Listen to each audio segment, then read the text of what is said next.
1. Chapter 1, Time Reversal 1. The heavenly pillar is Kunlun.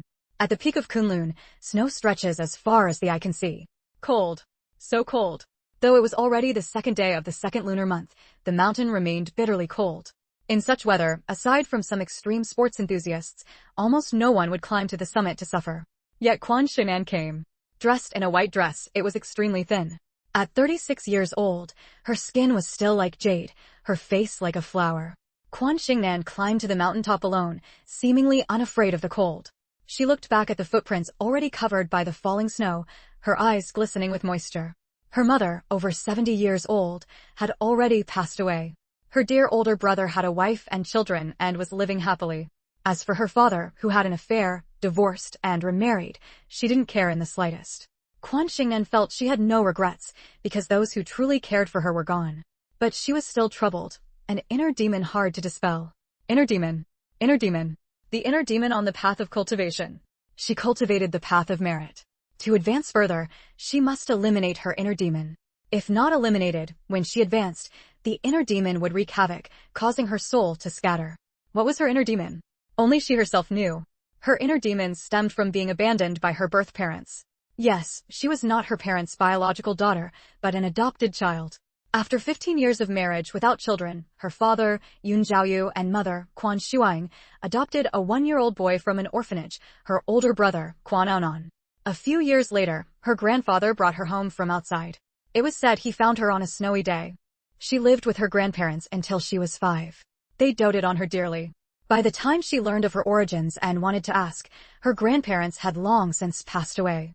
At 16, she awakened her ancestral bloodline and received its inheritance. The inheritance stated that when the bloodline concentration of the direct line eldest son's descendants in their lineage reached its peak, it would naturally awaken, granting the inheritance. Not every generation would have this opportunity. The so-called inheritance referred to cultivation methods and supernatural abilities. Her abilities were the eye of heaven and the pupil of earth. The eye of heaven governs heaven and earth, connects yin and yang, divines fortune and misfortune, determines life and death, knows the past, and understands the future. The pupil of earth seeks treasures, sees through all things, appraises antiques, heals chronic illnesses, distinguishes truth from falsehood, and discerns good from evil. These were the highest level abilities within the bloodline inheritance. All other abilities combined could not compare. With these abilities, in the 20 years since her awakening, she could almost command the wind and rain, capable of anything. However, she could see through everyone's past and future, traverse between yin and yang, and command heaven and earth to the point of being feared by ghosts and gods, yet she alone could not divine her own origins. Thus, it became her inner demon. She wanted to know why she was abandoned. Her body was healthy, without any congenital diseases. If not due to congenital disability, then why? Was it because her birth was unblessed? Was it because she was born as an original sin? Was it because she was a girl? Was it because her parents met with misfortune? Or was it because her parents didn't love her, abandoning her so easily? But if they didn't love her, why give birth to her? There are many people in the world without children who desperately want them, even risking buying trafficked children.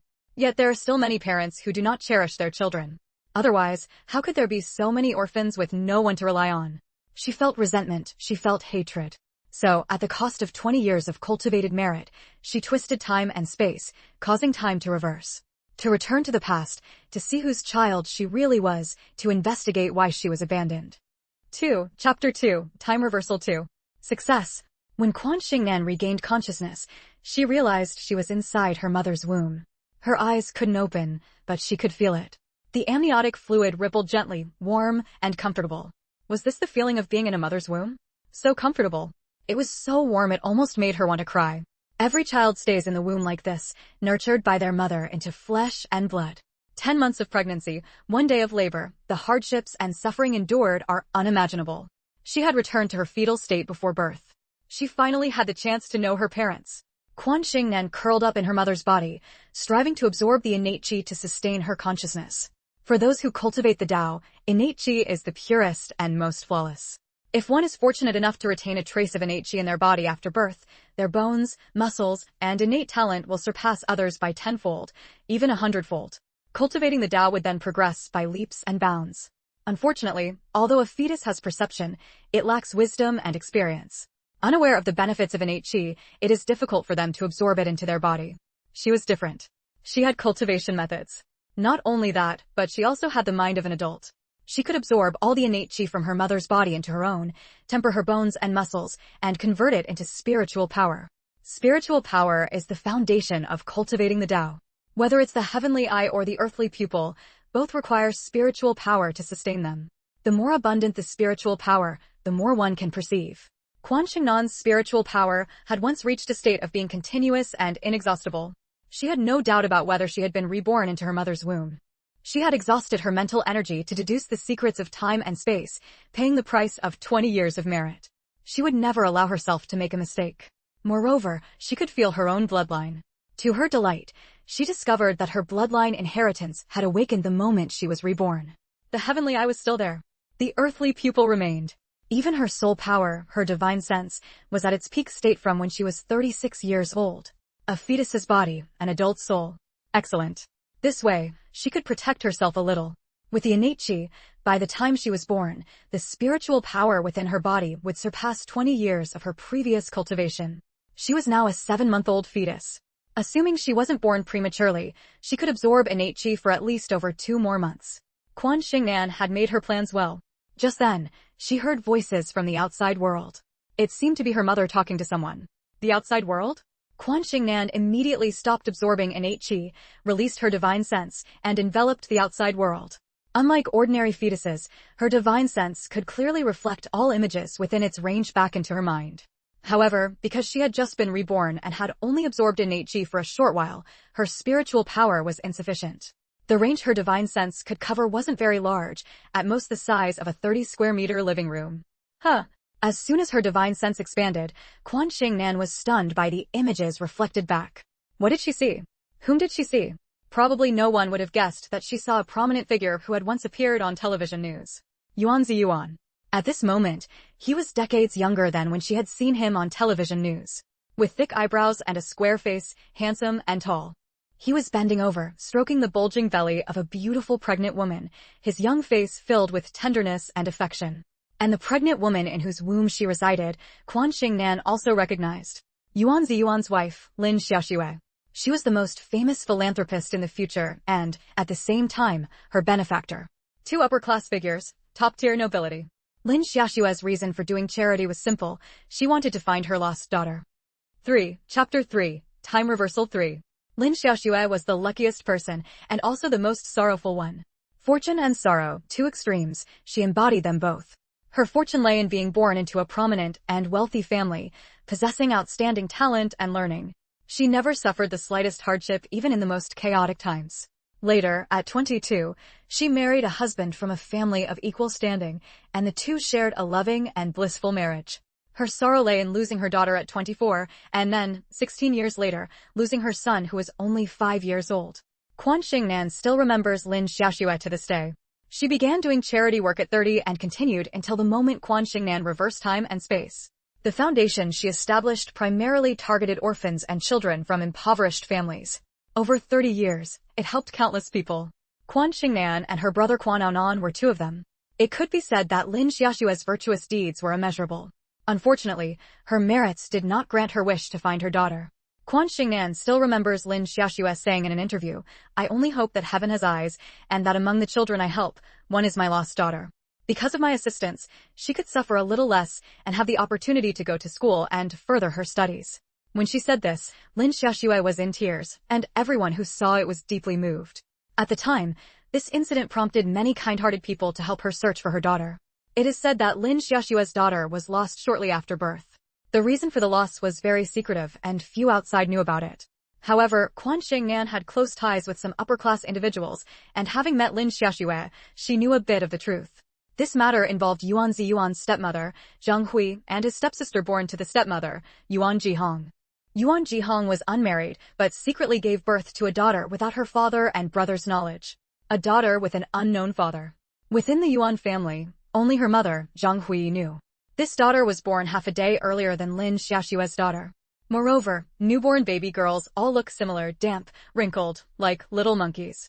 Thus, Zhang Hui, who had always dealt superficially with her 3 stepsons, hatched a plan. After discussing it with Yuan Jihong, at dawn on the 2nd day after the child's birth, she used the opportunity of returning home to fetch something to sneak her granddaughter into the hospital. Then, taking advantage of the time when Lin Xiaoxue's mother was washing dishes, she replaced the daughter of her stepson Yuan Ziyuan with the secretly brought granddaughter, making her the third-generation young lady of the Yuan family. The Yuan family's young lady was born a child of privilege. Replacing her to become the Yuan family's young lady was far better than the reputation of an illegitimate child. Not only was the reputation better, but the status and lifestyle were also first-rate. As for the replaced Yuan family young lady, how she ultimately lived was of no concern to the mother and daughter at all. Yuan Wei, the girl who replaced the Yuan family young lady, was named Yuan Wei. As for Yuan Ziyuan's daughter, that is, Lin Xiaoxue's daughter, she was smuggled out of the hospital by Zhang Hui, taken through several streets, and finally casually discarded by the roadside, left to fend for herself. It was a day of heavy snowfall. Cruel, truly extremely vicious. For their own selfish desires, this mother and daughter disregarded another child entirely. How was the truth discovered later? Quan Shengnan heard that it was 6 years later, and she also saw this passed on Lin Xiaoxue herself. The Yuan family seemed to have a secret method to check whether someone was of the family's bloodline. Lin Xiaoxue knew of this, but wasn't clear on the details and hadn't experienced it firsthand. However, Yuan Ziyuan was present, and the results naturally weren't hidden from his wife. Afterward, Yuan Ziyuan and his wife decisively took Yuan Wei to the hospital, where a blood test showed her blood type did not match theirs. 4. Chapter 4. Time Reversal 4. Led by Yuan Ziyuan, the three brothers quickly uncovered Yuan Wei's true identity. Under severe questioning, the truth came to light. She was actually Yuan Jihong's illegitimate daughter. And the masterminds behind it all were her mother and grandmother, all for the sake of giving her a legitimate identity to live under. How could Yuan Ziyuan and his brothers not be furious? How could they not hate? Although she was also a third-generation descendant of the Yuan family, there was a fundamental difference between her and Yuan Ziyuan's daughter. Yuan Ziyuan's daughter was the legitimate eldest granddaughter of the Yuan family's main branch, while she was merely an external granddaughter, an outsider with a different surname, not truly a member of the Yuan family. Lin Xiaoxue, with her clear sense of love and hate and fiery temperament, threw the entire Yuan family into chaos, as if a massive earthquake had struck. She could not tolerate her sister-in-law's illegitimate daughter being placed under her name, usurping everything that rightfully belonged to her own biological daughter.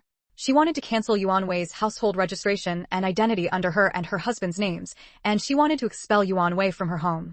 Although everyone said the child was innocent, and although everyone said the bond of upbringing outweighs the bond of birth, the fact that Yuan Wei had taken the place of her own biological daughter and enjoyed everything meant that, even though they had raised Yuan Wei for 6 years and developed deep affection for her, and even though Yuan Wei knew nothing of the truth, the couple still found it unbearable for Yuan Wei to continue enjoying what belonged to their daughter.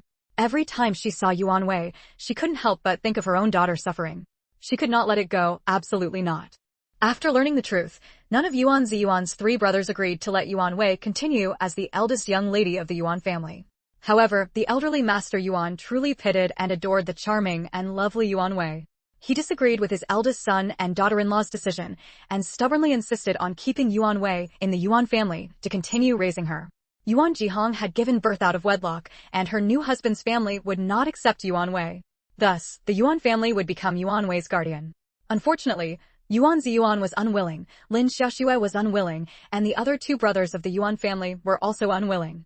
Master Yuan believed that family scandals should not be aired in public. This matter was a family scandal of the Yuan family and must not be known to outsiders. Whether it was Zhang Hui's deceitful substitution or Yuan Jihong's out-of-wedlock birth, if either of these matters leaked, it would become an excuse for others to attack the Yuan family. Sweep it under the rug? After learning the truth, Master Yuan actually wanted to sweep it under the rug? Was that possible? Impossible. The Lin family had never been one to allow others to bully them, and Lin Xiaoxue herself was never a weak woman who would compromise for the sake of peace. Her daughter, so young, so fragile, so pitifully abandoned, she didn't even know if she was still alive. How could she possibly tolerate 2 enemies continuing to live freely and unpunished right before her eyes? What did it matter if it was a family scandal? Lin Xiaoxue and her husband, Yuan Ziyuan, were never people bound by fame or fortune. Whether it was a scholarly family or a prestigious clan, cutting away the withered branches would allow the main trunk to continue thriving and standing tall through storms, without worrying about outsiders uncovering this matter when they were unprepared and stirring up a tempest. And they only sought justice. Justice for her poor daughter. Thus, the matter was brought to the authorities. At the time, the incident caused a huge uproar. Apart from the upright Yuan brothers and Lin Xiaoxue, who feared no shadows, almost everyone else related to the Yuan family was too ashamed to lift their heads, especially Zhang Hui's natal family and Yuan Jihong's maternal family. With a daughter as vicious as Zhang Hui and a granddaughter as shameless as Yuan Jihong, who would dare to seek marriage with them? The family engaged to a daughter of the Zhang family immediately broke off the engagement without the slightest hesitation. 5. Chapter 5. Time Reversal 5. In the end, the matter escalated and more people became aware of it. Since Zhang Hui and her daughter knowingly broke the law, causing an extremely negative impact on society, the higher authorities issued instructions for a thorough investigation and a fair judgment. Lin Xiaoxue got her wish. Yuan Wei was removed from Yuan Ziyuan and his wife's household register and was no longer considered their daughter. Furthermore, the authorities also allowed the couple to have a second child, as their real daughter remained missing, her fate unknown. They could have another child. However, Yuan Wei was ultimately not expelled from the Yuan family. Instead, she was placed under the care of old Master Yuan, with her household registration under his name as his granddaughter. Yuan Wei's biological father was a married man, and his wife forbade the daughter born from his extramarital affair from entering their home. Yuan Jihong remarried and had a son. Her husband also refused to allow the illegitimate daughter she had before marriage into his home. He even divorced Yuan Jihong over this and obtained custody of their son. Because Zhang Hui was charged with intentional homicide and intentional injury, she was sentenced to 15 years in prison. Her daughter, Yuan Jihong, who was not the principal offender, received a 6-year sentence. The crime of stealing an infant and abandoning the helpless baby on the street, leaving its fate unknown, already constituted suspected intentional homicide and intentional injury. Coupled with pressure from the Lin family, the final sentences were severe. Thus, Yuan Wei ultimately could only be raised by the Yuan family. Lin Xiaoxue and Yuan Ziyuan's 3 brothers were unwilling to face Yuan Wei. Every time they saw her, they were reminded of their own daughter and niece, whose whereabouts were unknown and who might not have enough to eat or wear. Consequently, they moved their household registrations out of the Yuan family and relocated themselves. They only visited old Master Yuan during holidays or when he was ill, otherwise remaining absent. To keep Yuan Wei, old Master Yuan had no choice but to compromise. To preserve the dignity of the top-tier aristocracy, the entire process from the beginning to the handling and final judgment was conducted quietly. Apart from the prominent families in the highest echelons of society, ordinary people outside had no knowledge of the matter. Even regular upper-class society remained completely unaware. From then on, Lin Xiaoxue began the long journey of searching for her daughter while preparing for a second pregnancy. Was she the daughter she had lost? Was she? Quan Shengnan suddenly felt like crying. This indicated that she had not been abandoned by her parents. Her mother had been looking for her all along. Not only that, she had once received financial aid from her birth mother, which allowed her to continue her studies. When her adoptive mother and adoptive father divorced, she was only 1 year old, and her brother was 7. Her adoptive mother did not receive much in the divorce settlement. Her grandparents had a courtyard house in Beijing, originally intended for her, but it was taken by her adoptive father after their passing. From then on, they were left homeless, wandering the streets. Out of necessity, her adoptive mother could only take on odd jobs to support them. It was incredibly difficult for a woman to raise 2 children alone. Even so, her adoptive mother never abandoned them. Life for the mother and her 2 children was very hard. This hardship lasted until Quan Shengnan was 7 years old. Just when Quan Shengnan was at risk of being unable to attend school, she and her brother became the lucky ones selected by the Lin Xiaoxue Foundation. After understanding their family's difficulties, the foundation covered their tuition and living expenses. Moreover, she and her brother each received 2 sets of clothes, shoes, socks, and stationery like pens and notebooks for each semester. The Lin Xiaoxue Foundation showed particular care for girls born in 1981 who were adopted. Quan Shengnan received even more than her brother, a monthly allowance of 2 yuan, which later gradually increased to 5, 10, and even 100 yuan. Don't underestimate 2 yuan. In 1988, for a child, 2 yuan was a small fortune. 6. Chapter 6. Time Reversal 6. Back then, she didn't understand why, but later she learned that Lin Xiaoxue's daughter was born on the 2nd day of the 2nd lunar month in 1981. Her birthday was also on the 2nd day of the 2nd lunar month. Lin Xiaoxue particularly hoped that among the girls born in 1981 whom she helped, one would be the daughter she had painstakingly searched for, so she provided the highest level of support to girls born in that year. As it turned out, heaven did not let down Lin Xiaoxue's sincere efforts. It was thanks to Lin Xiaoxue that she, this daughter, had the opportunity to gain knowledge. It was because of this that when she suddenly received the inheritance, she did not panic but gradually accepted it and then worked hard to build her own career. Is this karma? This is merit. A family that accumulates good deeds will surely have blessings to spare. The kindness bestowed by previous generations will one day benefit their descendants. Lin Xiaoxue's wish had come true, even though she didn't know that she was her biological daughter. Quan Shengnan felt deeply moved and excited. If it weren't for the fact that she was still in Lin Xiaoxue's womb, she would have almost danced with joy and burst into tears. She had met Lin Xiaoxue. Not just once, but many times. Quan Shengnan knew how to be grateful, and she cultivated the path of merit. Lin Xiaoxue had supported her, and after receiving the inheritance, she earned a lot of money. Most of this money was invested into the well-established Lin Xiaoxue Foundation to help more people. Additionally, because she was someone Lin Xiaoxue had once supported, the two often met. Perhaps because they bore a slight resemblance, Lin Xiaoxue treated her very kindly. And she, because Lin Xiaoxue was a person of great merit with a soul radiating a rich golden light, felt particularly close to her. Unfortunately, as it concerned herself, she was unable to divine the relationship between herself and Lin Xiaoxue. Every time Lin Xiaoxue mentioned her daughter, she would burst into tears and often couldn't sleep at night. Quan Shengnan had once thought about helping Lin Xiaoxue find her daughter. She specifically opened her heavenly eye to examine Lin Xiaoxue's past and future. Dishearteningly, regarding Lin Xiaoxue's daughter, she could only see up to the point where the child was switched at birth. She only learned where the child was abandoned from Zhonghui. Beyond that, she couldn't see anything else, as she had never met Lin Xiaoxue's daughter. This was also a drawback of insufficient cultivation. She had cultivated for 20 years, but her mastery over the heavenly eye and earthly pupil had not yet reached the level of complete control. With insufficient cultivation, she had to face the person directly or have them within the range of her spiritual sense to clearly see their past and future. She had met Lin Xiaoxue but not her daughter, so she couldn't uncover the truth. As for Lin Xiaoxue's future, she had seen it too. Both she and her husband lived to be 100 years old, passing away peacefully on the same day, one in the morning and one in the evening.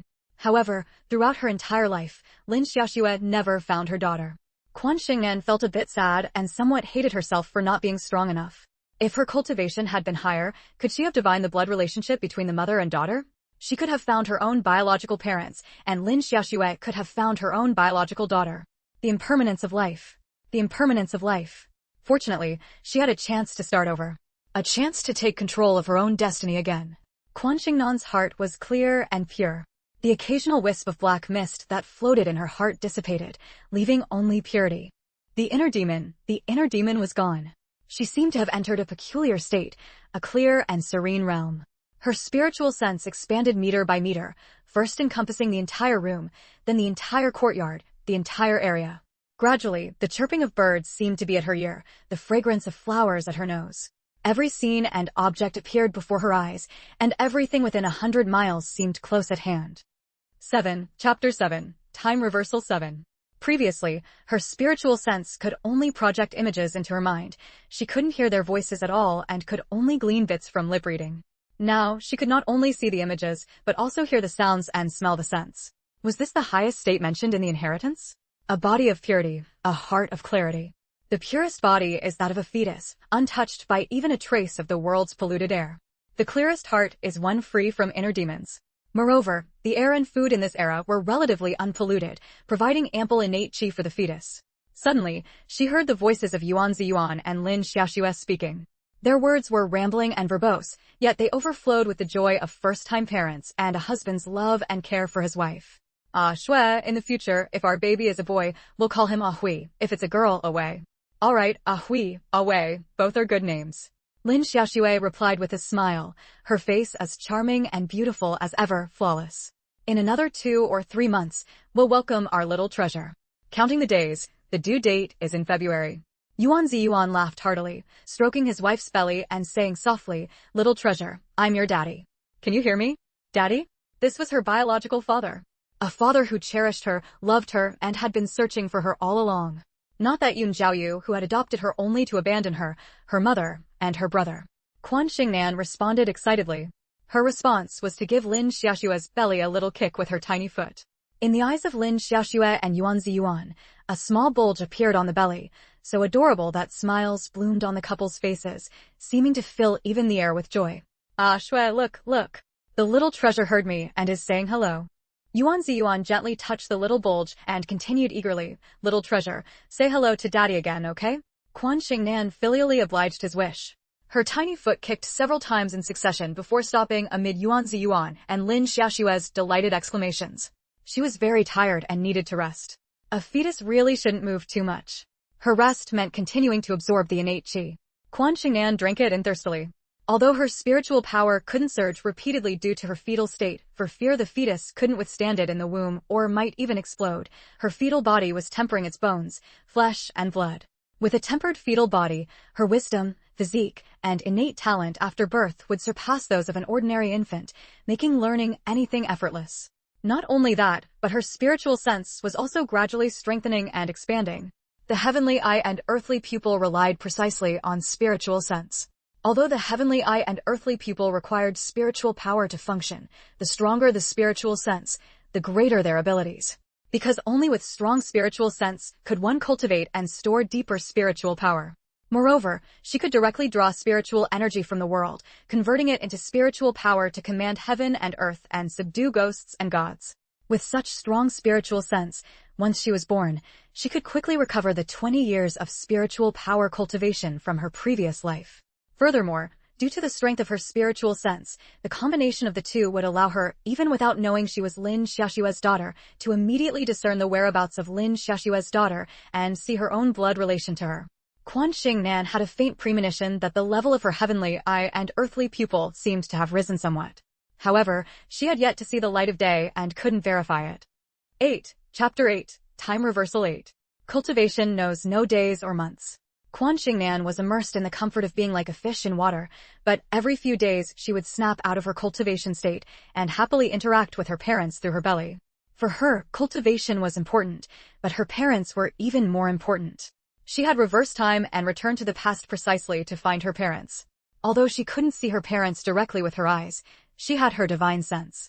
Her divine sense could serve as her eyes and ears, allowing her to feel the meticulous care her parents had for her. She loved her parents very much.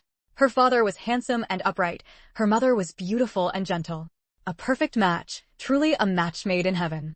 At this time, they were passionate and joyful, free from the sorrow and desolation that would follow the loss of their children in the future. Her father had not yet become cold and taciturn.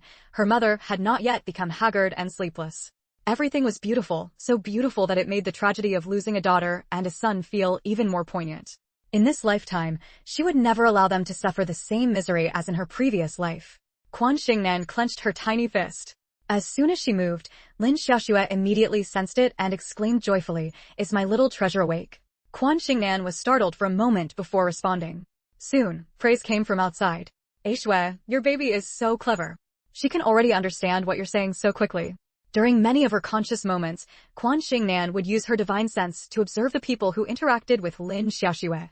The range of her divine sense was vast enough to clearly perceive scenes 100 miles away, let alone those around Lin Xiaoxue. There were those who flattered, those who ignored, and those who were particularly close to Lin Xiaoxue. She had seen all facets of human nature. Fortunately, due to their status, people in the top echelons of society were well-mannered in their speech and conduct, never revealing their preferences on their faces. Whether they liked someone or not, they always wore a gentle smile and spoke softly. If Quan Shengnan didn't possess the heavenly eye and earthly pupil, which allowed her to see people's souls and read their thoughts, she might never have noticed the hidden, unspeakable intentions, jealousy, and resentment toward Lin Xiaoxue concealed behind those seemingly warm and friendly smiles. The woman who had just spoken was Lin Xiaoxue's good friend, Su Ran, a future intelligent, wise, and highly successful businesswoman. Lin Xiaoxue spoke proudly, delightedly recounting the events of the past few months. "My little treasure is so clever. Aran, she responds to me and Brother Yuan every single time. Brother Yuan says she's bound to be smarter and more agile than other children when she's born." "Really?" Su Ran expressed doubt. "Of course it's true.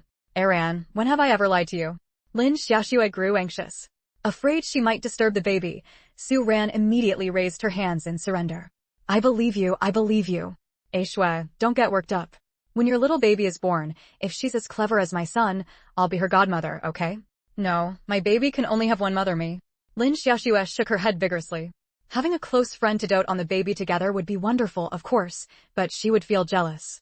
Her baby could only have one mother, and that was her, Lin Xiaoxue. Aishwe, you're still so stingy. Su Ran laughed heartily. Just as she was about to say more, she heard the sound of the door opening. Turning to look, she stood up and smiled. Aunt Zhang, you're here? Aunt Zhang? Quan Shengnan shuddered all over. In the Yuan family, aside from Zhang Hui, who else would Su Ran address as Aunt Zhang? Sure enough, she then heard Lin Xiaoxue call out, Aunt Zhang, you're back? Where's Dad? 9. Chapter 9. Stealing the Beam and Replacing the Pillar 1. Zhang Hui was the stepmother of the 3 Yuan brothers, Zi Yuan and his siblings. They had always called her Aunt Zhang, and as a wife, she naturally followed her husband's lead. In truth, the Yuan brothers were no longer children. It was perfectly normal for their father to remarry after losing his spouse, and since he only had one daughter with Zhang Hui, it didn't pose much of a threat to the 3 brothers. However, the circumstances under which Zhang Hui entered the family were somewhat disgraceful, making it difficult for them to forgive her. The Lin and Yuan families both served as officials, and Lin Xiaoxue had grown up with Yuan Zi Yuan since childhood, so she naturally knew about this past. Therefore, Lin Xiaoxue had always kept a polite distance from her. Zhang Hui, on the other hand, remained composed and greeted her with a warm smile every time, making people feel as if they were bathed in a spring breeze. The more she acted this way, the more wary Yuan Zi Yuan, his brothers, and Lin Xiaoxue became, though they maintained a facade of harmony. Xiao Ran, Xiaoxue is staying at home during her pregnancy and can't go out easily. We're very grateful that you often come to keep her company, Zhang Hui said, adopting a motherly tone with a kindly smile. Though she was over 40, she had aged well and looked only in her early 30s. She then answered Lin Xiaoxue's question, your father went to Old Li's house and will be back later. Su Ran replied, don't worry, Aunt Zhang. Xiaoxue is my best friend, so of course I'll come often to keep her company and help pass the time.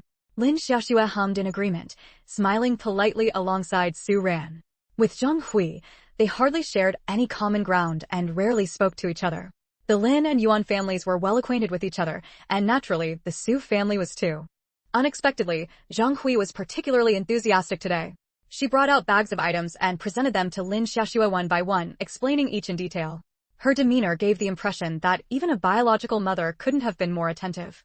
Xiaoxue, I bought 2 sets of clothes and a little cloak for the baby.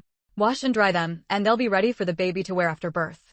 Before Lin Xiaoxue could respond, Su Ran leaned over to take a look. The tiny clothes and the green woolen cloak with a hood were printed with bright red flowers. They weren't custom-made clothes like those worn by families like theirs, but they were delicate and pretty, though something about them felt a bit odd. Aunt Zhang, the clothes you bought are quite lovely. You really have an eye for style. But why are they all for girls? This cloak is green too. I've heard from my grandmother that red for boys, green for girls. Boys usually wear red cloaks, while girls wear green ones. Although the country had always emphasized gender equality, signs of favoring sons over daughters still persisted. Many people still took pride in having sons and felt ashamed of having daughters. Su Ran, who was both beautiful and well-educated, naturally didn't hold such outdated views, but she couldn't ignore the fact that others did, especially the older generation. Even when preparing clothes, they mostly prepared outfits for boys, unlike Zhang Hui, who only bought clothes for girls. Su Ran glanced subtly at Zhang Hui. It seemed Xiaoxue's stepmother-in-law really didn't want her to have a boy. No wonder her mother had warned her not to get too close to Zhang Hui. Zhang Hui smiled and said, today I only saw these few pieces of clothing that looked nice, so I bought them first. Tomorrow, when I go shopping, I'll buy clothes and cloaks for boys. Since we don't know whether the baby will be a boy or a girl, we should prepare outfits for both. Only then did Su Ran have nothing more to say, though she still harbored some doubts in her heart. Lin Xiaoxue smiled faintly. Thank you, Aunt Zhang. But we've already prepared clothes for the baby, regardless of gender. There's no need for you to spend more money. Babies grow quickly and won't be able to wear so many clothes. 10. Chapter 10. Stealing the Beam and Replacing the Pillar 2. Right, she must not accept the things Zhang Hui bought. Quan Shengnan remembered very clearly. From the past she saw on Zhang Hui, she discovered that when Zhang Hui bought baby supplies for Lin Xiaoxue, she always bought 2 identical sets. One set was given to Lin Xiaoxue, and one set was given to Yuan Jihong. Long before the children were born, the mother and daughter pair had already made their plans. If they both gave birth to boys or both gave birth to girls, the 2 children's identities would be swapped. If Lin Xiaoxue gave birth to a boy and Yuan Jihong gave birth to a girl, or if Yuan Jihong gave birth to a boy and Lin Xiaoxue gave birth to a girl, making it impossible to steal the beam and replace the pillar, the mother and daughter exchanged a glance. They didn't speak, but Quan Shengnan saw the murderous intent in their eyes. Clear, unmistakable murderous intent. What came next was even more terrifying. If they couldn't manage the swap, their plan was to kill Lin Xiaoxue's child. Zheng Hui would find an opportunity to kill Lin Xiaoxue's child, then damage her and Yuan Ziyuan's bodies so they could never have children again. In the end, they would have no choice but to adopt a child. The mother and daughter would then seize the chance to orchestrate things so that Yuan Ziyuan and Lin Xiaoxue would choose Yuan Jihong's child, allowing him to legitimately bear the Yuan surname. Vicious, right? Quan Shengnan had never seen such vicious people. Their souls were almost pitch black. In Quan Shengnan's eyes, kind-hearted people had white souls, emitting a pure, white light. Evil people had black souls. 70% of people had gray souls. Because in life, for themselves and for their children, everyone has some selfishness. Although they haven't done evil deeds, they also haven't performed completely selfless good deeds, so their souls emit a gray light. There was another type of person whose souls were golden. Gold represented merit. If someone's soul emitted a golden light, it meant this person had never done anything against their conscience and had helped many people, accumulating great merit recognized by heaven. The richer the golden light, the more merit the person had. Lin Xiaoxue was this kind of person. She had a lot of merit. The golden light of her soul was particularly rich. Unlike others with merit who had a faint golden glow, her soul's light was intense, the color of real gold, almost on par with Quan Shengnan's own. Quan Shengnan cultivated merit. The people she had helped and saved were countless. Therefore, even without knowing she was Lin Xiaoxue's daughter, Quan Shengnan still felt very close to her. She hoped Lin Xiaoxue wouldn't accept Zhang Hui's gifts, but Lin Xiaoxue couldn't refuse Zhang Hui's goodwill. Just as she was in a dilemma, Su Ran suddenly asked, "Aunt Zhang, why haven't I seen Jihong?" "I haven't seen her for over half a year." Yuan Jihong, 18 years old, a very beautiful and very scheming girl. The naturally straightforward Su Ran had never liked her. Even though she didn't like her, she still found it strange. After all, not showing up for half a year was really odd. "You mean Xiaohong? She went traveling. She'll be back in a month or two." Zhang Hui certainly wouldn't tell them about her daughter's out-of-wedlock pregnancy.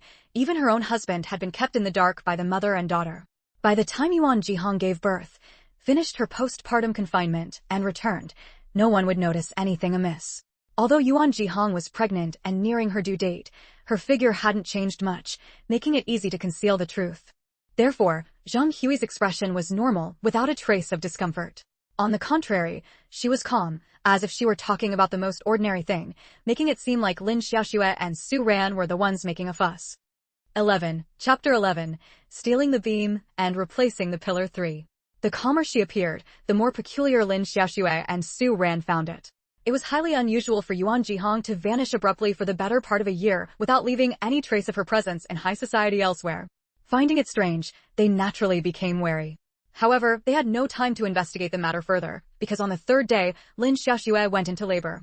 Before heading to the hospital, Lin Xiaoxue asked her husband to bring the bag she had packed herself. From beginning to end, Lin Xiaoxue had never intended to use anything Zhang Hui had given. Unable to resist Zhang Hui's scheming nature, she took the baby clothes and supplies she had bought herself to the hospital. Seizing the moment when the entire Yuan family was anxiously waiting, she quietly handed her own bundle to the doctor, instructing them to use it for the baby after birth. Meanwhile, the bundle brought by Yuan Ziyuan was subtly pushed by her to a spot far from the doctor's reach. Zhang Hui was extremely anxious. Her anxiety differed from the Yuan family's joyful anticipation of the newborn. She felt the timing was just too perfect. February 2nd, the day the dragon raises its head. In the early hours of the morning, Yuan Jihong gave birth to a daughter in a small courtyard known only to the mother and daughter. They dared not go to the hospital or hire a midwife, so Zhang Hui ended up delivering the baby herself.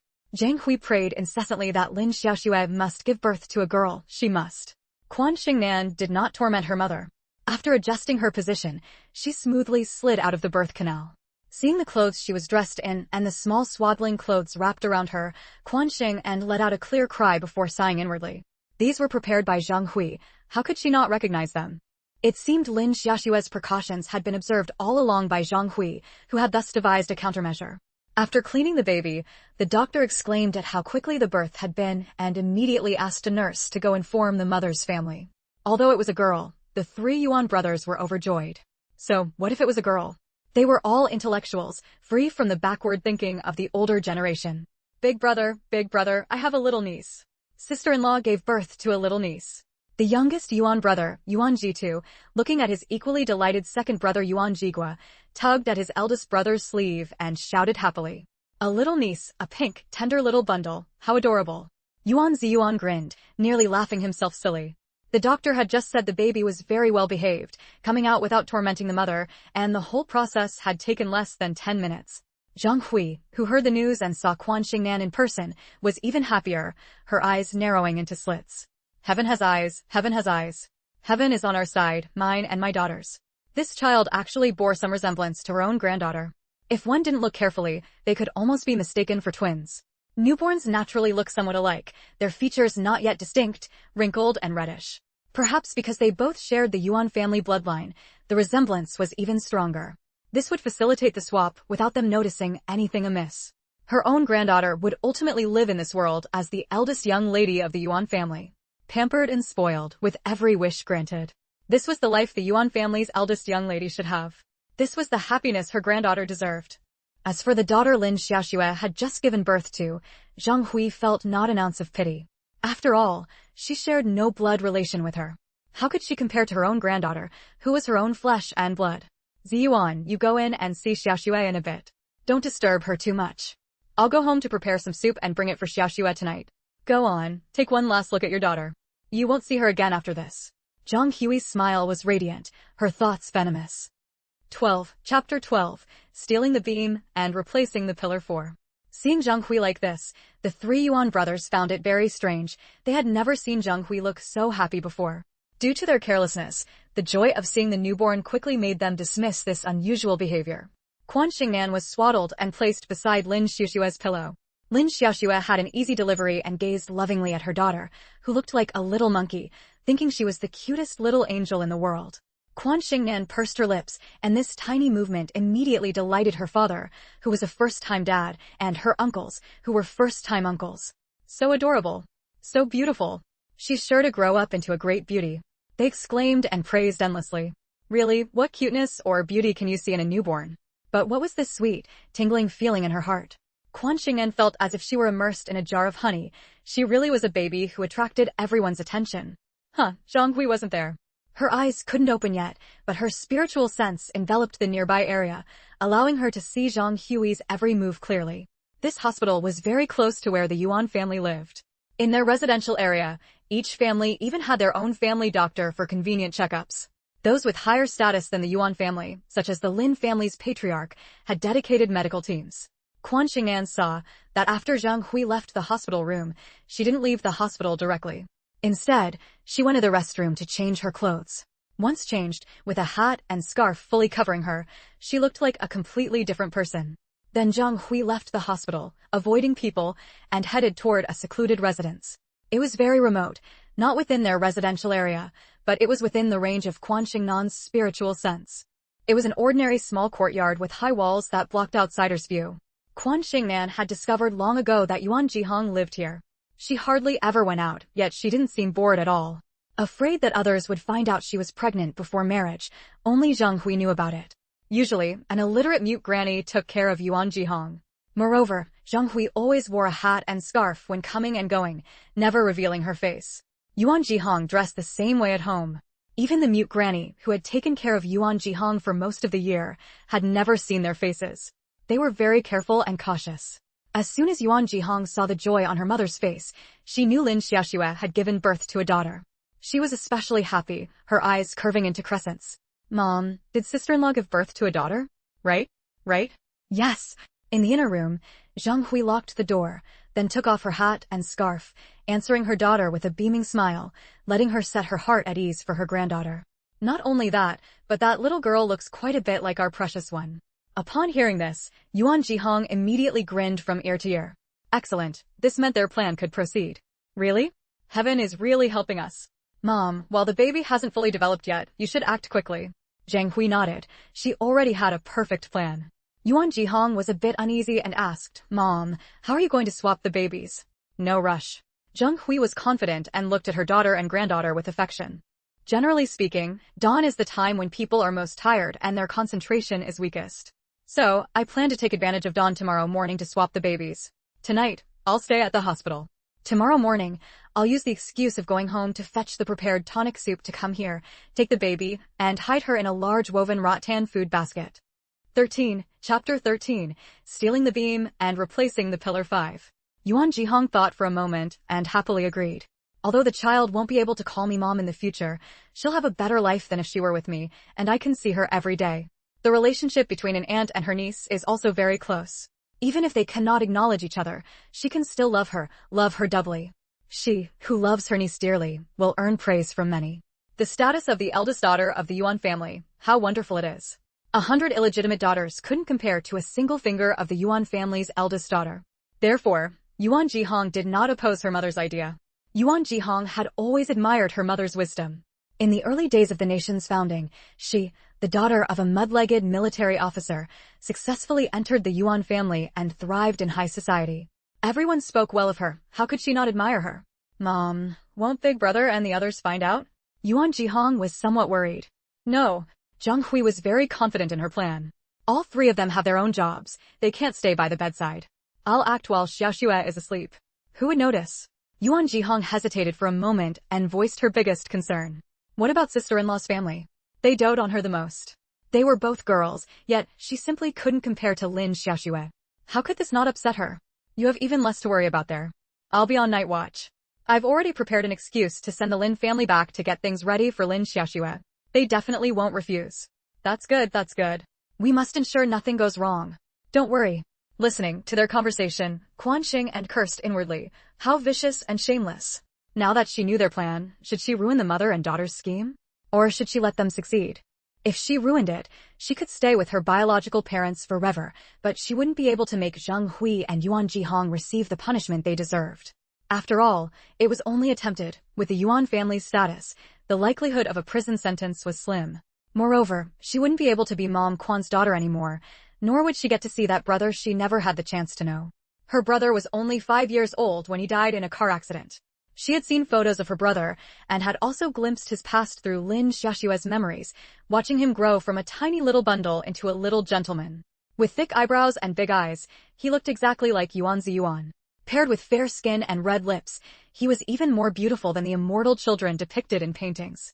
Such a lovely child, yet he encountered the greatest tragedy in the world. A car accident took him away, leaving only his parents' heart-wrenching cries and the gloating laughter of their enemies. She could live happily ever after with her parents, but what about Mom Quan, who would divorce in middle age? What about her strong-willed older brother from childhood? And what about her beautiful, adorable younger brother? These people she was closest to, most intimate with, how could she arbitrarily change the course of their lives? Especially her younger brother, her own biological brother from the same parents, who only lived to be 5. He had lived in her past life, a real, living person, not a character from a story or an image on a screen. There were traces of his existence in that past life. She had never taken care of him or loved him then. How could she deprive him of the chance to come into this world now? But if she let their conspiracy succeed, her own parents would suffer terribly. Even if she knew the truth and they would reunite in the future, how could they endure over a decade or two of pain? A dilemma indeed. There's no such thing as having it both ways in this world. How should she choose? Zhang Hui had already left Yuan Jihong's place. She fetched chicken soup from home and returned to the hospital, persuading Lin Xiaoxue's mother and her 2 sisters-in-law, who had come to visit their daughter, to leave. Unfortunately, she couldn't persuade Yuan Ziyuan to go. Chapter 14, Stealing the Beam and Replacing the Pillar 6. Yuan Ziyuan ladled some of the soup brought by Lin's mother and fed it to his wife, while he frowned at the chicken soup Zhang Hui had brought. Aunt Zhang, the doctor said Axa shouldn't eat anything too greasy. Chicken soup is very greasy. New mothers shouldn't drink it immediately. The soup Lin's mother brought had been prepared after consulting the doctor beforehand. It was light and delicious. Zhang Hui wore a smile, not at all angry, and said with a laugh, "Since Xiaoxue's mother has brought better soup, you can have the one I brought. You've been here with Xiaoxue and probably haven't had time to go out for dinner." Upon seeing Yuan Ziyuan and Lin Xiaoxue, Zhang Hui had formed a new plan. The chicken soup she brought was rich and fragrant, containing a whole old hen, its aroma almost filling the room. Yuan Ziyuan didn't pay it much mind. In the Yuan household, Zhang Hui often cooked. Lin Xiaoxue focused on drinking her soup, and neither of them noticed Zhang Hui's actions. Only Quan Shengnan saw it. Using the excuse of going out to wash the bowl, Zhang Hui secretly sprinkled a little powder into the bottom of the bowl, which quickly dissolved in the leftover water inside. When she returned, she ladled some soup, tore off a chicken drumstick, placed it in the bowl, and personally handed it to Yuan Ziyuan, who had just finished feeding Lin Xiaoxue. Busy taking care of his wife and daughter, Yuan Ziyuan indeed hadn't had time to go out for a meal.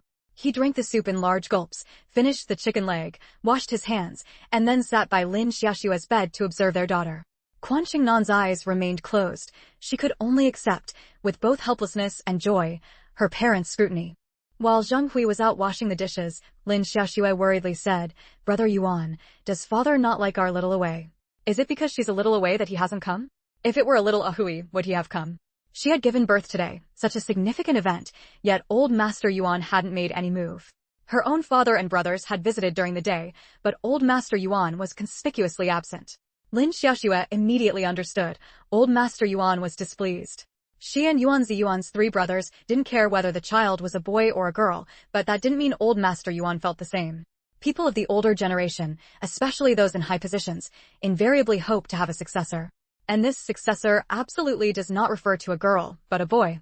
Even though the state advocates gender equality, deep down they still believe only boys can carry on the family line. Never mind him. Whether it's little Ahui or little Away, they are both our precious baby, Yuan Ziyuan said earnestly. But, no buts. Yuan Ziyuan interrupted his wife. Many of those leaders had daughters. After the family planning policy, they led by example and didn't have a second child. Should we not follow suit and insist on being different? Aksu, don't worry. Our little Away will be just fine. We will all dote on her. As for father, his preferences don't represent ours. We will love and cherish little Away very, very much, giving her the happiest life and the most perfect happiness. Zheng Hui, standing outside the door listening to their conversation, allowed a cold smile to curl her lips. The happiest life? The most perfect happiness? That belongs to my granddaughter. My granddaughter is the true Yuan Wei. My granddaughter deserves everyone's love, deserves to have everything, because she is of my bloodline, my descendant, not that baby girl in the room, who shares no blood relation with me at all. Only the status of the Yuan family's eldest young lady is worthy of my granddaughter. Seeing Zhang Hui's face twisted with such odious intent, Quan Shengnan gritted her teeth and, with great difficulty, made a decision. 15. Chapter 15. Stealing the beam and replacing the Pillar 7. She did not want to abandon the name Quan Shengnan. She did not want to abandon the hardworking mother Quan and her brother. She did not want to abandon the grandfather and grandmother who had always doted on her. She hoped her younger brother would come into the world following his previous life's trajectory, and then she would help him avoid the great calamity at age 5, allowing him to grow up happily. She was not an ignorant child. She had her inheritance. She had an adult's mindset, and she could carve out her own world. Then, she would reunite with her parents. She would fulfill her filial duties and make up for the years of absence. Once her mind was set, she expanded her spiritual sense. The future she saw from Lin Xiaoxue was already completely different from her previous life. That girl's name was still Yuan Wei. 6 years later, the Yuan family would discover she was not a direct descendant of the Yuan family. Then, following the trajectory of the previous life, Zheng Hui and her daughter would be imprisoned, the Lin Xiaoxue Foundation would be established, her parents, uncles, and aunts would search for her, her younger brother would be born. And then she would appear to save him. Her younger brother would live well and happily, not perishing in a car accident. That was enough. That was enough. Wasn't her greatest wish for her family to be safe and sound throughout their lives? After suckling the milk her mother had just secreted, Quan Shengnan, unable to resist the weakness of an infant's body, fell into a deep sleep. In the middle of the night, Quan Shengnan opened her eyes. She did not cry or fuss. Instead, she used her spiritual sense to mobilize the yin and yang energies between heaven and earth, drawing talismans in the air and attaching them to Lin Xiaoxue and Yuan Ziyuan. Everything was done without a trace, without a shadow. Talismanic arts were also part of the inherited cultivation methods. The cultivation methods she had obtained were all-encompassing. With this talisman, even if Lin Xiaoxue and Yuan Ziyuan were thousands of miles away, beyond the range of her spiritual sense, she could still see their every move and protect their personal safety. Moreover, this talisman could mobilize the spiritual energy between heaven and earth, slowly tempering Lin Xiaoxue and Yuan Ziyuan's bodies. The process was extremely slow and inconspicuous, requiring a long time to see any effects. But because of this, it would not make people think of anything else. In her heavenly eye vision, she saw that not long after the Lin Xiaoxue Yuan Wei incident erupted, Lin Xiaoxue personally went to impoverished mountainous areas and suffered a serious injury. Because of this, it took several more years for her to give birth to her younger brother, nearly resulting in a difficult labor. As for Yuan Ziyuan, his family background meant his career prospects could not be relaxed, and there was also a certain degree of danger. At the same time, she also placed a talisman on Zhang Hui. Unlike the health and peace talisman on her parents, this was a nightmare talisman that would cause her to have frequent nightmares every day. After completing all this, Quan Shengnan quietly awaited the moment the conspiracy would strike. Lin Xiaoxue had just given birth and was not in good spirits, sleeping very soundly. Zhang Hui was very angry that Yuan Ziyuan had stayed, but then she smiled. Fortunately, she had prepared in advance. Last night's meal contained a little sedative, enough to keep him asleep until dawn. Zhang Hui excused herself to go home early to fetch the nourishing soup she had prepared for her daughter-in-law to replenish her body. The doctors and nurses on duty, seeing her being so considerate to her daughter-in-law who had given birth to a girl, couldn't help but praise her. The nourishing soup had been prepared by the family maid as instructed by Zhang Hui the day before, with the agreement that she would fetch it at dawn. Meanwhile, Yuan Jihong had already followed Zhang Hui's instructions, changed her daughter into clothes identical to Quan Shengnan's, fed her, changed her diaper, and put her to sleep. There was no need to worry about her waking up and crying for a while. Zhang Hui acted very quickly. In less than an hour, she returned carrying a food container. Quan Shengnan, peering through her heavenly eye and earthly pupil, indeed saw a small baby girl sleeping soundly placed in the bottom layer of the food container. Coincidentally, Mother Lin, worried about her daughter and afraid she would have a hard time taking care of the child without experience and unable to sleep at home, had come to the hospital early. Seeing Zhang Hui, she smiled slightly and greeted her. 16. Chapter 16. Stealing the beam and replacing the Pillar 8. Although Zhang Hui's expression remained unchanged, her heart gave a sudden lurch and she found it hard to stay calm. She had everything planned out, so why was no one following her script? Neither Yuan Ziyuan nor Mother Lin were. They had to appear right at this critical moment. Zhang Hui was a scheming woman. Faced with such a predicament, she showed not a hint of panic. Instead, she gradually calmed down. Her eyes darted around, and then she spoke to Mother Lin with a smile. Xiaoxue's mom, the bowl Xiaoxue uses needs to be washed right before use. Go wash the bowl first and have it ready. We'll wake Xiaoxue up later to have some soup. Don't worry, I brought this soup in a thermos flask bought from abroad. Mother Lin didn't suspect anything. Lin Xiaoxue was indeed particular about cleanliness. So, Mother Lin turned and went outside to wash the bowl. After observing the surroundings, Zhang Hui swiftly switched the babies. Given the status of the Yuan and Lin families, Lin Xiaoxue had a private room, which greatly facilitated Zhang Hui's actions. While Zhang Hui was acting, Quan Shengnan pretended to be sound asleep. She knew very well that her crying would ruin Zhang Hui's plan. Since she had already made a decision, she wouldn't go back on it. Zhang Hui, feeling sorry for her granddaughter and fearing she might suffocate, used a very old-style woven rattan food container, which was more breathable than a wooden one. When Mother Lin returned with the washed bowl, Zhang Hui immediately placed the thermos flask on the bedside table, closed the lid of the food container, and said nonchalantly, "Xiaoxue's mom, since you're here, I'll go home for a bit to fetch a couple of changes of clothes and then come back. It's fine. I can take care of Aishui. You should rest at home. You've been up all night."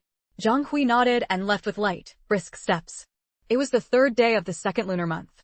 The weather was still very cold, and snow was falling in the capital, turning everything white. Zhang Hui tightened the scarf around her neck, a smile playing on her lips, and walked in the opposite direction of her home. It was eastward. When one encounters happy events, one's spirits soar. Zhang Hui walked farther and farther. After about an hour, she finally grew tired and stopped. This was a very remote alley. The ice and snow couldn't mask the foul stench. Using her spiritual sense, Quan Shengnan saw that it was actually a garbage dump. Zhang Hui looked around and found no trace of people nearby. After all, it was early morning and a snowy day. Few people were out walking. She casually took Quan Shengnan out of the food container and placed her by the roadside. She had originally intended to just toss her by the roadside, but for some reason, a strange gust of wind suddenly blew in. She couldn't help but shiver, and then she softened her movements. On such a cold day, she's bound to die anyway. It's just a matter of sooner or later. She closed the food container again and turned to leave. After taking just 2 steps, she turned back, opened Quan Shengnan's swaddling clothes, stripped off her clothes, leaving her naked in the icy snow. The clothes I bought are all good quality. What if someone finds them as evidence? Better to take them away. She muttered to herself, it's best if she dies. Death ends all troubles, and my granddaughter will no longer be at risk of having the truth discovered. From now on, my granddaughter will be the young lady of the Yuan family. Quan Shengnan's spiritual sense was powerful. Even after Zhang Hui had walked far away, she could still hear her voice. I must hurry back. On the way back, I'll buy some ingredients so they can't suspect what I was doing during these 2 unaccounted hours. Little girl, Don't blame me. Blame your unfortunate fate. Unfortunate fate? If her fate was unfortunate, whose fate was good? A mother from a prestigious family, a father who was a high-ranking official. It was precisely because she was born with a fortunate fate that she attracted the schemes of this vicious mother and daughter. When she was switched, Quan Shengnan didn't have her little cloak on. Now, she didn't even have her clothes or swaddling clothes. The wind blew, and snow fell on her face and body. It was bone-chillingly cold, the same kind of cold she had felt at the peak of Kunlun. 17. Chapter 17. Shocking Secret 1. Quan Shengnan's exceptionally delicate little body turned blue and purple in an instant under the wind and snow. She didn't know how her past self had endured it without freezing to death. At this moment in this life, she used her spiritual sense to mobilize the energy of yin and yang to protect her internal organs, thus avoiding the invasion of the cold. Just then, a pair of rough, large hands picked her up. What a sin, haven't they sinned enough? They won't even spare a child. Following the aged voice, Quan Shengnan discovered that the old man speaking had opened his sheepskin coat and wrapped her against his chest, skin to skin. His body temperature warmed Quan Shengnan's icy body, making her almost grateful to heaven. This was a very old man. His hair was gray, his eyebrows were gray, and his face was full of wrinkles, as if he had experienced too many hardships. Yet, his demeanor was refined and scholarly, and his eyes were kind and gentle, like a scholar. His rough hands were like old tree bark, pricking Quan Shengnan's skin painfully, but fortunately, she was soon wrapped inside the sheepskin coat. Grandpa. It was Grandpa Yun Jianjun who had doted on her for 5 years. When her adoptive father and mother Quan divorced, it was actually the adoptive father whom Grandpa and Grandma gave up on, not her, her mother, and her brother. Strangely, from Grandpa's tone, he seemed to know Zhang Hui. She let Grandpa carry her as he walked against the wind and snow for about an hour before entering a courtyard house. Old woman, quickly prepare some hot goat's milk. What do you need goat's milk for? Haven't you always disliked its gamey smell? An old woman walked out of the main room. She was about the same age as Grandpa Yan Jianjun, with neatly combed, glossy gray hair tied in a bun at the back of her head, wrapped in a black net and secured with a shiny silver hairpin. She wore an old-fashioned black diagonal closure jacket. She was a very typical rural woman of the time, dressed cleanly and neatly, but her demeanor was neither elegant nor noble. Even so, her appearance made Quan Shengnan want to cry. Because she was precisely the grandmother from Quan Shengnan's memories. Quan Shengnan didn't know Grandma's name, but she knew Grandma's surname was Qin, and others called her Yun Qinsher. Grandpa and Grandma died at the same time, in an accident the year she turned 5. She was very young then and had almost no memory of it. Instead, it was later, after awakening her inheritance, that some childhood memories suddenly became clear. Her memory of Grandpa and Grandma's affection for her was particularly vivid. Yun Jianjun hurried into the room and said to Yun Qinsher, who followed him in, "Our granddaughter was abandoned by Zhang Hui in a snowdrift by the roadside, stark naked. Luckily, I saw her. Any later, and she might have frozen. Quickly get some hot goat's milk to feed her, and find some clothes and swaddling. Don't let the child get cold." Grandpa really did know Zhang Hui. So, Grandpa finding her wasn't a coincidence? Quan Shengnan carefully recalled what her spiritual sense had seen. It seemed that after Zhang Hui smuggled her out of the hospital, Grandpa had been following behind. Grandpa had been very cautious, not letting Zhang Hui notice him. At the same time, Quan Shengnan noticed that after Grandma heard the name Zhang Hui, her eyebrows shot up, and her eyes were filled with hatred. She knew her? Grandma also knew Zhang Hui? Wait, old man, what did you say? Our granddaughter. Yun Qinsher immediately grasped the key point, her face full of excitement and confusion. Yes, it's Ziyuan's daughter.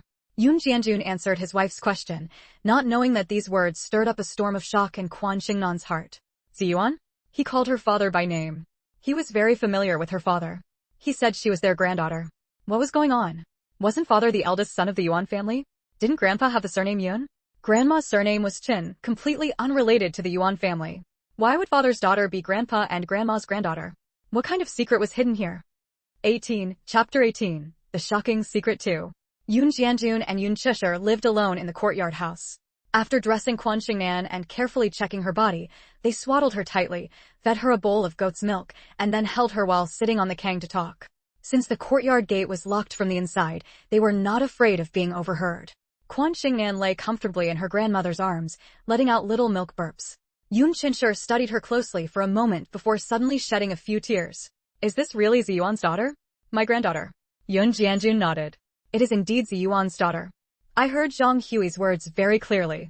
She said the eldest young lady of the Yuan family was her granddaughter, not this child. She also said only if this child died would they not fear the truth being discovered. As soon as I heard Zhang Hui's words, I knew something was wrong. You and I both know very well that in the Yuan family, only Ziyuan is married, and his wife was pregnant. She gave birth yesterday to a girl. I've been lingering nearby these past few days, hoping to get detailed news to bring back to you. I noticed Zhang Hui's behavior was very odd yesterday. Her smile was too bright, unlike her usual self. So I secretly followed her and discovered the secret. I was once a scout. She, a woman who only knows how to enjoy the fruits of others' labor, didn't notice me at all. I found out that the granddaughter she mentioned was actually born to Yuan Jihong. Yuan Jihong isn't married, yet she gave birth to a daughter. What does that mean? It means she got pregnant out of wedlock. To give her child a legitimate status, she devised a scheme to swap the babies, exchanging her daughter with Ziyuan's daughter, so her child could replace Ziyuan's daughter as the eldest young lady of the Yuan family. That vile woman. Yun Chisher erupted in fury. Still so ruthless. Yun Jianjun said, more than ruthless? She's shameless too. Haven't we always known that? Knowing is one thing, but seeing her nearly kill Ziyuan's child is another. Old Yun, if it weren't for you, this child would surely have frozen to death on the streets. Such heavy snow, such cold weather. Yun Chincher held Quan Shengnan tightly, her heart still trembling with fear, her face filled with relief. Quan Shengnan, however, was utterly confused, her mind almost tangled in knots. Why couldn't she understand what her grandfather and grandmother were saying? Soon, Yun Jianjun's next words unraveled her doubts. Back then, in order to marry Yuan Chengda, she sent people to hunt you and Shuang, forcing you and your daughter to change your names and live in hiding, not even daring to see Ziyuan.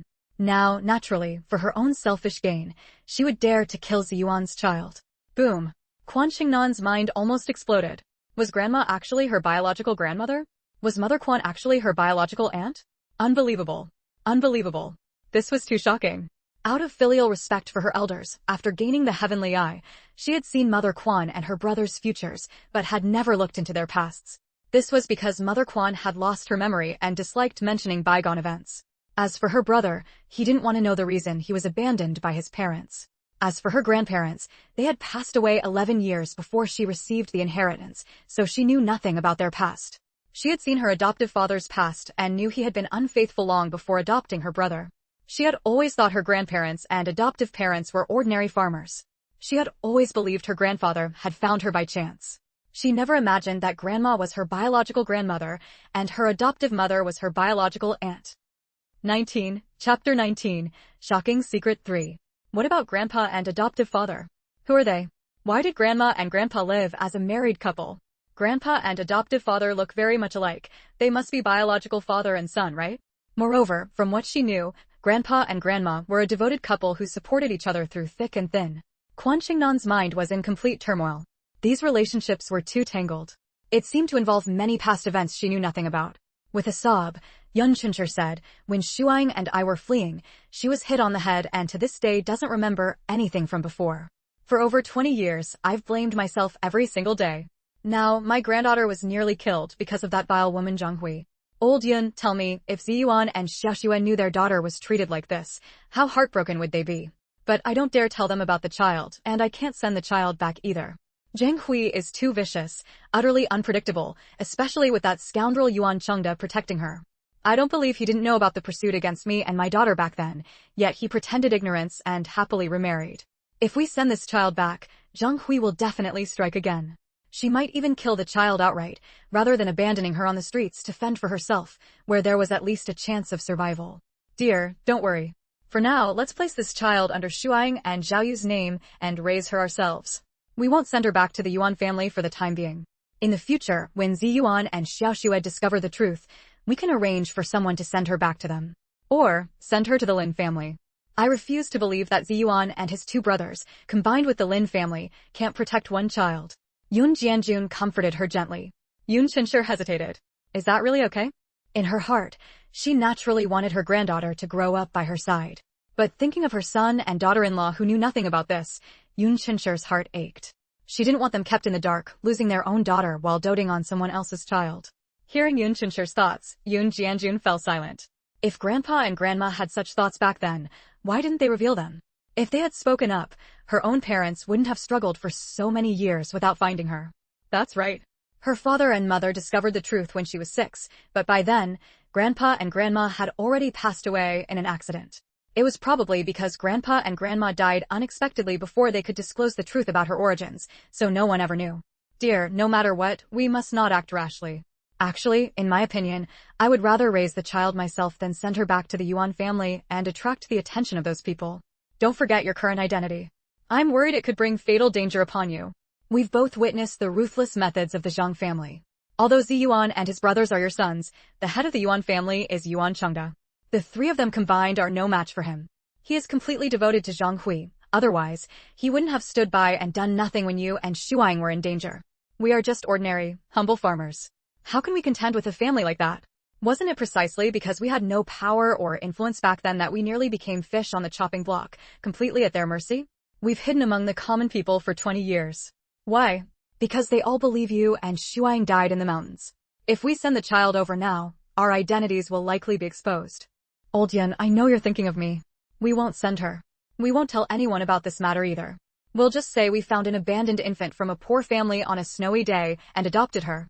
Tears welled up in Yun Chuncher's eyes as she spoke, her voice choked with sobs. Chapter 20, Shocking Secret 4.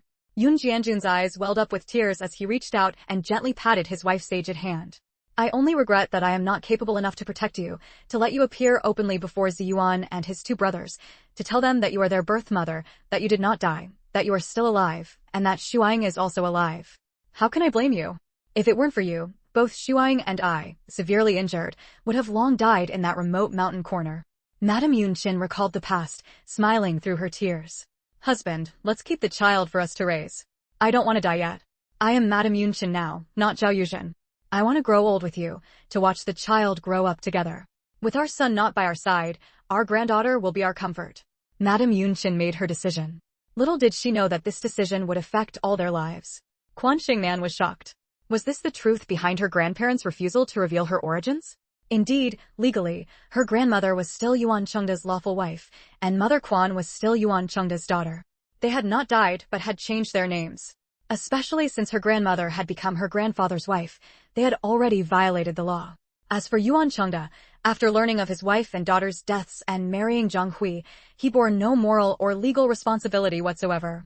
Quan Shengnan couldn't help but activate her heavenly eye to see her grandparents' future.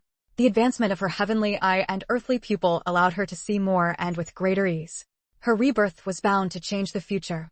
Because of her, her grandparents had avoided that accident and would live long lives. Her inheritance fully enabled her to take care of her grandparents' health and provide her family with a comfortable and prosperous life. Because she now had the ability to protect herself, after learning about the outbreak of the Yuanwei incident, her grandparents intended for her to reunite with her parents. However, due to her younger brother, she instead stopped her grandparents. She told her grandparents that she wanted to see Zhang Hui and her daughter sentenced and imprisoned. Such a malicious mother and daughter must be punished. The grudge of her grandmother's husband being taken away, the grudge of Mother Quan's injury and memory loss, the grudge of her parents losing their daughter, and the grudge of her own near-death experience, each and every one of these was caused by them. How could they commit such evils, continue to enjoy wealth and luxury as before, and not face any punishment? Thus, her grandfather and grandmother agreed. Then, she looked into her grandparents' past. She wanted to know what had happened to her grandfather and grandmother. When she saw the incident of injury mentioned by Madame Yunqin, she was instantly furious. What did she see? Her grandmother and Mother Quan, two women, were chased all the way into the deep mountains and old forests, on the brink of despair. Mother Quan's head was smashed, and her grandmother's legs were broken.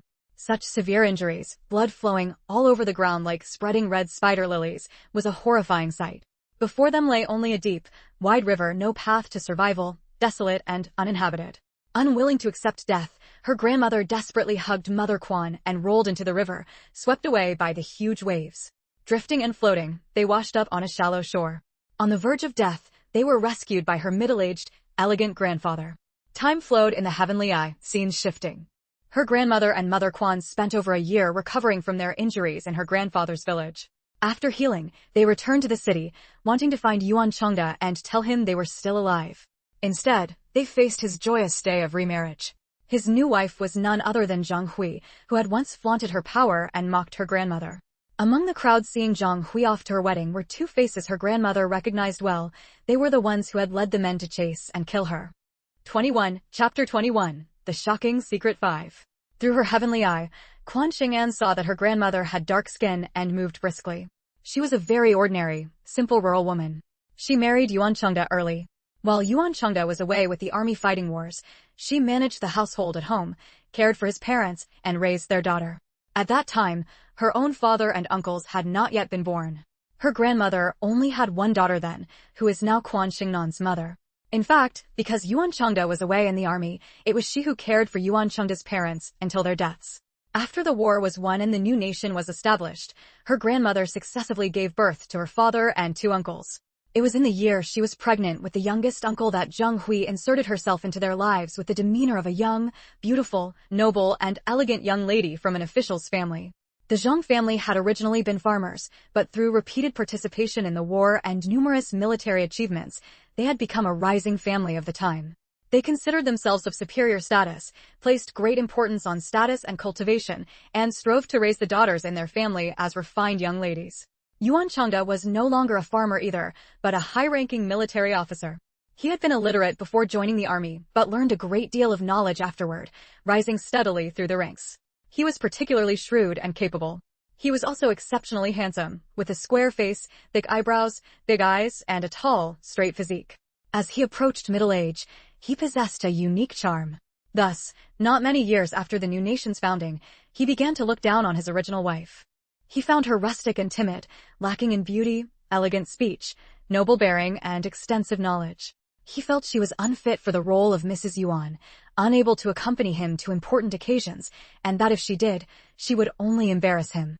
When Zheng Hui showed interest in him, he half-heartedly acquiesced, secretly carrying on a relationship with her behind his wife's back. During the war and in the early days of the nation's founding, many laws and regulations were not well established. Moreover, with those above setting an example, many people engaged in such behavior. Since the law could not punish the multitude, they felt no shame but rather took pride in it. They were open and aboveboard about it, only keeping it secret from the grandmother, who remained completely unaware. The grandmother moved from her hometown thousands of miles away to the capital. Before leaving home, she had never stepped out of the mountain village. She felt fearful of this new place. She didn't know anyone here, and even though she did know, mostly preferred to befriend Zheng Hui rather than treat her kindly. It was only when she was being hunted that she learned everything. At that time, although her grandmother was in pain, she was not without hope. She thought Yuan Chengda would consider their 4 children and their many years of marital affection and not go too far. It wasn't until she saw them get married that she finally despaired.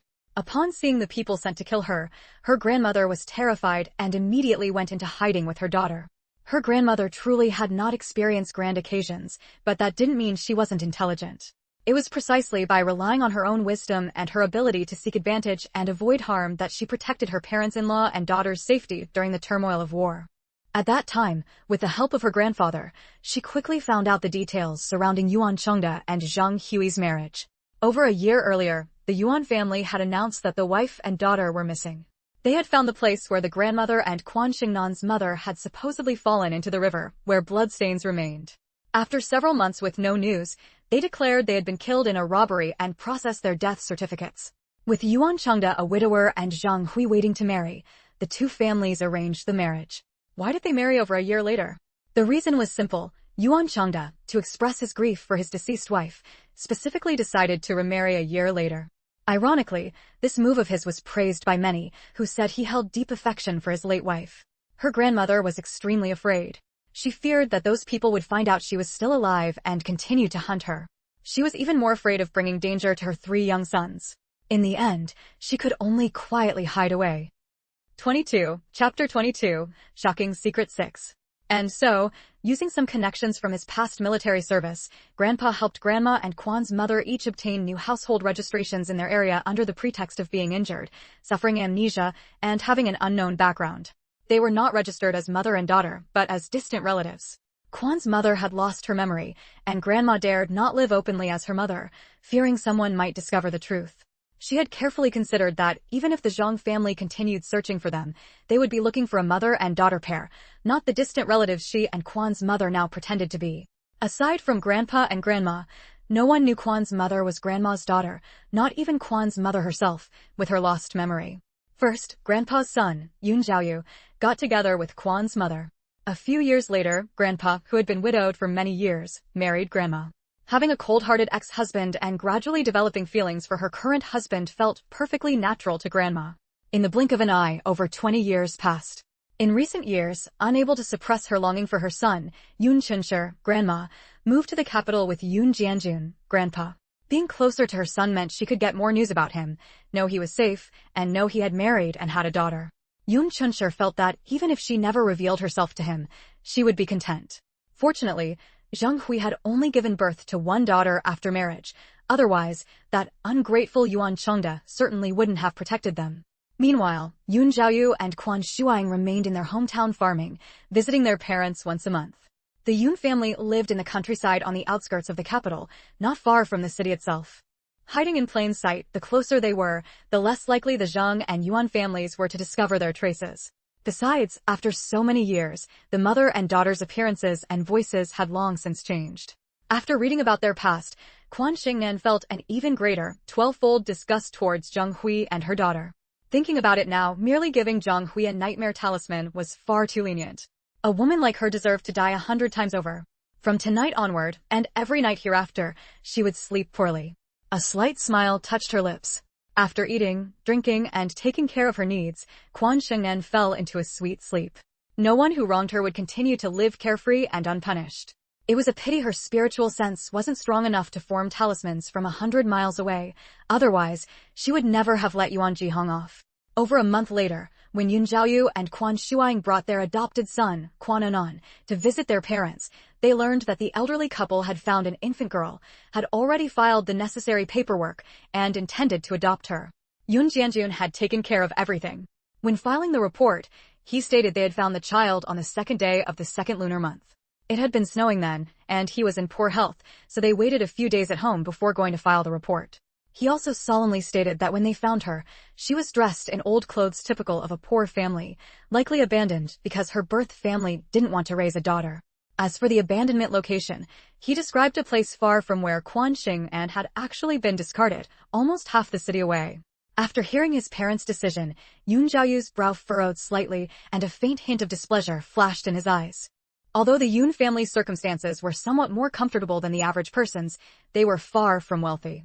They had already adopted one child. What was the point of adopting a girl now? It just meant another mouth to feed. Seeing her adoptive mother and brother again, Quan Shengnan was exceptionally excited. Her spiritual power had stabilized, and her spiritual sense had grown stronger. She had been observing the family of three by the Kang all along. Noticing Yun Zhaoyu's expression, Quan Shengnan inwardly sneered. So, he had been dissatisfied with her from the very beginning. Was she the final straw that led to his divorce from her mother? Chapter 23, Shocking Secret 7. No. There was only one reason he divorced after his affair. He resented Mom for not bearing him a child. There was no way around it. Among couples trying to have children, if the man is infertile, the wife mostly chooses not to have children or to adopt. If the woman is infertile, then 90% of the husbands choose divorce.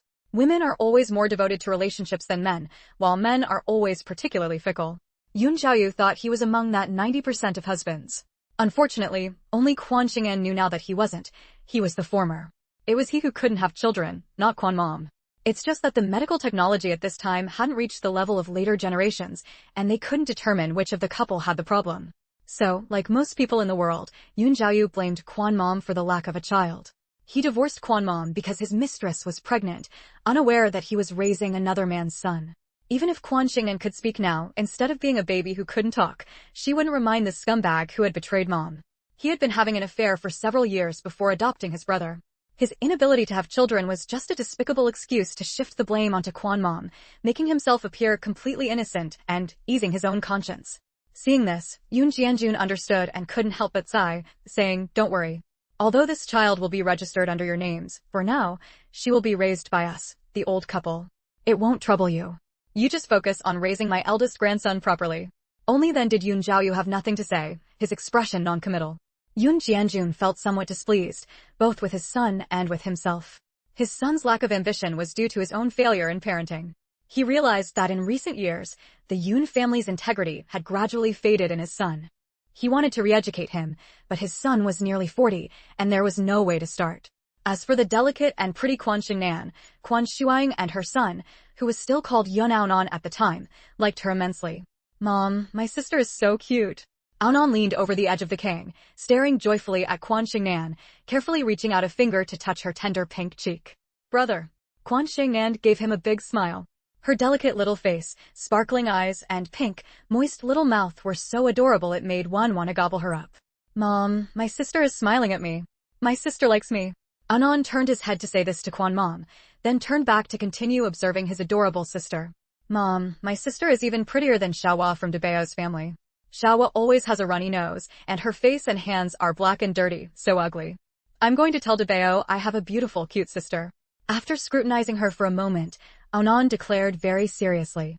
Quan Mom picked up her daughter, a relieved smile appearing on her face. Yun Jianjun and Yun Chunshi also looked on with great affection. Besides the adults, their biggest worry had been Aonan. They were afraid Aonan wouldn't accept the existence of a sister. Now it seemed he liked her very much. Yun Jianjun smiled with relief. Aonan, how about we name our sister Shengnan? You're Aonan and she'll be Shengnan. I'm Aonan and my sister is Shengnan.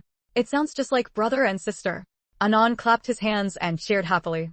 With no objections, the formalities were quickly completed. Quan Shengnan received her name and identity from her previous life, except now she was called Yun Shengnan, taking her adoptive father's surname. The family lived together happily for 2 days. Then, worried about the chickens, ducks, geese, and pigs at home, Quan Mom said goodbye to her husband and son and returned home. 24. Chapter 24. Shocking Secret 8. Aonan said reluctantly, Grandpa, I'll come see my sister in a few days. Seeing his sister, he didn't want to go back at all. He really wanted to play with his sister. However, he also loved his father and mother. Living with his parents was what made a family. Yun Jianjun patted his head and smiled. Next autumn, when you come to the city for school, you'll be able to see your sister every day. His son was already beyond teaching, but his grandson was like uncut jade. He must be properly nurtured. Yun Jianjun's ancestors were from a scholarly family, but unfortunately, they encountered turbulent times, leaving him as the sole survivor. He joined the army as a teenager, lost his wife in his youth, faced hardship in middle age, and finally found peace in his later years. Although he had no biological grandson, he was open-minded and didn't dwell on it. Aonan nodded happily. By then, he would move to the city with his parents. Dad, Mom, I'll go home and find a milk-producing goat and have Xiaoyu bring it over, Quan Shuang said. Shengnan was young, but she herself had no milk. Seeing how the two elders had fed the child with goat's milk, raising her to be plump and fair, gave her this idea. Since it was her daughter, of course she wanted to take good care of her. Hearing her mention it and meeting his father's stern gaze, Yun Jiaoyu had no choice but to nod. Good. Yun Jianjun was very pleased. Shuang was a good woman, simple and kind-hearted like her mother. After Yun Jiaoyu, his wife, and Aonan left, Yun Jianjun and Yun Chunshi took meticulous care of Quan Shengnan. Spring turned to summer, time passed swiftly, 3 months to roll over, 6 to sit, 7 to roll, 8 to crawl, and soon it was after the Mid-Autumn Festival. It was now the 9th month of the lunar calendar, the golden autumn season with clear skies and crisp air. Quan Shengnan was naturally gifted with excellent physique. Since birth, she had never fallen ill. At 8 months old, she was already crawling swiftly in the courtyard. Except for a pomegranate tree and a well, the entire courtyard was paved with neat gray bricks. Yun Chunshi loved cleanliness, sweeping it spotless every day. After taking care of Quan Shengnan, she often washed it with water as well. Quan Shengnan crawled under the pomegranate tree, looking up at the heavy red pomegranates on the branches, drooling. The pomegranates had split open, revealing glistening seeds, attracting many birds. Little greedy cat, want to eat pomegranate? Yun Jianjun lifted Quan Shengnan easily under her arms and held her in his arms. Later, I'll ask Grandma to pick a pomegranate, squeeze the juice, and feed it to you. Quan Shengnan shook her head, pointing her fair, tender finger at the base of the pomegranate tree, babbling. An 8-month-old baby's vocal cords aren't fully developed. Even though she had long been tempered by innate chi, she didn't want to appear too extraordinary compared to others. Yun Jianjun didn't understand her meaning. Nanan, what are you trying to say? Nanan was Quan Shengnan's nickname. Quan Shengnan patted Yun Jianjun's arm, struggling to get down. Yun Jianjun complied with her wish, setting her on the ground. She quickly crawled to the base of the tree, pointed firmly at a specific spot, then turned back to Yun Jianjun, babbling loudly. Because the pomegranate tree was planted there, a circle around its base wasn't paved with bricks, it was all soil. Yun Jianjun looked for a long time, then suddenly had an idea. He asked, are you trying to tell Grandpa there's something here? Quan Shengnan nodded vigorously. Yes, there was something here. 4 feet deep in the soil under the tree was a jar. The jar contained quite a bit of gold, silver, and valuables. She had seen it with her heavenly eye. It was buried by the original owner of this courtyard as a precaution. However, their family had no descendants left, and this small courtyard had eventually come into Yun Jianjun's possession. The Yun family's life was difficult, not affluent at all.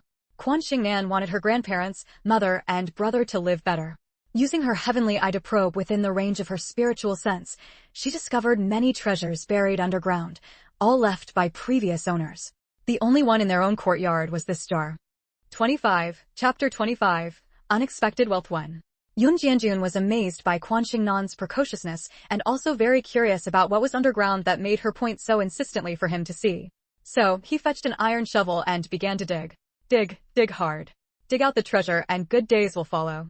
Quan Shengnan sat on the bluestone brick ground not far away, waving her arms, watching with a beaming smile, drooling without even realizing it. When Yun Qinshe returned from buying groceries, she saw the scene.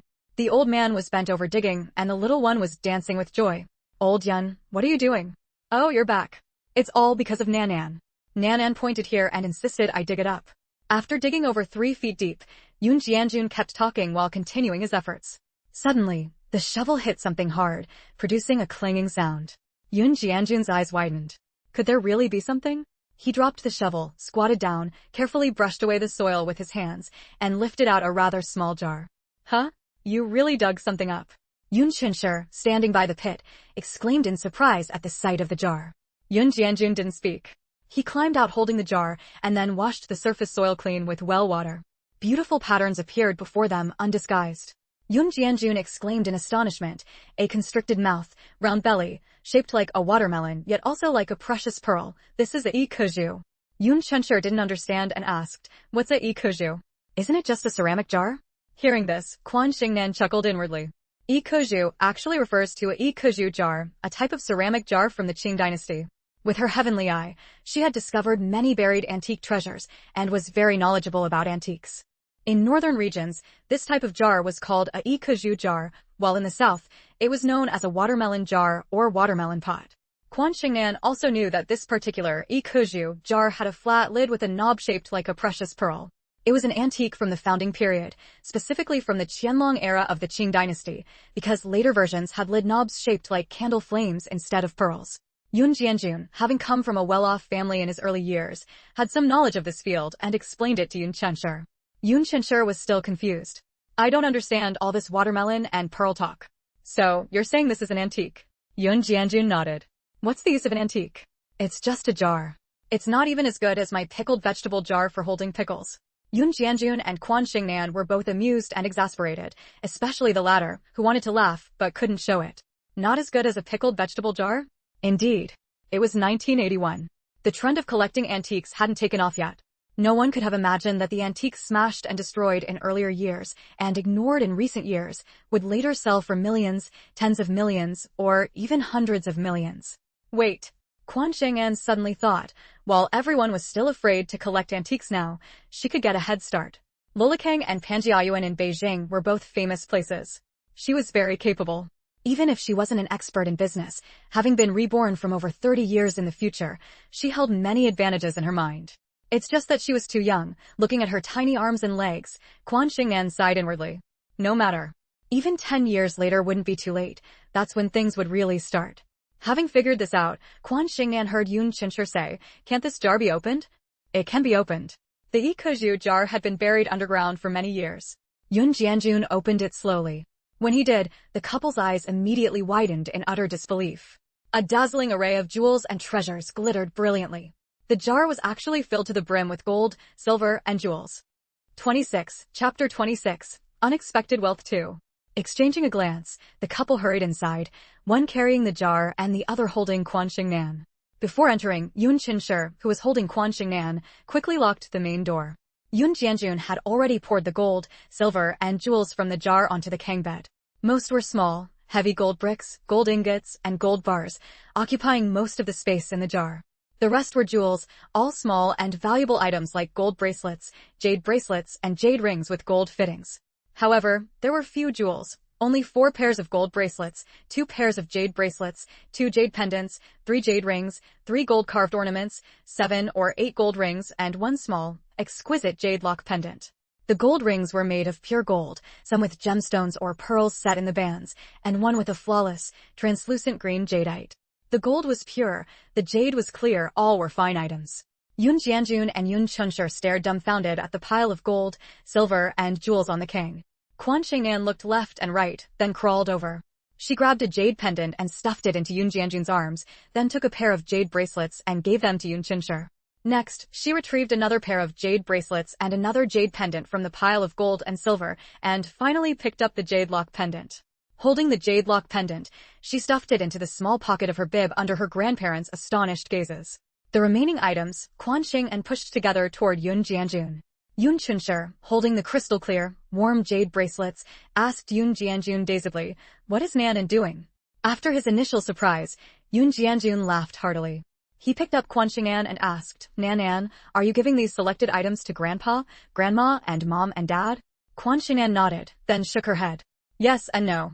It was only natural to give them to Grandpa and Grandma, and it was right to give some to Mom, but the jade pendant was for her brother, not for Yun Jiaoyu. Compared to gold and silver, Quan Shengnan preferred jade. Jade was a natural substance, a treasure formed from the spiritual energy between heaven and earth. Wearing jade also had certain benefits for the body. Now Yun Jianjun didn't understand her meaning, nor did he bother to guess. Seeing Yun Chunshur's worried expression, he quickly asked, "What are you thinking, dear?" "Old Yun, how did Nanan know there was something buried down there?" Hearing this, Yun Jianjun also fell silent. After a moment, he said, "Although Confucius said not to speak of strange forces and chaos, people often say children's eyes are the purest. Perhaps that's why Nanan knew something was buried under the tree roots. Look, after digging it up, Nanan first picked out items to honor us. It seems she wanted to give these things to us." "Yes, to honor you." Quan Shengnan nodded vigorously, waving her arms and babbling while sitting in his lap. Yun Chunshur exclaimed in surprise, "Can Nanan understand us at such a young age?" "Nanan, are these for Grandpa and Grandma? If so, nod your head, okay?"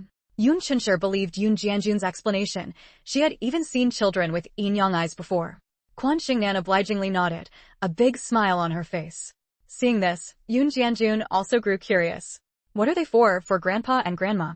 Quan Shengnan's eyes wandered around before settling on the vegetables Yun Chunshur had bought and brought inside. She pointed at them and let out an ah. Yun Chunshur was stunned. "Old Yun, what does this mean?" Nanan probably means to sell the items she left behind and use the money to buy food to eat, or maybe clothes to wear. In short, sell them for money to live on. That should be the meaning, right? Yun Jianjun said uncertainly. 27, Chapter 27, Unexpected Wealth 3. "Grandpa, you are truly wise." Quan Shengnan smiled brightly and nodded in strong agreement. If one has money to live a good life, why insist on clinging to poverty? These treasures were ownerless, so Quan Shengnan felt no guilt whatsoever. She just needed to do more good deeds when she grew up. Yun Chunshur was very hesitant. She was an ordinary farm woman. Even after marrying Yun Jianjun, she hadn't changed her nature and didn't dare to keep so many things for herself. They were all gold and jade. How much money would they be worth? Yun Jianjun, however, was very open-minded. "Wife, don't worry," he said. "This courtyard has been ownerless for many years, which is why I was able to arrange to buy it. Since it's ownerless, so are these treasures. What's the point of them being buried underground? We don't need to sell everything. In life, one shouldn't gain without effort. Selling a few unmarked gold bars to slightly improve our lives, to let on and Nan and eat a little better, is enough. We'll keep the rest." Nanan found them, so they'll be part of Nanan's dowry when she grows up. When it came to giving them to Quan Shengnan, Yun Chunshur had nothing more to say. Nanan was her own granddaughter, the daughter of the son she had missed for so many years, her own flesh and blood, whom she loved dearly. Given their family circumstances, they couldn't provide Nanan with a better life, but selling these things would change that. Her daughter, grandson, and granddaughter would have enough money for clothes and food. Her grandson and granddaughter would have enough money to go to school and wouldn't be laughed at for wearing old clothes. She herself had suffered from being illiterate and lacking knowledge, which was why Yuan Chengda had abandoned her. Knowledge could change everything, and no one understood the truth of that statement better than she did. Her granddaughter should have been living a life of wealth, but because of her own selfishness in keeping her, she could only follow her into a life of hardship. She couldn't let her granddaughter live a hard life anymore. She had to do everything possible to ensure her granddaughter ate well, dressed well, lived well, and studied well. She couldn't let her suffer. Even if her granddaughter couldn't enjoy the privileged life of someone from the Yuan family, she must still be happier than others. Yun Chunshur had never been a selfless person. Now that she had a granddaughter, she naturally wanted to think of her. After she agreed, Yun Jianjun smoothed over the soil under the pomegranate tree. Avoiding others, he found a day to quietly sell 3 gold bars, saying only that they were passed down from ancestors and offering no further explanation. The 3 gold bars weighed over 100 grams in total, and Yun Jianjun sold them for over 5,000 yuan. At this time, over 5,000 yuan was an absolute fortune. Compared to later times, its purchasing power was equivalent to 50,000 or even 500,000. Yun Jianjun and Yun Qinshi's combined savings amounted to only a little over 300 yuan. After discussing it, the couple spent 3,000 yuan to buy the adjacent Sihiyuan courtyard, putting it under Shengnan's name. They believed that since Shengnan had discovered the gold, silver, and jewels, the house bought with the proceeds should rightfully be hers.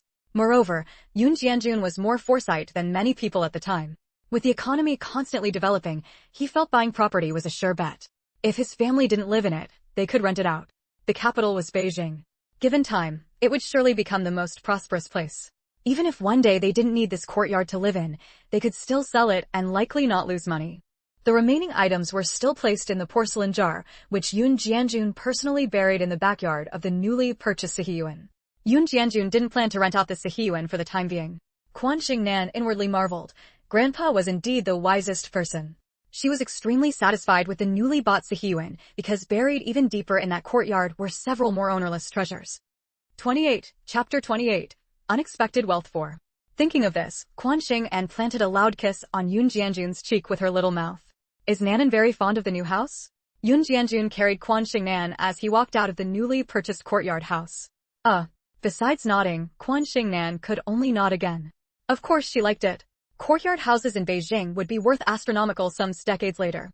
Moreover, there were several treasures within this particular courtyard house. Yun Jianjun locked the door, put away the key, and was just about to head towards their home next door when Quan Shengnan quickly tugged his sleeve and shook her head. Yun Jianjun stopped and looked down at his granddaughter. What does Nanan want to do?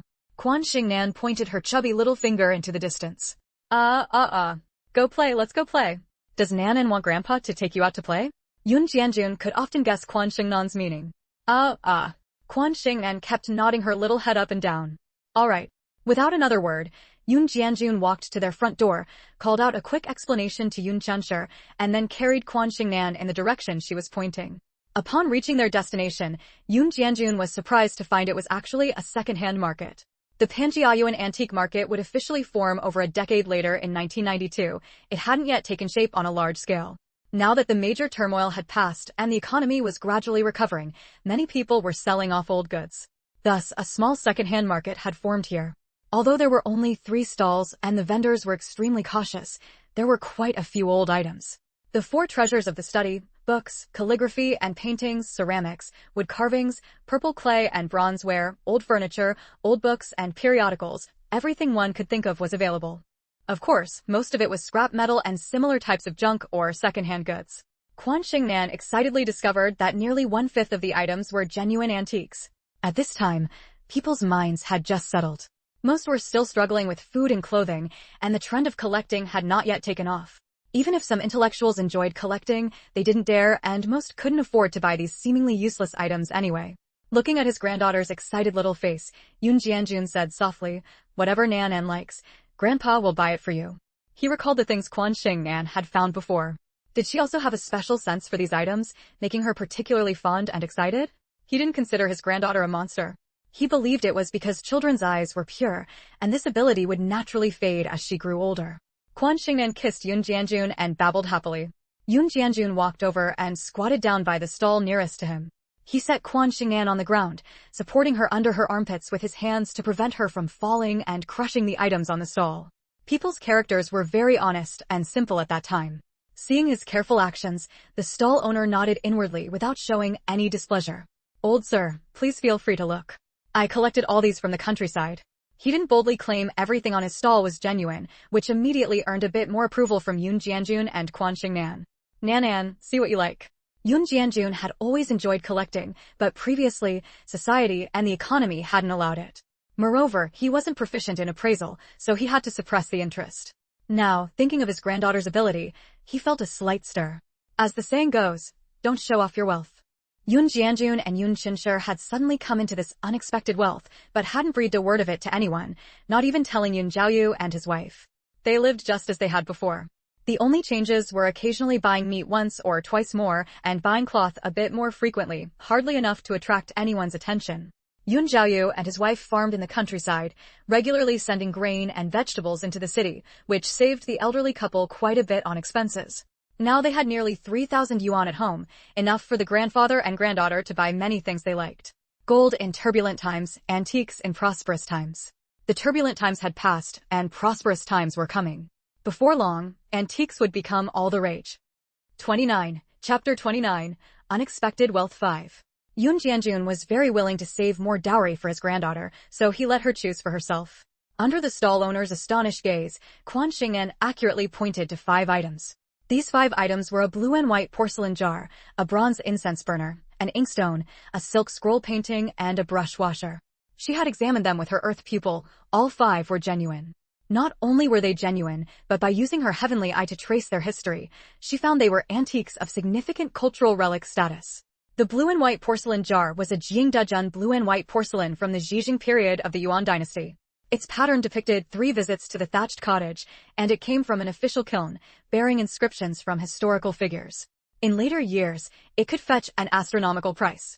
The incense burner was covered in rust and looked extremely unremarkable, but beneath the rust, it revealed the color of Buddhist scripture paper, with a warm, lustrous sheen and an elegantly simple, robust shape. It was a genuine Xuande censer from the Ming dynasty. Among Ming Xuande censers, the Buddhist scripture paper color was the most esteemed. The censer before her had a restrained, pearly luster and exceptionally exquisite craftsmanship, making it a top-grade piece. The inkstone was an Ilielo Qingni inkstone from the Song dynasty, which had once been presented as tribute to the palace and used by Emperor Huizong of Song. The silk painting was an authentic fine brushwork flower and bird painting by Emperor Huizong of Song, and the brush washer was from the Ru kiln. Both were antiques. Clearly, the stall owner was unaware of their true value. In fact, due to cultural disruptions and successive upheavals, few stall owners truly understood antiques. The items they sold were a mixed bag, mostly consisting of old goods from their homes, items they had collected, or things they had acquired from scrap collection stations. Everyone knew that during those turbulent times, hiding antiques and paintings was a serious crime, and countless cultural relics had been smashed, burned, or destroyed. After selecting the items, Quan Shengnan casually glanced around. There were still a few genuine antiques on the stall, but relatively speaking, they held little significance. "We'll take these. Boss, look at us, one old, one young. Give us a cheaper price." Without hesitation, Yun Jianjun immediately spoke up. Although he couldn't distinguish their authenticity, he trusted his granddaughter. Even if they were fake, he was willing to buy them for her because she had chosen them. Buying 5 items in one go? The stall owner perked up. 300 yuan. Too expensive. Yun Jianjun frowned and calmly bargained. "I'm buying these because my granddaughter likes them. Generally, no one buys such useless things. 50 yuan.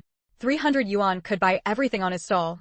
Old sir, I spent a lot of money to collect these from the countryside. You have to let me make a little profit, right? If I went to the countryside to collect goods, 50 yuan could get me a whole pile, not just 5 items. Considering your hard work, and since my granddaughter and I are in the city, I'm willing to offer 50 yuan. Others probably wouldn't even pay that much." "Old sir, 50 yuan is too little. How about 200? "No, 50 yuan. Yun Jianjun bargained persistently, arguing his case. "How about 100 yuan? I worked hard for this. I can't sell at a loss. 50 yuan. 80 yuan. For 80 yuan, you can take them all, and I'll throw in 2 extra items as a bonus. 80 sounds nice, doesn't it?" The stall owner had no choice but to compromise. At this price, he could still make at least 40 yuan. "And I can choose freely?" Yun Jianjun pressed his advantage. 80 yuan was within his expected price range, and he was getting 2 extra items. Of course, you can pick any 2. After all, they were just items he had acquired for a few yuan each. Deal. Grandpa's bargaining skills are amazing, Quan Shengnan thought, her little eyes looking up at Yun Jianjun with admiration. After settling the price, Yun Jianjun looked down at Quan Shengnan and said, "Sweetie, pick 2 more, okay?" Of course, that was fine. Quan Shengnan examined the stall carefully for a while and soon selected 2 more items she liked. 30. Chapter 30. Unexpected Wealth 6. A string of seemingly ordinary wooden prayer beads and a peculiarly shaped stone. These were the freebies Quan Shengnan had chosen. The stall owner didn't know the prayer beads were carved from a single piece of premium green sandalwood with exquisite craftsmanship by a master, nor did he know the stone concealed vibrant chicken blood stone markings inside. Therefore, he was very grateful that she had picked these two small items, thinking the little child wasn't greedy and the old man was honest. Because of this, seeing the old man holding the child and finding it inconvenient to carry things, the stall owner specially gave him a bamboo basket and packed the items for him. Good deeds bring good rewards. It has always been so since ancient times. Conveniencing others also conveniences oneself. After paying and thanking him, Yoon Jianjun, holding his granddaughter in one arm and the bamboo basket in the other, walked briskly toward the other two stalls. The owners of those two stalls had already witnessed Yoon Jianjun's spending and casual attitude, so they quickly greeted him with beaming smiles and attentive service. There were fewer genuine items on their stalls. Quan Shengnan picked a total of 8 pieces. Yoon Jianjun once again employed his bargaining skills and bought them all for 80 yuan. Thus, the grandfather and granddaughter returned fully loaded. The 15 items were laid out in a row. Yoon Jianjun happily cleaned the bronze items, inkstones, and other pieces carefully in front of Quan Shengnan. Yoon Chinshur stood by the well after hearing the whole story, pointed at them with a trembling finger, and said, "What? You spent 160 yuan on this junk." The old man and the little one nodded in unison. It was so cheap. These things they bought could be sold for a lot of money in the future. Quan Shengnan, lying nearby watching, was almost dying of excitement. The 1980s were truly a great time to make a fortune. Quan Shengnan was in the joy of treasure hunting until she was interrupted by Yoon Chinshur's roar, "Old Yun. The little one doesn't understand, but don't you?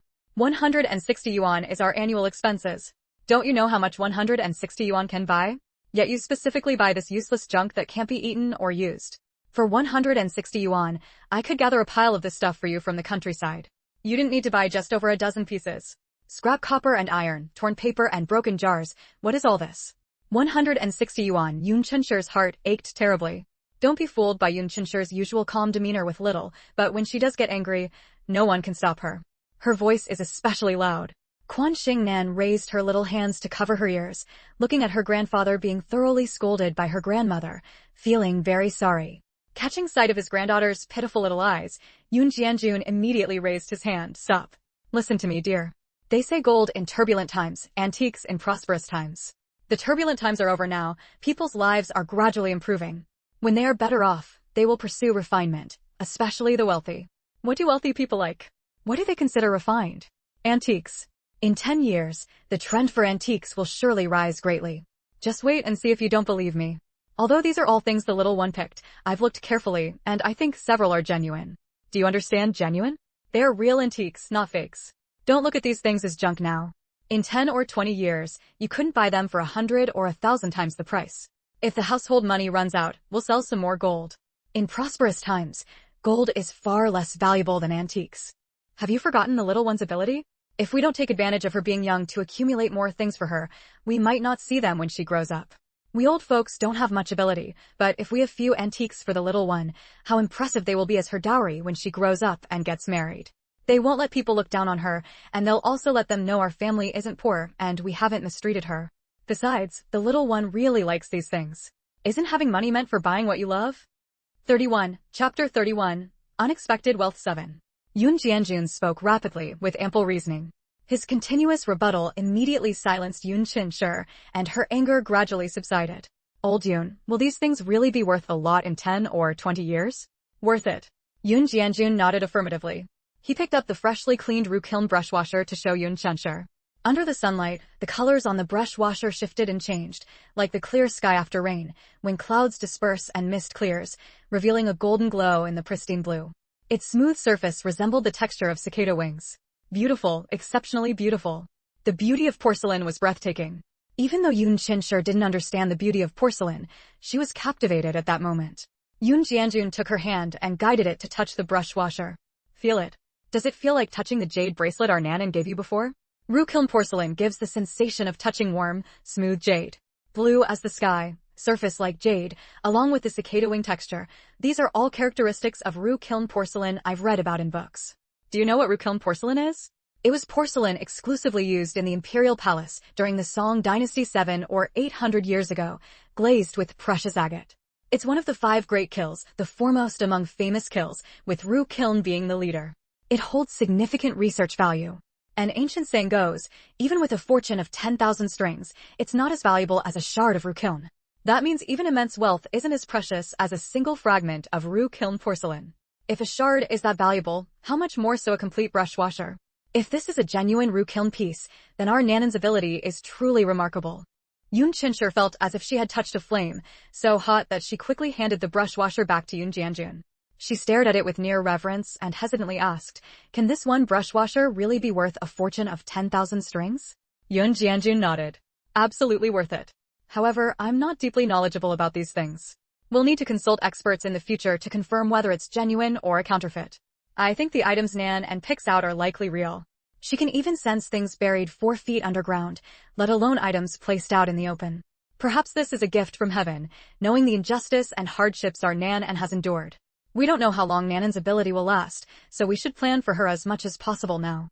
We shouldn't wait until she grows up and loses this ability, only to regret not having saved more for her." Yun Chinshur, however, said, "I'm just afraid that Nanan's ability might shorten her fortune or lifespan. Gains come with losses. There's no such thing as a purely good thing in this world. Nanan is still so little. I'm afraid her eyes are too pure and might attract unclean things." Grandma.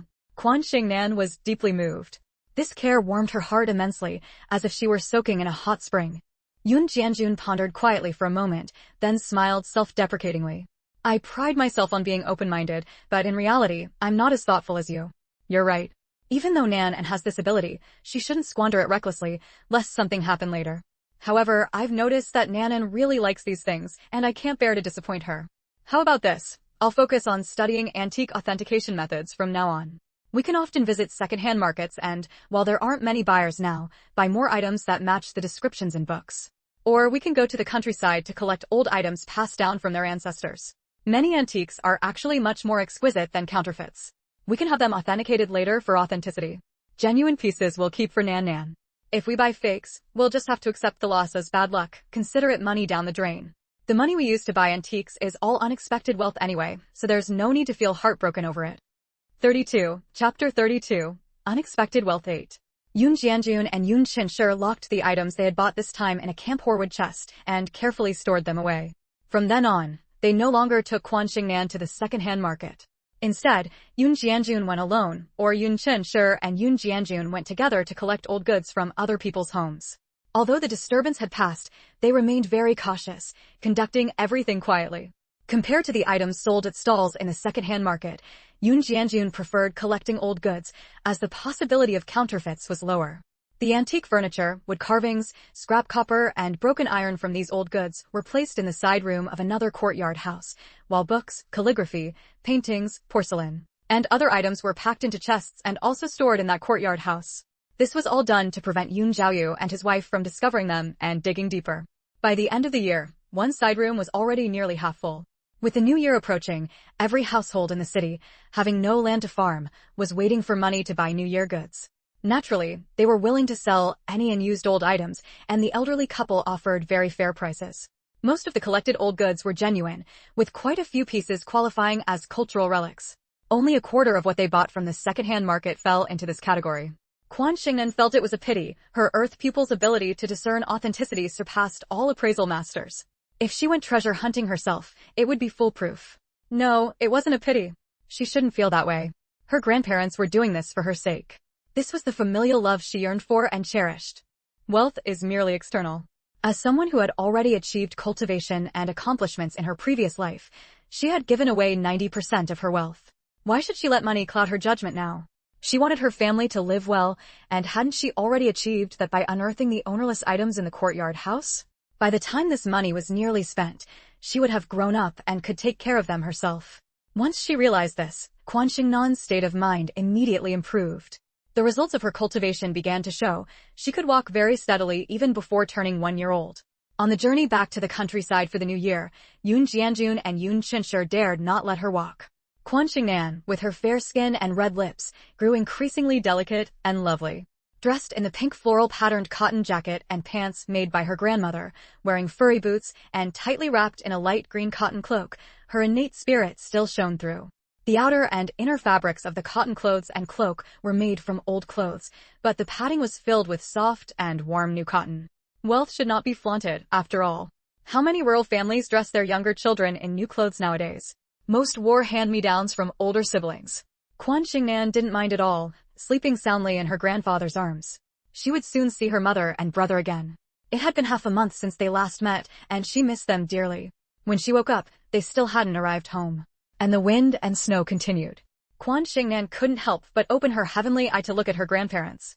With her mother and brother not around, she could only observe future events at the Yun family's old countryside home through her grandparents. Unexpectedly, she discovered something major. How could she have forgotten? She had seen this period in her adoptive father's past.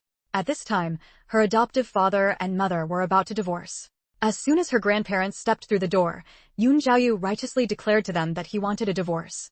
Her mother, afraid of worrying the two elders, originally didn't want to mention it. However, Yun Jiaoyu didn't care and spoke directly, resulting in no one having a proper New Year that year. In the 1980s, divorce was a shameful matter. Which family could celebrate the New Year with enthusiasm if a divorce occurred? Quan Shengnan was especially worried about Mother Quan. She patiently waited for the two elders to travel back to their hometown. Just as she had seen in her heavenly eye, the moment they stepped into the house, before even putting down the things they brought, Yun Jiaoyu rushed out from inside. Dad, I want a divorce. 33. Chapter 33. Utter Shamelessness 1. The New Year goods in Yun Chunsher's hand fell with a thud onto the snowy ground. She stared at Yun Jiaoyu in disbelief. Divorce? How dare he? How could he? 20 years ago, when he was pursuing Quan Shuang, he had vowed to her that he would be good to Shuang for a lifetime. Now, with decades of life still ahead, had he changed his heart, just like Yuan Chengda? Yun Chunsher's tears immediately began to flow. Could it be that her daughter was going to follow in her footsteps and become an abandoned wife? Abandoned in the eyes of outsiders who didn't know the truth, it must be because she was no good. Her reputation would be ruined from then on. Heavens, heavens, they say the heavens have eyes, but where are your eyes? What had she done wrong? To give her such a fate, without any justice to speak of, and now it was her daughter's turn? Her whole life. A difficult childhood, a hard youth. She had finally looked forward to her husband achieving success and fame, yet she had not enjoyed any blessings. She was always mocked and ridiculed. Not long after, she was pursued and nearly lost her life, forced to change her name, forced to separate from her daughter in terms of their mother-daughter relationship, forced to stay away from her son. Had she not humbled herself and compromised enough? And now she was given such terrible news? What did you say? Say it again for me. Yun Jianjun's face was livid, his sharp eyes dangerously fixed on his only son, undisguised displeasure and anger flashing in them. I want a divorce. Yun Jiaoyu repeated solemnly. Beside him, Quan Shuang wept bitterly. Anan's originally bright eyes were now dull. He bit his lip tightly and clung to Quan Shuang's hand, refusing to let go. A child's heart is very sensitive. He knew very well which parent loved him and which disliked him. Yun Jianjun trembled with rage. Quan Shengnan quickly mobilized her divine sense, drew two calming talismans in the air, and attached them to her grandfather and grandmother to calm their emotions, lest their hearts and blood pressure couldn't bear the strain and cause further trouble.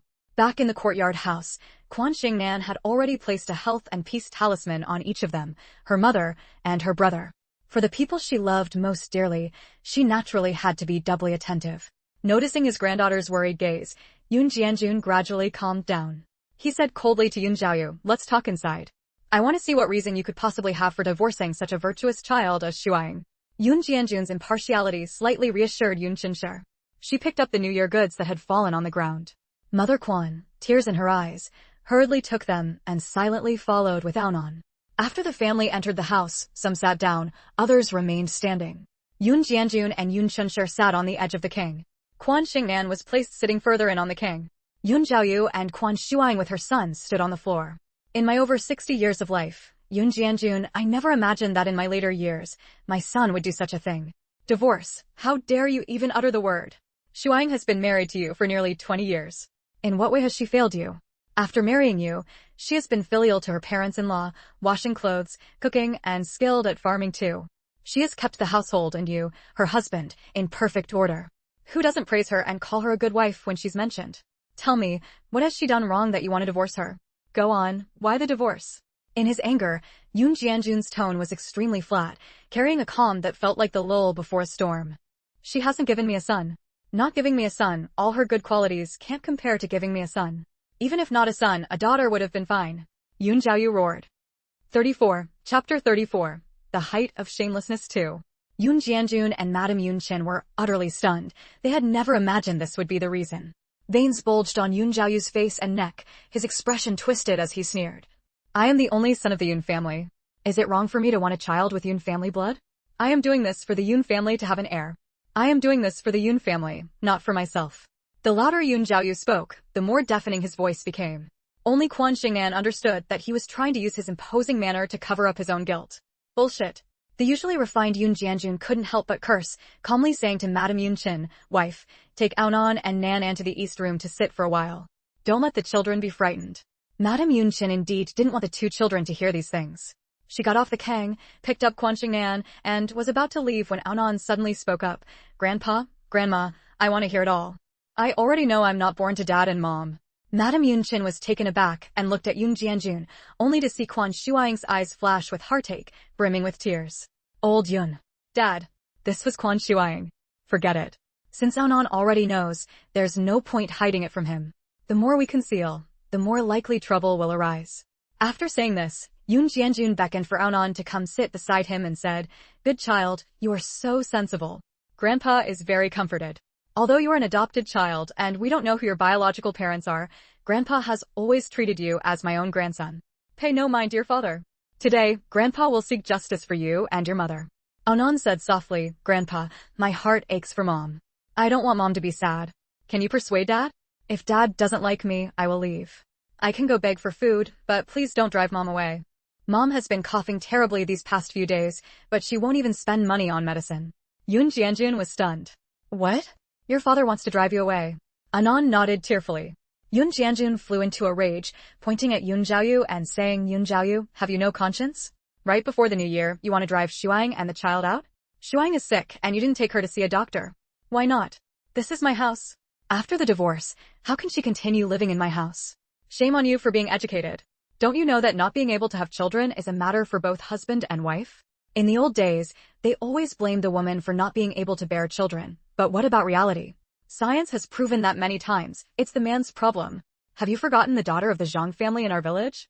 She was married for many years without children and suffered discrimination. She had no choice but to divorce, and soon after remarrying, she gave birth to a healthy baby boy. Her ex-husband remarried, but still had no children. Back then, who didn't understand that it was her ex-husband's problem, not hers? You and Shuang have been married for so many years without children. You were too ashamed to go for a checkup and refused to invite a doctor, but Shuang went for several examinations and even consulted highly skilled old doctors.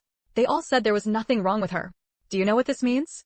It means not being able to have children is not Shuang's fault at all. Shuang has always been devoted to you, never showing a hint of dissatisfaction. She raised Aonan and Nan An as if they were her own. And now you want a divorce?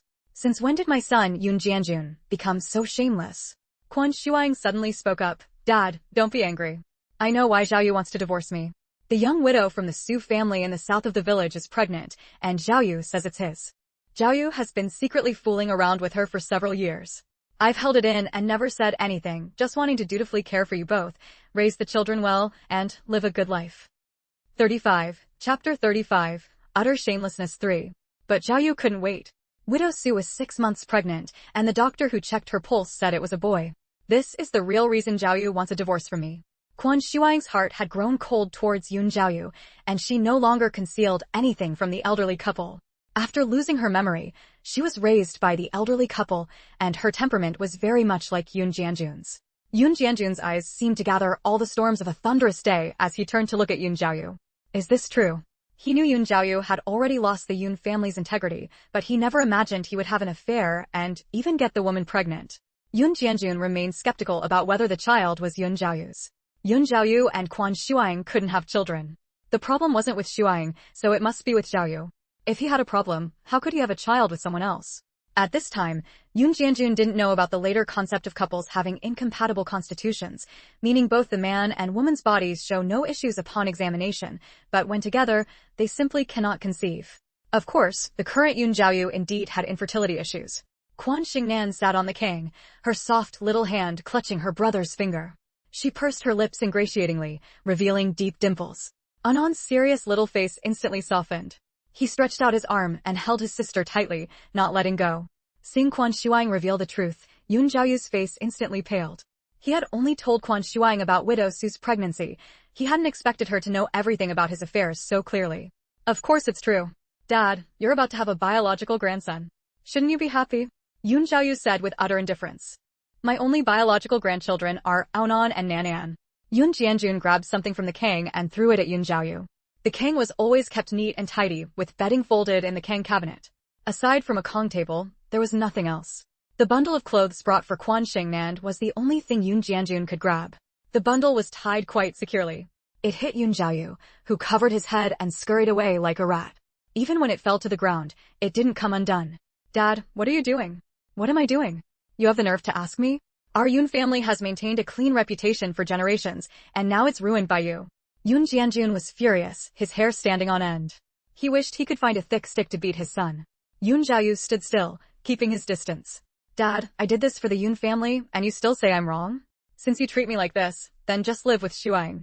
Leave the old house in the countryside to me. Yun Jianjun stopped. What did you say? Say that again. Since Dad dotes on Shuang so much, even hitting and scolding me for her sake, you should just live with her and them from now on. Isn't Shuang the most filial? With her taking care of you and Mom, I can rest assured. Farming is a man's job. The old house in the countryside should be left to me. I'll stay home, farm, harvest grain, and support the family.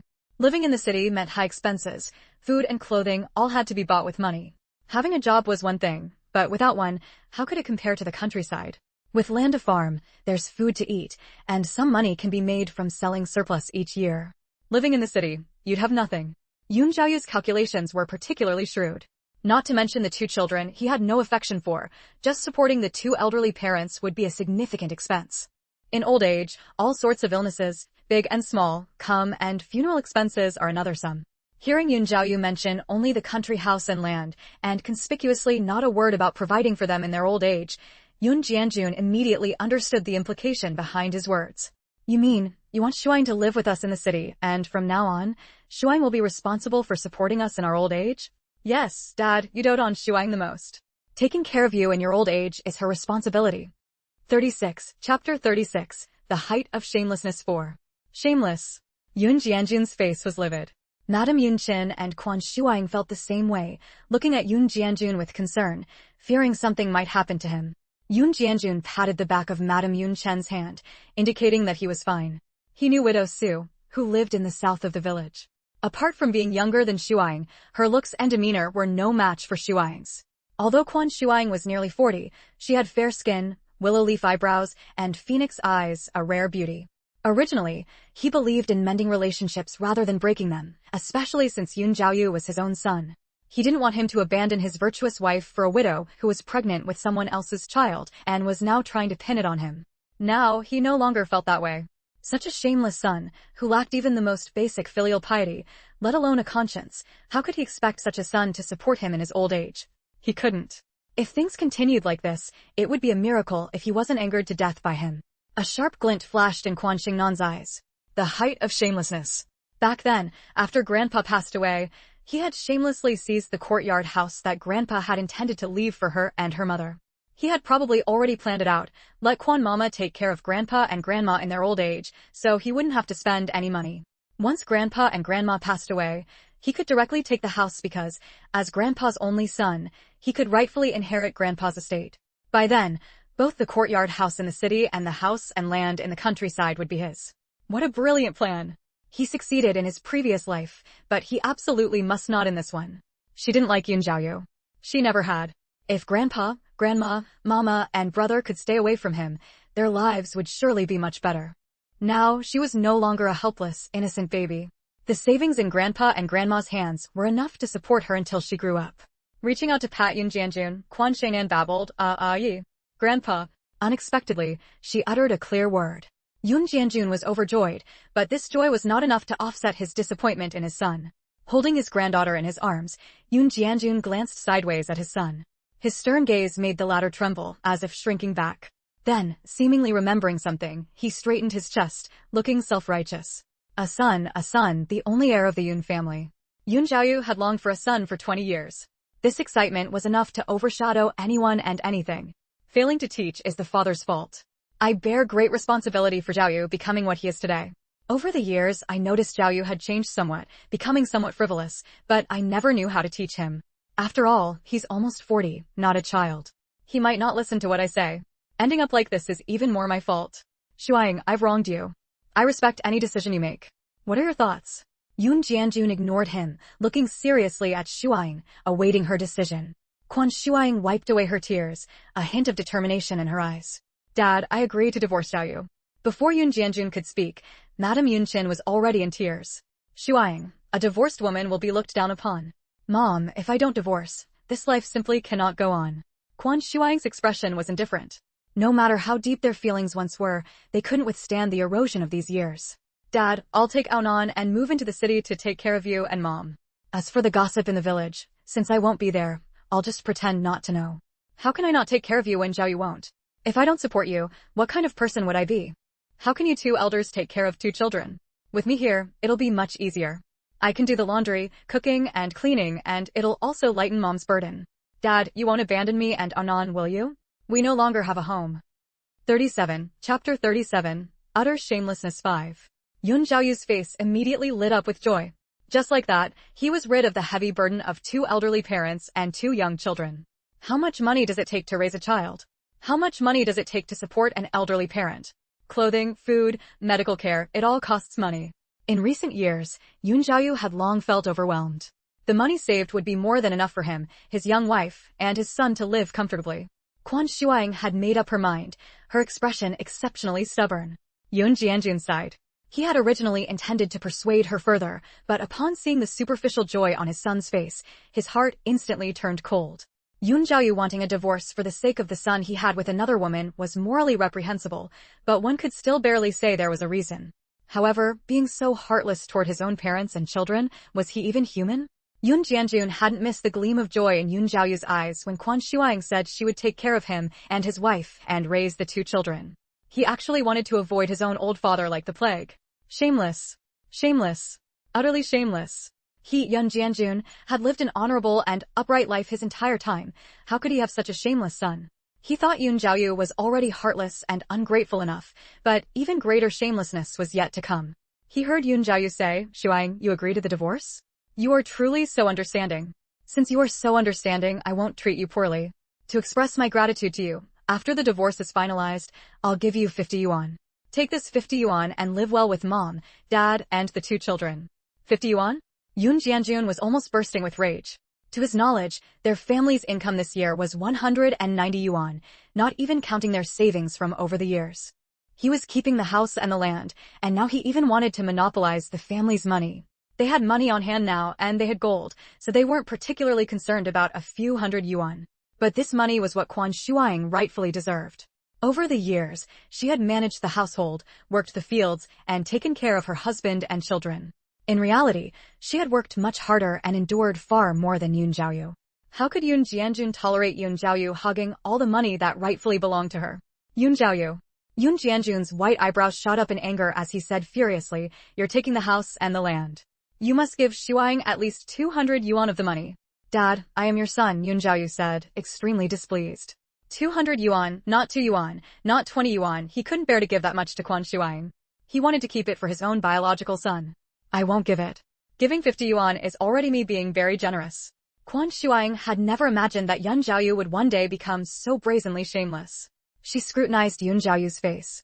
It was still the same square face as before, the same eyebrows, the same mouth and nose. He closely resembled Yun Jianjun, with very fair skin that hadn't aged despite him being nearly 40. But why did this face now make her feel disgusted, make her feel it was vile? Quan Shuang couldn't help but feel a bit dazed. How long had it been since she had looked carefully at Yun Xiaoyu's face? Perhaps it was from the moment she learned he was having an affair with Widow Su. Yun Xiaoyu, there's a total of 539 yuan left in the household. I have to raise 2 children and support 2 elderly parents. You must give me 250 yuan. If you don't give it to me, I won't agree to the divorce. Getting a divorce already brings discrimination, let alone having an affair? In the old days, people would be drowned in a pig cage for that. If I don't divorce you, let's see how you plan to register your son's household registration. I originally thought you could be heartless, but I couldn't be unjust. Now it seems I was too naive. 38, Chapter 38, Utter Shamelessness 6. Having had the severity of the situation laid bare by Quan Shuang, Yun Xiaoyu's expression turned extremely unpleasant. Divorce, adultery, an illegitimate child, which of these wouldn't be met with scorn after becoming known? Indeed, if Quan Shuang didn't agree to divorce, he would have no way to let his son live openly and honestly. An illegitimate child had never been a good reputation since ancient times. She had actually grasped his weakness. So, her usual gentleness and virtue were all a facade. Yun Jiaoyu gnashed his teeth, his eyes almost shooting out flames. Quan Shuang stared at Yun Jiaoyu. Will you give this 250 yuan or not? A mother's strength emerges for her children. With the land gone, future income would become a problem. She had to fight for more money for the children. Yun Jianjun's eyes showed approval. This was more like it. From now on, both children would have to rely on Shuang. Her strength was what could teach the children well. Yun Jianjun was deeply disappointed in his son and began wholeheartedly making plans for Shuang and his grandchildren. Compared to his own son, Shuang, who was not his biological daughter and didn't even know she was the daughter of Yun Chenshi, was actually willing to support them, the two elderly people. This showed Quan Shuang was 10 times, 100 times better than Yun Jiaoyu. In this life, bearing and raising children, isn't it precisely for having someone to rely on in old age? What kind of son had he raised? He was simply an ungrateful wolf, a venomous snake that bites the hand that feeds it. Yun Jiaoyu and Quan Shuang were locked in a stalemate for a long time. Seeing that Quan Shuang wouldn't back down an inch, Yun Jiaoyu stamped his foot and said through gritted teeth, "Fine. Quan Shuang, I'll give you the 250 yuan. You divorce me immediately and get out of my house right now." Quan Shuang looked at Yun Jianjun. Seeing the old man nod, she immediately agreed. Seizing the time before the year-end holiday when the office staff would be off, Yun Jiaoyu and Quan Shuang went to get divorced. By the time their procedures were completed, Yun Jianjun and Yun Chenshi had already packed their things. They planned to return to the city with Quan Shuang, taking the two children and the New Year's goods they had bought. They didn't pack much luggage, only a few pieces of clothing for Quan Shuang and Aonan, and nothing else. Before they had even stepped out of the house, they saw Yun Jiaoyu bringing widow Su over to celebrate the New Year together. Disgraceful. Utterly depraved. Looking at the neighbors with their strange glances and whispered conversations, Yun Jianjun was so ashamed he couldn't lift his head. He hatefully spat out these words, then picked up Quan Shengnan and strode out. After just a few steps, Yun Jianjun suddenly stopped. He addressed the onlooking neighbors. "I, Yun Jianjun, have never done anything to shame my conscience in my entire life. I never thought that in my old age, I would fail so utterly in raising my son. I am truly ashamed before my ancestors and have also made a laughingstock of myself before you all. Today, I state clearly here. The divorce between these two is not Shuang's fault. Shuang is virtuous and kind, tolerating all of Yun Jiaoyu's various faults. It is Jiaoyu himself who brought this situation upon himself through his own misdeeds. Not only that, Jiaoyu has taken sole possession of the house and land, and is even unwilling to support me, this old man. Shuang, outstanding in character, couldn't bear the thought of us two old folks having no one to rely on in our old age, nor could she bear the thought of the two children having no father and then losing their mother too. So she decided to support us two old folks and move to the city to take care of us. The house and land at home were all taken by Jiaoyu himself. Of the family's money, what Shuang received was less than half. If in the future Jiaoyu speaks ill of Shuang, saying she took all the family's savings, I ask you all to bear witness. From this day forward, I, Yun Jianjun, have only one daughter, Quan Shuang, and 2 grandchildren, Aonan and Shengnan. As for my son Jiaoyu, let him fend for himself." Yun Jianjun understood Yun Jiaoyu's character all too well. Resentful that Shuang had gotten 250 yuan, he would certainly spread rumors and cause trouble after they left the old home. Therefore, before leaving, he had to take preventive measure. 39. Chapter 39. Utter Shamelessness 7. Back in the city courtyard house, after closing the door, Yun Chenshi and Quan Shuang held each other and wept bitterly. The strength she had shown during the divorce crumbled at this moment. Divorce was no small matter. How could she not be heartbroken? After all, they had been husband and wife for nearly 20 years. How would she, a divorced woman, ever be able to hold her head up in front of others again? Aonan pursed his lips, standing beside his mother, unsure of what to do. Quan Shengnan toddled over, clutching her brother's pant leg with one hand and her mother's with the other. Her delicate little face was full of concern. Looking down at the daughter raised by her in-laws, Quan Shuang saw not only worry in those eyes, but also deep affection and attachment towards her. "Nanan." Quan Shuang couldn't help but hug Quan Shengnan, the tears in her eyes shifting from sorrow to comfort. She was so young, not even a year old, yet she already knew to care for her mother. Seeing her son's expression, the pain of divorce faded from Quan Shuang's heart. Holding Quan Shengnan in one arm and embracing Aonan with the other, she thought, with these 2 children by her side, what did it matter if she left Yun Jiaoyu? Over the years, Yun Jiaoyu's laziness and affairs had long since worn her out. Perhaps leaving was for the best. She wouldn't have to wash his clothes, cook his meals, and still receive no appreciation. Aonan said with a serious little face, "Mom, when my sister and I grow up, We will always take care of you and Grandpa and Grandma. When he grew up, that son of his father's would still be young, so while he was taking care of his mother, his father would have to wait many years before enjoying the care of his own son. Seeing through Ao Nan's thoughts, Quan Shengnan didn't know whether to laugh or cry. Ao Nan didn't understand what his sister was laughing about, but her smile was so adorable. He reached out and gently touched her cheek. Only then did he seem like a normal little boy. That's right, Shuang. You have hands and feet. Are you afraid you won't earn enough for food? While mother and daughter were crying, Yun Jianjun, concerned about his son, wasn't sure how to comfort them properly. Fortunately, Quan Shengnan's simple gesture pulled Quan Shuang out of her abyss of pain. Yes, Shuang, your father is right. You have hands and feet. Even if you don't farm the land, you won't starve. These past few years, your father and I have lived in the city. We might not know much else, but we've heard plenty about city life. Small restaurants hire people to wash dishes and vegetables, and some families hire nannies and such. Those jobs are much easier than farming. You've always been diligent and clean. Small restaurants and well-off families like people like you. Stay at home for now. After the new year, I'll ask the neighbors if they can find some work for you. At the very least, you can come with me to collect second-hand goods. If we pick up any antiques, we can resell them for money. If you don't believe me, ask your father. Quan Shengnan noticed that Yun Chunshur didn't plan to tell her daughter about the whole one bead jar incident. But since they had money, it would be hard to hide it from her when they spent it later. It was better to find an excuse first and tell her the money came from buying and reselling second-hand goods. Yun Jianjun understood the intent behind Yun Chunshur's words. Seeing Quan Shuang look at him, he quickly nodded to confirm it was true. Quan Shuang finally felt a sense of relief. Having work, earning money, and being able to support the 2 elders and 2 children, that was enough for Quan Shuang. Dad, I want to change Ao Nan and Xingnan's surname to Quan. What do you think? After all, they aren't Jiayu's biological children, and I'm afraid he might use that to cause trouble in the future. Chapter 40, The Height of Shamelessness 8. Yun Jianjun let out a long sigh and agreed. Since raising a son had failed to provide for his old age, what significance did a surname hold? As long as the 2 children treated Shuing well after they grew up, any surname would do. Of course, since they were following Shuing, it would be best for them to take the surname Quan. Over the next few days, Yun Chunshur and her daughter cleaned the courtyard, prepared the New Year goods, and arranged the living quarters for the mother and son. Meanwhile, Yun Jianjun, as requested by Quan Shuing, changed the surnames of the 2 children. Not only that, but he also transferred their household registration out, settling it in the courtyard house. At the same time, Yun Jianjun quietly transferred the ownership of the courtyard house to Quan Shuying's name to prevent his son from contesting it after his death.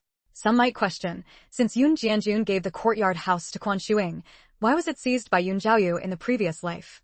In fact, in the previous life, Yun Jianjun had also placed the courtyard house under Quan Shuying's name, leaving it to Quan Shengnan in his will. However, Quan Shuying was a woman without power or influence, while Yun Jiaoyu was adept at social maneuvering and knew many people. He threatened Quan Shuying with the safety of her 2 children. For the sake of her children, she reluctantly allowed him to seize the courtyard house from her. Quan Shengnan had seen this part of the past and particularly detested Yun Jiaoyu. Words like heartless or ungrateful were insufficient to describe such a person. After the New Year celebrations, Yun Chunshur asked a familiar neighbor, Granny Li, to help find work for Shuing. Yun Jianjun and Yun Chunshur had lived here for several years. Everyone had witnessed their character. They also knew that Shuing was filial and capable, and that the divorce was not her fault. So, they immediately agreed to Yun Chunshur's request. Yun Jianjun felt that concealing the news of Quan Shuying's divorce from everyone would actually do her more harm than good, so he had long since explained the whole story. Therefore, everyone sympathized with Quan Shuying. Despite being divorced, she not only raised 2 children, but was also willing to support her former husband's parents, whom he himself refused to care for. Such a decent person was someone everyone was willing to associate with. Not long after the first lunar month ended, Granny Li brought in an elderly woman around 50 years old. The old woman had a kind face, elegant demeanor, and carried herself with the air of someone from a respectable family. Yun Chunshur had seen many such figures in high society before and quickly stood up to welcome them inside. Yun Jianjun had taken Ao Nan out, so only she and Shu Ying's mother and daughter were at home. Quan Shengnan sat on the kang, wide-eyed, looking at the visitors. Granny Li's soul emitted a faint white light, and this old woman's did as well, indicating they were both good people worth associating with. Sister Li, who is this? Yun Chunshur asked softly after inviting them to sit down. Oh, look at my memory. Granny Li praised Quan Shengnan and then said to Yun Chunshur, didn't you ask me to inquire about work for Shuing? It just so happens that old Mrs. Chang's family is looking for a nanny to care for their grandson. I thought Shuang is efficient at work, filial and honest, and has experience with children, so I brought old Mrs. Chang to meet Shuang. Yun Chunshur was overjoyed and quickly called Quan Shuang forward a few steps, allowing old Mrs. Chang to observe her. Old Mrs. Chang was very humble. She took Quan Shuying's hand and examined it closely, seeing both the calluses from farm work and the marks left by household chores. Noticing that although her clothes were somewhat worn and patched, they were clean and tidy, exuding a sense of neatness, and seeing that Shengnan was raised to be fair-skinned and adorable, she felt quite satisfied, which showed on her face. Elder sister, I think this young woman is good. She can start work at my house tomorrow. Come to my place later to see the house, and we'll discuss the wages, old Mrs. Chang said to Yun Chinshur, straightforward and without any hesitation. Upon arriving at the Chang family home, Xing'an sat in Quan Shuying's arms, but her gaze turned toward the ghost lingering in the living room. 41. Chapter 41. Entrusted by a Ghost 1. This was an old ghost. He appeared to have been around 40 when he died, yet his hair and eyebrows were already graying. His figure was hunched, and he looked haggard and weary. To put it another way, he was skin and bones, with a sallow, emaciated face. When a person becomes a ghost, they essentially retain the appearance and state they were in just before death. The old ghost gazed at old Mrs. Chang with deep affection. He seemed to sense Xingnan's gaze and turned to look. Seeing Quan Shengnan give him a slight, closed-mouth smile, the old ghost was immediately startled. Wait, was she smiling at him? Could she see him? Remembering the tales of those with yin-yang eyes, the old ghost involuntarily drifted over to Quan Shengnan. Can you see me? Quan Shengnan didn't answer. She listened with a smile as old Mrs. Chang introduced her family situation to her grandmother and mother. Old Mrs. Chang's household consisted only of herself, her son, and her daughter-in-law. Her daughter-in-law had given birth to twins at the end of the year. Old Mrs. Chang, being advanced in years and not in the best health, couldn't manage everything on her own. Additionally, her daughter-in-law would return to work after her postpartum confinement, so they planned to hire a nanny for help. Old Mrs. Chang knew Granny Li and had gone to the Yun family to see Quan Shuang. She was very satisfied with Quan Shuang and had brought her to her own home. While old Mrs. Chang was speaking with Yun Chinshur, she had Shuang prepare a meal at her house. After she finished, she also had her change the baby's diapers and clean up in front of her. Shuang was efficient in cooking, the food tasted good, and her diaper-changing movements were very skilled and gentle, not making the babies cry. Old Mrs. Chang was extremely pleased and immediately decided to hire her. Old Mrs. Chang offered Quan Shuang a monthly wage of 20 yuan, providing meals but not accommodation, as their home was just one street away from the Yun family. It was just that Yun Chinshur hadn't met her before. She also tucked a small red envelope into Quan Shengnan's arms and filled the pocket of Shengnan's bib with a handful of candies. The money wasn't much, only 5 yuan. Elder sister, if you have any conditions, you can mention them, old Mrs. Chang said to Quan Shuang. Younger sister, the wage you're offering is already very high. We don't have any conditions. 20 yuan a year added up to 240 yuan, several times better than farming in the countryside. With this income in the city, Shuang's life had hope. Old Mrs. Chang sighed. Elder sister, you may not know. Nowadays, hiring a nanny must be done quietly. Otherwise, it becomes capitalist behavior, and a few years ago, one would have been criticized and struggled against. Even now, if discovered by those with ill intentions, it could cause unnecessary trouble. That's why we have to rely on acquaintances to find someone. Even with us offering wages, most people are unwilling to come, believing that being a nanny means colluding with capitalists. Today, hiring your child as a nanny, I must ask you, elder sister, to tell outsiders that our two families are close, and that Shuang, seeing I couldn't manage, specially came to help me look after the children without pay. In these times, it's better to be cautious. Old Mrs. Chang seemed to recall past events, her eyes glistening with unshed tears. Hearing this, the old ghost looked at old Mrs. Chang with eyes full of apology and remorse. Although Quan Shengnan hadn't acknowledged the old ghost, her spiritual sense had been attentive. Though she hadn't opened her heavenly eye to trace his origins, she now understood that he was likely old Mrs. Chang's deceased husband, old Mr. Chang. Quan Shengnan glanced at him, then looked back at old Mrs. Chang. Little girl, you can see me, can't you? Can't you? The old ghost suddenly looked at Quan Shengnan. Quan Shengnan opened her eyes and looked at him, still not speaking, letting him pace anxiously in front of her. The old ghost suddenly slapped his forehead. How foolish of me. What use is it if she can see me? She's so small, not even 1 year old, right? Probably can't even speak clearly and might not understand what I'm saying. The old ghost hung his head dejectedly, feeling somewhat disheartened. 42, Chapter 42, entrusted by a ghost too. What do you want to say to me? Quan Shengnan suddenly spoke. The cultivation technique she practiced allowed her physical body to remain silent. She could communicate with ghosts and spirits by separating her soul from her body. This made it less likely for ordinary people to notice anything unusual. However, at this moment, she was only conversing with her spiritual consciousness and had not separated her soul from her body.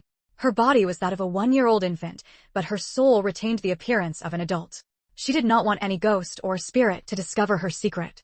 As old Lady Chang had said, being cautious in all matters never hurts. I think I heard someone talking to me. The old ghost scratched his ear, thinking he was hearing things. Soon, he realized what was happening. He jumped up excitedly, his aged face leaning close to Quan Shengnan. Little girl, was it you talking to me? Quan Shengnan really wanted to roll her eyes at him, but considering old Lady Chang, her grandmother, and her mother, she feared they might see her gesture. So she said, aside from me, is there a second person who can see you? After death, one must enter the cycle of reincarnation. Why are you lingering in the mortal world? Don't you know that after a person dies and becomes a ghost, if the soul does not enter the underworld at the time of death, it will soon be barred from entry, losing any chance of reincarnation? Are you still here because of unresolved attachments?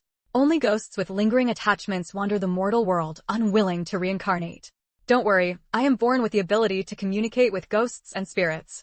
If you have any unfulfilled wishes, you can tell me directly. The old ghost stared curiously at Quan Shengnan's pink little mouth. It clearly wasn't moving, so how could he hear her voice? Little girl, you're so young. How do you know so much? She's practically a prodigy. But then again, being born with the ability to communicate with ghosts and spirits, what else could she be but extraordinary? The more she knew, the better it was for him. The old ghost realized this and looked delighted. Can you fulfill my wish? Of course. Seeing the old ghost's eyes light up, Quan Shengnan continued, but I have a condition. The old ghost was taken aback. What condition? After I fulfill your wish, you must follow my guidance to return to the underworld and reincarnate. Why? Because that is my duty. The mortal world is for the living. Ghosts should not wander here. The ability to communicate with ghosts and spirits is a gift from heaven. Heaven bestowed this ability upon me so that I may act accordingly. Fulfilling the wishes of ghosts and sending them to reincarnate is my merit. You are a good ghost, having done no evil in life. By guiding you to salvation, I can gain great merit. There are also evil ghosts in the world. If an evil ghost's malice stems from resentment before death, rather than harming human lives or other ghosts, then I will also fulfill its wish and guide it to salvation. However, if an evil ghost's wickedness is inherent, having harmed human lives while alive or devoured other ghosts after death, I will intervene to send it to the underworld, where it will suffer the torments of fire and boiling oil. Only after enduring such suffering will it be reincarnated based on its sins in life and death. The 6 paths of reincarnation, the 3 evil paths and the 3 good paths, all depend on one's karma from life for rebirth. Do you understand now? The term 6 paths comes from Buddhist teachings, and the old ghost quickly understood. So, you can definitely fulfill my wish, right? Right. After death, the soul returns to chaos. If you linger in the mortal world, it must be because of unresolved attachments. Once I fulfill your wish and your attachments vanish, you will naturally disappear from the human world. If you hadn't met me, the moment your attachments vanished, you would simply dissipate, with no chance of reincarnation. But now, with me here, I can open the gates of the underworld for you. This was the merit she could gain. 43, Chapter 43, Entrusted by a Ghost 3. The old ghost slowly said, so that's how it is. All right, I agree to your condition. As long as his wish could be fulfilled, reincarnation was just reincarnation. Didn't he hear what the little girl said? If he hadn't met her, he would have ended up with his soul scattered and destroyed. He believed everything Quan Shengnan said was true. He hadn't believed in ghosts or gods during his lifetime, yet after death, he had been a ghost for several years, drifting around his home, unable to speak to his family. My name is Chang Kai-shao. I am the husband of Granny Chang before you. The old ghost slowly began telling his story, not caring whether the little girl could understand terms like husband. He thought it was already miraculous enough that the little girl possessed such extraordinary talent. The Chang family ancestors were a wealthy household. During the War of Resistance, they donated many supplies, but they suffered greatly during the chaotic era. I died very early in that turmoil, enduring immense humiliation. Can you tell? I maintained the appearance I had just before my death. I starved to death alive. Locked in a cave, I went for days without food or water. By the time those who imprisoned me remembered me, I was already dead. After I died, I lingered in the old house. There were many things I hadn't had time to tell your Granny Chang and your uncle, so I stayed here all along. It wasn't until a few years ago, when I was rehabilitated, that your Granny Chang and the others moved back. This house is a 3-courtyard residence passed down from our ancestors. Fortunately, back then, those people acted out of selfish motives, gathering several families to live together in the courtyard house, preventing it from disappearing entirely. After the rehabilitation, the house returned to the Chang family's hands, but unfortunately, the furniture and original furnishings inside were all gone. Although I could see your Granny Chang and the others, they couldn't hear what I said. There was no other way. Several more years passed, and then I met you. Such things were quite common in that era. Yun Jianjun said he fell into decline in middle age also during that era, when educated people from good backgrounds became the stinking old ninth. Stinking old ninth was a highly derogatory term originating from the Mongols' insult towards scholars during the Yuan dynasty. Under the Yuan system, the social order was first, officials, second, clerks, third, monks, fourth, Taoists, fifth, doctors, sixth, artisans, seventh, craftsmen, eighth, prostitutes, ninth, scholars, 10th, beggars. Prostitutes were courtesans and beggars were, well, beggars. Scholars were educated people, ranked after prostitutes and before beggars, showing how low their status was. During that chaotic era, landlords, rich peasants, counter-revolutionaries, bad elements, rightists, traitors, spies, and capitalist roaders became targets for reform and criticism, with intellectuals ranked ninth. At the time, many people believed that intellectuals loved putting on airs, so they called them the stinking old ninth. Over 10 years, a large number of intellectuals suffered. Some lost their lives, while others barely survived. Yun Jianjun was fortunate to have military experience, which spared him from becoming one of them. It wasn't until after the third plenary session of the 11th Central Committee in 1978 that intellectuals began to regain their reputation and return to their work positions. Quan Shengnan listened quietly until Chiang Kai-shek finished, then asked, "So, what is your wish? Are you concerned about Granny Chang and the others, or is it because you didn't have time to explain/entrust matters to them? If it's the former, you can rest assured. I've seen Granny Chang's fate. She will live to 90, passing away peacefully without illness, surrounded by filial children and grandchildren, with 4 generations under one roof before her death. If it's the latter, tell me, and I will convey it to Granny Chang." Chiang Kai-shek felt relieved upon hearing that his wife would live a long life and be surrounded by children and grandchildren. That's wonderful. I just want them to be well. There's one more thing. Please convey a message to your Granny Chang for me. 44, Chapter 44, Entrusted by a Ghost 4. Quan Shengnan asked what the matter was. Chiang Kai-shek replied, the Chang ancestors were very wealthy. Since they were wealthy, they naturally left behind a hidden reserve. During the chaotic times, the ancestors hid a lot of valuables. They hid a great deal of gold, silver, jewels, antiques, calligraphy, and paintings. The most hidden was gold in troubled times after all. Many families did the same. The hiding place for these valuables, by my generation, is known only to me. I didn't have time to tell your Granny Chang. I'll tell you the location. Please relay it to your Granny Chang so they can retrieve it, live well, and raise my grandson.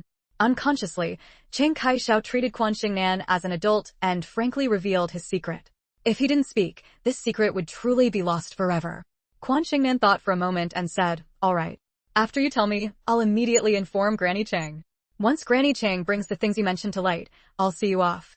Only when Granny Chang obtains these items will your wish be considered fulfilled." Although she had her own grandparents dig up ancestral items, those were ownerless. She wouldn't claim possessions that had an owner. Chiang Kai-shek nodded excitedly, his earlier trace of worry instantly vanishing like dust in the wind. Back then, many clever people knew that wealthy families would bury things underground or hide gold bricks in walls during chaotic times. So they often stormed into the homes of the rich and landlords, beating and smashing things. Although they didn't make our old family home disappear, they did dig 3 feet deep and knocked down several walls. They dug pits all over the front and backyards.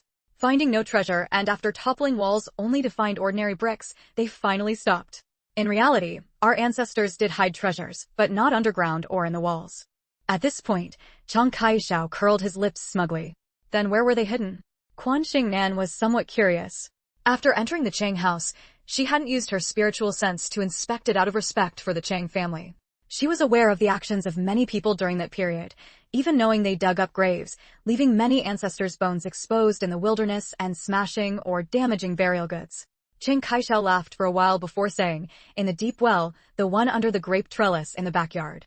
The well water was deep, and no one dared to go down, so the Chang ancestors sank the items there. This well is also the deepest among the several wells in our home. There's nothing else in the well, just 2 chests of gold bricks. Each brick weighs 1 gene, and there are 100 bricks in total. I calculated that this amount of gold is enough for them to live comfortably for a lifetime. 100 gene of gold, how many grams would that be? The Chang ancestors were indeed very wealthy and foresight. No wonder most of the ownerless items she had dug up were gold-related. Chiang Kai-shao sighed and said, "Our ancestors left behind more than just these valuables, but only these remain. The others were retrieved and sold for money to aid the war of resistance long ago. So only this batch of gold is left. After the war ended and the new nation was established, I originally planned to take it out to support national construction, but then some troubles befell our family. By the time I remembered, family matters kept arising one after another. Later, chaos erupted again, and I lost the heart for it." Quan Shengnan understood clearly in her heart. Many things had happened to the Chang family, leaving Chiang Kai-shao disheartened. "I will convey your words to Granny Chang," Quan Shengnan said very solemnly. As for how the Chang family would manage to retrieve the gold, that was their matter to handle. 45, Chapter 45, Entrusted by a Ghost 5. While the old man and the little girl were communicating, old Mrs. Chang and Madame Yunshin, along with her daughter, had already finished their discussion, and everyone was pleased with the outcome. Old Mrs. Chang changed her mind and decided to let Quan Shuang stay today. Madame Yunshin then picked up Quan Shengnan, preparing to take her leave. Quan Shengnan grew anxious. If she left now, she didn't know when she would see old Mrs. Chang again. How could she fulfill Chiang Kai-shao's wish? So, just as Madame Yunshin stood up, Quan Shengnan suddenly pointed towards where Chiang Kai-shao was and stammered to old Mrs. Chang, "Gee grandma. Gee grandpa. Grandpa is looking at you." She was already 1 year old, not only walking steadily, but also speaking clearly, though her speech was still a bit halting. Old Mrs. Chang was immediately taken aback. Madame Yunshin quickly reacted, remembering Quan Shengnan's unusual abilities. She hurriedly pulled Quan Shengnan into her arms and softly scolded her, "Nan, what are you saying? Don't scare Granny Chang." Quan Shengnan understood her grandmother's concern, but she had been entrusted by someone, by a ghost, and felt she must be faithful to that task. So, she squirmed in Madame Yunshin's arms, pouting her little mouth in dissatisfaction. "Grandpa is looking at Grandma. Grandpa says, has something to say." Madame Yunshin was terrified and immediately tried to make their excuses to leave. "Wait, old sister, wait." Old Mrs. Chang, recalling the old tales about the ability to see spirits, changed her gesture from seeing them out to urging them to say, old sister, could you please let Nanan finish? My old man passed away several years ago, and he didn't pass here. Logically, Nanan shouldn't be seeing him here. Old sister, Nanan says the grandpa she sees has something to say. I beg you, let Nanan finish." Old Mrs. Chang and Chiang Kai-shao had shared a deep love. Back then, if not for their children, she might have followed him in death. Now, suddenly hearing that Quan Shengnan could see Chiang Kai-shao, or perhaps it wasn't him, but there was always hope, wasn't there? Hearing old Mrs. Chang recount these past events to Madame Yunshin, Chiang Kai-shao's eyes seemed to glisten with tears, and he said something to Quan Shengnan. Quan Shengnan murmured, "If we could be like the mandarin ducks, why fear death? I'd rather be your companion than envy the immortals." She recited this line with remarkable fluency. Tears instantly streamed down old Mrs. Chang's face as she tightly grasped Madame Yunshin's arm. "That's what my old man said. Those were our words when we were newlyweds. For Nanan to say this, my old man must truly be here. Old sister, I beg you. Old sister, please. I want to hear what message my old man has for me. It's been almost 10 years since he left. When a person dies, it's like a lamp going out. Why would he still linger here? He must have something very important to tell me." Madame Yunshin's heart softened with pity. She sighed and stopped trying to leave. Quan Shuang stood nearby, puzzled and unsure of what to do. But she was well-mannered and remained silent, afraid of disturbing the 2 elderly women. When she and Madame Yunshin had come to visit, Granny Li had also been there, and old Mrs. Chang's daughter-in-law was home as well. However, while Quan Shuang was cooking, Granny Li had left, and old Mrs. Chang's daughter-in-law had hurried off to work. Now, only they were left in the Chang household, along with a pair of twins. Madame Yunshin looked down at Quan Shengnan's innocent big eyes and asked gently, "Nanan, is Grandpa talking to you?" Quan Shengnan nodded.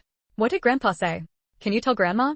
Quan Shengnan nodded again and said, Grandpa says, in the backyard, under the grapevine, there is something." 46, Chapter 46, Entrusted by a Ghost 6. Yun Chincher understood and said to old Mrs. Chang, "Sister, Nanan says that the grandfather she saw said there's something under the grape trellis in your backyard. Why don't you go and look?" Old Mrs. Chang replied, "There's only a well under the grape trellis in the backyard. What thing could there be?" Yun Shensher let out an and looked at Quan Shengnan. Nan, there's nothing under the grape trellis in Grandma's backyard, just a well. A well, like the one at our house. Quan Shengnan shook her head. Yes, water, in the water, in the water. Grandpa said, in the water, and ancestors left it. Old Mrs. Cheng understood now and asked, Nan, are you saying the thing is in the water? In the well, right? Did Grandpa tell you it's something left by our ancestors, yes? In the well, in the well. Quan Shengnan made two sounds and nodded vigorously. With a 36-year-old soul, she still felt no pressure pretending to be a child. Her eyes were clear and bright. Old Mrs. Cheng could even see her own reflection in them, exceptionally clear. Old Mrs. Cheng couldn't help but walk up to Quan Shengnan and said urgently, What else did Grandpa say? What else did Grandpa say?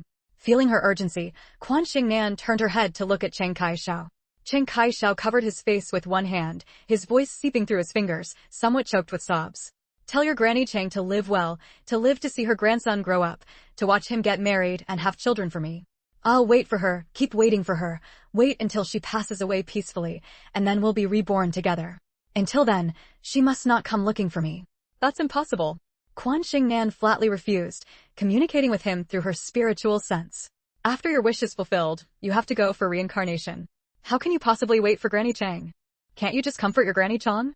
I want her to live well, not to miss me so much that she comes looking for me too soon. If I say this, your Granny Chang will definitely listen to me and live well. Chiang Kai-shao was very anxious. Their feelings ran deep. If not for the child tying her down, his wife probably wouldn't have been able to carry on. Was a well-intentioned lie not allowed either? No. Haven't you thought about how heartbroken Granny Chang would be when she passes away and can't find you?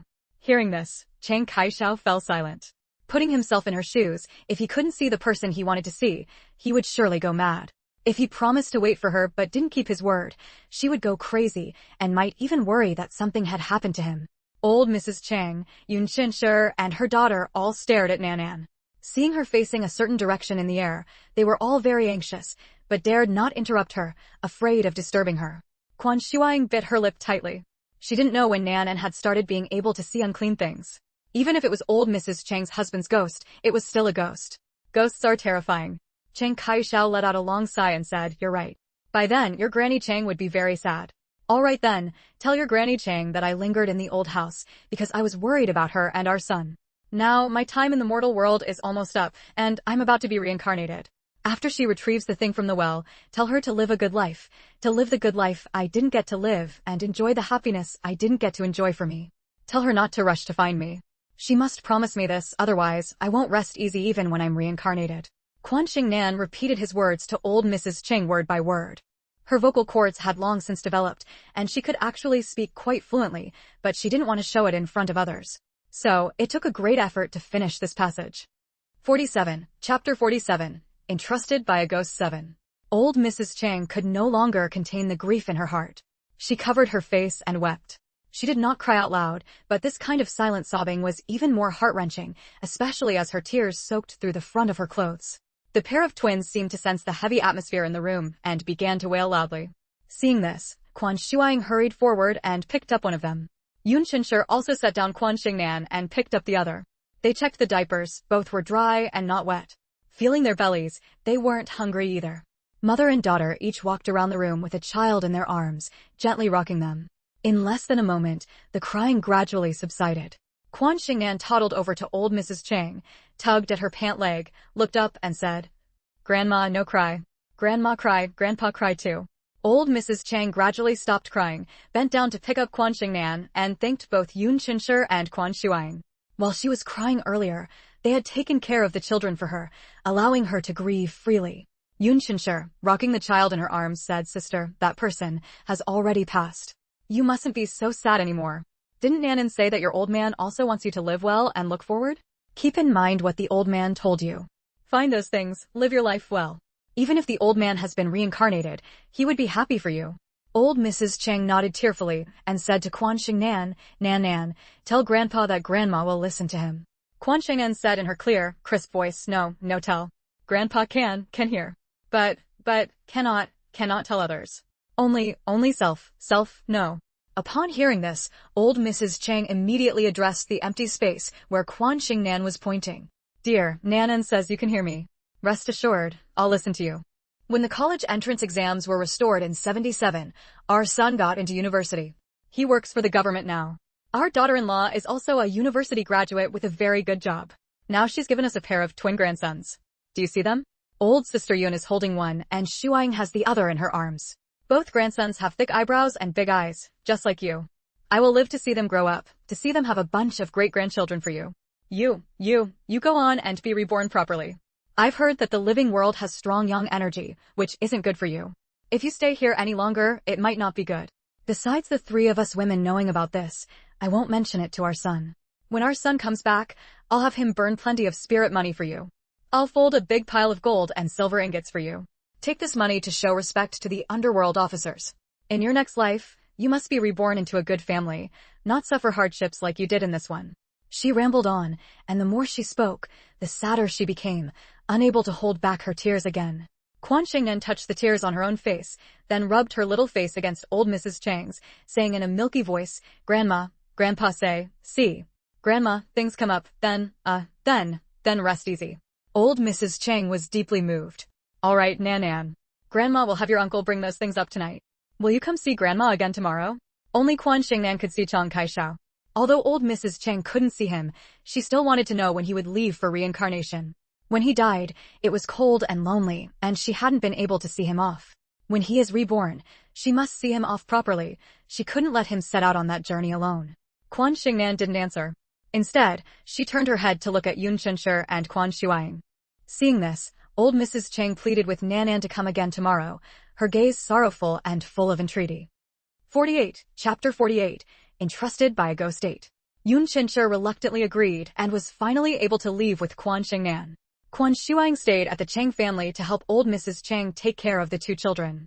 Yun Chenshi first went to the Li family to express her thanks, then told Granny Li about old Mrs. Chang's request for them to keep the matter confidential. Only after Granny Li patted her chest and promised did Yun Chenshi feel at ease and return home. Not long after arriving home, Yun Jianjun also returned with Quan Aonan. At that time, Quan Shengnan was wandering around the courtyard, clutching the red envelope given by old Mrs. Chang. Seeing his adorable little sister, his toddling little sister, Quan Aonan immediately rushed over, squatted in front of her, and opened his arms. Quan Shengnan giggled and threw herself into his embrace, sweetly nuzzling his cheek. The serious lines on Quan Aonan's face instantly softened, and he broke into a wide smile. "Brother, here." Quan Shengnan raised the red envelope and stuffed it into Quan Aonan's arms, her face full of eager affection. Yun Chenshi's current financial comfort all came because of Quan Shengnan. As for the New Year's money and red envelopes Quan Shengnan received, although Yun Chenshi didn't confiscate them like other families might, she still kept them all in the small cabinet by her king. Today's red envelope from old Mrs. Chang, Yun Chenshi had momentarily forgotten about, thinking of Quan Shengnan's ability to see ghosts. Quan Aonan opened it and looked. $5. "Little sister, why give it to me? That's a lot of money." During the new year, he hadn't even received $5 in total for New Year's money. Grandpa gave $1, Grandma gave $1, Mom gave 20 cents, and the rest were from visiting other families to offer New Year's greetings, a pile of 10-cent and 20-cent notes, a miscellaneous stack totaling $3.50. Give to brother. Buy candy, buy meat. Quan Shengnan was very generous. Quan Aonan was somewhat tempted, but he quickly suppressed his craving for candy and shook his head. "No, it's little sister's. I don't want it." Seeing him like this, Quan Shengnan felt even more heartache for him. Her brother had always been very, very good to her. Even when she achieved success and fame, her brother still doted on her immensely. "Eat together." Remembering the candy old Mrs. Chang had packed for her, Quan Shengnan quickly dug it out and stuffed it into her brother's hands. Her hands were very small, and Quan Aonan's weren't big either. His palms were soon filled with candy. Quan Aonan unwrapped one piece and put it in his mouth. So sweet. While enjoying it, he didn't forget to put a piece in his little sister's mouth. The siblings were sweetly enjoying themselves, but the atmosphere between the couple, Yun Jianjun and Yun Chenshi, was somewhat heavy. Yun Chenshi had told Yun Jianjun everything that happened at the Chang family. Let things take their natural course. After pondering, Yun Jianjun said this. "I'm afraid." Before Yun Chenshi could finish, Yun Jianjun interrupted her. "Afraid of what? Nan is still a child. Even if we tell her not to tell people she sees ghosts, can she understand? In her eyes, ghosts and us look the same. Tomorrow when you see old Mrs. Chang, please ask her to absolutely keep it secret for our Nanan. Don't let anyone know." The master did not speak of extraordinary things, feats of strength, disorder, or spiritual beings. Although that chaotic period has passed, there's no guarantee someone with ulterior motives might use this to make trouble. Yun Qinshi's heart tightened, and she quickly nodded. The next morning, because both Mr. and Mrs. Chang had to go to work, Quan Shuang left first. Before Yun Qinshi could take Quan Shengnan to the Chang family, old Mrs. Chang personally came herself. Last night, she had asked her son to retrieve something from the well under the grape trellis in the backyard, saying only that her husband had told her in a dream. She never expected that they would finally pull up 2 boxes of gold. Gold bricks. A full 100 pieces, a full 100 jin. 100 jin of gold. 49. Chapter 49. Meeting an old acquaintance 1. Fiery yellow, dazzling and brilliant, blindingly bright. Under the light, the gold in the box was so glaring that they couldn't help but cover their eyes, only cautiously moving their hands away after a long while. Decades of water had not diminished the gold's luster. Staring at the gold before them, old Mrs. Chang and her son and daughter-in-law were utterly stunned. Who would have thought their ancestors would leave behind so much gold? Old Mrs. Chang's son was named Chang Aigua. 28 years old this year, shrewd and capable, he was promoted just 1 year into his job and had a very promising future. He remembered that his family's circumstances used to be quite good, but after suffering a great calamity, their life plummeted and their status fell from the heavens to the ground. Family wealth was seized, houses were taken, and ancestral graves were dug up. Countless antiques, books, and paintings were smashed or burned, leaving the family heartbroken beyond words.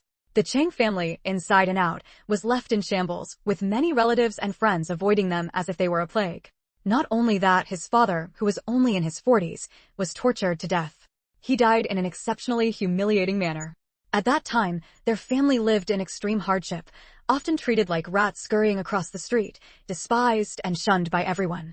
After barely surviving, all that remained of their home was this house, which his mother had managed to reclaim only through connections. Schooling, pregnancy, childbirth, all required money, and they relied solely on the small savings his mother had hidden away before the turmoil and whatever he and his wife could scrape together to make ends meet. It wasn't until he and his wife started working and earning salaries that life began to improve slightly. Now, with a nanny hired, the burden grew heavier. Even with 2 incomes, they still felt financially strained. Suddenly coming across the gold left by their ancestors at this time left him utterly astonished. A single gold brick like this would be enough to improve their lives, let alone 100 of them. 100 gold bricks could bring about a dramatic transformation in their lives. Chang Aigua had never believed in ghosts or gods, and he didn't believe it was his father who had sent the dream. However, his mother had him buy a large amount of yellow paper, personally cut numerous paper offerings overnight, and purchase gold and silver foil to fold into ingots, which she quietly burned for his father in the early hours of the morning. Listening to his mother's murmurs, asking his father to show respect to the underworld officials and be reborn into a good life, he couldn't help but feel somewhat convinced. If it wasn't his father sending the dream, and his mother had known about it all along, why hadn't she brought it out during their most difficult times? It was likely that his mother truly hadn't known before and only learned about the items hidden in the well after receiving the dream. That well was something no one had ever paid much attention to. He and his wife, Su Ling, were so excited they couldn't sleep all night. Faced with such a hoard of gold, it was hard for them to remain calm. They were not blinded by the gold and decided to carefully consider how to make use of it. Last night, old Mrs. Chung kept 10 gold bricks by her side and asked Chang Aigua to properly store the rest. After burning the paper offerings and gold and silver ingots, old Mrs. Chung tossed and turned all night, unable to sleep, talking to the air until dawn. She didn't know if her husband was nearby, but she persisted nonetheless. She persisted until daybreak, then went to invite Yun Qinshi and Quan Shengnan over. Once they were seated in her home, her son and daughter-in-law had already left for work, leaving only Quan Shuang to look after the child. Old Mrs. Chang said gratefully, "Our old man left quite a few things for us and we've retrieved them all. Old sister, if it weren't for your little girl, these things might never have seen the light of day.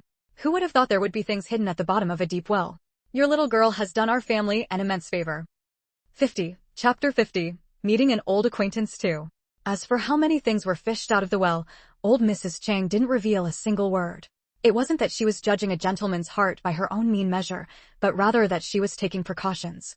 She had seen plenty of cases where men die for wealth and birds die for food. The Yun family might not care about 1 yuan or 10 yuan, but what if they knew it was 100 caddies of gold? Exchanging it for money at the bank could yield several million. What did several million mean? With an annual expenditure of 1 or 200 yuan, it would be enough for them to spend for several lifetimes. Faced with such a batch of gold, such a huge sum of money, who wouldn't be tempted? Chen Kaixiao's promise was to be reincarnated once his wish was fulfilled. Chen Kaixiao reluctantly glanced at his wife and grandson a few more times, closed his eyes, and nodded.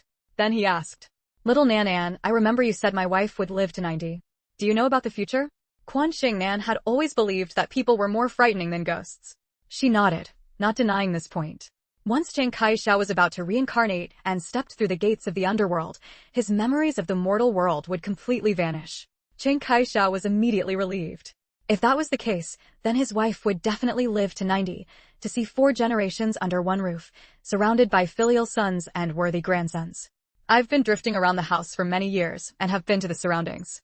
I know a young female ghost who wanders about. Her name is Li Yuxian. She died even more tragically than I did and also has an unfulfilled wish. Didn't you say guiding spirits is your duty? If possible, please help her. As long as she is not an evil person or ghost, if I get the chance to meet her, I will definitely help her, Quan Shengnan promised without hesitation. Send me off for reincarnation, Chen Kaixiao said, now at ease. Before guiding him into reincarnation, Quan Shengnan turned to old Mrs. Chang and said, "He's leaving." She formed her hands into a lotus shape. The little girl's fair and tender face was unusually solemn, with a faint aura of dignified solemnity. Yun Chenshi and Quan Shuang both trembled simultaneously. This was far more than just being able to see unclean things. Her demeanor was not that of a child. Old Mrs. Chang reached her hand into the air. "Husband, go in peace for your reincarnation. Early this morning, I had our son burn a lot of paper money and gold and silver ingots for you. Remember, be generous to the underworld officers so you can be reborn into a good life." Hearing a string of incomprehensible syllables from Quan Shengnan's mouth, she felt a gentle breeze brush past, softly sweeping over her fingertips. After the breeze passed, her heart immediately felt empty, as if a piece was missing. In Quan Shengnan's eyes, the gates of the underworld swung open, and Chen Kaixiao stepped through with a smile. The gates slowly closed, and Chen Kaixiao's soul gradually faded into nothingness. 51. Chapter 51. Meeting an Old Acquaintance 3. The salvation was successful. Quan Shengnan was overjoyed in her heart. Guiding the soul of the deceased was her merit. And as for that Li Yuxian, she really wanted to meet her immediately. Before the eyes of Yun Chenshi, old Mrs. Chang, and Quan Shuang, a faint golden light seemed to flash and fall upon Quan Shengnan. But when they looked carefully, it was as if there was nothing there. Yet, they all knew it wasn't their eyes playing tricks on them. Old sister. Elder sister. Old Mrs. Chang and Yun Chenshi wanted to say something, but suddenly stopped speaking at the same time.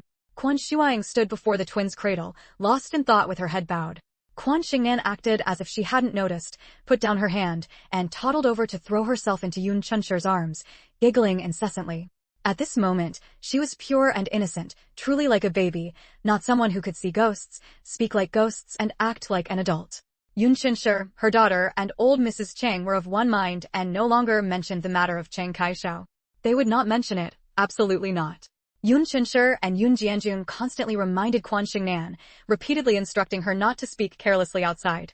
They were very fearful of such matters.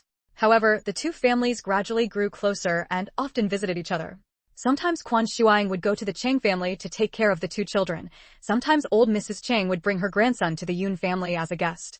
Old Mrs. Chang came from a prominent family and was very knowledgeable. Yun Chenshi and Quan Shuang learned a lot from her. Quan Shengnan, by their side, also gained some knowledge. The two families lived close by, which greatly facilitated their interactions. Although others speculated that Quan Shuang had become a nanny for the Chang family, seeing how the two families interacted didn't seem like that of an employer and a nanny. Except for Grandma Li, everyone else secretly wondered.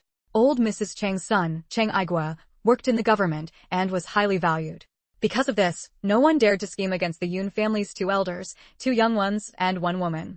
Old Mrs. Chang never came to the Yun family empty-handed. She either brought Quan Shengnan 2 new pieces of clothing or gave her 2 bags of milk powder. Sometimes she would also buy 2 boxes of pastries, a basket of eggs, a piece of meat, etc., treating her like her own granddaughter.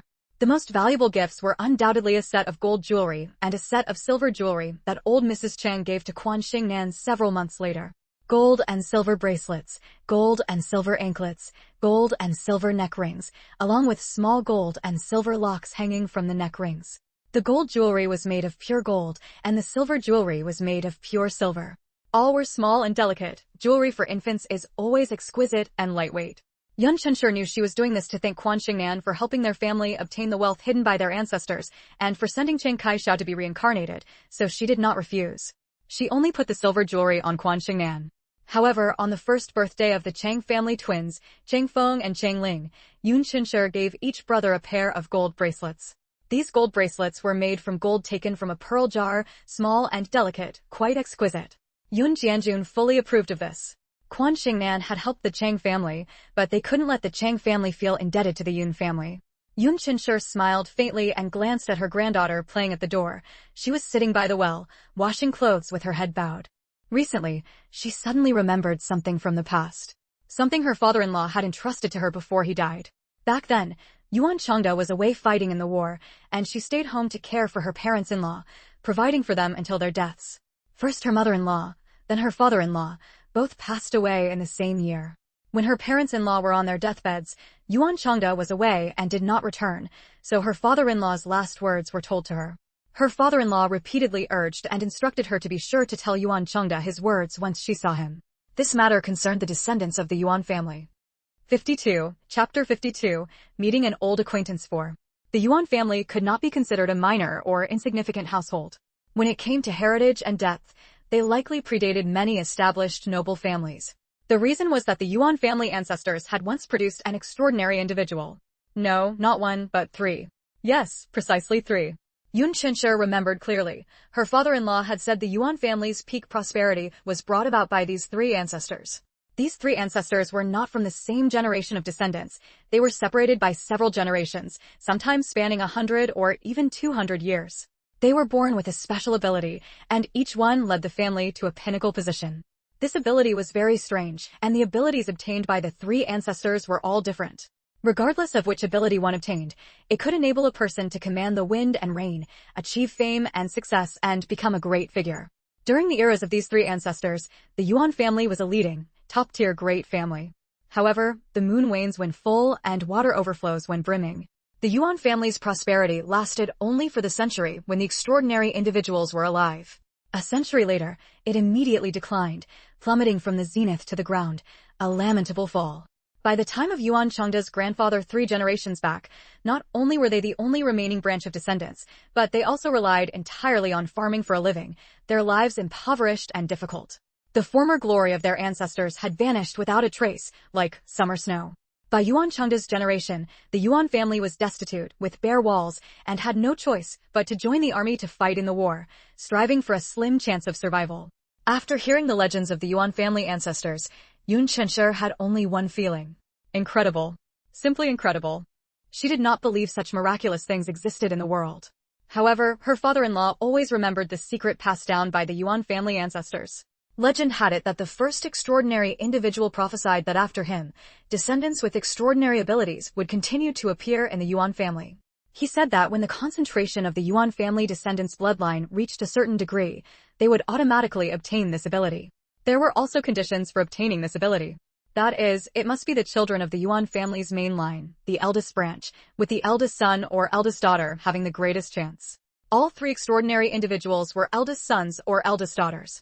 Descendants from secondary wives could not obtain it, and daughters married out to other families could not bear children with such a bloodline. Because of this belief, the first extraordinary individual of the Yuan family passed down a treasure. A treasure that could detect the Yuan family bloodline. This Yuan family person did not include descendants of secondary wives, nor sons born to Yuan family daughters. If a Yuan family member's blood dripped onto it, it would merge with the treasure, and simultaneously, the person's name would appear on the treasure. As long as this person lived, the name would remain on it.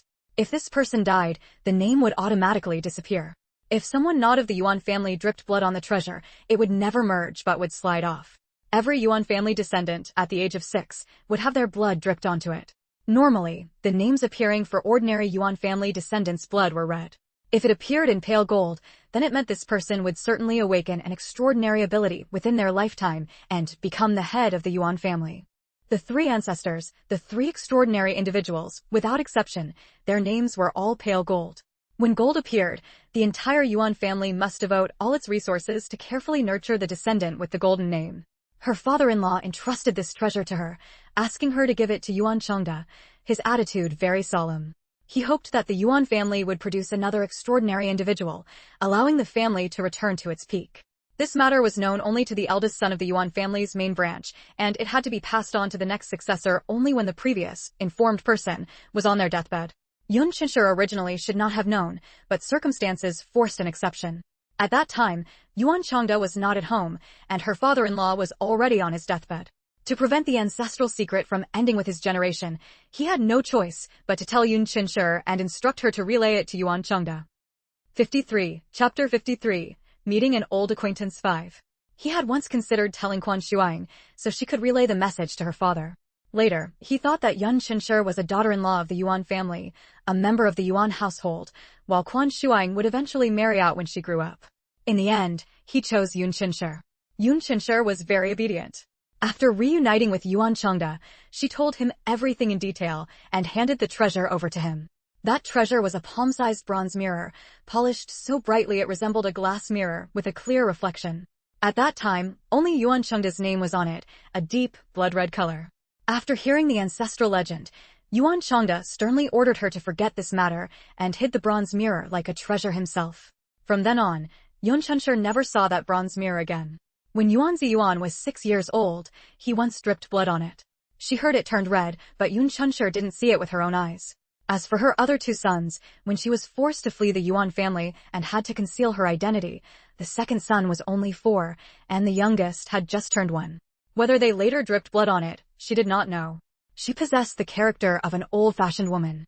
Since Yuan Changde told her to forget this matter, she desperately tried to herself to forget. For so many years, she truly forgot. She never once recalled it. If it weren't for Quan Shengnan's recent unusual behavior, which filled her with fear, she probably still wouldn't have remembered. As it concerned her granddaughter, Yun Qinshe actually broke the she had imposed on herself all those years ago. Yun Qinshe wondered if Quan Shengnan's peculiarities originated from this legend. When she turns 6 and drips blood on the bronze mirror, will her name be golden? She can see ghosts, she can see things buried underground. Aren't these all extraordinary abilities? Unfortunately, she won't have this opportunity for now. Under circumstances where she cannot protect herself, Yun Qinshe would never feel at ease letting her reunite with her parents. The Yuan family is truly a dragon's pool and a tiger's den. However, thinking that when she turns 6, Yuan Jihong's daughter will also be 6, and according to the Yuan family's rules, they must drip blood on it, their true identities will inevitably be discovered. Yun Qinshe felt an inexplicable sense of schadenfreude. She remembered clearly. The Yuan family rule states that during the blood-dripping ceremony, all direct descendants of the Yuan family must be present. They don't know the ancestral legend, nor the difference between red names and golden names. But during the blood dripping, they will learn the mirror's use, how the names on it are vitally connected to their lives and deaths. This way, after their identities are revealed, can Yuan Jihong's daughter continue to usurp everything that belongs to her granddaughter? Zheng Hui is Yuan Chengde's second wife. Yuan Jihong is the daughter of that second wife. They don't know the secret, meaning there will be shattered when the 2 children turn 6. Completely shattered. The descendants of the Yuan family particularly hope to restore the family's past glory, longing for another with extraordinary abilities to appear. Therefore, they take pride in being members of the Yuan family, even feeling somewhat arrogant. They have a deeply ingrained, possessive mentality towards the surname Yuan, absolutely any outsiders to bear their surname Yuan or be entered into their family register. They have even established many. Oh, right. Besides his dying words and the bronze mirror, Yun Qinshe's father-in-law also gave her the Yuan family's thick genealogy and family rules, instructing her to hand them over to Yuan Changde. The descendants of the Yuan family can only be entered into the family register after their identity is confirmed by the blood dripping at age 6. Although Yuan Jihong's granddaughter carries Yuan blood, she is the daughter of a second wife's daughter and has no whatsoever. A granddaughter through a daughter is considered an outsider. The Yuan family's rules will not be broken. It will surely make Zhang Hui and her daughter's efforts end in nothing. 54. Chapter 54. Meeting an Old Acquaintance 6. Yun Qinshe did not tell Yun Jianjun about this matter. There were other things she could be completely open about, but this one she absolutely could not mention. The implications were too great. Whenever she thought about how the truth would come to light in a few years, preventing Zhang Hui and her daughter's schemes from succeeding further, Yun Qinshe felt very happy in her heart. Now she only hoped she could live to see the day the truth was revealed. When that time came, she would find a way for her granddaughter to be reunited with her son and daughter-in-law. Surely the Lin family would protect their granddaughter, wouldn't they? Back then, she had been powerless and without influence, which led to her current plight, but her daughter-in-law was not. Although she worried deeply about the danger if she were discovered, she couldn't bear the thought of her son and daughter-in-law being heartbroken. A son is the very heart of his mother. If she couldn't bear to part with her son, how could her own son and daughter-in-law bear to part with their daughter? Who would willingly cut a piece of flesh from their own body? Moreover, when they changed their names back then, they told everyone that both she and Shuang had lost their memories and couldn't remember anything.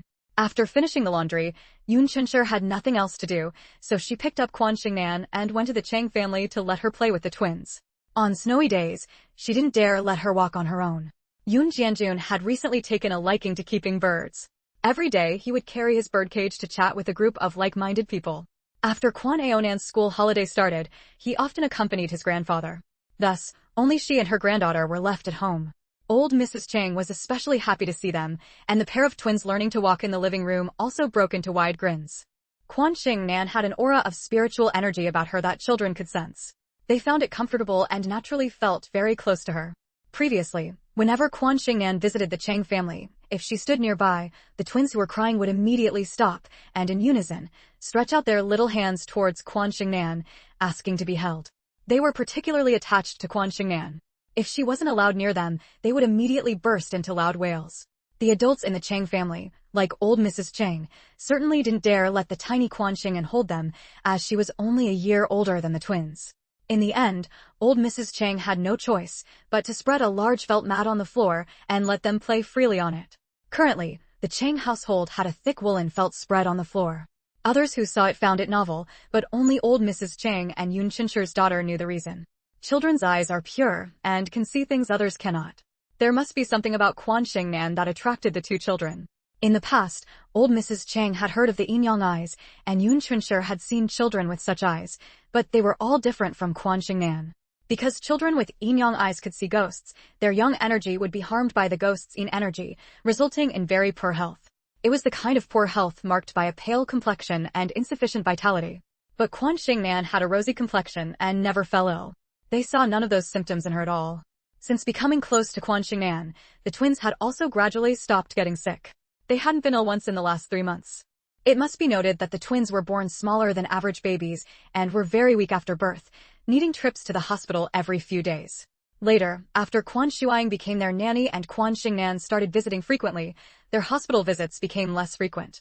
If even she felt comfortable being near Quan Shengnan, how much more so for the purest of children? She had heard that after adopting Quan Shengnan, Yun Jianjun and his wife and Quan Aonan and his mother had never fallen ill and were healthier than others. Old Mrs. Chang was overjoyed and decided to have the children play together often. She deeply recognized Quan Shengnan's extraordinary nature. Old sister, we have guests coming tomorrow, and I'm worried the twins might cry and fuss. Could you bring Nanan over to play with them? 55, Chapter 55, Meeting an Old Acquaintance 7. Upon hearing this, Yun Chenchi quickly waved her hands in refusal. No, that won't do, dear sister. You have guests coming to your home. How could I possibly bring Nanan over and disturb you all? Feng and Lingling are so well behaved. If Shuang just pays a little more attention, wouldn't that be fine? Old Mrs. Chang said helplessly, Dear sister, even the best-behaved children have their moments of crying and fussing. Although my old friend doesn't mind children making noise, I would feel bad putting them in the awkward position of dealing with crying children. You know, dear sister, when Feng and Lingling cry, it's practically as loud as thunder in the sky. Please, just bring Nanan along. Once Nanan is here, I'll feel much more at ease. With the children playing nearby, we old ladies can chat properly. Old Mrs. Chang genuinely regarded Yun Chenchi as a good sister and wanted to introduce her to more friends. Moreover, the more old Mrs. Chang looked at Quan Shengnan, the more she liked her. Her skin was whiter than snow, her eyes dark as lacquer, her cheeks rosy, and her little mouth a tender pink, a natural beauty in the making. She was also exceptionally well behaved, never crying or fussing, and took care of her little brother in such a capable manner. Wasn't she adorable? And so clever? What old Mrs. Chang liked most about Quan Shengnan was how exceptionally clean she was. This cleanliness didn't refer to her hands, face, or clothing, but rather the clarity in her eyes. They were both pure and clear, and brimming with intelligence. Anyone with a good heart would surely like her upon seeing her.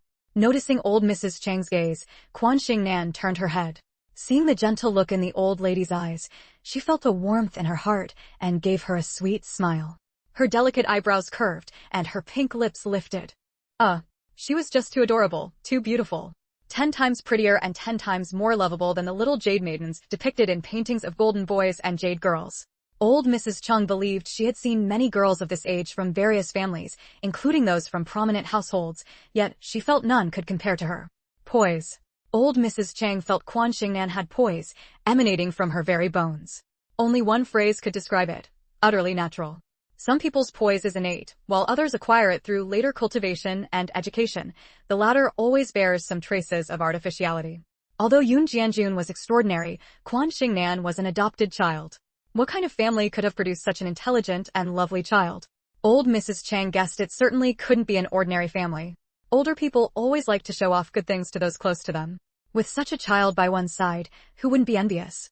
Thus, old Mrs. Chang tried her utmost to persuade Yun Chunsher and even enlisted Quan Shuaying's help.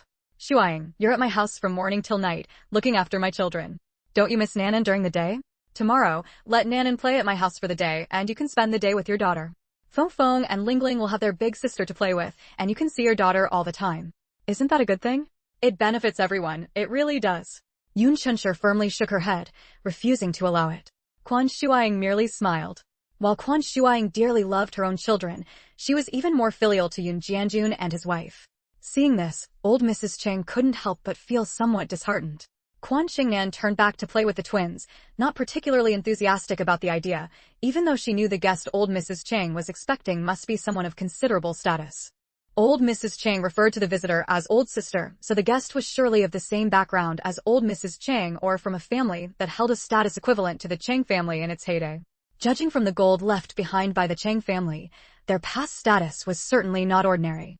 If Chang Kaishao were still alive, the present Chang family might very well have risen to the first rank. Unfortunately, he died young. Quan Shengnan had used her heavenly eye to see Chang Kaishao's past. He had once been a high-ranking official after the founding of the nation. When she felt thirsty and asked Quan Shuaying for water, she inadvertently caught a glimpse of old Mrs. Chang's facial features and couldn't help but startle. The of losing a friend. 56, Chapter 56. Meeting an old acquaintance 8. It wasn't just the sign of losing a friend, it was losing a friend due to a bloody disaster. Quan Shengnan liked Granny Chang very much and couldn't help but activate her heavenly eye to look into Granny Chang's future. She saw that Granny Chang had invited 2 elderly ladies for the next day. One was about the same age as Granny Chang, but, having lived a life of ease and comfort, looked like a beautiful woman in her 40s. The other was around 70 or 80 years old, with silver hair at her temples and a kind, benevolent face. The 2 elderly ladies were mother-in-law and daughter-in-law, and they got along very harmoniously and naturally. Their souls emitted a pure white light. These were 2 good people with kind hearts. It was precisely these 2 kind and lovely old ladies who, on their way home, encountered a flying knife from the sky. The so-called flying knife from the sky referred to a couple arguing, taking up knives, and during their struggle, accidentally letting a knife fly out the door just as the 2 old ladies happened to be passing by. In the blink of an eye, the daughter-in-law pushed her mother-in-law out of the way, and the knife plunged into her skull. She died despite rescue efforts. She was Granny Chang's closest confidant. Heartbroken by the loss of her dear friend, Granny Chang spent half her life grieving and feeling guilty. Quan Shengnan used her heavenly eye to look again. If she saved this mother-in-law and daughter-in-law, the knife would simply fall to the ground without harming anyone. Saving a life is a greater merit than building a 7-story pagoda. Quan Shengnan walked over to Yun Chunsher, leaned close to her ear, and whispered, "Grandma, can you bring Nan in here tomorrow?" Yun Chunsher was puzzled. She knew Quan Shengnan never spoke without reason. She only heard Quan Shengnan whisper very softly in her ear. Nanan saw it. If Nanan doesn't come, Granny Chang's friend will die. A knife stuck in her head. It's so scary. If Nanan comes, it will be resolved. Grandma, if Nanan doesn't save good people, Nanan will feel bad. Yun Chunsher was utterly horrified. For the past few months, Quan Shengnan hadn't shown any more unusual traits. Yun Chunsher thought she had become normal, but who knew? Had her abilities grown even greater? She could actually know the life and death of someone she had never even met. She would feel bad if she didn't save someone? No, she couldn't let Nanan feel bad. Yun Chunsher almost immediately said to Granny Chang, "Let Shuaying bring Nanan over tomorrow." "I won't come myself." She didn't agree to all of Granny Chang's requests, but she did compromise a step. Granny Chang was overjoyed. Early the next morning, Quan Shuaying brought her daughter over. At that time, Cheng Aigua and his wife Su Ling were both at home. Seeing the mother and daughter, Su Ling warmly came forward to greet them. She wasn't an ungrateful person. She had seen how attentively Quan Shengnan cared for her son. He hadn't fallen ill in the past few months, and her mother-in-law often praised their family for their graciousness. She felt very grateful. Moreover, after giving birth to 2 sons and being unable to have more children, she really adored the delicate, doll-like little Nan. Little Nan, did you miss Auntie? Su Ling put down her son, picked up Quan Shengnan, and asked with a smile. I did. Quan Shengnan nodded her little head. Where did you miss me? Su Ling continued to ask. She loved Nanan's clever and quick-witted nature so much. I missed you in my heart, with my mouth, with my eyes, my whole body missed you. Quan Shengnan felt particularly helpless in the face of such childish questions from adults. Su Ling laughed heartily with delight. Just then, they heard someone knocking outside. Su Ling, holding Quan Shengnan, went out to greet them, accompanied by Granny Chang and her son. Ailing, what are you laughing about? I could hear your laughter from outside the door. A clear, bright, and cheerful young woman's voice came from outside the door, followed by the entrance of a young woman. She was supporting an older lady, her complexion rosy and her smile amiable. Quan Shengnan was suddenly taken aback. For her, this young woman could also be considered an old acquaintance. 57, Chapter 57, Defying Fate 1. Su Ran. The good sister of Quan Shengnan's birth mother, Lin Xiaoxue. That cheerful, agile woman who kept saying she wanted to be her godmother, which made her mother jealous and unwilling. When Quan Shengnan was still a fetus, Su Ran often went to visit Lin Xiaoxue. Quan Shengnan was very familiar with her voice and appearance. Mom. I wonder how Dad and Mom are doing now. Although Quan Shengnan had placed a health and safety talisman on both of them and could usually peek into matters around them, it didn't mean she didn't miss them. She just didn't dare show it in front of her grandparents, mother, and brother. She was a child, after all. Being too mature would arouse suspicion. Her current behavior was already quite unlike a child. She never expected that Su Ran and Su Ling were actually from the same clan, whether they were biological sisters or cousins, she didn't know. Because she hadn't used her heavenly eye to observe everything about them, that would be too disrespectful. Quan Shengnan suddenly felt a bit puzzled. Yesterday, when she opened her heavenly eye, she saw 2 elderly ladies arriving at the Chang family. Why was there an extra Su Ran today? Her heavenly eye had never made a mistake before, and after her rebirth, it had reached an even higher level. She shouldn't have missed Su Ran. Just then, she heard Su Ling deliberately putting on a stern face and saying, Is it wrong for me to love laughing?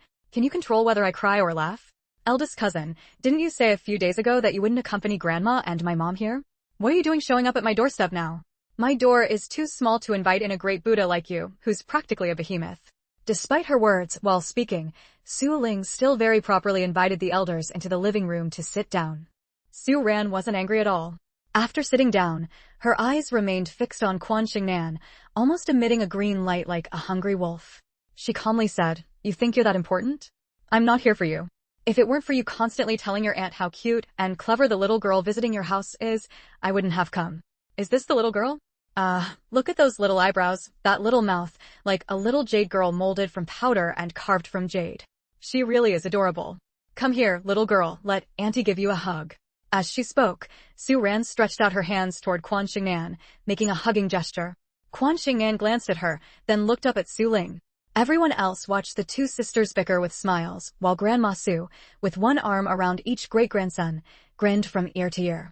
Not only did Su Ling not let go, she hugged Quan Shengnan even tighter and said discontentedly, Eldest cousin, don't you already have a designated goddaughter? Why are you coveting our little girl? The little girl was so adorable. She wanted to adopt her as a goddaughter, but the Yun family wouldn't agree. After serving tea, Quan Shuang stood to the side. Hearing Su Ran's words, a trace of wariness flashed across her expression. Su Ran, however, waved her hand and said, Don't bring that up. It just makes me angry whenever you mention it. Ah Shue is such a wonderful person, cheerful and generous, but that little Awei is born with a petty, affected temperament. Tell me, what child in the world isn't close to their own mother, but is instead close to a distant aunt? That little Awei is exactly like that. I just find it strange. Ah Shue isn't close to her mother-in-law, so why is her daughter so close to her? Not only that, little Awei has been extremely close to that aunt of hers since she was little. Shortly after she was born, she would cry and fuss terribly if separated from her aunt. Now that she can walk and talk these past few months, she's become even more spoiled, crying at the drop of a hat. It annoys me to see it. I've been coldly observing little Awei, and she's becoming more and more like Yuan Jihong. I never liked Yuan Jihong to begin with, so my earlier talk about wanting to adopt little Awei as my goddaughter can be considered blown away by the wind. 58, Chapter 58, Defying Fate and Changing Destiny 2. Upon hearing these words, everyone in the Chang family, except for old Mrs. Su and Mrs. Su, looked surprised. Su Ling was the youngest daughter of the Su family and visited often, so of course they knew who Aishui was and who little Awei was. This was the first time they had heard of a child who wasn't close to her own mother or aunt. Aishui didn't blame you? Su Ling couldn't believe it. Everyone knew how much Yuan Ziyuan and Lin Xiaoxue doted on their daughter. Su Ran thought for a moment and shook her head. No, Aishui is a reasonable person.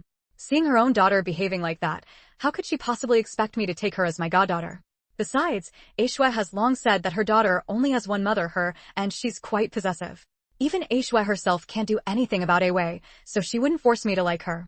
She wanted to discipline Awei, but who knew old Mr. Yuan and old Mrs. Yuan would be so protective of her?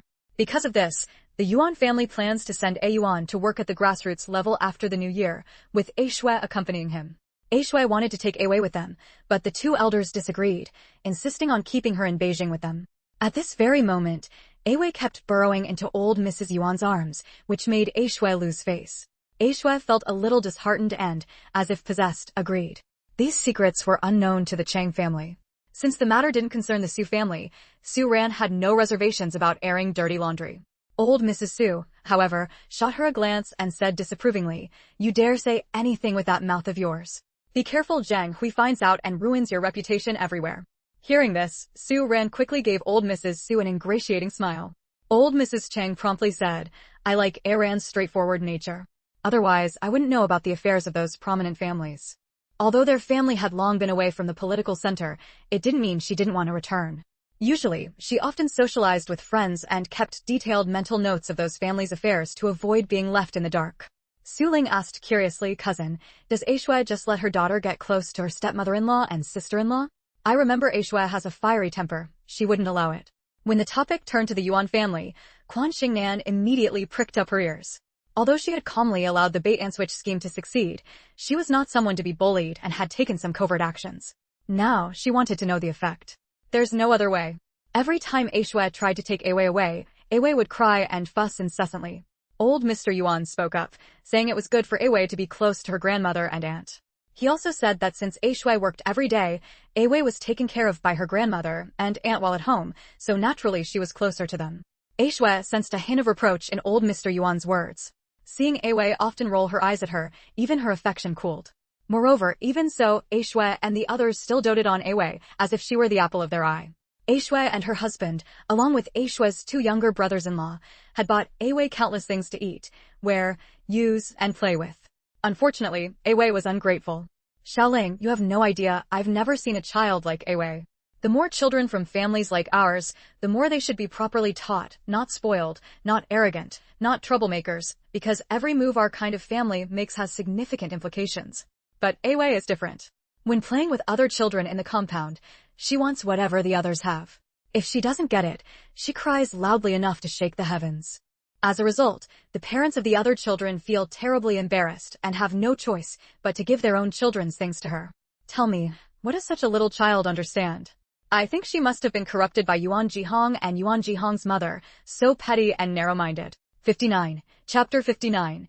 Defying Fate and Changing Destiny 3. Upon hearing her cousin's words, Su Ling frowned slightly. Is Aishui very upset? Although Lin Xiaoxue was closest to Su Ran, Su Ling's relationship with her wasn't bad either. They had all grown up together since childhood. Su Ran shrugged, having nothing to say. After a long while, she muttered, "No matter what, that's Aishui's own daughter. No matter how upset Aishui is, she still has to take care of her." Aishui was very dissatisfied with the way the elderly couple were raising Awei and had spoken to Ziyuan about it. Unfortunately, the couple argued their case forcefully but still couldn't win over the old man. "I heard that the old man promised them they could take Awei away after she turned 6. Aishui thought that starting education at 6 wasn't too late and that they could still correct Awei's temperament, so she reluctantly agreed. It's strange though. Why wait until she's 6? Children from families like ours usually start receiving various forms of education very early." At the end, Su Ran murmured to herself, utterly puzzled. A faint smile appeared in Quan Shengnan's eyes. Of course, she wouldn't know that the reason for waiting until 6 was to check whether the bloodline had received the inheritance.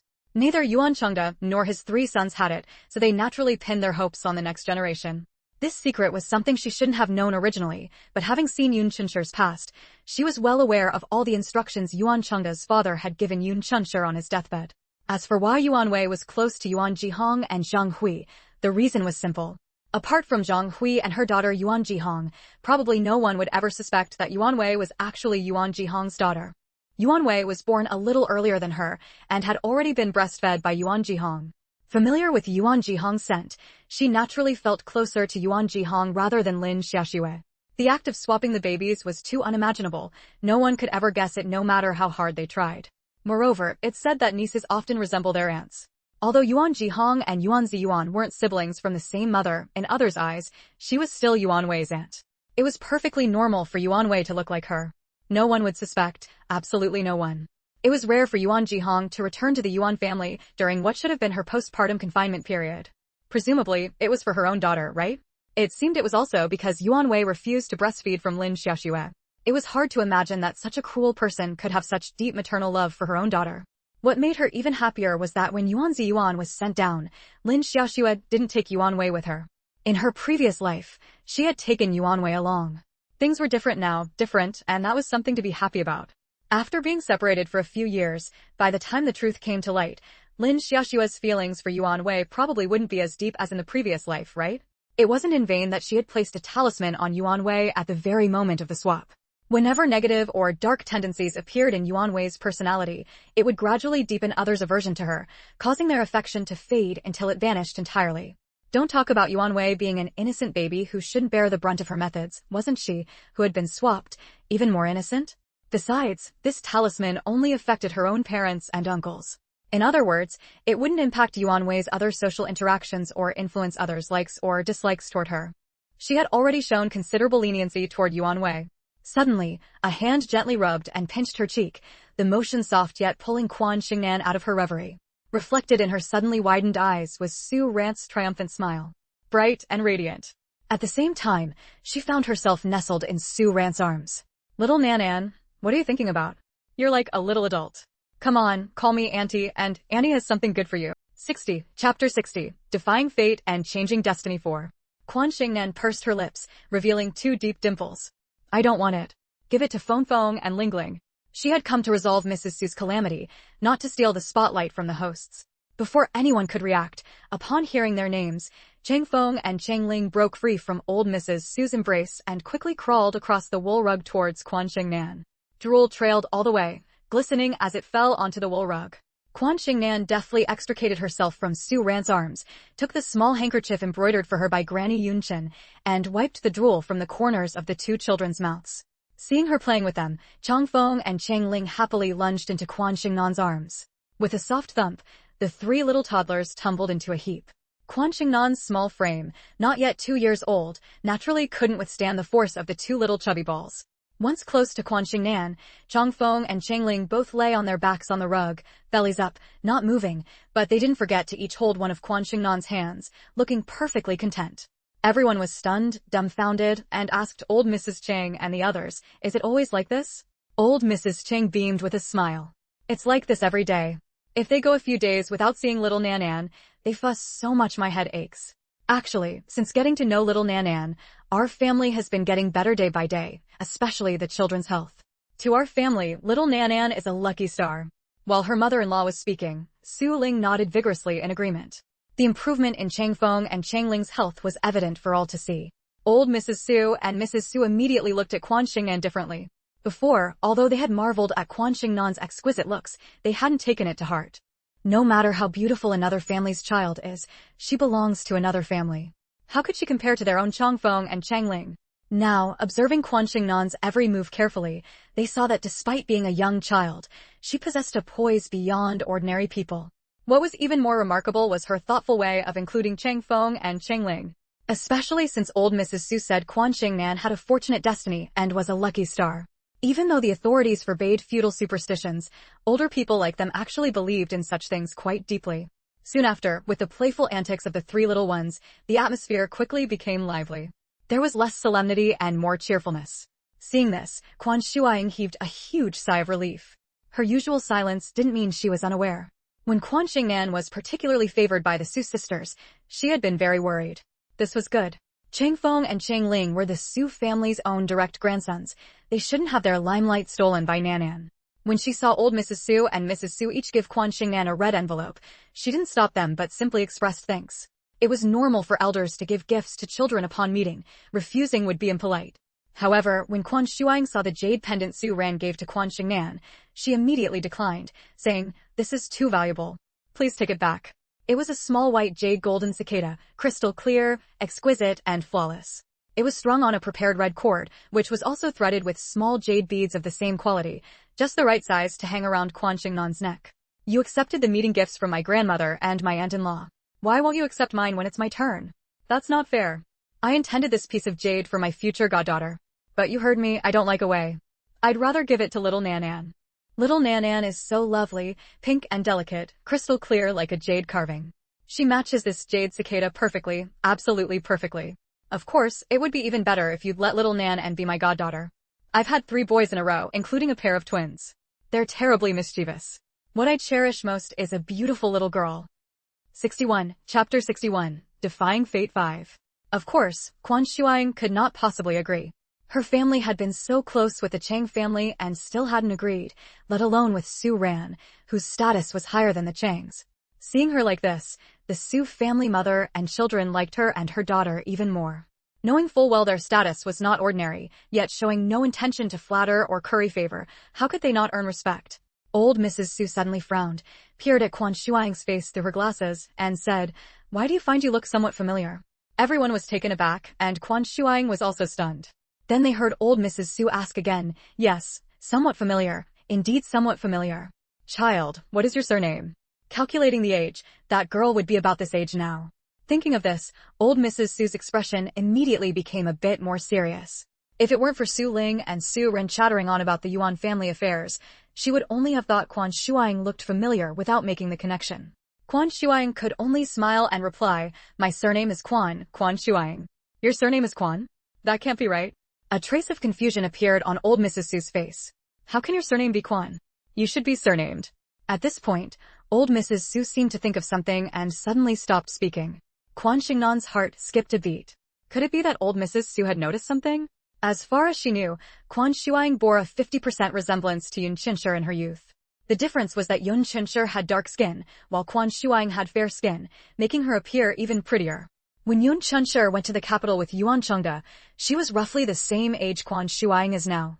Back then, old Mrs. Su, whose status was not low, lived in the same large compound and should have seen both Yun Qinshi and Quan Shuang. Quan Shuang smiled and said, "One cannot change their surname arbitrarily.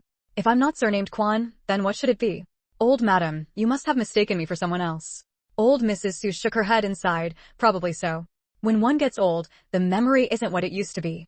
Considering that when the Su Ran sisters mentioned the Yuan family, Quan Shuang's face showed only a bit of surprise at Yuan Wei's character, without any other emotion, she likely had no connection. Otherwise, she wouldn't be so calm. Old Mrs. Su carefully examined Quan Shuang for a while, her eyes revealing regret. Su Ran was extremely curious. She shook old Mrs. Su's arm and asked, "Grandma, what are you talking about? You only said half, it's making me anxious." While probing for details, she couldn't help but glance at Quan Shuang again, but found nothing unusual. She was just an ordinary rural woman. The only outstanding feature was her fair skin and delicate features. She must have been a great beauty in her youth. All right, stop shaking. Be careful you don't shake this old bag of bones apart." Old Mrs. Su pretended to be annoyed, but didn't answer Su Ran's question. Instead, she turned to ask old Mrs. Chang about amusing anecdotes concerning her 2 great-grandsons. Seeing this, Quan Shuang quickly excused herself, citing the need to prepare a meal, and left the living room. Su Ran widened her eyes, full of frustration, and questioned Mrs. Su. Mrs. Su had an elegant and gentle personality, quiet and not fond of talking much. Whatever she thought, she just smiled and ignored her. Su Ling burst into hearty laughter. Quan Shengnan lowered her gaze in thought, feeling a twinge of anxiety. She was worried old Mrs. Su had discerned something. Back when Mother Quan came to the Chang family as a nanny, who could have predicted the events that would follow? Or that the 2 families would become so close? The capital is just that small, and there are only so many families of status. Encounters are easy. If their family had remained hidden among the common people, there would have been no danger. But they got to know the Chang family. In the future, opportunities to encounter those people would certainly be many. No, she had to think of a way. 62, Chapter 62, Defying Fate 6. Around noon, Yun Chenshur was cooking at home when Yun Jianjun came to pick up his granddaughter. Quan Shengnan was especially happy. She needed to immediately inform her grandparents about the news regarding old Mrs. Su. 3 average minds combined can surpass the wisdom of Zhuge Liang. Together they could always find ways to guard against these people and events. The Chang family and Su Ran were reluctant to let Quan Shengnan leave, but couldn't withstand Quan Shuang's urging from the side and had to agree. Especially Su Ran, who watched longingly as Quan Shengnan was scooped up into Yun Jianjun's arms. Quan Shengnan pretended not to see. Remembering her purpose for coming today, she signaled for Yun Jianjun to put her down. Then, she ran up to old Mrs. Chang. Grandma Chang, bend down. Both the Chang and Su families were well-mannered people. When Yun Jianjun came for Quan Shengnan, they had all come out from the living room. Does Nanan have something to tell Grandma? Why not stay at Grandma's house and play with your little brother? As she spoke, old Mrs. Chang squatted down. Quan Shengnan stood on her tiptoes, brought her mouth close to the old woman's ear, and whispered, Grandma, can you ask Grandma Su and Great-Grandma Su to stay overnight tonight? Old Mrs. Chang asked curiously, why? As soon as the words left her mouth, she immediately thought of Quan Shengnan's abilities, and her expression turned serious. Because I saw that when Grandma Su goes home today, people are arguing. A knife flies towards Great-Grandma Su. Grandma Su pushes Great-Grandma Su away, and the knife stabs into Grandma Su's head. There's a lot of blood. A car comes and takes Grandma Su away. Grandma Su becomes a little box, and everyone cries very, very hard. I also saw that Great-Grandma Su and Grandma and the aunties are very, very sad. Grandma's hair turns a lot whiter. If Grandma Su doesn't go home today, she will be fine forever after. She will often come to play with you, Grandma, and bring delicious food for Nan. Nanan really likes Auntie and Great-Grandma Su and doesn't want them to be sad. She tried her best to explain using childish language. Old Mrs. Chang concealed the shock in her eyes and asked softly, Nanan, are you telling the truth? Quan Shengnan nodded, her expression grave. At this moment, she looked exactly like she did when she sent Chiang Kai-shao off for reincarnation. Old Mrs. Chang's heart was instantly roiled by towering waves of shock. Grandma remembers. I will definitely ask Grandma Su and Great-Grandma Su to stay. Nanan, Grandma thanks you. Quan Shengnan waved her hand, turned around to take Yun Jianjun's hand, waved goodbye to everyone, and left. Su Ling and Su Ran were very disappointed. After the brothers of their generation in the Su family married, and after they themselves married, all the children born were boys. So they had an inexplicable longing for a little girl. Mom, what secret did little Nanan whisper to you? Su Ling asked. It was so mysterious, too intriguing. Preoccupied with her thoughts, old Mrs. Chang answered somewhat distractedly, nothing much. Nanan secretly told me she really likes Aaron. Hearing this, Su Ran immediately beamed with joy. The white jade and gold cicada hadn't been given in vain. The others weren't entirely convinced, but they couldn't get anything more out of old Mrs. Chang. Seeing she had gone out for a while, they let it go. In the afternoon, when the Su family intended to say their goodbyes, old Mrs. Chang, acting out of character, strongly urged them to stay. Auntie, I know you like me, but I have 3 rascals at home. I can't not go back, Su Ran said with a laugh. You must stay here tonight and go back tomorrow. Seeing old Mrs. Chang's extremely serious expression, everyone was greatly puzzled. Dear-in-law, what's the matter?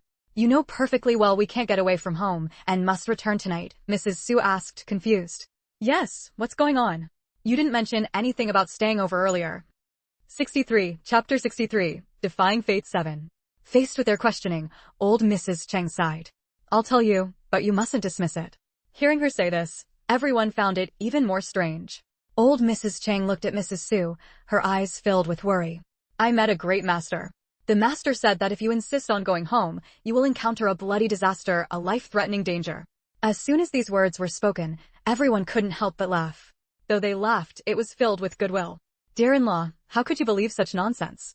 It's all feudal superstition, Mrs. Su said, finding it both amusing and touching. No, it's definitely not baseless nonsense. Old Mrs. Chang hurriedly refuted. You don't know this master's abilities. Her abilities are immense. I've seen them with my own eyes. She selectively recounted a few things Quan Shengnan had said, mentioning only that the Su family would encounter a quarrel on their way home. A knife would fly toward old Mrs. Su, and Mrs. Su would block the knife for her, losing her life in the process. She didn't reveal anything else. For this reason, she had even made a special trip out in the middle of their conversation, not wanting others to know it was Quan Shengnan who had told her. Finally, she said with great seriousness, that master spoke in great detail. I couldn't help but believe her. When it concerns life and death, it's better to believe it's true than to dismiss it.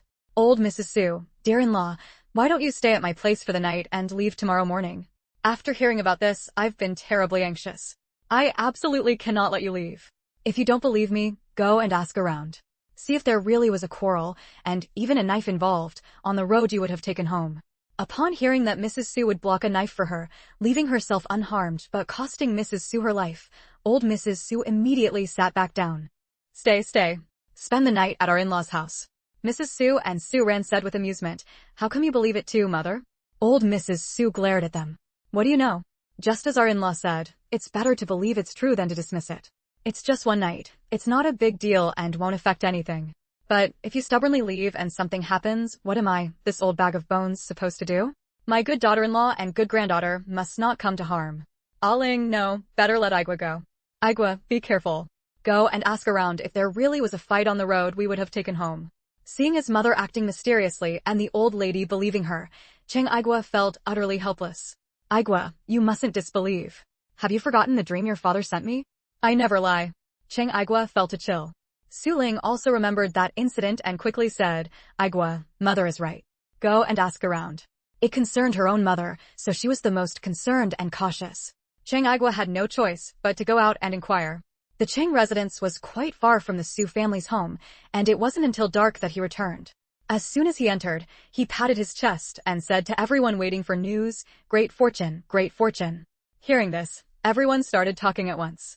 What happened? Asked Mrs. Su. Was there a quarrel? Did they really use knives? Asked old Mrs. Su. Igwa, speak quickly. Was it really like mother said, a quarrel with knives involved? Asked Su Ling. Finally, old Mrs. Chang spoke. You said, great fortune. Was I right? Everyone looked at Cheng Igwa together, and they saw him nod vigorously. Cheng Igwa said with relief, right, it was absolutely right. There really was a couple quarreling by the roadside on the way to my father-in-law's house, and they used knives. 64. Chapter 64. Defying Fate 8. The most hair-raising part was when they were wrestling over the knife in the yard, and the knife actually flew over the wall. It nearly scared a passerby to death. It was an extremely close call, just a few steps away, and the knife would have landed right on his head. At that time, I happened to be on my way back and saw it with my own eyes. Being a grown man, I walk quite fast. I didn't see anyone arguing on my way there. I was secretly laughing at my mom for being overly cautious. I had just gone to inform my father-in-law that grandma and mother-in-law were staying at our house and then headed back. Who would have thought that on my way back, I'd run into people arguing and even brandishing a knife? I calculated the timing and distance. By the time the knife flew over the wall, mother-in-law and grandma had probably just left our house and were passing by that very spot. Recalling the scene, Cheng Igwa still felt a lingering fear. After hearing this, everyone instinctively turned to look at old Mrs. Cheng. Could it really be that miraculous? Was there truly a master who could calculate things so accurately? A smile appeared on old Mrs. Cheng's face as she said proudly, well, was I right? I told you the master is incredibly powerful. Su Ran quickly ran over and sat down beside old Mrs. Cheng. Auntie, who is this master? They're so amazing. I'm so grateful to you. Su Ling also sat down on the other side of old Mrs. Cheng, wide-eyed, waiting for her answer. Igwa's account was so thrilling. No one knew the shock and relief they felt inside.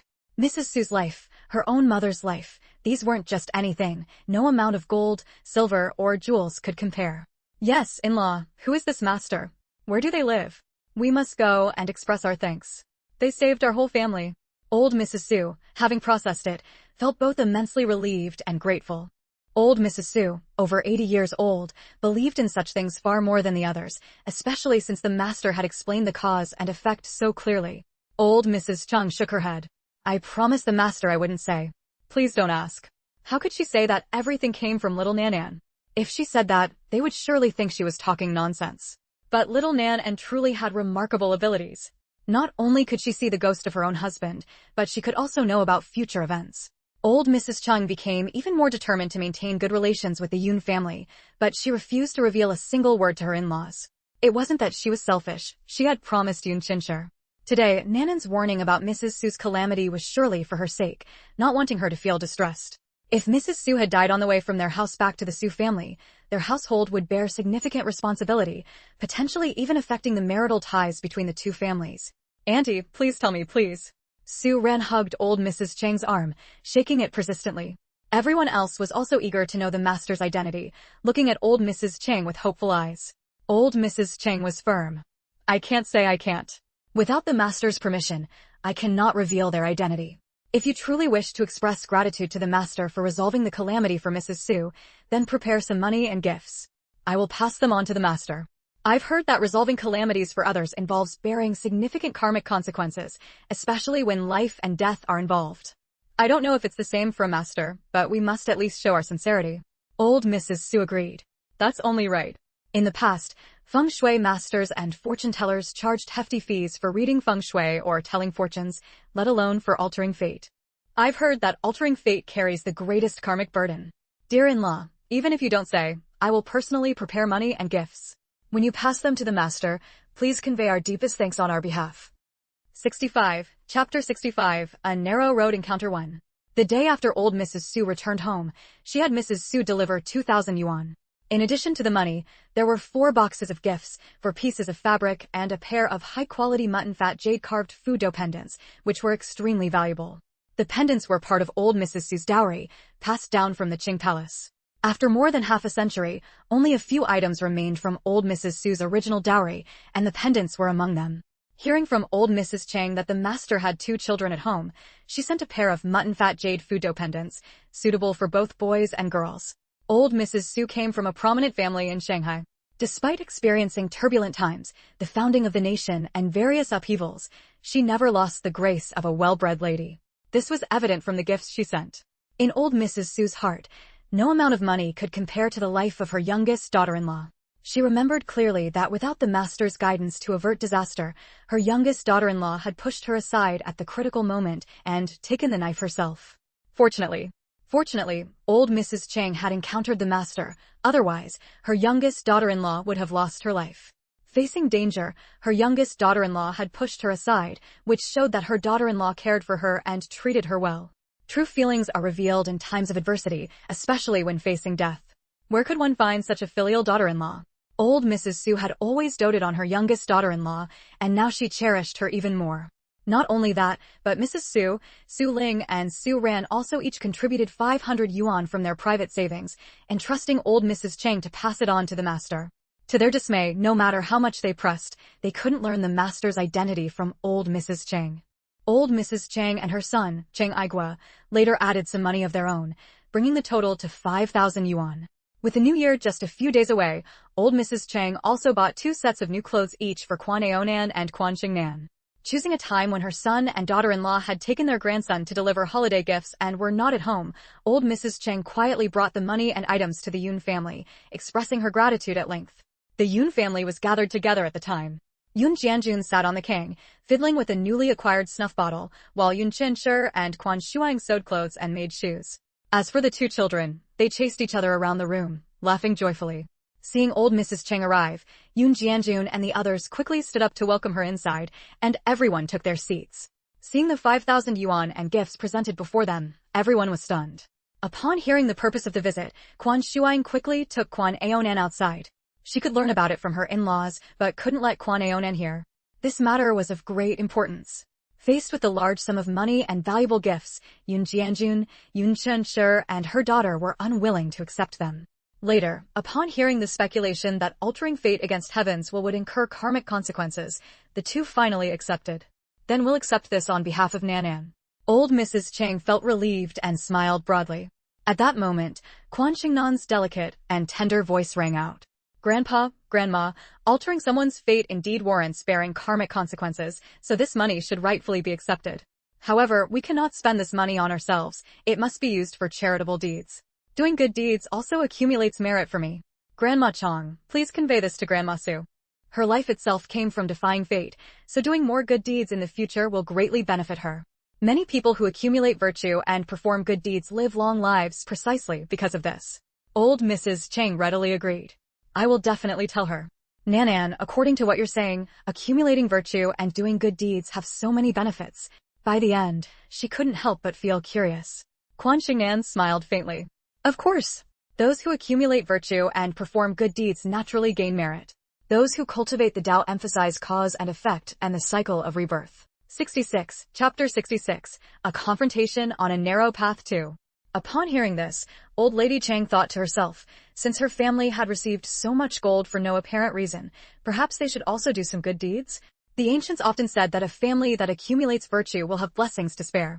Perhaps it was precisely because their ancestors had accumulated virtue that she had the opportunity to learn from Quan Shengnan about her husband's ghost wandering the human world and to obtain the gold bricks accumulated by their forebears. She did not know that Quan Shengnan had indeed helped because she saw that their family was kind-hearted and had accumulated considerable virtue. If Chen Kaishao had been a wicked evildoer, Quan Shengnan would never have performed a salvation ritual for him. She would have eliminated the evil instead. So, sometimes, hidden virtue can be quite useful. As soon as old lady Cheng left, Yun Jianjun and Yun Chisher immediately turned to look at Quan Shengnan, who was sitting on the king. Their expressions were unusually serious. Speak. Who exactly are you? Quan Shengnan was taken aback, her large eyes wide and her small mouth slightly agape. Her grandparents had always been so affectionate toward her. Why did they seem like different people now? Before, when she had displayed various peculiarities, they had never acted like this. Yun Jianjun said deliberately, a child is a child. No matter how precocious, they wouldn't be like you. I wasn't surprised when Nanan discovered a jar of pearls before. I also wasn't the least bit surprised that Nanan could see ghosts. Children's eyes are pure. They often see things ordinary people cannot. I've encountered this more than once or twice. But, foreseeing the future, reversing fate, teaching people to accumulate virtue and do good deeds, how could such abilities, such words, come from or be spoken by a child? You're not a child, are you? If you're not a child, then who are you? I've read many vernacular novels about ghosts, monsters, and fox spirits. Stories about flower fairies or immortals possessing someone are not unheard of. Yun Jianjun wanted even more to ask what kind of demon or monster had possessed his granddaughter's body, but seeing the innocent, adorable face of his granddaughter, his heart softened, and he simply couldn't bring himself to say those words. Yun Chinshur sat on the king, her expression very tense. Quan Shengnan, however, couldn't help but be stunned. She had never imagined that her grandfather was so clever that just a few clues had aroused his suspicion. She had lived over 30 years in vain, being so careless. She was really foolish, truly foolish, foolish to the extreme. How could she have taken others for fools? In many rebirth novels she had read, didn't the protagonists, after being reborn, often treat others as fools? With such a drastic change in personality and suddenly possessing great abilities, how could it not arouse suspicion? She had long known that even if she tried her utmost to pretend, she still couldn't escape the sharp eyes of the elderly. However, faced with ghosts like Cheng Kai-shao and good people like Mrs. Su, knowing it might arouse suspicion, she couldn't just stand by and do nothing. Saving a life is better than building a 7-story pagoda, let alone saving a good person. Killing one evildoer is equivalent to saving many innocent lives destined to be harmed by his hands. Saving one good person, who then continues to do good deeds, is equivalent to saving countless people herself. Even if it weren't countless, saving just one is still merit. It's just that, regarding this, she had always held on to a sliver of. It seemed that this did not exist. She had always felt that it was best for secrets to be known only by herself. They absolutely must not be known by a second person, even the closest and dearest.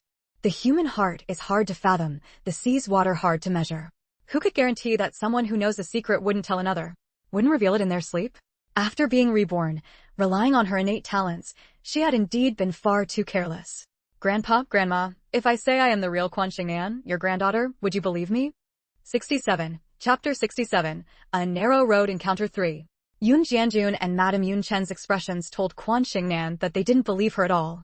Quan Shengnan smiled. Elderly people who were too clever and too guarded were truly frustrating. But what was this sense of pride about? Quan Shengnan secretly used her divine sense to envelop the room, blocking any outside prying, and slowly began to explain her origins. She had decided to continue hiding her innate supernatural abilities from the two of them, only saying that she had apprenticed under an extraordinary master and had learned fortune-telling and divination. As for the matter of her rebirth, however, she could let them know, to avoid being treated like a child for the next several years and being unable to do what she wanted. Still, she would take precautions. Using her divine sense, she condensed a talisman to ensure the elderly couple would forever keep this secret. It wasn't that she didn't trust them, it was simply that the world was unpredictable, and things like hypnosis in later generations were not unheard of. My name is Quan Shengnan. Whether in body or soul, I am Quan Shengnan. I am not some demon or monster possessing her. Seeing the elderly couple's furrowed brows and skeptical eyes, she added, however, I am the Quan Shengnan from over 30 years in the future. The elderly couple was stunned and asked simultaneously, what do you mean? What Quan Shengnan from over 30 years in the future? They were utterly confused. Quan Shengnan thought for a moment and explained in terms she hoped they could understand. Let me put it this way. In the decades to come, there's a concept in novels called rebirth. Rebirth refers to a person's soul, through some kind of opportunity, returning to the past and inhabiting their past body. When returning to the past, the soul retains all its memories and experiences, only the body becomes younger. The future self-soul inhabiting the past self, this concept is called rebirth. The opportunity for rebirth is extremely rare. It exists only in novels, not in reality. At least, I've never encountered it. But I am different. I lived to 36 years old, never knowing who my biological parents were. This matter weighed on my mind constantly, and eventually became an inner demon. I pleaded with heaven, offering my accumulated merit in exchange for a chance to turn back time and be reborn in my mother's womb. Starting from when I was 16, I earned money to save people, accumulated virtue, and performed good deeds. The number of people I truly saved is countless. I myself can't remember how many there were. I accumulated a great deal of merit and obtained such an opportunity. Yoon Jianjun and Madame Yoon-chin were dumbfounded, their minds in complete disarray. Rebirth? Turning back time? An opportunity obtained through merit? What were all these things? They had never heard of them at all. Yoon Jianjun was the first to react. You're saying you are our Nan, reborn from over 30 years in the future? Yes. That's too unbelievable. How could such a thing exist in the world? Are you tricking us? Are you afraid we'll find out your identity, so you're tricking us? Yoon Jianjun and Madame Yoon-chin didn't believe it at all. Quan Shengnan smiled bitterly. People like her grandparents, who had experienced many storms in life, truly would not believe such things. Grandpa, Grandma, I really am not tricking you. I truly am your Nan. It's understandable that you don't believe me, but I have evidence to make you believe. Yoon Jianjun waved his hand. Even if you have evidence, we cannot believe you. We both understand your capabilities. With abilities like yours, knowing even future events, how could you not know the secrets of us old folks? I remember, whenever we old folks talked, we never avoided you. Exactly. Madame Yoon-chin nodded, deeply agreeing. Quan Shengnan was speechless. Was this what they called being hoisted by one's own petard? 68. Chapter 68. A Narrow Road Encounter 4. Yoon Jianjun stared at her, trying to detect any clues. Madame Yoon-chin was worried inside. If it really was a demon or monster possessing her little granddaughter's body, what should she do? Her little granddaughter, she couldn't bear to send her back to Yuan's side, yet such a thing had happened. How could she explain this to her son? Quan Shengnan sat cross-legged on the kang, resting her small pink cheek in her hand. She sighed, a trace of helplessness showing at the corner of her mouth. This little appearance, seen in the eyes of Yoon Jianjun and Madame Yoon-chin, truly made them adore her from the bottom of their hearts. But the thought that some unknown demon or monster might have possessed their granddaughter made them hold back this affection, unable to express it. The two elders ached with heartache for their real little granddaughter. I never knew my own origins, Quan Shengnan suddenly spoke, a touch of sorrow in her expression. If I hadn't been reborn, if I hadn't heard Grandpa and Grandma's words, I think in this lifetime, I still wouldn't know. In my previous life, when I was 5 years old, Grandpa and Grandma met with an accident and didn't have time to explain. Mom never regained her memory, and I could never divine my own origins. This matter remained a mystery ever since. Despite my achievements and fame, this regret always lingered in my heart. Grandpa, Grandma, do you know? I always thought I was an abandoned, unwanted child. I hated, I resented. Only after being reborn did I learn that my father is called Yuan and my mother is Lin Xiaoxue. They didn't abandon me. In my previous life, my birth mother and birth father, from what I know, searched for me for a full 30 years. 30 years. 30 years.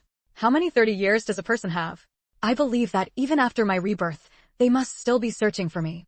Moreover, I once saw in them that throughout their entire lives, they never got their wish. I was searching for my parents, they were searching for their daughter. Clearly we knew each other, clearly we often interacted, yet for 30 years, we never knew the other was the person we were looking for. For my sake, Mom established a foundation, helping countless orphans and countless impoverished students. She said she hoped that among the children she helped, one might be her daughter, and, through her help, that child could suffer a little less and receive a normal education. Heaven finally showed a bit of conscience, fulfilling Mom's humble wish. My brother and I were orphans she supported. And I, after being reborn, know that I am their daughter.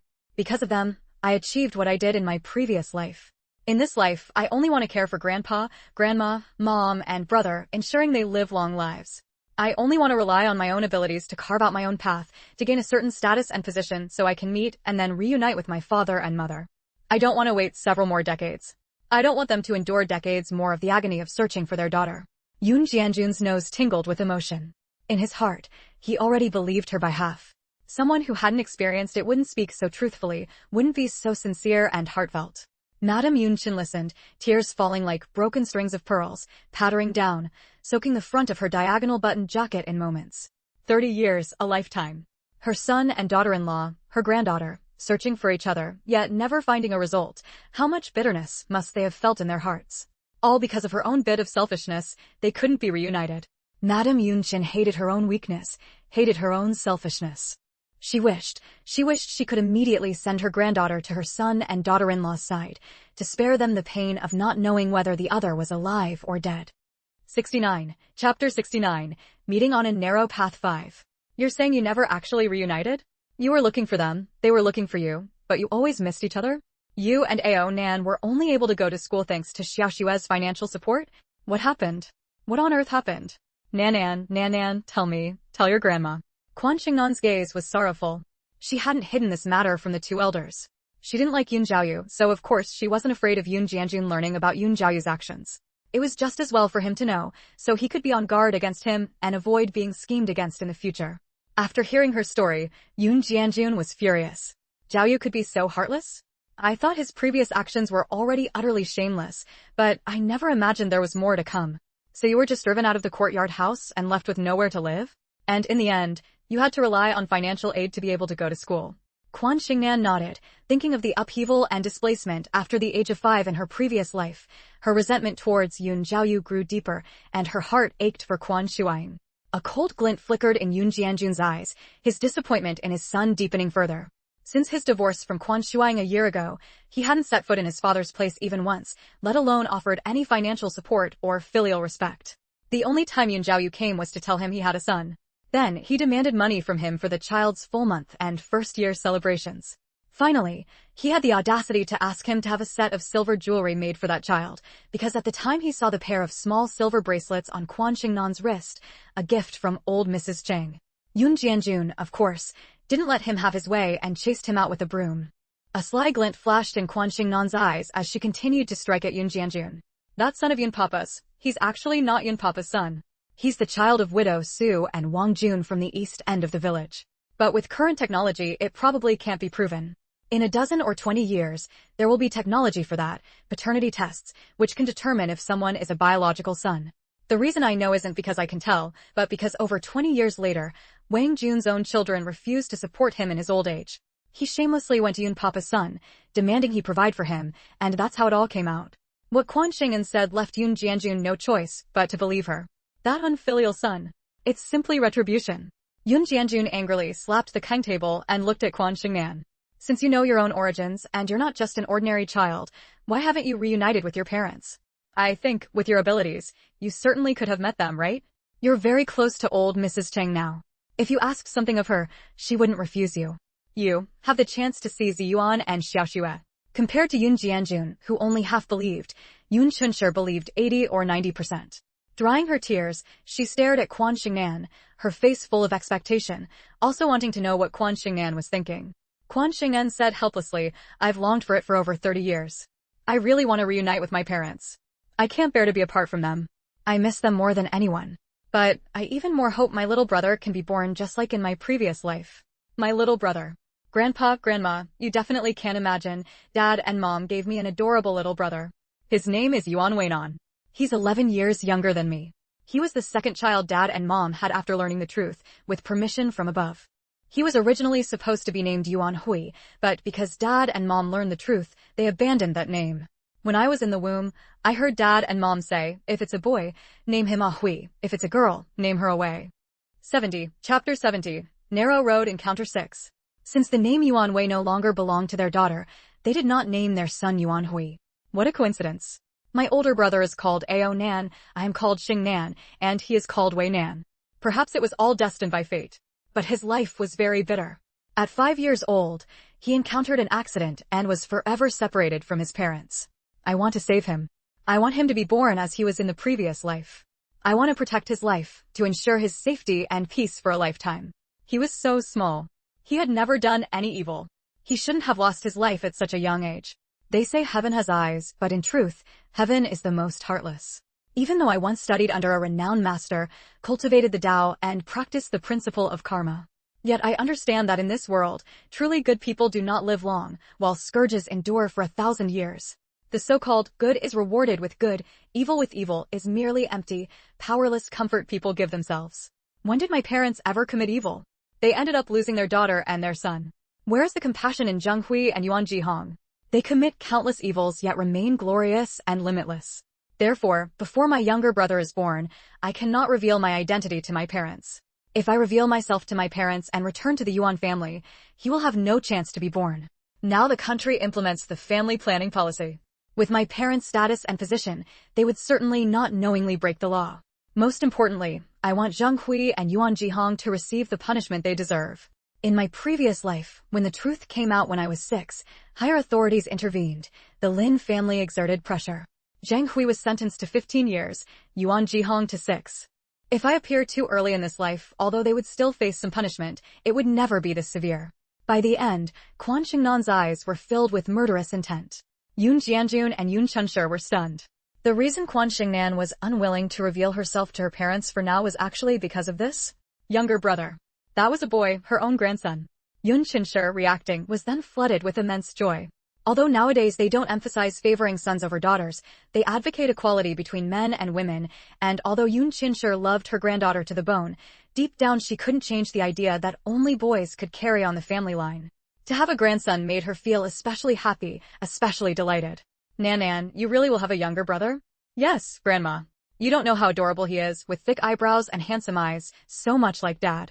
I heard he was especially mischievous as a child, often leaving Mom and Dad both exasperated and amused. The pity is, I only saw his photo, not the real person. The year I turned 16, something happened to him. He was only 5. In this life, I don't want him to suffer such a calamity again. Not revealing myself to Mom and Dad is only temporary. Trading over 10 years of separation for my younger brother's arrival, I think it's very worth it. Also, I can't bear to part from Grandpa, Grandma, Mom, and brother. In my previous life, we were the closest, dearest people. Quan Mom and brother are both very happy. I want my birth mother, Dad, and younger brother to be just as happy. Yun Chunshi suddenly hugged Quan Shengnan, sobbing uncontrollably.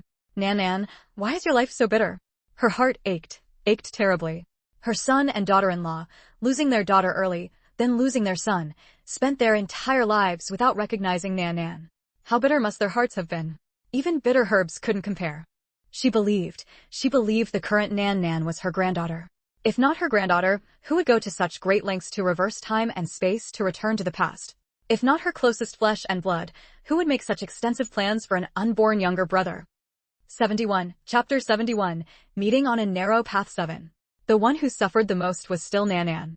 She had been reborn, yet for the sake of her brother, she knew who her parents were but could not acknowledge them. This torment, she understood it, she truly did. Wasn't she herself in agony, even knowing her 3 sons were safe and sound? At this moment, Yun Jianjun was already completely convinced of Quan Shengnan's origins and story, with no need for her to present any evidence. Despite having weathered countless storms over most of his lifetime, he was still left speechless and at a loss for words by such a matter. This kind of experience, such origins, were truly astonishing. This matter absolutely must not be known by anyone else.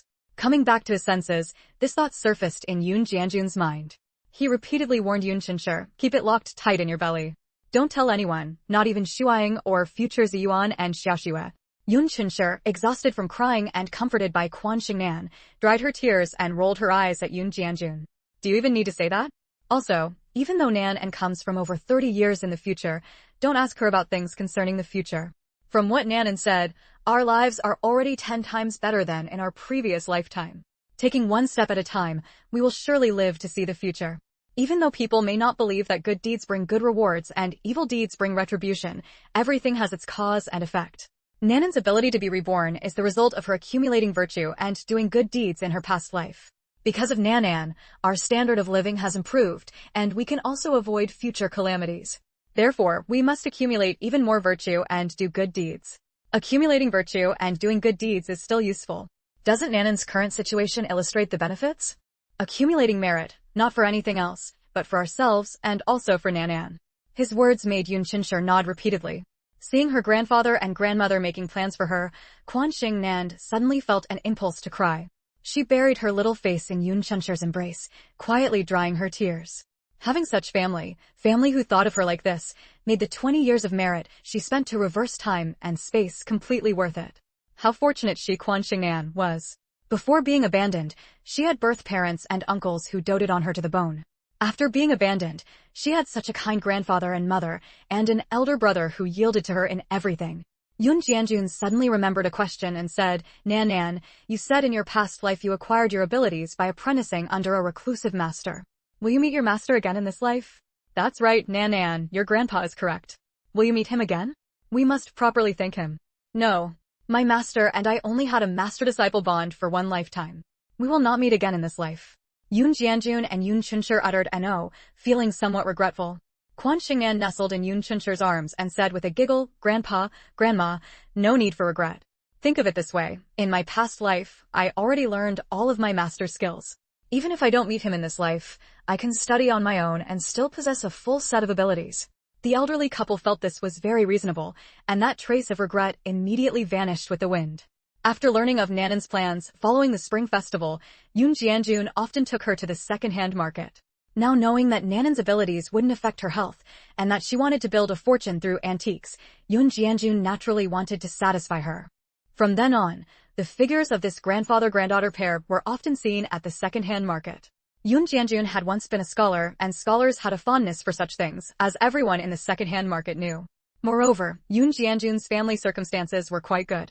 Whatever his granddaughter fancied, he would buy. His doting affection was as clear as the sun and moon. Even when bargaining, he wouldn't let the seller lose out, so everyone welcomed them. People of this era certainly understood that a large portion of the old goods being sold were genuine articles. But, so what? The economy hadn't yet developed to the point where the original owners of these old goods could be well-fed and well-clothed without having to sell their family's old belongings. 72. Chapter 72. Narrow Road Encounter 8. Most people sell second-hand goods for one simple reason. They need money. They needed money, and Yun Jianjun had a taste for elegance. This was a mutually beneficial arrangement, pleasing everyone involved. Over time, the people at the second-hand market became very familiar with the grandfather and granddaughter duo. Many familiar stall owners, after receiving old goods, wouldn't even wait for them to come to the market. They would eagerly deliver the items to their doorstep, letting them pick and choose at their leisure. Whatever remained would then be taken back to the market for sale. People in those days were mostly honest and simple. Moreover, the craze for antiques hadn't yet taken off, so Quan Shengnan had no reservations and only picked genuine items. If this were 10 years later, she wouldn't act this way. She would definitely look at both genuine and fake pieces, inquire about prices for all, and then finally find a way to purchase the genuine ones. But now, it wasn't necessary. Besides, many of the antiques Quan Shengnan selected were considered fakes in the eyes of the stall owners. They didn't believe they were genuine. 1 year, 2 years, 3 years passed. The gold from the jar was gradually sold off for money, exchanged for a house full of antiques filling over 10 rooms in the neighboring courtyard house. Among the antiques they acquired were furniture and decorations, porcelain and bronze vessels, books, paintings, calligraphy, wood carvings, and unusual stones. They had everything one could imagine. The largest piece of furniture was a canopy bed made of wangwali wood. Quan Shengnan loved these things, so following Yun Jianjun's suggestion, Yun Chunshi cleared out 3 western wing rooms for her to live in. The eastern wing rooms were occupied by Quan Shuang and Quan Onan, so the western wing was given to her. The rooms were decorated in an antique style. Yun Jianjun gathered a complete set of wangwali furniture from their acquisitions and arranged it in her rooms. That wangwali canopy bed was placed in the bedroom, hung with silver red gauze curtains. The bedroom also contained a dressing table, a small tea table, a floor cabinet, clothing chests, a clothes rack, and so on. The outer sitting room was furnished with a long narrow table, tea tables, an 8 immortals table, round-backed armchairs, and the like. All of the above were made of wangwali wood. The study housed a large zetan wood desk, a zetan screen, zetan bookshelves, etc. The bookshelves were filled with books they had acquired. On the large desk were placed the 4 treasures of the study, all genuine and famous pieces. Below, blue and white porcelain jars stood like dense forests, crammed full of ancient painting scrolls they had also acquired, all authentic works by famous masters.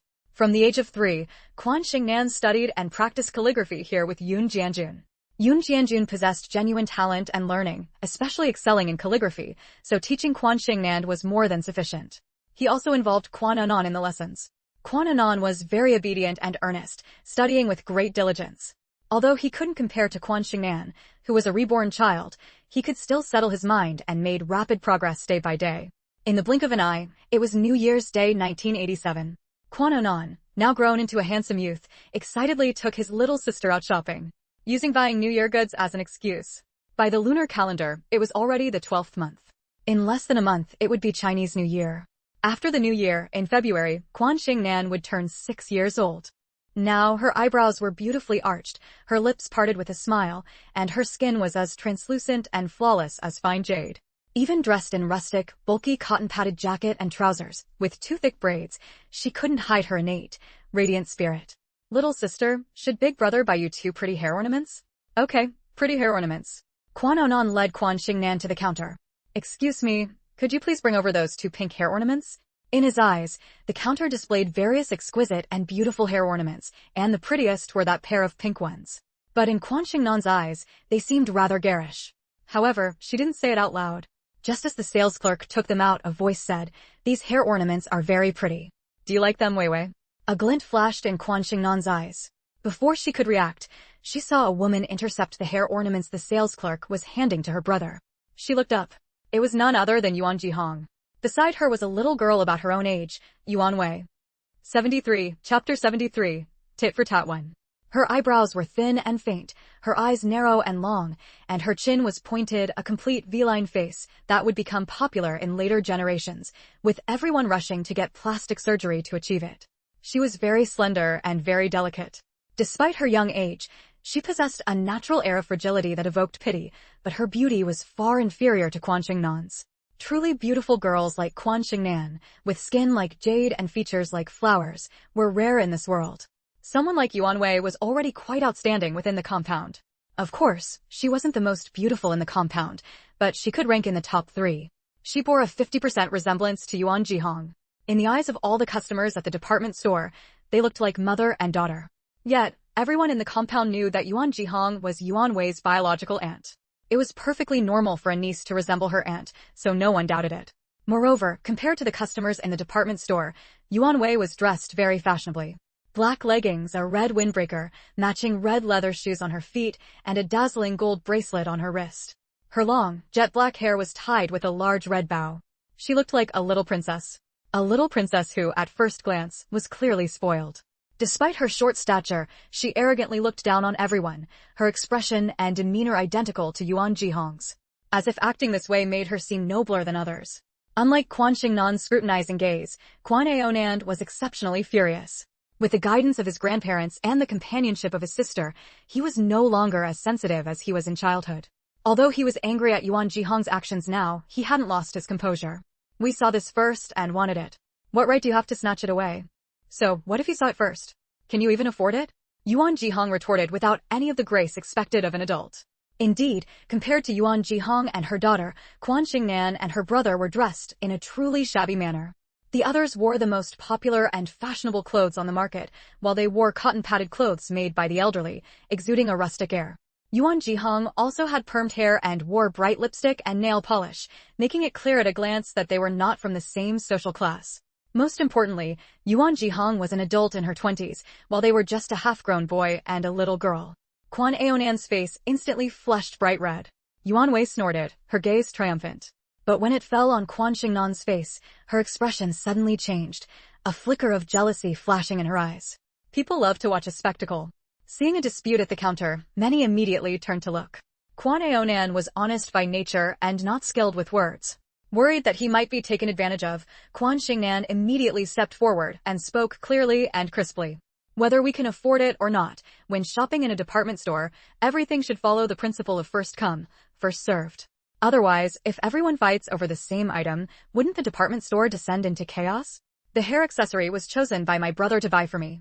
Moreover, we spoke first and asked the sales assistant sister to take it out for us to see. That is to say, we arrived first, spoke first, and should have the priority to purchase it.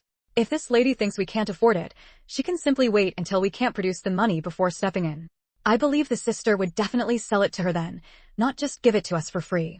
It's not like items in the department store can't be sold to others just because someone else looked at them and didn't buy them, right? Now, we clearly can afford it, but this lady snatched it away midway. Is this us making unreasonable trouble? Or is this just how wealthy families behave? Not only specifically bullying children, but also hurling insults. 74, Chapter 74, Tit for Tat 2. Having cultivated anew after her rebirth, Quan Shengnan's spiritual power had long since surpassed what it had been when she was 36 in her previous life. Her words were clear and her voice bright. She subtly infused a trace of spiritual power into her speech, ensuring that everyone in the surrounding crowd could hear her distinctly. The looks directed at Yuan Jihong immediately changed. Although times were changing, the tradition of respecting the elderly and cherishing the young had not vanished. No one could stand by and watch the bullying of the weak. For a moment, people whispered and discussed among themselves. So that's what happened. Exactly. How can anyone ignore the principle of first come, first served? If I had my eye on something and someone else snatched it away at the last minute, I'd be just as angry. Look at her, putting on such an affluent air. How can she snatch things from two children? Even if she snatches it, saying they can't afford it, how many people enter a department store without intending to buy something? Look at that mother and daughter, covered in gold bracelets, gold necklaces, and gold rings. With all that money, they pick on two children over hair ornaments? They must be doing it on purpose to bully them. Exactly. That little girl looks so lovely. She may not have gold bracelets, but she's wearing silver ones. Seems like her family is doing all right. Whether someone is well off or not can be somewhat discerned from their vitality and spirit. Compared to Yuan Jihong and her daughter, the young boy and girl before them, though not dressed as flashily, wore clothes and shoes that were all new. Moreover, their skin was smooth and clean, their cheeks full and rosy. Clearly, their usual diet was good. Dressing well and eating well, in the eyes of the crowd, was not a lifestyle that poor families could afford. Since they weren't poor, of course they could afford two hair ornaments. Yuan Jihong's face turned livid with anger, and her gaze toward Quan Shengnan seemed laced with potent venom. Quan Shengnan stood smiling in front of Quan Shengnan, calm and composed as she met Yuan Jihong's gaze, neither submissive nor arrogant, exuding a natural dignity.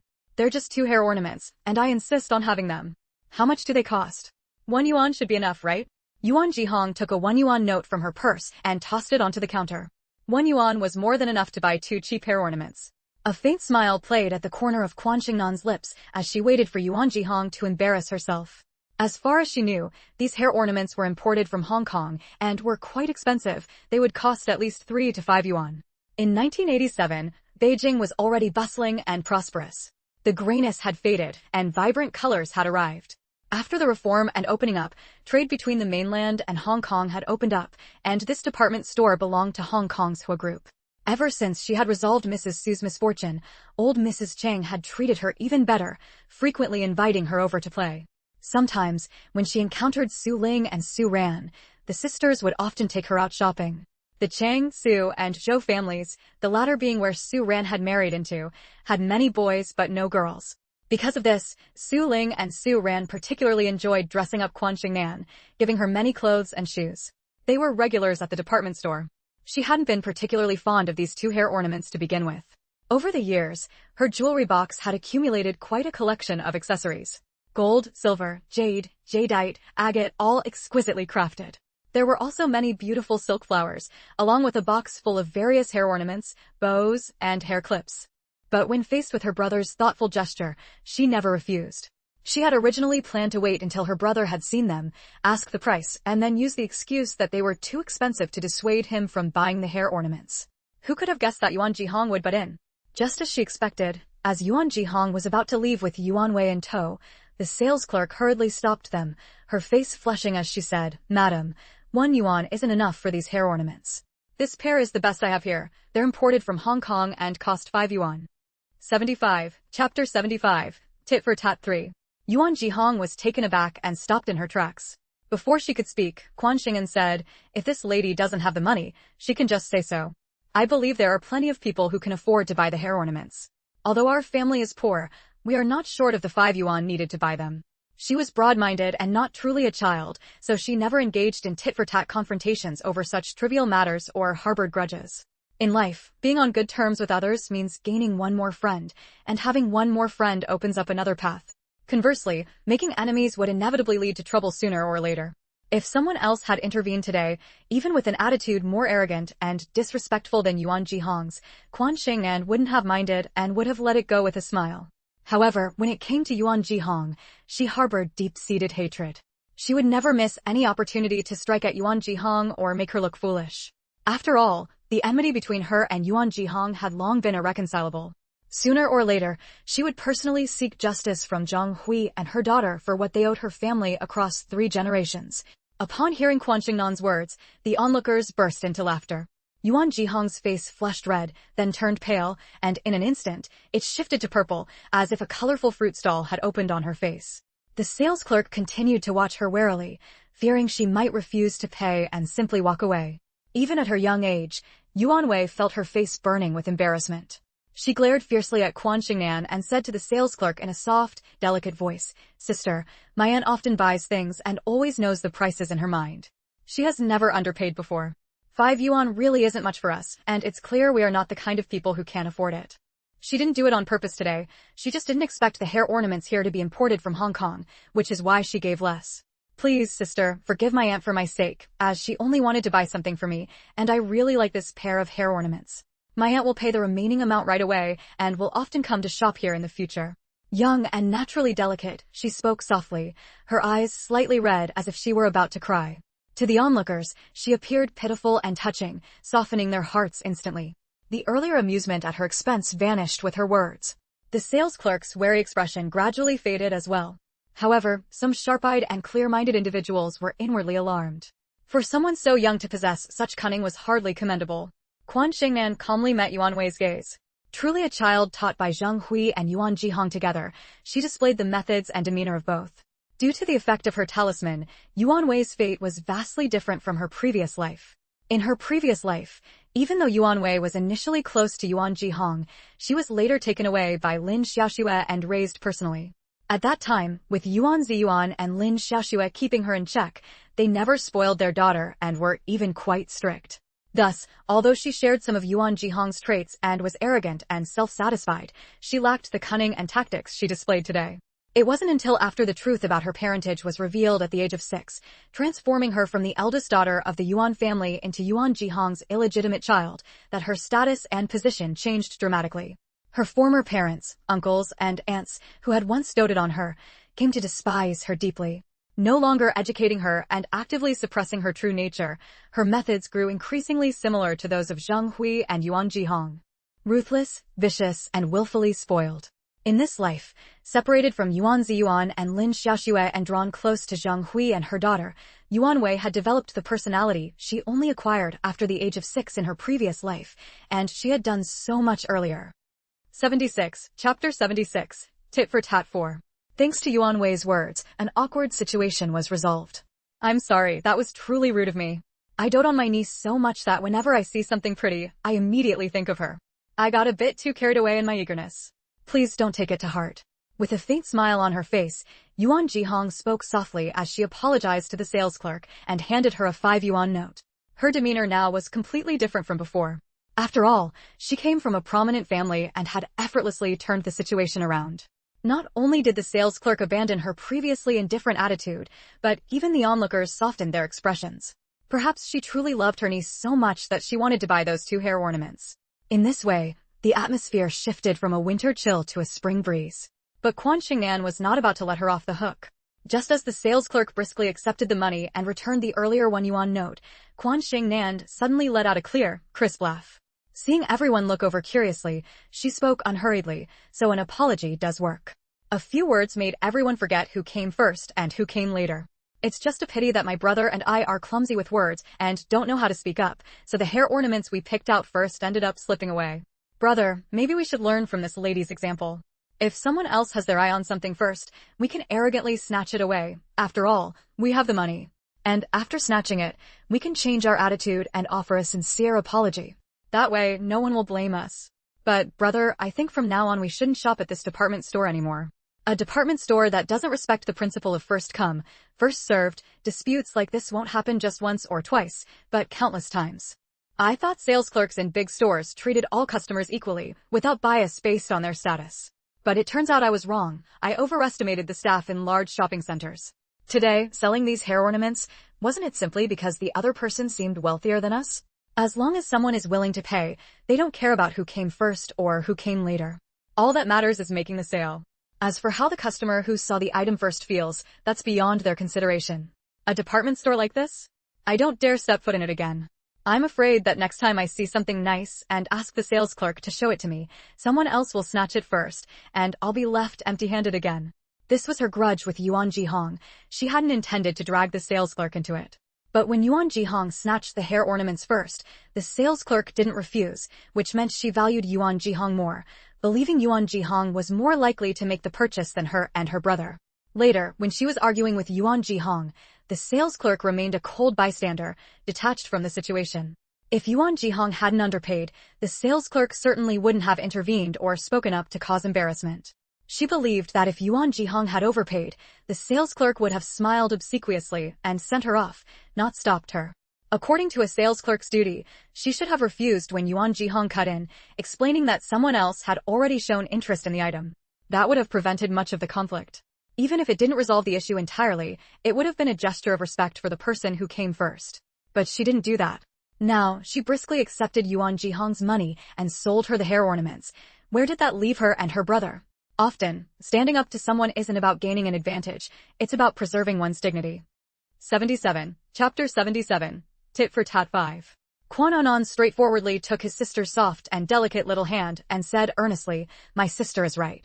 However, Grandpa told us that everything varies from person to person. We can't neglect the hard work of other staff members just because of one irresponsible employee. There's more than just this one counter in the department store, and of course, there's more than just this one salesperson. Other salespeople must be both diligent and responsible. They wouldn't sell items to others just because they appear wealthier than us. Let's go look at other counters. Your brother will definitely buy you a beautiful pair of hairpins today." The siblings played off each other, their words sharp as knives, cutting into the salesperson's face with pain, shame, and anger. Immediately, some onlookers who hadn't left caught on. That's right. From start to finish, this matter has been about these two children having the hairpins they wanted to buy snatched away. How did it end with forgiving the person who snatched them and watching her buy the hairpins? Exactly. Snatching someone else's hairpins, can a few apologies really settle it? Poor children. They've been eagerly waiting to buy the hairpins they picked out. I was almost fooled by them. They look so delicate and innocent, speaking softly in just a few words, yet they made me forget what they did earlier. What a silver tongue. These two children came to the department store not to hear someone apologize to the salesperson, they came to buy things. And shouldn't the apology be directed at the children whose hairpins were snatched? How did it turn into an apology to the salesperson? If this is how it goes, won't everyone start imitating this behavior from now on? The more people discussed, the uglier the salesperson's expression became. There was no helping it. She was the one who hadn't handled the situation properly in the first place, even calmly accepting Yuan Jihong's money. She bit her lip, clutching the 5 yuan bill, stubbornly refusing to speak. Others might not know who Yuan Jihong was, but how could she not know? Yuan Jihong often visited the department store, spending lavishly every time. She had long heard from others in the department store about Yuan Jihong's identity and had been reminded by colleagues to treat her with the utmost respect. The Yuan family was of the highest status. She was the only young lady of the Yuan family, and her niece was the sole young mistress of the Yuan family. The second son of the Yuan family, Yuan Jigua, and the third son, Yuan Jitu, were married but had no children yet. The third generation of the Yuan family consisted only of Yuan's daughter. Should she sell the hairpins to Yuan Jihong or to two children of unknown origin who clearly weren't from wealthy families? Which was more important? She had long had a scale in her heart to weigh the options. She just never expected that the little girl who couldn't buy the hairpins would have such a sharp tongue, leaving no room for rebuttal. Yuan Jihong's expression was also very unpleasant. She thought that by changing her attitude, the matter could be resolved. Now, no matter who it was, there was no way to save face. Unless she apologized to the two children and returned the hairpins. But she couldn't afford to lose face like this. She, Yuan Jihong, came from a noble background and had been proud all her life, never having to bow her head to anyone. Amid the pointing and whispering from the crowd, Quan Shengnan finally spoke calmly, looking meaningfully at the salesperson. "I think, starting today, you can look for another job. Believe me, this job as a salesperson in the department store will soon have nothing to do with you. Perhaps, when you look for a job, you shouldn't waste your efforts trying at the Hua Group. Because any establishment under the Hua Group that needs staff will not want someone like you." 78. Chapter 78. Tit for Tat 6. Her demeanor was innocent, her smile as bright as a flower, and her calm, composed bearing was truly remarkable. However, her words were utterly bewildering. Quan Shengnan smiled again. She said, "If you don't believe me, just wait and see. I believe that in less than half an hour, everything will happen." Upon hearing this, the other onlookers who had intended to leave immediately stopped in their tracks. Could it really be that miraculous? Just then, a group of people inspecting in the distance halted. The young man leading them tilted his head slightly and asked the staff beside him, "Go and see what's happening over there." His Mandarin was very standard, yet carried a strong Hong Kong accent. Clearly, he was from Hong Kong. If anyone dared to observe him closely, they would find him to be an exceptionally handsome and distinguished man. The staff member who went to inquire soon returned and recounted everything that had happened at the counter in detail, only omitting Quan Shengnan's final words to the sales clerk. That part was rather absurd, so he didn't mention it. The man said calmly, "The sales clerk at the counter can be dismissed." All the staff accompanying him were astonished upon hearing this. Similar incidents had occurred here before, but the usual disciplinary action for the sales clerk involved a salary deduction and a warning. Why was the sales clerk to be dismissed today? The staff member who had gone to inquire narrowed his eyes, suddenly recalling what Quan Shengnan had said to the sales clerk. She had actually predicted it. The man seemed to notice and asked, "What is it? Is there something you didn't say?" The staff member hurriedly reported Quan Shengnan's exact words. A flicker of emotion, seemingly surprise, passed through the man's deep eyes. He nodded and said, "Proceed as such." That was precisely what I was about to say earlier. From today onward, this employee is not to be hired in any establishment under the Hua group that requires staff. Others might have a chance for redemption, but not this sales clerk. The staff present felt this was unfair. "Sir, isn't this too harsh on this employee?" "Indeed, sir. Deducting a month's salary and warning her not to repeat such behavior is already a rather severe punishment." The man's gaze swept over their faces, a faint, ambiguous smile on his lips. "What? Do you need to teach me how to be a boss?" We wouldn't dare. The staff broke out in a cold sweat. Who wouldn't want to work for the Hua group? They certainly didn't want to bring about their own downfall. Did your previous methods of salary deductions and warnings prevent other staff from treating every customer fairly? To my knowledge, no, not at all. They continue to fawn over those who appear wealthy and ignore customers who seem poor. Favoring the rich and disdaining the poor, it's exactly that. This hasn't happened just once or twice, has it? If we handle it the same way as before today, we still won't prevent such incidents from happening in the future. Secretary Chen, after we return, draft new regulations regarding staff conduct towards customers. Show them to me once they're ready, then distribute them for every staff member to memorize thoroughly. A middle-aged man beside him bowed in acknowledgement. The others wiped the sweat from their brows, understanding that the boss was making an example of her. The man then instructed Secretary Chen, "Personally inform that sales clerk of my decision regarding her dismissal. Immediately have a new sales clerk take over her counter and apologize to the two young customers." 79. Chapter 79. Tit for Tat 7. Also, take that box of hair ornaments originally intended for the young lady of the Yuan family as an apology and give it to the two young customers. I believe that with these two hair ornaments, the young lady of the Yuan family will certainly have no need for my gift. Secretary Chen agreed once again. When he went to retrieve the gift, he cast a pitying glance at Yuan Jihong and Yuan Wei. Because of two ordinary hair ornaments, they lost a gift carefully prepared by the big boss of the Hua group and left an extremely bad impression in the big boss's mind. I wonder if they will regret today's actions when they learn the truth? The Hua group and the Yuan family have no dealings, but they are very close to Yuan Wei's mother, Lin Xiaoshue's maiden family. After the reform and opening up, when mainland China and Hong Kong began trading, the Hua group was the first to enter the mainland, receiving considerable help from the Lin family. Therefore, when the big boss came for inspection, he had already chosen a day to visit the Lin family. Moreover, he recognized Yuan Jihong and Yuan Wei. Secretary Chen quickly fetched the gift and went to the counter.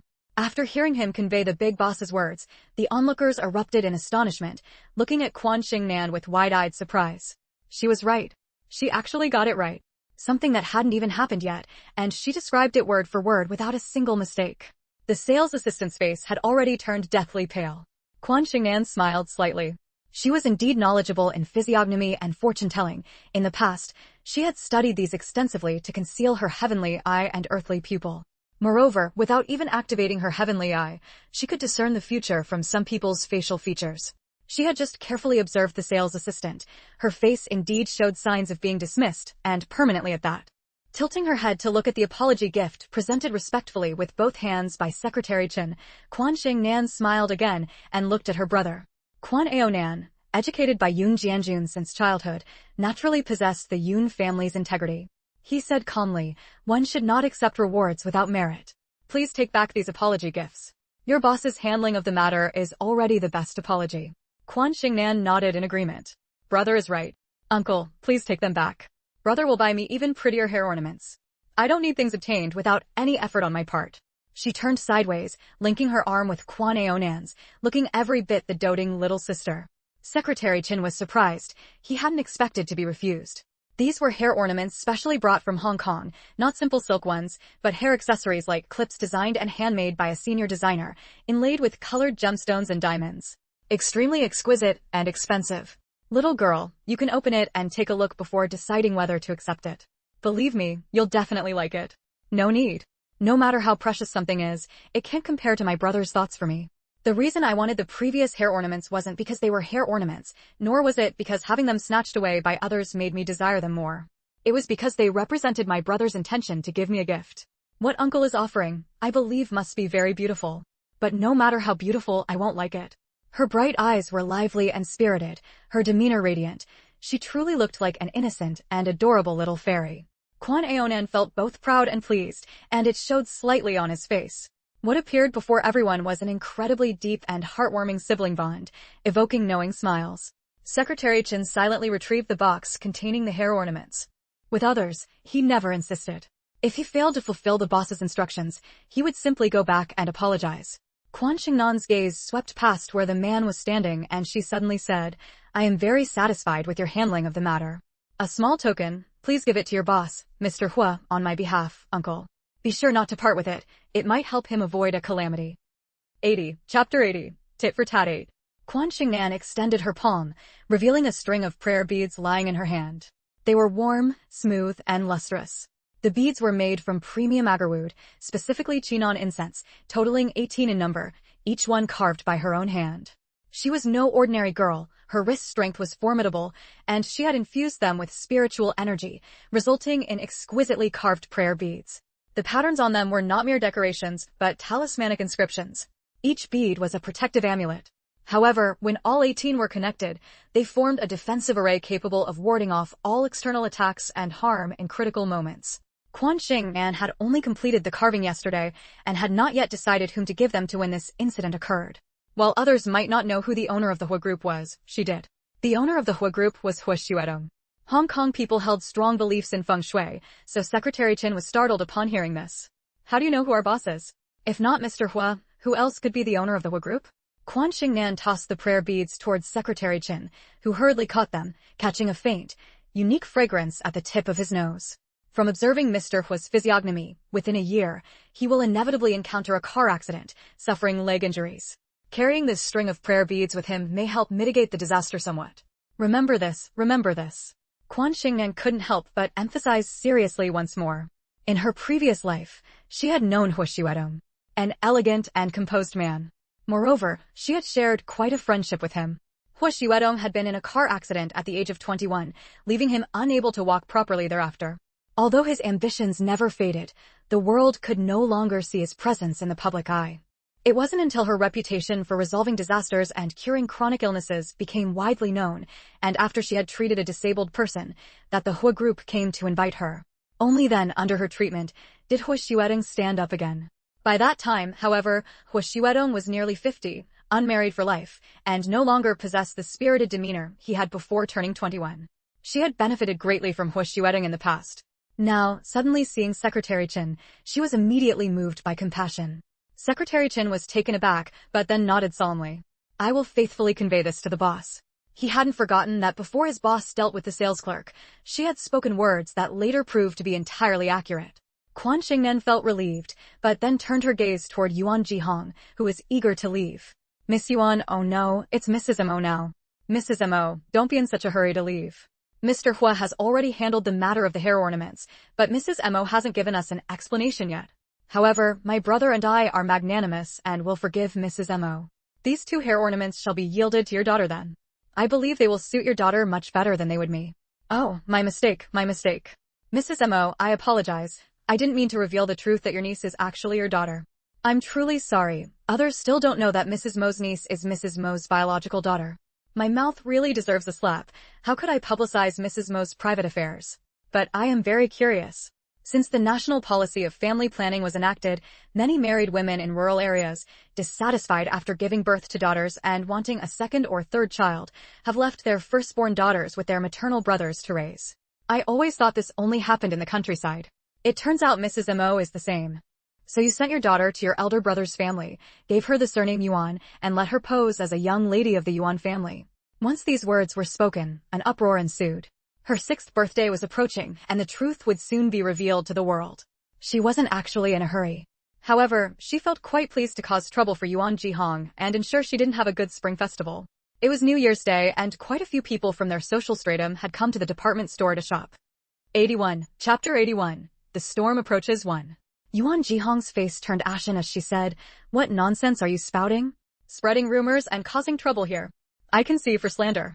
She tried her best to remain calm, but only she knew that her heart was already roiling with turbulent waves. How did she know? How did she know? This matter was clearly known only to herself and her mother, with no third person aware of it. Her mother wouldn't tell anyone, and she herself would never reveal the truth. How did she find out? Who else knows? Would they tell her brother and sister-in-law, making it known to everyone? Quan Shengnan noticed that many people were already showing shock because of this. Her eyes sparkled, and she smiled, a picture-perfect expression. Mrs. Mo is quite right. Perhaps I really did see it wrong. It seems my skills in physiognomy and fortune-telling are not yet up to par. Brother, let's go. We'll go back and study hard. I believe next time, I'll be able to see things accurately and without error. But no one clearly believed this statement. Her accuracy in the matter of the salesperson was truly undeniable, as everyone had witnessed. When she said Yuan Jihong and the girl who claimed to be her niece were actually mother and daughter, that was probably true as well, right? After all, from the beginning, based on their appearances and intimate demeanor, everyone had thought they were a mother-daughter pair. Later, when they said they were aunt and niece, everyone thought it was possible, a niece resembling her aunt, a blood relation, and they believed it. Now, hearing Quan Shengnan's words and seeing Yuan Jihong's furious expression, everyone thought, this must be the truth, right? They remembered clearly that Quan Shengnan had directly addressed Yuan Jihong as Miss Yuan and Mrs. Mo. From beginning to end, this lady had never stated her surname or identity. This girl has remarkable abilities. It's as if she knows everything. Physiognomy and fortune-telling? Is she truly a divine fortune-teller? At this moment, everyone could see that Yuan Jihong was somewhat fierce on the outside, but weak within. As Quan Shengnan smiled, she mobilized her spiritual power with her divine sense to draw a talisman in the air, attaching it to Yuan Jihong's body. When she was born, she was too far from Yuan Jihong to attach a talisman to her. 6 years later, finally standing face to face, how could she let this opportunity slip? Zhang Hui had enjoyed her nightmare talisman. As her daughter, she should also taste the flavor of a misfortune talisman. Although Quan Shengnan cultivated merit, it didn't mean she would repay evil with good. With a flick of her sleeve, Quan Shengnan and Quan Aonan left without taking a single item, but they left everyone with a huge question and endless speculation. To avoid the national policy of family planning, placing a firstborn daughter under the name of a maternal brother or another relative was not big news in rural areas. It was almost common, but in high society, it was absolutely a bombshell of a revelation. Especially since everyone could see that Yuan Jihong's clothing and appearance were refined, indicating a life of comfort and privilege. Whether it was her own family or her maternal family, they must have held very high social status. Almost simultaneously, a question arose in countless people's minds. Her maternal brother took her daughter as his own heir. Didn't he want his own biological child? What couple would be so generous, unwilling to have their own children just so someone else could have a son? Could it be that they were unable to have children? As Yuan Jihong left in embarrassment, the aftermath at the scene lingered, with ripples that were hard to settle. There were always a few people who recognized Yuan Jihong, knew her identity, and were on good terms with Lin Xiaoxue, who kept this matter in mind. After a moment of silence, Secretary Chen took the hair accessory and Buddhist beads and returned to Hu Xuedong's office, providing a detailed account of the situation. 82. Chapter 82. The Storm is Coming Too. When Quan Shengnan's gaze fell upon Hu Xuedong, he had already left the scene without lingering. He had a myriad of affairs to attend to daily. There was no need to dwell on a minor matter. After listening to Secretary Chen's words, Hu Xuedong slightly furrowed his brows and raised the prayer beads that Secretary Chen had handed over to him, examining them closely. The round, exquisite prayer beads and the strange, profound inscriptions all indicated the preciousness and wonder of this string of prayer beads. Not to mention the fragrance emanating from them, rich as honey, which cleared the mind and refreshed the spirit upon smelling it. "Sir, is there something wrong with this string of prayer beads?" As everyone knew, within the Hu group, they never referred to Hu Xuedong as boss, but rather as sir. "Nothing wrong. In fact, it's too good." Hu Xuedong spoke extremely slowly, but his meaning was clearly conveyed. Too good. Secretary Chen was utterly bewildered. It was just a string of prayer beads. What kind of goodness could be considered too good in Mr. Hu's eyes? Hu Xuedong slightly raised his hand, allowing the prayer beads hanging from his palm to come into Secretary Chen's view. You have been with me for many years. Can you tell what material these prayer beads are made of? Material? Secretary Chen looked carefully and said very earnestly, Sir, please don't test me. I don't know much about this. However, what particularly good thing could a little girl give? At most, it's a precious wood mixed with fragrance. Hua Xuedong shook his head with a smile. His features were exceptionally refined. His fingers played with the warm, smooth prayer beads. Both the man and the beads were outstanding. This smile was like flowers blooming in an immortal's pond, impossible to capture with even the most skillful brush, yet it did not appear effeminate. Although he was only 20 years old, he possessed the steadiness and restraint of a 30-year-old, exuding an innate composure and elegance from his very bones. Wood mixed with fragrance? Haven't you considered that the fragrance might be inherent to the prayer beads themselves? So, this is a type of precious fragrant wood? Secretary Chen felt a chill in his heart, followed by a strange sense of astonishment. Correct, precious fragrant wood, the most precious agarwood. Agarwood? I know about that. The ancient said, 1 liang of agarwood equals 1 liang of gold, meaning agarwood is as valuable as gold. Mentioning what he knew, Secretary Chen spoke incessantly. Now in Hong Kong, agarwood is also among the most precious fragrances. Sir, are these prayer beads really made of agarwood? If that were truly the case, then this gift was no light matter. Setting aside the little girl's claim about protection and warding off calamities, the value of the prayer beads alone was extremely precious.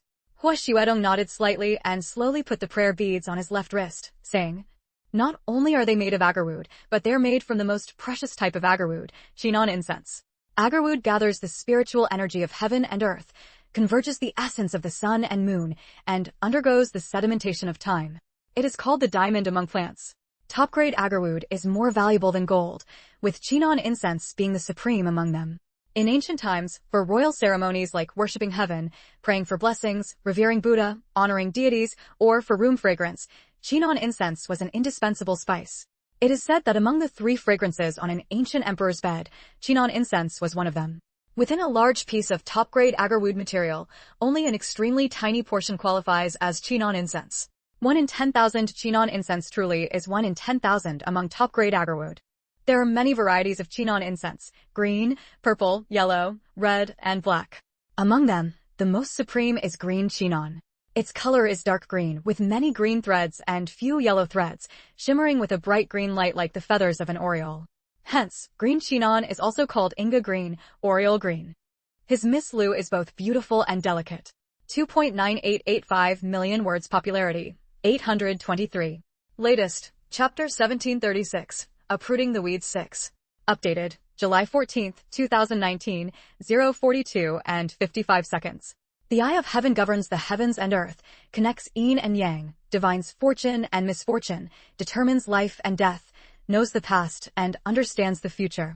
The pupil of the earth seeks treasures, sees through all things, appraises antiques, heals chronic illnesses, distinguishes truth from falsehood, and discerns good from evil. Possessing either one brings wealth, status, and power. Quan Shengnan possesses both, commanding the wind and rain, capable of anything, yet she alone cannot calculate her own fate.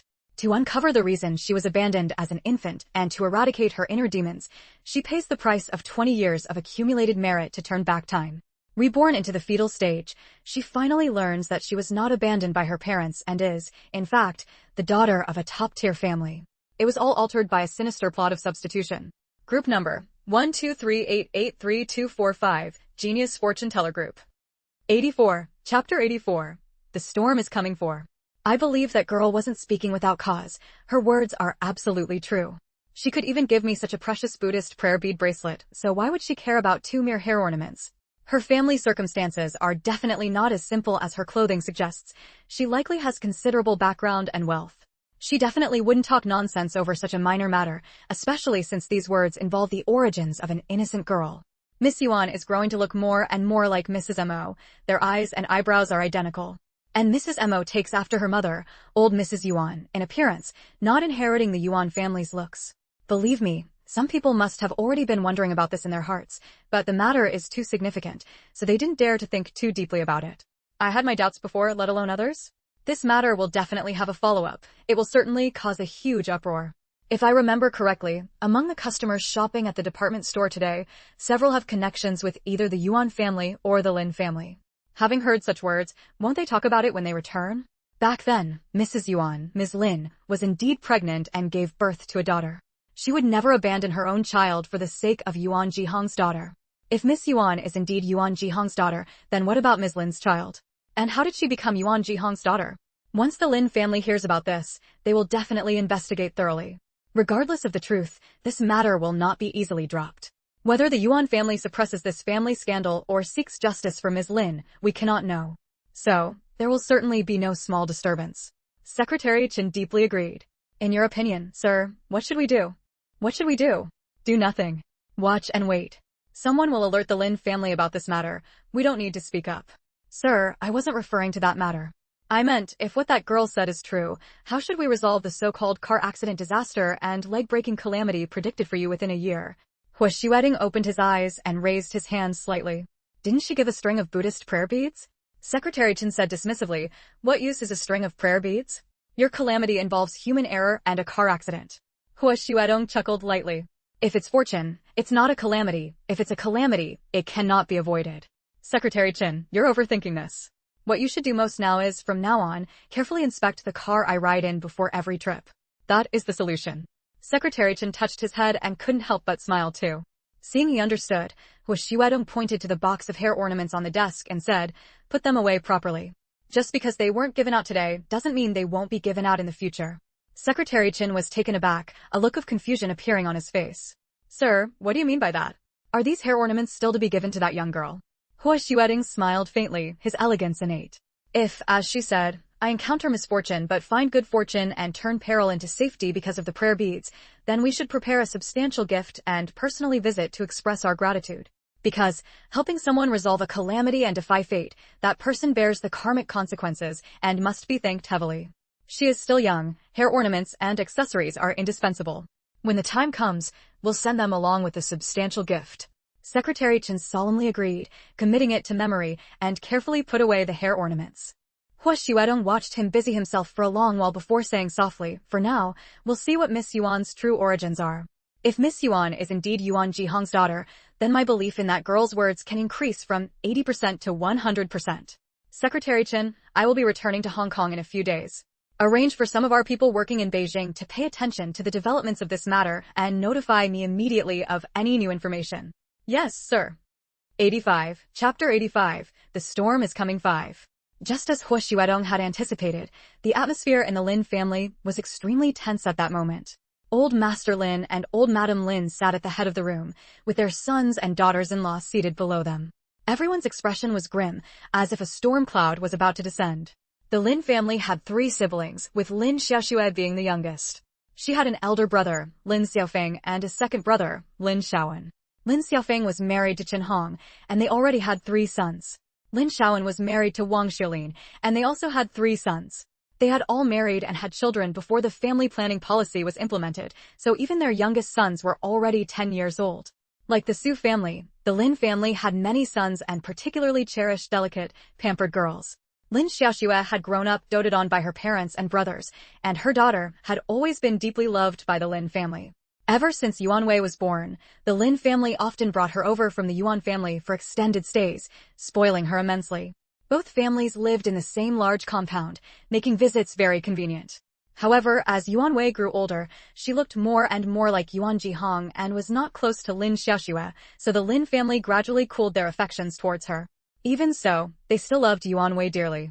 When Yuan Ziyuan and Lin Xiaoxue were not in the capital, fearing that Zhang Hui might treat her poorly, they frequently sent her large and small packages of food and clothing to the Yuan family. But now, news suddenly broke that the Yuan Wei they loved was actually Yuan Jihong's daughter, not Lin Xiaoxue's. Old Master Lin spoke in a deep, muffled voice. Xiulin, you're saying someone claims Wei isn't Xiaoxue's daughter? Seeing everyone looking at her, Wang Xiulin felt somewhat awkward, but then she nodded solemnly. That's right. Dad, my cousin was there at the time. She saw it with her own eyes and heard it with her own ears.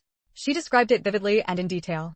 I've already told Mom and Dad everything the little girl said and did. My cousin said she's about 70 to 80% certain. She said the sales clerk would be fired, and in less than half an hour, the sales clerk really was dismissed and permanently barred from re-employment. Everyone present was stunned at the time.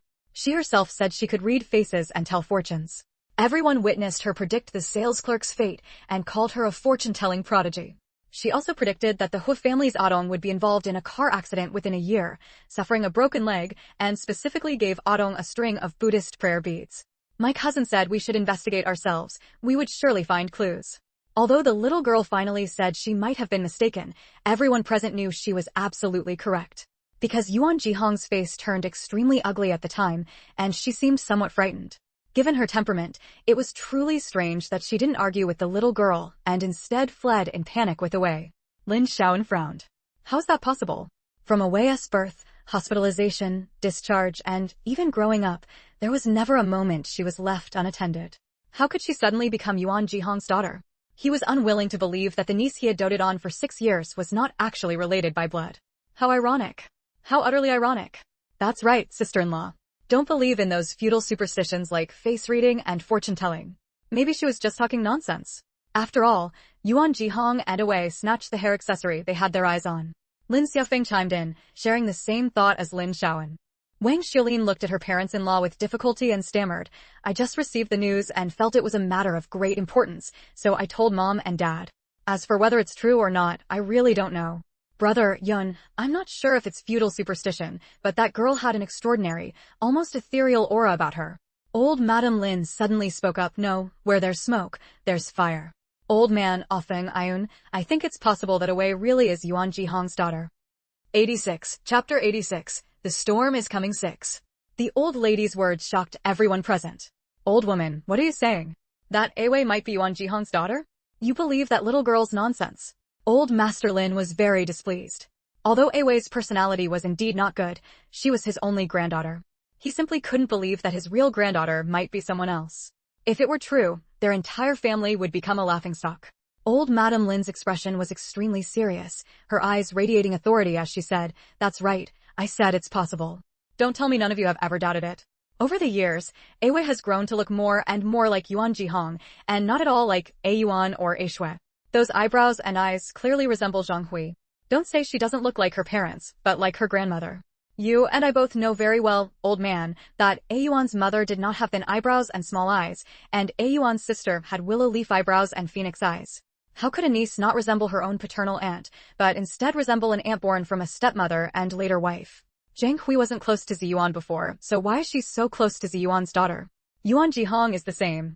Who in the entire compound doesn't know she dotes on Away especially? It's as if she's treating her own daughter. Most importantly, when Away was nursing, she wasn't close to her birth mother, but was close to Yuan Jihong. I found that strange even then. During that month, Yuan Jihong was like A Shui who had just given birth, not stepping outside once, dressed heavily from head to toe. It was cold then, so no one suspected anything. Could it be that Yuan Jihong was also in confinement then, perhaps giving birth around the same time as A Shui? No wonder Yuan Jihong suddenly disappeared for over half a year. Thinking about it now, there were flaws everywhere. Ever since Away's facial features gradually became more defined, I've had my suspicions several times, but I just had no evidence. That's why I actually agreed with A Shui leaving the capital. I even persuaded her to agree to Old Master Yuan's request to keep Away in the capital. I was afraid A Shui was lavishing affection on the wrong person and would find it hard to accept the truth. For years I've been investigating, but unfortunately, I haven't found any clues. The compound is heavily guarded, with records of all comings and goings. Moreover, A Shui watched her daughter constantly during her confinement, so it couldn't have happened within the compound. The only possibility is at the hospital. After A Shui gave birth, when she slept, it was always others watching the baby, including Zhang Hui. I thought it strange even then, why was Zhang Hui so attentive around the time A Shui gave birth? Unwarranted attentiveness always hides ill intent. Now it seems she harbored malicious intentions. Is it possible she swapped the two babies at that time? But how on earth did she manage it? I was very careful back then. I would check the baby's clothes and appearance every time. The clothes didn't change, and the appearance didn't change either. The doctors and nurses at the hospital were all Xiulin's classmates, colleagues, and friends, so they couldn't have abetted such a crime. Besides, Xiulin was present during the birth. If it weren't for Away's looks, I would never have become suspicious. Tell me, how exactly did they do it? If Away isn't A Shui's daughter, then where's the little granddaughter A Shui gave birth to that year? Where is she now? Have any of you thought about that? Think about A Shui's real daughter. In this matter, it's better to believe it possible than to dismiss it. If Away isn't Yuan Jihong's daughter, that would be for the best. But what if she is? Should we just let her usurp our granddaughter's identity?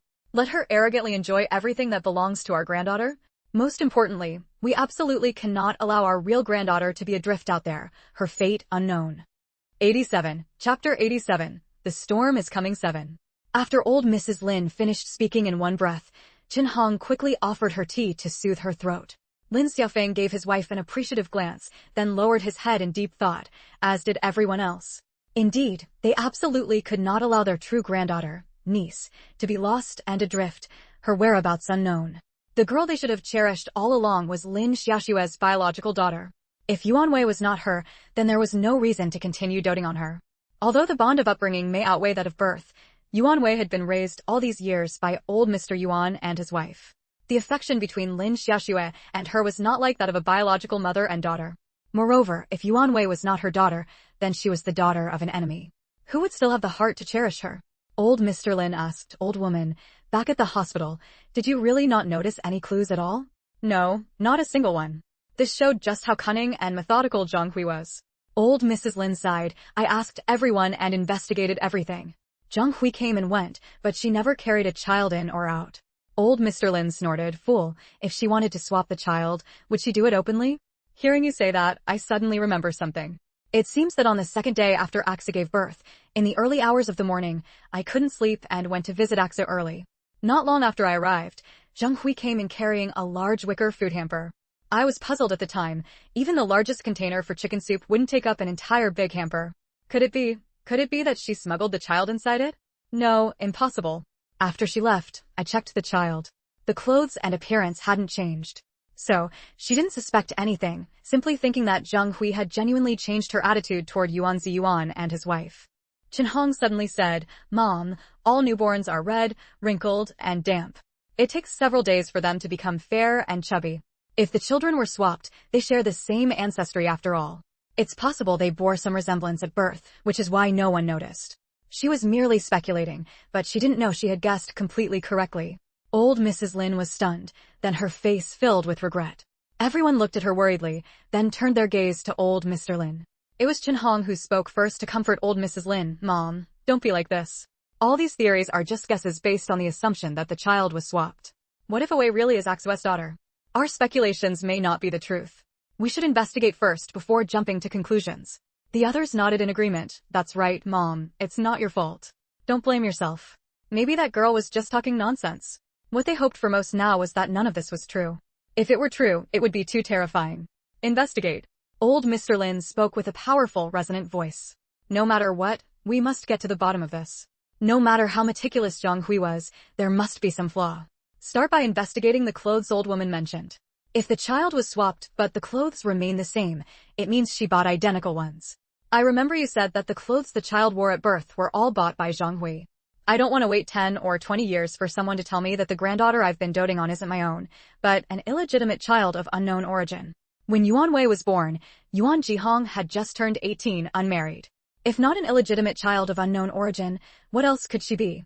If old Mr. Lin were a bit cruder, he would have directly called her a bastard."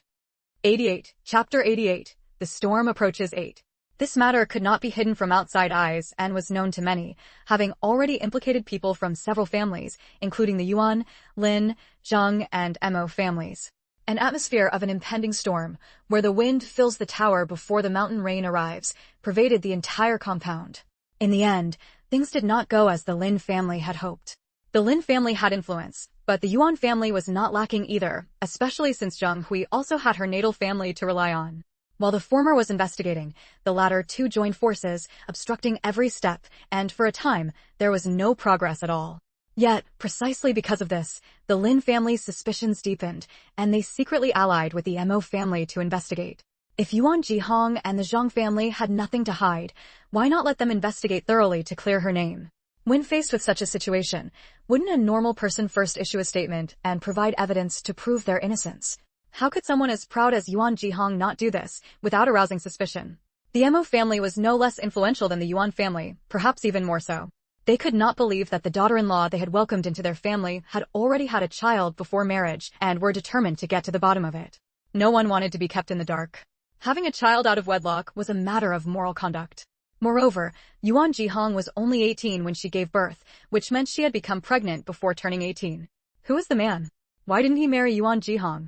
After all, her family background was not ordinary. Soon, word came from the Yuan family. The Yuan family stated that the clear remain clear and the muddy remain muddy. Yuan Jihong had acted with integrity and saw no need to stoop to the level of a child with whom she had a grudge at the department store. However, few believed this.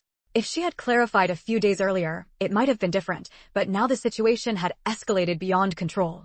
What use was clarification now? After all, everyone knew that the little girl's fortune-telling abilities were not fake. Under the watchful eyes of the public, there was no room for deception. Word spread from 10 to 100, and the little girl's skills were portrayed with legendary flair.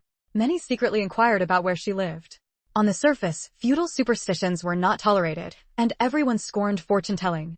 In reality, many people deeply believed in it, especially the wealthy. The richer they were, the more they feared death and misfortune, desperately hoping for guidance from a master, whether to advance their careers and wealth or to avoid future disasters. Thus, when Quan Shengnan left the department store, someone quietly followed her. But who was Quan Shengnan? She could easily shake them off, yet she chose not to. Quan Shengnan calmly withdrew the vision she had glimpsed of the Yuan family through her heavenly eye. She was neither angered by the Yuan family's intervention nor pleased by others seeking her out for fortune-telling. After 6 years of dedicated cultivation, her spiritual awareness had expanded to cover the entire capital. If she wished, she could see everything happening in families like the Lin and Yuan families at any time. However, she rarely did so. First, because Yuan Ziyuan and Lin Xiaoxue were not in the capital, she had no need to use her heavenly eye to observe the Yuan family. Second, she was mindful of the significance of the compound they lived in and had no desire to pry into others' secrets. Even this time, she had only used her heavenly eye to observe Yuan Jihong, learning about the events from her. She had long anticipated that her words might not lead the Lin family to uncover the truth, but would at least cause some trouble for Yuan Jihong. She believed her words had left a mark in many people's minds. Whether it was the truth or not, suspicions were sure to arise. The gossip and rumors that ensued would be enough to keep Yuan Jihong on her toes. As for Quan Shengnan, she only needed to sit at home, and people would come seeking her fortune-telling services. Everything was going according to her plan. 89. Chapter 89. Coming to find her one. There weren't many who truly believed in Quan Shengnan's abilities. Most were half convinced and half doubtful. Even fewer would actually come to seek her out. Therefore, from her heavenly eye, Quan Shengnan saw that only one person had come to find her, and it was an elderly woman over 80 years old. Both her heavenly eye and earthly pupil had upgraded, allowing her to see more things and over a wider range. However, she still couldn't see anything related to herself. Perhaps this was the principle of not divining for oneself. Even though she used the supernatural abilities of the heavenly eye and earthly pupil, rather than the true mystical arts of fortune-telling and divination. Whether past or future, as long as the matter involved her, even if her figure appeared within it, what her heavenly eye saw would be a blank space. Helpless, she could only accept it. She already possessed the marvels of the heavenly eye and earthly pupil, so she naturally had to calmly accept their drawbacks as well. She couldn't possibly only enjoy the benefits brought by the heavenly eye while disliking its disadvantages. Thus, for many matters, she had no choice but to glean clues from other people related to those events. As for the matter of a guest coming for fortune-telling and divination, she saw it from her family members. Early the next morning, Quan Shengnan was waving a small broom to sweep snow at the entrance. The wind and snow in the capital were heavy. Just a few days into the 12th lunar month, there had already been 2 heavy snowfalls with flakes as large as goose feathers. The accumulated snow at the entrance had long been swept clean by Quan Shuang, but since it was still snowing, a thin layer inevitably fell again. Quan Shengnan was doing this out of sheer boredom. Seeing 3 cars stop at her doorstep, Quan Shengnan halted her movements.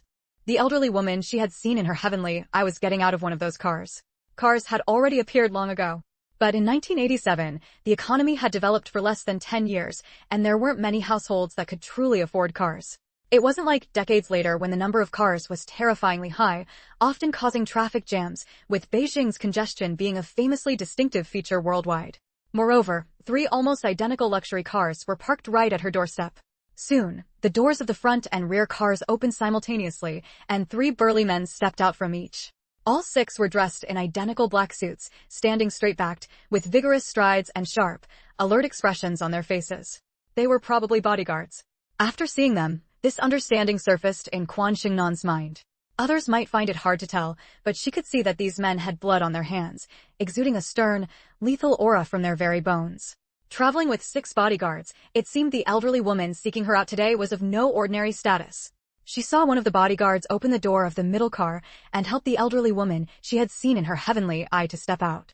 Behind him, another bodyguard held an umbrella over the elderly woman's head, shielding her from the falling snow. At the same time, the door on the other side of the car also opened, and a middle-aged woman stepped out. The middle-aged woman came around and took over from the bodyguard to support the elderly woman. She was likely a secretary or assistant of some sort. Judging by her age, the elderly woman was over 80, with hair and eyebrows both snow-white. However, one could still discern the charm of her youth from the wrinkles on her face. She must have been a stunning beauty in her time. Not only did the elderly woman possess an extraordinary demeanor, but her clothing and appearance immediately indicated she came from a wealthy family. She was wrapped in a sable fur coat, and her hair was coiled into a bun with a crystal-clear jade hairpin. The value of sable needs no explanation. Even that hairpin was a treasure one could chance upon but not seek out. What caught Quan Shengnan's attention the most, however, was the ghost following beside the elderly woman. 90. Chapter 90. Coming to find her too. After getting out of the car, the old woman's gaze swept around, taking in the surroundings. Her eyes were very clear, not diminished in the slightest by age. She was very satisfied with the environment here, as could be seen from the slight upward curve of her lips. A place of outstanding people and spiritual energy. The environment here was good, the atmosphere was good. After the turmoil, a large area of intact traditional courtyard houses remained. Most residents lived quite comfortably, and quite a few scholars and state workers had emerged from here. That it nurtured a little master in the department store who gave accurate, decisive readings actually seemed quite normal. The old woman's gaze shifted, turning from surveying the surroundings to Quan Shengnan. She said gently, "Little girl, it was you in the department store that day. The one who gave that accurate, decisive reading, wasn't it?" Hearing the old woman's words, her bodyguards and assistant all looked at Quan Shengnan in surprise. How could it be? She's so young. Is she the master the old madam was looking for? The old woman looked firmly at Quan Shengnan, stubbornly waiting for her answer. Quan Shengnan smiled slightly but did not answer, saying instead, "It's still snowing outside. Come in first." Not answering naturally meant neither admitting nor denying. Most of her attention was focused on the ghost beside the old woman. This ghost had been wandering in the mortal world for at least half a century. His attire belonged to the Republican era. However, the manner of his death was extremely tragic. He had a gunshot wound each on the back of his head, his arm, and his leg. The cloth strips wrapped around the wounds were also bloody. This was probably the cause of his death, especially the shot to the head. He must have been caught in a rain shower before he died, because his clothes were always soaked and clinging to his body, unchanged by the passage of time. However, none of this could obscure his exquisitely handsome and delicate features. With clear, handsome brows and bright eyes, red lips and white teeth. Before his death, he was around 10 years old, definitely a beautiful boy like a golden child. Moreover, his features bore an extremely strong resemblance to the old woman before her, clearly indicating a blood relation. Quan Shengnan calmly withdrew her gaze from the ghost, leaned the broom against the wall by the door, turned, and called loudly inside, "Grandpa, Grandma, Mom, we have guests." Before her words faded, Yun Jianjun and his wife, along with Quan Shuang, all came out of the main room. Seeing the scene outside the gate, they were all taken aback, clearly not expecting the visitor's status and entourage to be so grand. 3 cars, 6 bodyguards, 1 secretary, not to mention the 3 drivers who remained in the cars. The old woman said apologetically, "I'm sorry to disturb your household. My family worries about me being out alone. They've always arranged for many people to accompany me, and I can't shake them off." When she came, she really hadn't wanted to bring them. Unable to withstand her husband's concern, she could only agree to have them accompany her. Most wealthy people were like this. They didn't go out lightly, and when they did, they were always surrounded by bodyguards for protection, much like officials and noble families in ancient times who had guards and servants. The surprise on Yun Jianjun's face quickly subsided. He smiled elegantly and said, "Given the esteemed lady's status, it's only natural for your household to be concerned. Please come in, esteemed lady." He wasn't worried in the slightest that the other party harbored ill intentions. He and his wife had witnessed Quan Shengnan's abilities firsthand. The old woman's expression relaxed, and she followed them into the courtyard. Not only did the bodyguards and secretary follow closely, but the ghost also drifted in. He had been floating all along, not touching the ground. After floating in, he stayed close to the old woman, unwilling to leave her side even half a step. 91. Chapter 91. Coming to find her 3. Quan Shengnan found it somewhat interesting. She hadn't yet activated her heavenly eye, so she didn't know the background of these 2 people. For this ghost to have followed her closely for half a century, it must surely be a relative of the old lady, with an unfulfilled wish. The little ghost seemed to sense Quan Shengnan's gaze observing her and looked back in shock. Quan Shengnan smiled at him, then withdrew her gaze. After inviting everyone into the main hall and seating them according to guest and host, bodyguards immediately presented 4 boxes of gifts. The old lady softly and politely stated her purpose for coming, her courteous manner making her seem amiable. Upon hearing that she was seeking Quan Shengnan for fortune-telling and divination, Yun Jianjun had Quan Shuang take Quan Anan to attend to their own business. Quan Anan was very sensible and didn't ask a single question. Quan Shuang only came in once to serve hot tea before leaving. Regarding Quan Shengnan's strange abilities, Quan Shuang avoided them whenever possible and never asked questions.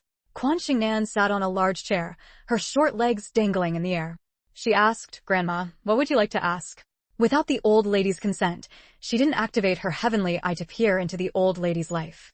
However, after her heavenly eye upgraded, she could already discern much from a person's facial features. Judging by her appearance, the old lady's life had been extremely rough, but fortunately, her fortunes turned in middle age, leading to a peaceful old age. She now possessed an extremely noble status and position. The old lady hesitated, glancing at Yun Jianjun and Yun Chenshi.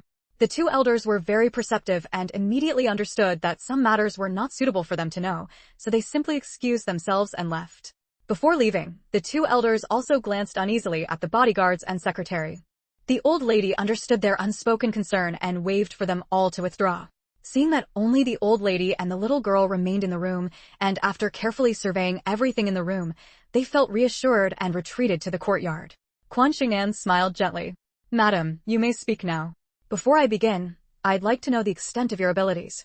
The matter I wish to ask about is of great importance, so I need to have some confidence before I inquire," the old lady said, not rushing to state her request, but speaking thus instead. Was this a test? Quan Shengnan was taken aback, then chuckled. In this world, aside from matters concerning herself, what was there that she didn't know? Clearly, the old lady wasn't closely connected to her. Yesterday, she couldn't deduce the old lady's arrival from herself simply because the old lady was coming to seek her for fortune-telling and divination. Soon, her expression turned serious, her voice resolute. "Without your consent, madam, I dare not look or calculate in detail. But judging from your facial features, the first half of your life was full of hardships and turbulence, truly shocking. You married young, and the couple was deeply devoted. You divorced in your youth, solely because the man changed his heart. Soon after, war broke out and to seek safety, you had to leave your homeland. However, you encountered disaster along the way. Only after receiving help from a noble person did you narrowly escape death, leading to your present day. That noble person must have been your support in the latter half of your life. You should have had 4 sons and 2 daughters in your lifetime, but unfortunately, 1 son had been lost, and 1 daughter was missing, both during the escape." She lowered her voice for the last sentence, filled with regret. Now she was certain that the little ghost by the old lady's side was the son who died during their escape. Before she could say anything else, the old lady was already extremely agitated, nodding hurriedly. Yes, you got it all right. Master, today I came to ask you, is my lost daughter still alive?" 92, Chapter 92, Coming to Find Her 4. Quan Shengnan suddenly understood. So, she had come to find her daughter? The depth of a mother's love was truly moving.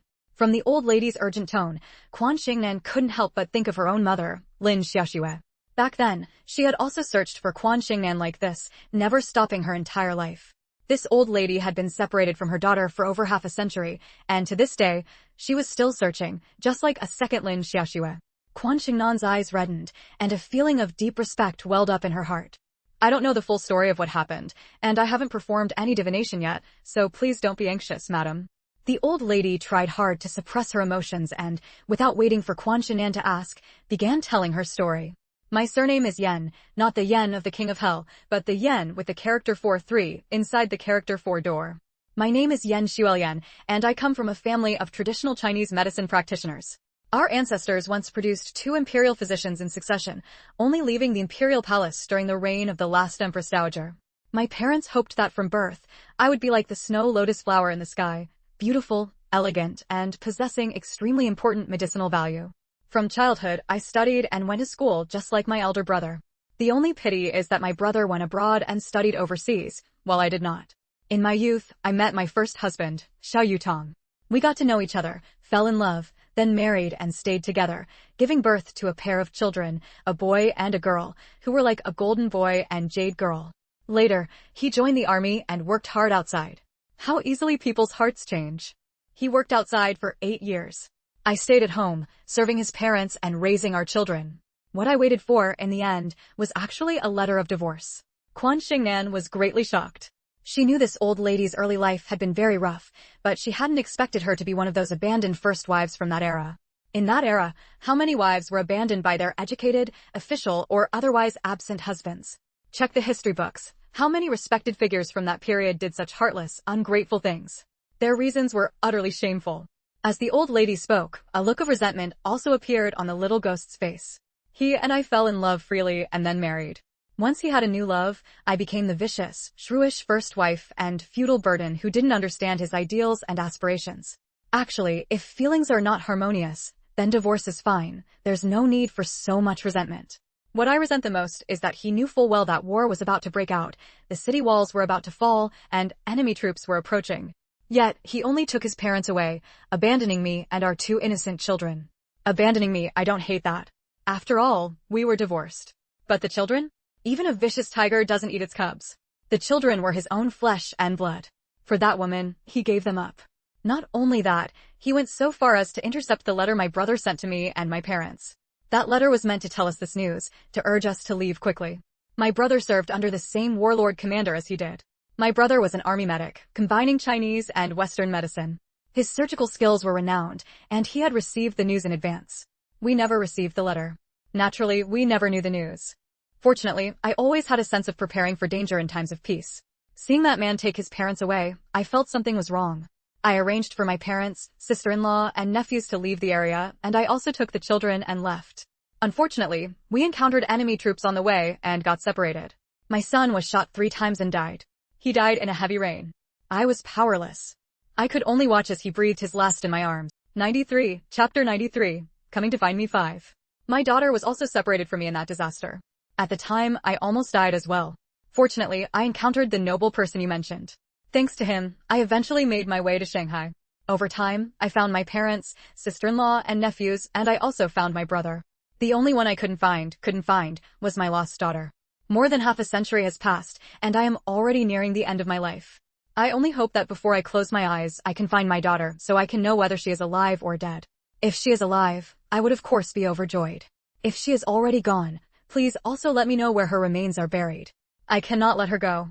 I don't want to die with my eyes still open, unable to rest in peace. Quan Shengnan was deeply moved upon hearing this. In this world, those who are deeply sentimental are often women. A mother's loving heart can almost move heaven, earth, the sun, and the moon. Did you come to find me for this reason, madam? You could say it's like a desperate patient seeking any doctor. Yan Xuelian smiled self-deprecatingly. To be honest with you, master, my family has considerable influence and many connections, yet we have never found any trace of her. Before seeking you out, master, I had also consulted many world-renowned masters. Unfortunately, I spent a lot of money and made many offerings, but gained nothing. That day, when you, master, made such decisive judgments in the department store, I was also present and witnessed it with my own eyes. That's why I came to find you. My family's wealth is quite substantial. I beg you, master, to fulfill my wish. I will surely reward you handsomely. Quan Shengnan sighed and said, Madam, rest assured, I will do my utmost. But let me be clear up front. My abilities cannot divine everything. Because my skills in physiognomy and divination are most accurate when facing the person directly. If the person is not present, it is very difficult to achieve precise accuracy. Since you, madam, are before me now, deducing your past and future is, for me, effortless. There may even be some past events you no longer remember that I can deduce. However, I have never met your daughter, so deducing her circumstances is quite troublesome and consumes a great deal of my energy. Therefore, the fee for this divination must be 10 times higher than that for deducing your own fortunes. Hearing her speak of her own abilities in a manner utterly unlike a child, Yan Xuelian already believed her somewhat and hurriedly said, Master, please rest assured. As long as my wish can be fulfilled, whether it's 10 million, 100 million, I can afford any amount. Don't call me master. I am no master. My surname is Quan Shengnan. You may call me Shengnan, madam. Being called master sounded lofty, but in reality, it made Quan Shengnan feel quite uncomfortable all over. Upon hearing this, Yan Xuelian immediately changed her address. Shengnan, please, you must take this to heart. You must give me definite news. Quan Shengnan nodded. Please wait a moment, madam. Because this matter dates back many years, it will require more time. While I am deducing, please do not interrupt me.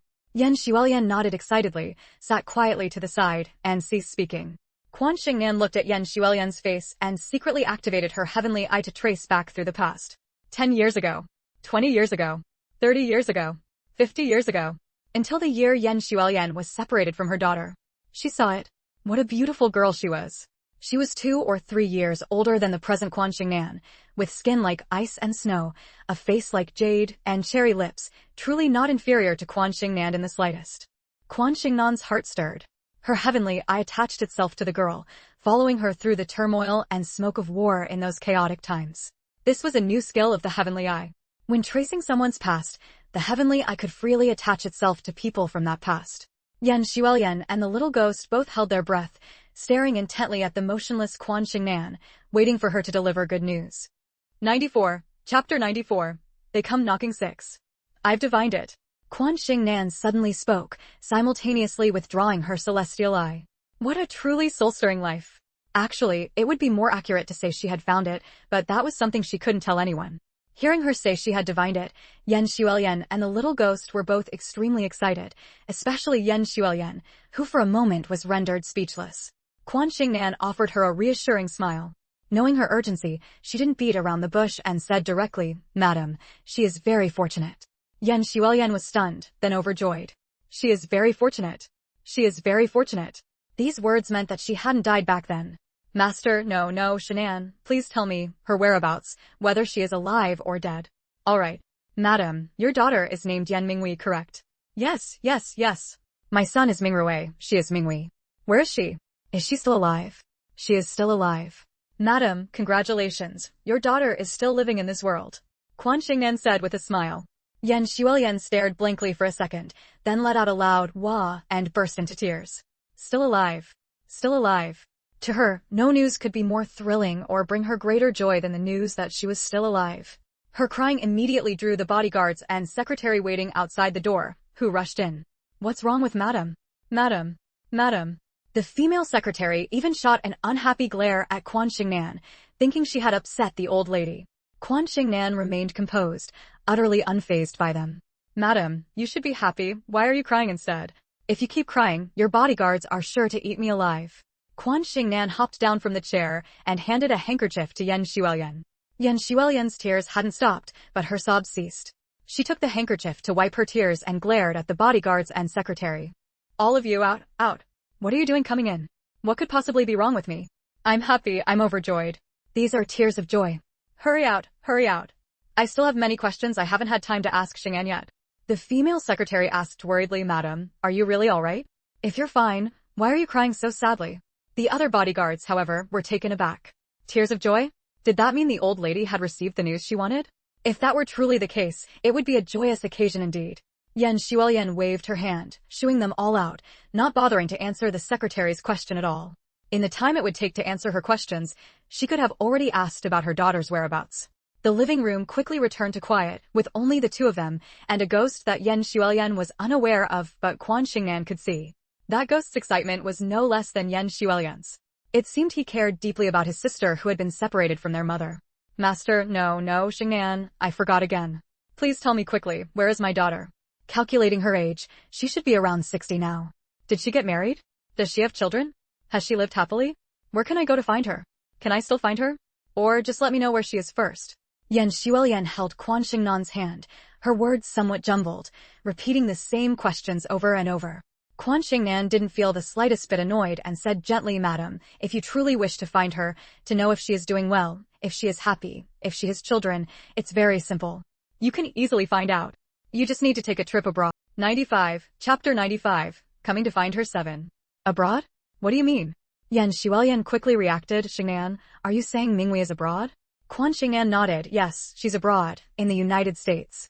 Yan Xuelian was slightly taken aback, finding it somewhat unbelievable. Madam, do you remember me saying she was very fortunate? Hearing Quan Shengnan ask, Yan Xuelian immediately recalled and nodded to indicate she remembered. Quan Shengnan continued, her good fortune lies in the fact that she knew a few phrases of American English. Madam, your daughter understood English when she was young, right? She did. Yes, she did. Both Mingrue and Minghui knew English. Yan Xuelian nodded emphatically, recalling the past. My brother once studied abroad, in the United States. After returning, he served in the military. He was very fond of Mingrue and Minghui and personally taught them English. He even taught Minghui to play the piano. To be honest, the reason I also know English is because my brother taught me. Shengnan, you can even deduce that Minghui knew English? Your abilities are truly remarkable. No wonder you could figure out Minghui's whereabouts. Unlike those so-called masters who took so much money from me but never gave me any truly useful information. By the end, Yan Xuelian was lavishing praise on Quan Shengnan, praising her to the point where Quan Shengnan herself felt embarrassed. Quan Shengnan quickly changed the subject, saying, "The reason I said your daughter was fortunate is precisely because she knew a few phrases of English. While she was separated from you and wandering, she translated a few sentences for an American who urgently needed a translator, solving his problem. As a result, she was taken in by that American and adopted as his daughter. Your daughter is quite beautiful, isn't she?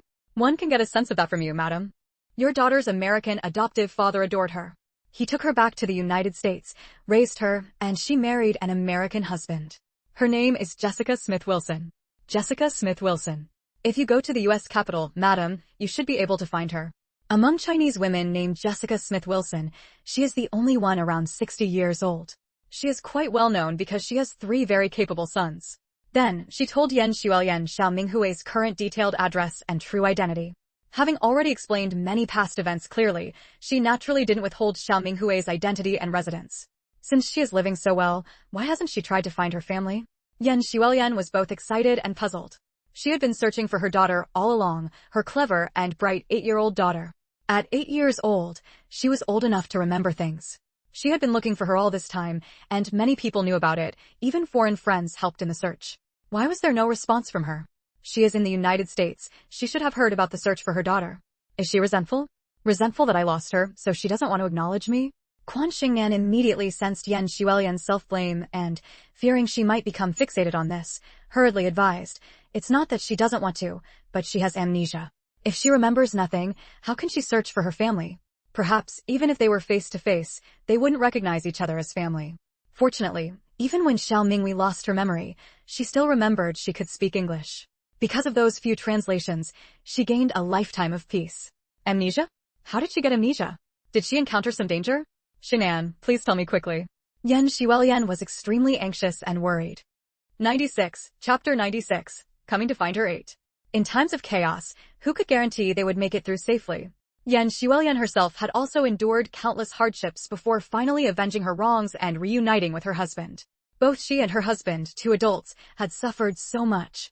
Her daughter was only 8 years old. How could an 8-year-old child survive? She could easily imagine it. Before meeting her American adoptive father, she had been wandering. She was wandering. How much suffering and hardship did she endure while she was wandering? As her mother, she knew nothing about it. Quan Shengnan spread her hands and said, "Madam, no matter how great my abilities are, I cannot deduce such detailed matters. Her heavenly I had attached itself to Xiao Minghui, and everything Xiao Minghui experienced, her heavenly I had seen it all." However, Yan Xuelian was already so old. How could she dare to speak of the dangers Xiao Minghui had once faced? It was very dangerous, perilous to the extreme. She was so beautiful. How could a little girl in chaotic times not be coveted by others? Petty villains coveted her, madams from brothels coveted her. She lost her memory after falling into a great river while escaping from a brothel, hitting her head on a rock in the water. It was a stroke of luck that she didn't die. Upon hearing this, Yan Xuelian did not doubt Quan Shengnan's words. Indeed, what she had deduced already exceeded her expectations. It was understandable that she wouldn't know more detailed information. Shengnan, thank you. I will have someone book a flight ticket to the US right away. I must go there myself and find her personally. I have searched for her my whole life, for over half a century. With 1 foot already in the grave, I can't wait any longer. This is the divination fee. Please, you must accept it. Yan Xuelian called her bodyguard and ordered him to bring the prepared divination fee to Quan Shengnan. It was a rather small box. When it landed on the table, the sound was heavy and the weight inside was. Quan Shengnan opened the lid to find a box of gleaming gold bars. Yan Xuelian explained, "Carrying cash isn't very convenient, so I prepared some gold instead. It's light and handy. This is 20 caddies of gold. It's just a small token of my appreciation. Please accept it. After I find my Minghui and have my wish fulfilled, I will personally visit again to express my gratitude."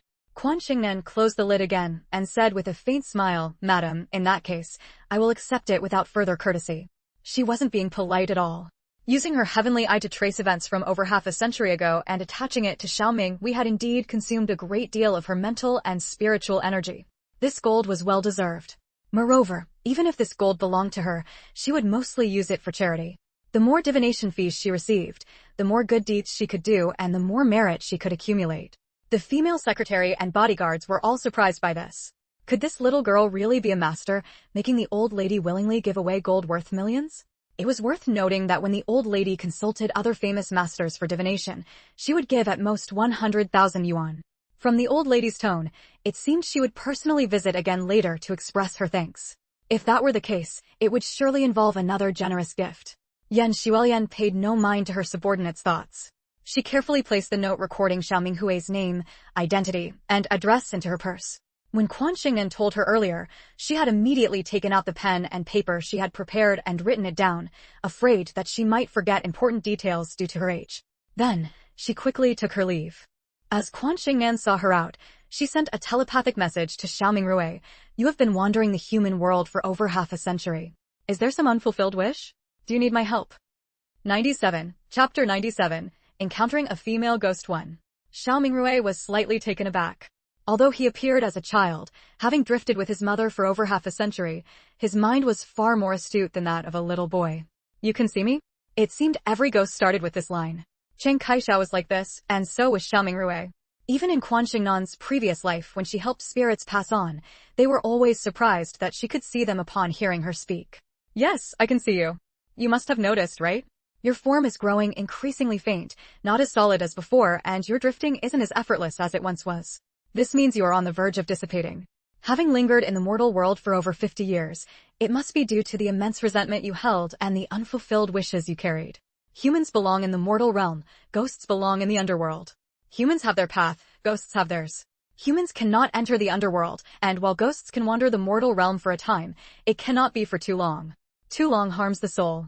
If a ghost wanders the mortal world for more than 7 days, it loses all chance of reincarnation. Unless they receive my help to pass on." Quan Shengnan felt pity for this boy who died during the war and did not wish to see him end up completely dissipated. Xiaoming Rui quickly understood the meaning behind her words and couldn't help but press his lips together. At that moment, Quan Shengnan and her grandparents had already escorted Yan Xuelian to the door. Seizing the opportunity while Yan Xuelian was speaking with the elderly couple and repeatedly expressing her thanks, Xiaoming Rui quickly said, "Thank you, I am very grateful. I have 3 wishes, and indeed, not all are fulfilled yet. First, to see with my own eyes that man named Xiao Yutong utterly disgraced. Second, to find my lost younger sister, to see her reunited with our mother, living happily and in good health. The first wish was fulfilled decades ago. Now, my sister has been found. Once I see her, I believe my second wish can also be considered fulfilled. As for the third wish, when my mother comes to thank you next time, may I ask for your help then?" Quan Shengnan's voice, conveyed through her spiritual sense, was filled with a sigh. "Do you know your soul is already very weak? You may not last until your mother sees me again." Although she had said before that an unfulfilled wish could keep a soul from dispersing. But how could a human soul withstand the passage of 80 or 100 years? When the time comes, the soul naturally weakens gradually. Even with the greatest wish or resentment, it cannot remain in the mortal world. Xiaoming Rui, however, was very composed and said calmly, "Having accompanied my mother for over 50 years is already a mercy from heaven. Even if I dissipate by then, I would not regret it." As he finished speaking, Yan Xuelian had already gotten into the car. Xiaoming Rui immediately followed, quickly leaving one last sentence for Quan Shengnan. "Still, hearing you say this, I'll tell you my third wish. If I have already dissipated by then, please tell my mother for me. Tell her I never hated her. In my heart, I still respect and love her. Tell her my death was not her fault. It was the fault of the enemy, the fault of the chaotic times, the fault of Xiao Yutong.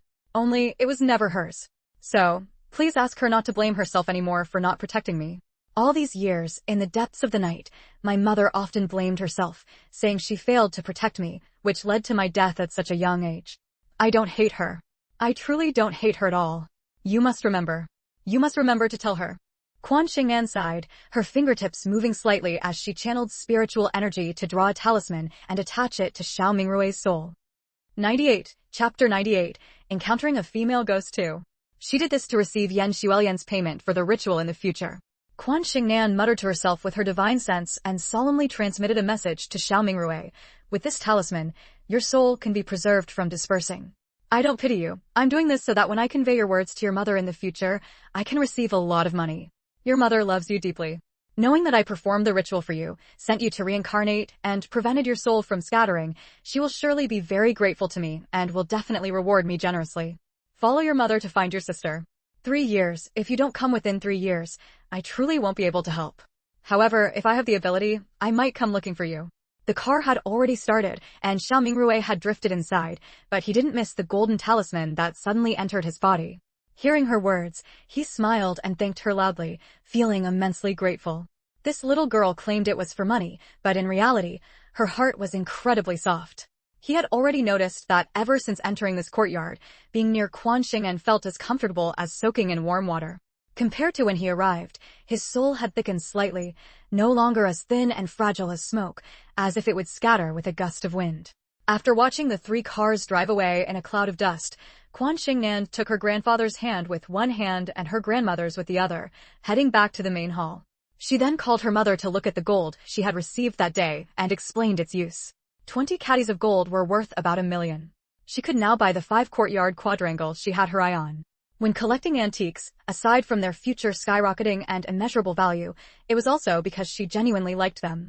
She particularly loved classical items, especially those with cultural significance. The Yun family currently owned 2 quadrangle courtyards, both inhabited by ordinary people. They were simple and square, without gardens, pavilions, or towers. The quadrangle Quan Shengnan wanted to buy, however, was a former royal residence from the previous dynasty. It had 5 courtyards in total, complete with pavilions, towers, artificial mountains, and flowing water. Everywhere was adorned with carved beams and painted rafters, vibrant and exceptionally beautiful. Most importantly, this quadrangle would not be slated for demolition in the next 30 years. Instead, it fell under protected status. The quadrangle they currently lived in, however, would be demolished in a few years due to reform, opening up, and urban development. The owner of that quadrangle was in dire financial straits and was planning to sell it. He usually lacked the funds for repairs, so the red paint was peeling everywhere, and the plants were untended, leaving the place in a state of desolation. As a result, buyers weren't offering much. Quan Shengnan intended to buy it and meticulously restore it. The money was almost enough to purchase it, but it likely wouldn't cover the restoration costs. Never mind how she used the money earned from fortune-telling this time, one must also know how to adapt. Such a magnificent quadrangle was a rare find, so of course, she would buy it first. There would be plenty of opportunities to do good deeds in the future. With her abilities, would she ever lack money in the future? In her previous life, she had never donated all the money she earned to charity, only most of it. Besides, the last time she accepted the Su family's money and said those things, it was because she had truly reversed fate and needed to bear the karmic consequences. This time was different. She merely glimpsed the past and told Yan Xuelian about the whereabouts of Xiao Ming and Hui without altering destiny. The karmic consequences she bore were entirely different. When she performed the ritual for Chang Kai-Shao, the Chang family didn't give money but gifts, all of which she used for herself. Hearing that her granddaughter wanted to buy that quadrangle, Yun Jianjun didn't object at all. Just as he was about to contact the owner, a knocking sound came from outside. 99. Chapter 99. Encountering the Female Ghost 3. It turned out to be neighbors from nearby coming to inquire. 3 luxury cars parked at the Yun family's doorstep. Everyone had seen it and were naturally extremely curious. Some speculated that the Yun family had come into fortune, and wealthy relatives had come to acknowledge them. Others said that someone had taken a liking to the antiques Yun Jianjun had bought in the past and had come seeking them. Back when they collected old goods or browsed antique markets for curios, many had witnessed it. Now, with the growing trend of antique collecting, some had heard that Yun Jianjun had bought many antiques in the past and came offering huge sums of money. Because Quan Shengnan privately told Yun Jianjun that one piece was a cultural relic-level antique, intended to be donated to the state when they later established an antique business, Yun Jianjun refused to sell it. Even so, it couldn't be hidden from outsiders, inevitably attracting envy and jealousy from some. They had quite close relations with the Yun family as neighbors. After entering, they openly asked questions without any hesitation. Yun Jianjun hurriedly had Quan Shengnan take the gold into her room, then went with Yun Chunshi to greet the neighbors. Faced with their clamoring questions, unlike Yun Chunshi, who was somewhat anxious, Yun Jianjun appeared extremely composed. Nanan secretly apprenticed under a reclusive master from a young age and became proficient in fortune-telling and divination. Perhaps because she is young, pure-hearted, and clear-eyed, she achieved mastery by the age of 5, with 8 out of 10 predictions being extremely accurate. In previous years, when the political climate was tense, we didn't dare reveal it, fearing we'd be labeled as promoting feudal superstition. Now, it seems there's no harm anymore, and Nan is almost 6, understands a lot, and felt the itch to practice her skills, so we let it show. The elderly lady today personally witnessed Nan's accurate predictions and came to ask her for a fortune-telling. Because her entourage was grand and eye-catching, you became curious, but in truth, it's nothing major. Our family are ordinary folks. How could we have such distinguished relatives? If we had relatives like that, we'd have prospered long ago and wouldn't be in a situation where the old and the young rely solely on Shuang to support us. Remembering Quan Shengnan's plan to build the reputation of the divine calculator, he selectively shared what could be said. Word spreads from 10 to 100. In the future, there would inevitably be people coming to seek fortune-telling. If the readings were accurate, would he fear they wouldn't talk about it upon returning, or that no one would come to Quan Shengnan? Towards the end of his speech, he emphatically praised Quan Shuang, explaining to outsiders that their family relied on a woman to make ends meet and were not well off. Upon hearing this, the crowd found it strange and immediately began chattering. Little Nan is so young, she can tell fortunes? Exactly, how little is she? What fortunes could she possibly tell? I find it hard to believe. What reclusive master? Uncle Yun, how come we've never heard of it? All these years, we haven't seen any white-haired, white-browed, white-bearded reclusive master at your place. Uncle Yun, are you perhaps fooling us? They were all clever. How could they be easily deceived by Yun Jianjun's few words? Yun Jianjun said calmly, why would I fool you? What good would that do us? Who says reclusive masters all have white hair, white eyebrows, and white beards? Masters come and go without a trace. No outsider has ever seen him. If you don't believe me, ask Shuang and Anon. They live in the same courtyard as Nan and have never seen him, let alone you all. Nan can tell fortunes, but our family never publicized it, so naturally you haven't heard. Whether it's true or false, good or bad, only the person involved can say. Those who haven't sought her readings have no right to judge. 100. Chapter 100. Encountering a female ghost 4. After saying all this, he added, as for whether Nan's readings are accurate or not, without a divination fee, there's no need for you to test her. It's not that I'm stingy and won't let Nan read for you, but divining fortunes and determining life and death means the diviner must bear the karma. Therefore, the divination fee is needed to perform good deeds and resolve it. Nan is so young, we can't bear to let her shoulder so much karma. Some people had originally wanted Quan Shengnan to tell their fortunes, but upon hearing this, they gave up the idea. Divining fortunes and determining life and death, of course, they all wanted to know their own futures, but when it came to money, they were reluctant. No one's money comes easily. Who would be willing to spend it on such vague and uncertain matters? Besides, Quan Shengnan was only 6 years old. Who knew if she was accurate? If they spent money for nothing, wouldn't that be heartbreaking? Thinking this, the group all said their goodbyes. Nan came out of her room and saw her grandparents and mother looking relieved. She couldn't help but smile. You're still laughing? Don't you know what kind of trouble you've stirred up? Yun Qinsher sighed, poked Quan Shengnan's cheek with her finger, and lovingly pulled her into her arms. Quan Shengnan didn't mind. These things would have been known sooner or later. It's better they know early than late. Grandpa made it clear today so that in the future, when my reputation grows, they won't blame our family for hiding it from them. She turned to Quan Shuang and said, Mom, Nan will earn lots and lots of money in the future to support you, Grandpa and Grandma. Hearing her daughter's heartwarming words, Quan Shuang was stunned and couldn't help but snatch Quan Shengnan from her mother's arms, holding her tightly. Tears involuntarily welled up in her eyes. Quan Shuang used to be very straightforward and efficient, but since her divorce, she had become increasingly quiet. At the Yun family home, she was mostly silent. Quan Shengnan stretched out her little hands, struggling to reach behind Quan Shuang's back, and patted her gently. Don't cry, Mom, don't cry.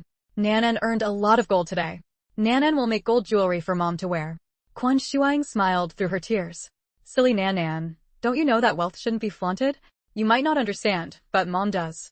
As long as our family is safe and sound, well-fed and well-clothed, wearing gold jewelry doesn't matter. Besides, wearing it is heavy, and when walking outside, you'd be afraid someone might snatch it. It's too dangerous. So, keep the remaining gold for little Nan.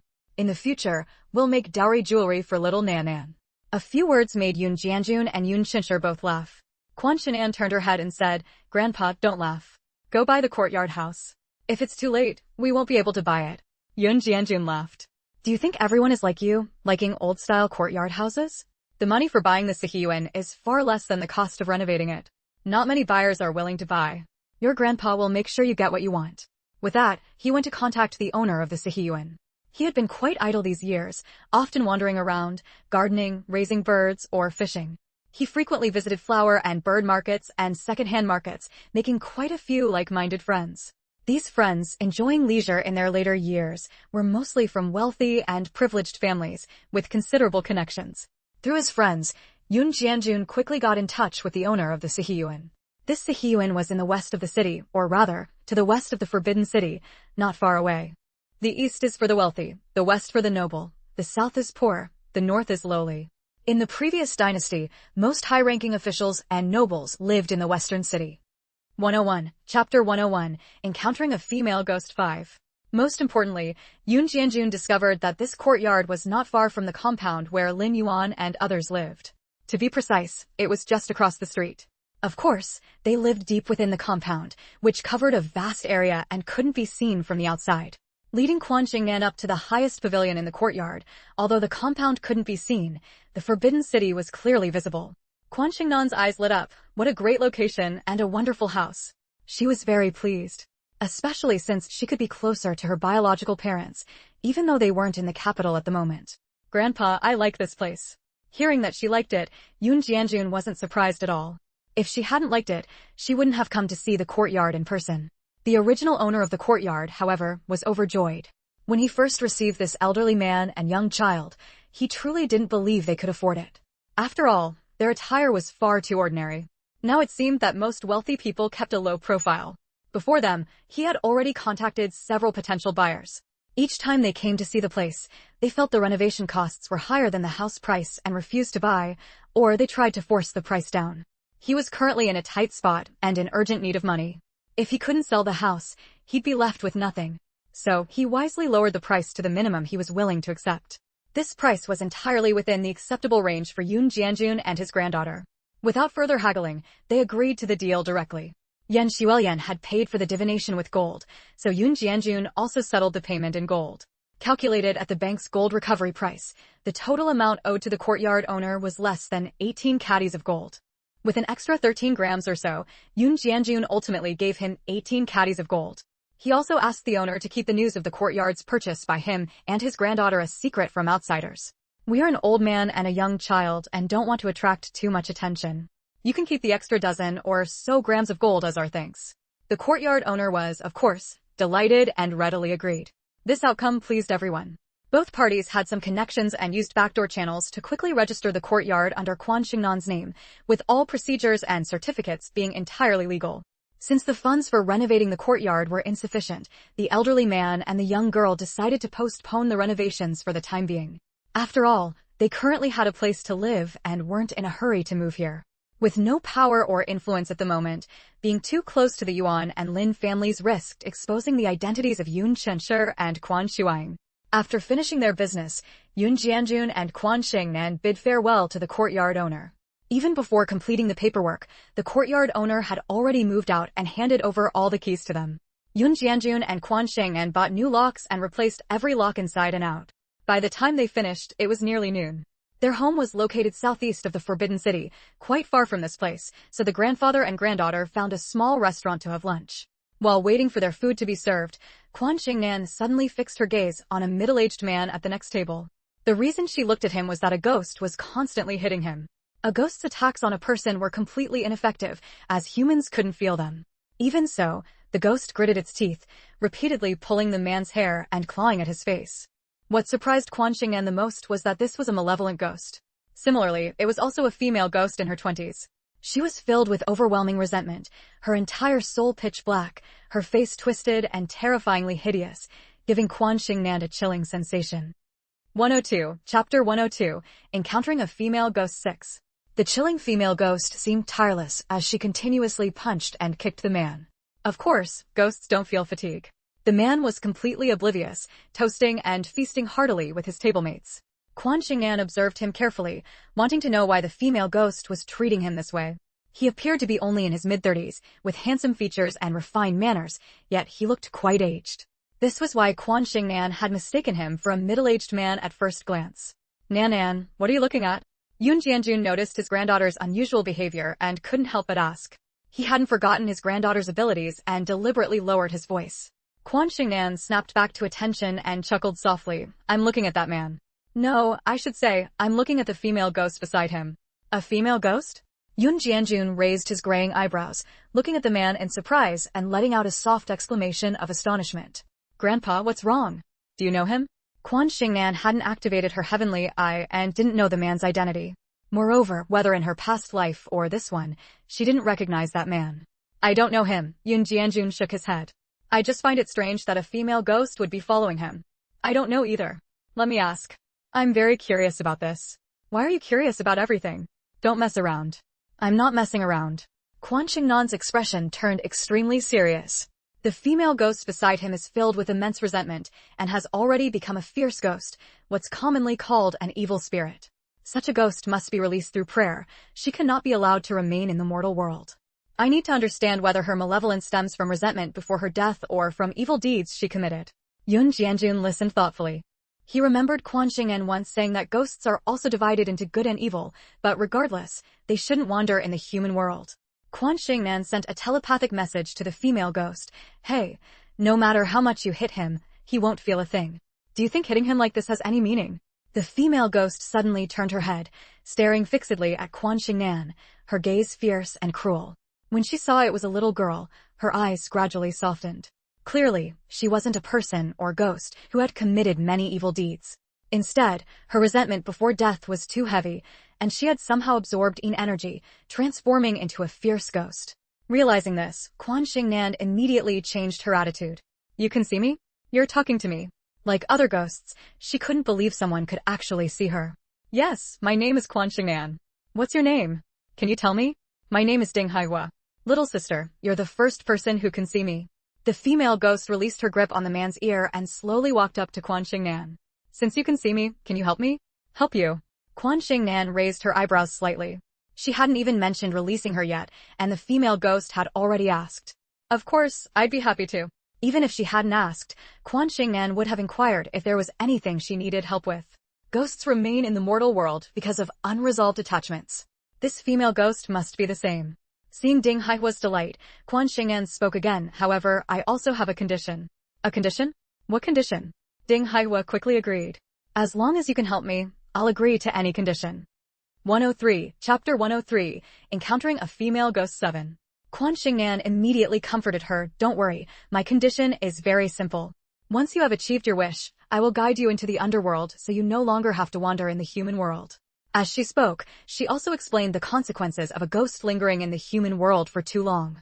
Ding Haihua said excitedly, I agree. I agree to everything. As a ghost, I can't do anything. If you can accomplish what I want, there's no need for me to stay in the human world at all. Alright. Tell me, who is that man, and why do you always kick and punch him? Quan Shengnan sat up straight, picking up her chopsticks to eat the food that had been served while listening to the female ghost's story. She found it quite appetizing. Even though the female ghost opposite her appeared in the state she was in before her death was extremely horrifying. Her head and limbs were all detached, floating in the air. She had been dismembered and then reassembled into a ghostly form.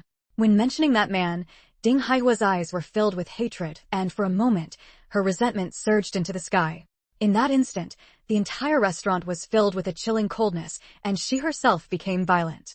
Noticing this, Quan Shengnan immediately used her spiritual sense to channel her spiritual power, drawing a talisman and attaching it to Ding Haihua. This quickly dispelled the sudden surge of Yin and malevolent energy she had emitted.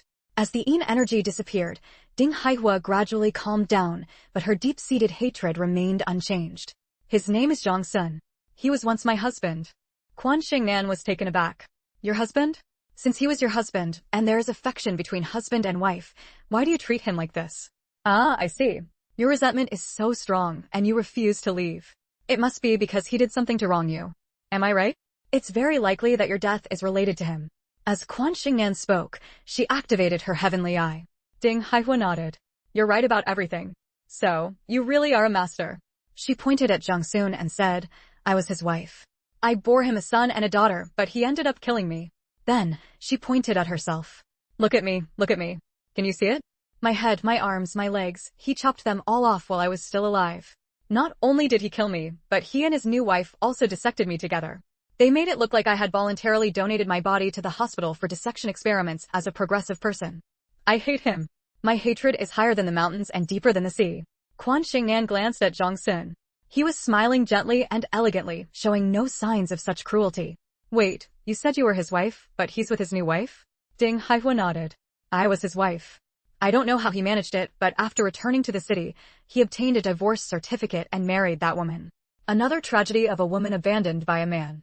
Only, her tragedy far surpassed others. Quan Shengnan frowned. Wait, if you didn't agree to the divorce, how did he get the divorce certificate? Ding Haihua sneered. Because that woman's family was in charge of this area. They easily handled it without me needing to appear. I was in the countryside and didn't know. When I waited and waited for him to return home, but he never did, I went to the city to look for him. Only then did I find out that I had already been divorced from him, and he had remarried. By now, Quan Shengnan had already seen her passed through her heavenly eye and sighed deeply at her fate. She turned out to be one of those abandoned after the turmoil, when educated youth returned to the cities. 104, Chapter 104, Encountering a Female Ghost 8.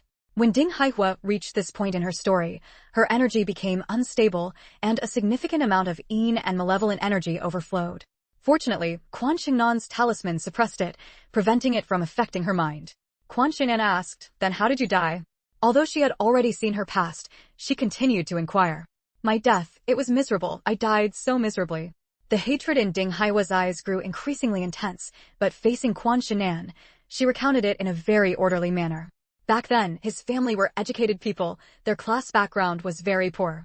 After being sent down to the countryside, they ended up in our village.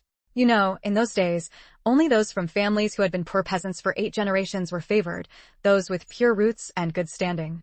His family's background was bad, their life was very difficult, nowhere near as good as my family's. So, he put a lot of effort into pursuing me. At that time, what did I know? I was just a village girl, completely unaware that he was forced to marry me for the sake of survival. However, I was the prettiest girl in the village and my family's background was the best.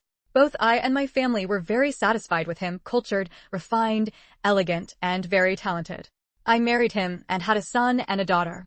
Who would have thought that the good times wouldn't last? That year, the return to the cities began. His family, using some connections, managed to get him back to the city. Before he left, he promised me that once he was settled, he would definitely come back for me and the children. I waited for 1 year, then another, but there was no news at all. Worried about him, I went to the city to find him. Little did I know, he had already obtained a divorce certificate and married someone else. When I found his home, he was being all lovey-dovey with that woman, incredibly intimate. That woman was even pregnant. I was furious, caused a huge scene, making sure all the neighbors knew. His parents said they would give me an explanation and asked me to stay at their house temporarily. I believed them. Who knew that in the middle of the night, they threw me, while I was asleep, from the upstairs floor. Then, they told everyone outside that I, in my grief, had jumped to my death. Their neighbors didn't know me, and since his family was very good at handling people, they naturally believed them. Actually, no one even came to investigate the reason for my suicide. Pitiful me, I couldn't rest in peace even after death. When I fell from the 2nd floor, I wasn't dead yet. But they were so cruel, they actually sent me to the hospital and let people dissect me. Oh right, that woman was a doctor. Dissecting me wasn't enough for her, she actually did it together with Zhang Sun. In the end, they cut off my head, arms, and legs. Because only by doing this would they be accomplices, and neither would report the other. And I died from the excruciating pain. Even though Quan Shengnan already knew her past, she couldn't help but feel horrified at this moment. What kind of vicious and cruel people could do such a thing? Murderers. Murderers who cruelly dissected and dismembered the victim's body. Despicable, despicable, utterly despicable. 100 deaths would not be enough to atone for their sins. Quan Shengnan was filled with righteous indignation. You want them to face legal punishment, right? Don't worry, I will definitely help you. Even if Ding Haihua hadn't asked, she would have helped bring the murderers to justice. Just bringing them to justice isn't enough. Just bringing them to justice, I feel it's not enough. I died so miserably, the children I left behind were so young, and I don't even know how they are doing now. With all the resentment in my heart, how could it possibly be resolved with just bringing them to justice? What I want most is not revenge. After I died, I wanted to go back to visit my children, but I couldn't leave, I could only stay by his side. I hope you can find 105, Chapter 105, Net worth over 100 million won. At the mention of Zhang Sun, Ding Haihua's aura instantly turned icy, dark, and her expression became crazed and ferocious. Killing intent overflowed. A baleful aura radiated. This was a true, fearsome ghost, one that made people shrink back. But as a mother, her children were always her deepest concern. She urgently continued, "Master, great master, everything else can wait, can be discussed later. Please, I beg you, please go see my children first."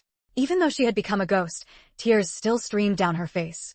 She choked back sobs, saying, 10 years ago, when I left home to find that man, my eldest son was only 5, and my second daughter was just 3. I'm so afraid that after I died, they suffered. The plight of children without parents to care for them was easy to imagine. Quan Shengnan felt deep sympathy for her and said, "First, tell me your children's address." Ding Haihua provided an address.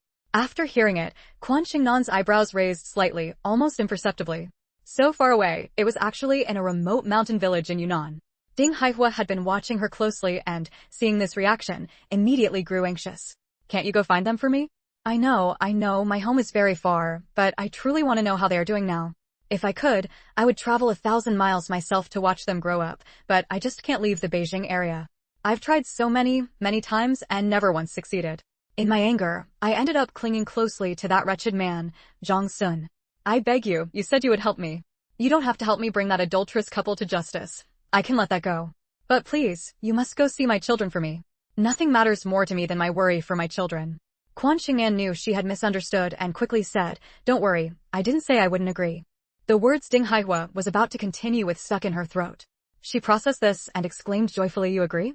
You agree." She was evidently still a very simple woman, so happy she was almost jumping for joy.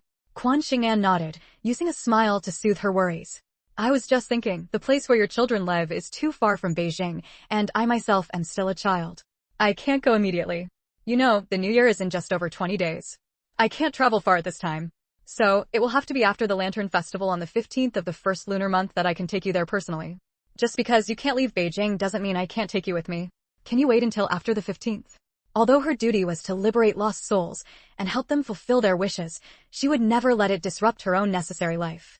Besides, she was too young to travel alone. She would certainly need an elder to accompany her. Moreover, Ding Haihua's death had occurred 10 years ago. Even if there had been evidence back then, it would have vanished over time. Proving the murder charge against Zhang Sun and his wife would undoubtedly be a difficult process, not something that could be resolved quickly. After all, she had no connections and wasn't a relative of Ding Haihua, so she couldn't file a police report or initiate a case. She carefully explained all these considerations to Ding Haihua, hoping she wouldn't blame her. Ding Haihua shook her head. "I've waited 10 years. How could I not wait another month or so? I can wait." Quan Shengnan breathed a sigh of relief. What she feared most was Ding Haihua refusing to wait and insisting on immediate revenge. That would have put her in a very difficult position. Fortunately, Ding Haihua was very understanding. 106, Chapter 106, Net worth over 100 million too. She asked, "Who masterminded your death? Was it Zhang Sun or his new wife?" Ding Haihua suddenly laughed, a laugh that was frenzied and bleak. This kind of laughter was uglier than crying. "If it were that woman, I wouldn't hate it this much. It was Zhang Sun. It was my husband who planned the murder, and that woman wholeheartedly agreed. It should be said that they conspired together. They were both the masterminds. People often say, one day as husband and wife brings 100 days of kindness. How could we have been married for just one day? We married in 72, and by the time he left, we had been husband and wife for a full 5 years. 5 years, 5 times 365 days. Who would have thought that, to protect his new family, he would go all the way and have me killed?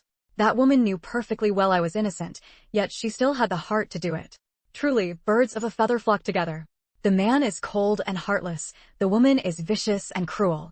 Quan Shengnan sighed softly, feeling a chill in her heart. In affairs of infidelity, it is often the man who is at fault, yet women always seem most eager to make things difficult for other women. In this matter, the most innocent one was Ding Haihua. No wonder, decades later, social relationships grew increasingly cold and indifferent. Perhaps it was due to too much disappointment in human nature. If you aren't ruthless, it's hard to establish yourself. If you are too naive, you often meet a bad end. Good people don't live long, while scourges endure for 1,000 years. Such eternal truths. Briefly tell me about Zhang Sun's wife, so I can be prepared. 10 years ago, that would be 77, right? The college entrance exam had just been reinstated in 77. What was her background that she was actually a doctor? And she knew dissection techniques? A doctor and a female doctor who understood dissection at that, who safely navigated that turmoil. It was clear her status and position were extraordinary. Pregnant, yet daring enough to harm someone and dissect them, her mental fortitude must have been exceptionally strong. Sure enough, Ding Haihua said, I've been drifting around Beijing for 10 years, mostly sticking close to Jiangsun, occasionally wandering over to that woman's side. Of course, I know the details about her. Her name is Lu Aizhen. The Lu family status in Beijing isn't considered high, but in the eyes of us common folk, they are high officials. The Lu family also has relatives of even higher status, the Yuan family. You probably don't know about the Yuan family. How could outsiders know about people from the compound? The Yuan family's wife, Zhang Hui, is Lu Aizhen's cousin. Under the protection of the Yuan family and the Zhang family, the in-laws of Mrs. Yuan, the Lu family has also been thriving. Lu Aizhen studied abroad when she was young, learning Western medicine. Don't ask me how I know all this. I haven't spent these 10 years in the mortal world for nothing. I've learned many things I never understood before. Lu Aizhen looked down on everyone, and coupled with that turmoil, she never married. By the time the turmoil ended and she wanted to marry, she was already quite old and found it hard to find a match. Somehow, she took a liking to Zhang Sun. Although the Zhang family's conditions were also quite good, how could they compare to the Lu family? Naturally, they were overjoyed. Unfortunately, Zhang Sun had already married me. This matter was nothing in their eyes and was quickly resolved, as I mentioned to you before. Not only did the two families become in-laws, but through Lu Aizhen's connections, they also climbed up to the family of Mrs. Yuan's maiden family, since they shared the same surname, Zhang. After Quan Shengnan and Yun Jianjun finished their meal, they had a fairly good understanding of Zhang Sun's wife's situation. Quan Shengnan nodded and said, so that's how it is. I wondered which family it was, turns out it's their family again. What a sin. Does stealing another woman's man really bring such a sense of achievement to a woman? 107. Chapter 107, Net worth over 100 million. 3. Zhang Hui was like this, Yuan Jihong was like this, and this Lu Aizhen was the same. In her lifetime, Quan Shengnan hated two types of people the most, men who played the field, and homewreckers who destroyed other people's families. In her previous life, she lived to be 36 years old. Although she never married or had a romantic relationship, it was because she had experienced so much and had seen countless pasts and futures for others, which had long since made her lose all hope in marriage and love. Life was even more carefree and comfortable without a man. Therefore, when she saw women who were in a vulnerable position within their marriage yet remained strong, Quan Shengnan felt great sympathy and was willing to lend a helping hand. Don't worry, since I've encountered you, I will help you seek justice. Quan Shengnan said very seriously. Although she had the intention of gaining merit by guiding lost souls to peace, after learning about this matter, her primary concern was more about not letting the murderer escape punishment. Such cruel and vicious murderers, should they be left in the world to harm others again? It is a matter of course that murderers must pay with their lives and debtors must repay their debts. They absolutely must not escape legal punishment just because of their family's influence. Should I stay by your side, or should I continue following that despicable man? Ding Haihua was afraid she wouldn't be able to find Quan Shengnan later. However, staying by Quan Shengnan's side made her feel uncomfortable. When others were unaware of a ghost following them, they went about their business as usual, but Quan Shengnan could actually see ghosts. Wouldn't anyone feel uneasy being followed by a ghost every day? Ding Haihua told Quan Shengnan what she was thinking. Quan Shengnan smiled slightly. The human heart is more evil than ghosts. At least ghosts cannot harm people, but people can. Zhang Sun is paying the bill right now, he's about to leave. You should know his address. Even if you don't follow him back today, you can find him later, right? Ding Haihua nodded, not understanding why she asked this. Although I can find you no matter where you are. You can see that I'm just a child. It's not easy for me to go out. It would be better if you came to find me. Here's what we'll do. First, come with us to my home to learn the way. Then, you can go back to continue monitoring Zhang Sun. Organize everything he has done over the past 10 years, preferably including any illegal activities and evidence. If he could harm you 10 years ago and has held a position of status and influence these past 10 years, his hands certainly won't be clean. After you've seen your children, we'll start dealing with him. We'll begin with these matters, as it will be easier to uncover the past. In her previous life, Quan Shengnan had done this sort of thing many times and was basically very skilled at it. All right. Ding Haihua agreed straightforwardly, adding sarcastically, nothing in Zhang Sun's household has escaped my notice. I know exactly how much money is in their bank books and what the passwords are. Not only that, he once used the Lu family's influence to get things done for people and received several payments. I also know where he hid the money. That woman has also secretly hidden a large sum of money that Zhang Sun doesn't know about, just as he has hidden money that she doesn't know about. It's really laughable. They're husband and wife, joined hands to harm me, yet they are so guarded against the person lying next to them. Very good, that's settled then. First, come with us to learn the way. Yun Jianjun had already paid the bill. Quan Shengnan glanced at Zhang Sun, who was completely unaware and cheerfully chatting with others, and then left. Ding Haihua followed closely behind. Seeing Quan Shengnan look back several times on the way, Yun Jianjun couldn't help but ask. 108, Chapter 108, Net worth over 100 million for. Ever since learning that Quan Shengnan's true age was already 36, he no longer treated her as a child. Quan Shengnan never hid anything from her grandparents and told him everything about Ding Haihua's situation in detail. After listening, Yun Jianjun's expression turned grim, filled with sympathy and pity for Ding Haihua. Nanan, Grandpa knows many people, including quite a few who work in criminal investigation. If you need anything, just tell Grandpa. Grandpa, don't be angry. There's no need for that right now. When the time comes, I'll definitely tell you. Not everyone would believe that I can see ghosts. Without evidence, we can't exactly go and file a report or open a case. Quan Shengnan was very familiar with these intricacies. Fortunately, she already had some plans in mind. Ding Haihua was quite fortunate because shortly after she appeared, she would coincidentally encounter a very good opportunity. As for what kind of opportunity it was, she couldn't be sure, so it was naturally not appropriate to say more. Ding Haihua followed them to the Yun family's location, carefully memorized the route and address in her mind, and then bid farewell to Quan Shengnan. I've remembered everything. I'll come here to find you in the future. I need to go back and keep an eye on Zhongsun now. Quan Shengnan didn't enter the house with Yun Jianjun. Standing at the doorway and hearing this, she nodded in agreement with her departure. Ding Haihua gave her a grateful look and drifted away. When Yun Jianjun saw Quan Shengnan come in, he asked, has she left? Quan Shengnan hummed in affirmation, then ran over to Yun Qinshi's side to act coquettishly and please her, making the old lady chuckle softly before turning serious again. Nanan, how do you plan to help her? Yun Qinshi had already heard about Ding Haihua's plight from Yun Jianjun and couldn't help but think of herself, a sense of shared hardship arising spontaneously. Mentioning this, Quan Shengnan put away the smile on her face and said, let's find her child first. After saying that, she turned to Yun Jianjun and said, Grandpa, for this trip, I'll need you to come along. Although Yun Jianjun was approaching 70, thanks to Quan Shengnan's care, he was still hale and hearty, not inferior to a middle-aged man. He said clearly, don't worry, Nanan. After the Lantern Festival, Grandpa will take you. Back in the day, when Grandpa was fighting in the war, I also went to Yunnan. Your grandpa and grandma avoided the calamity a year ago and have long planned to accumulate virtue and do good deeds with you. This is a good thing. Grandpa will definitely help. Yun Qinshi deeply agreed. If she weren't someone who disliked going out, she would have already joined them in their actions.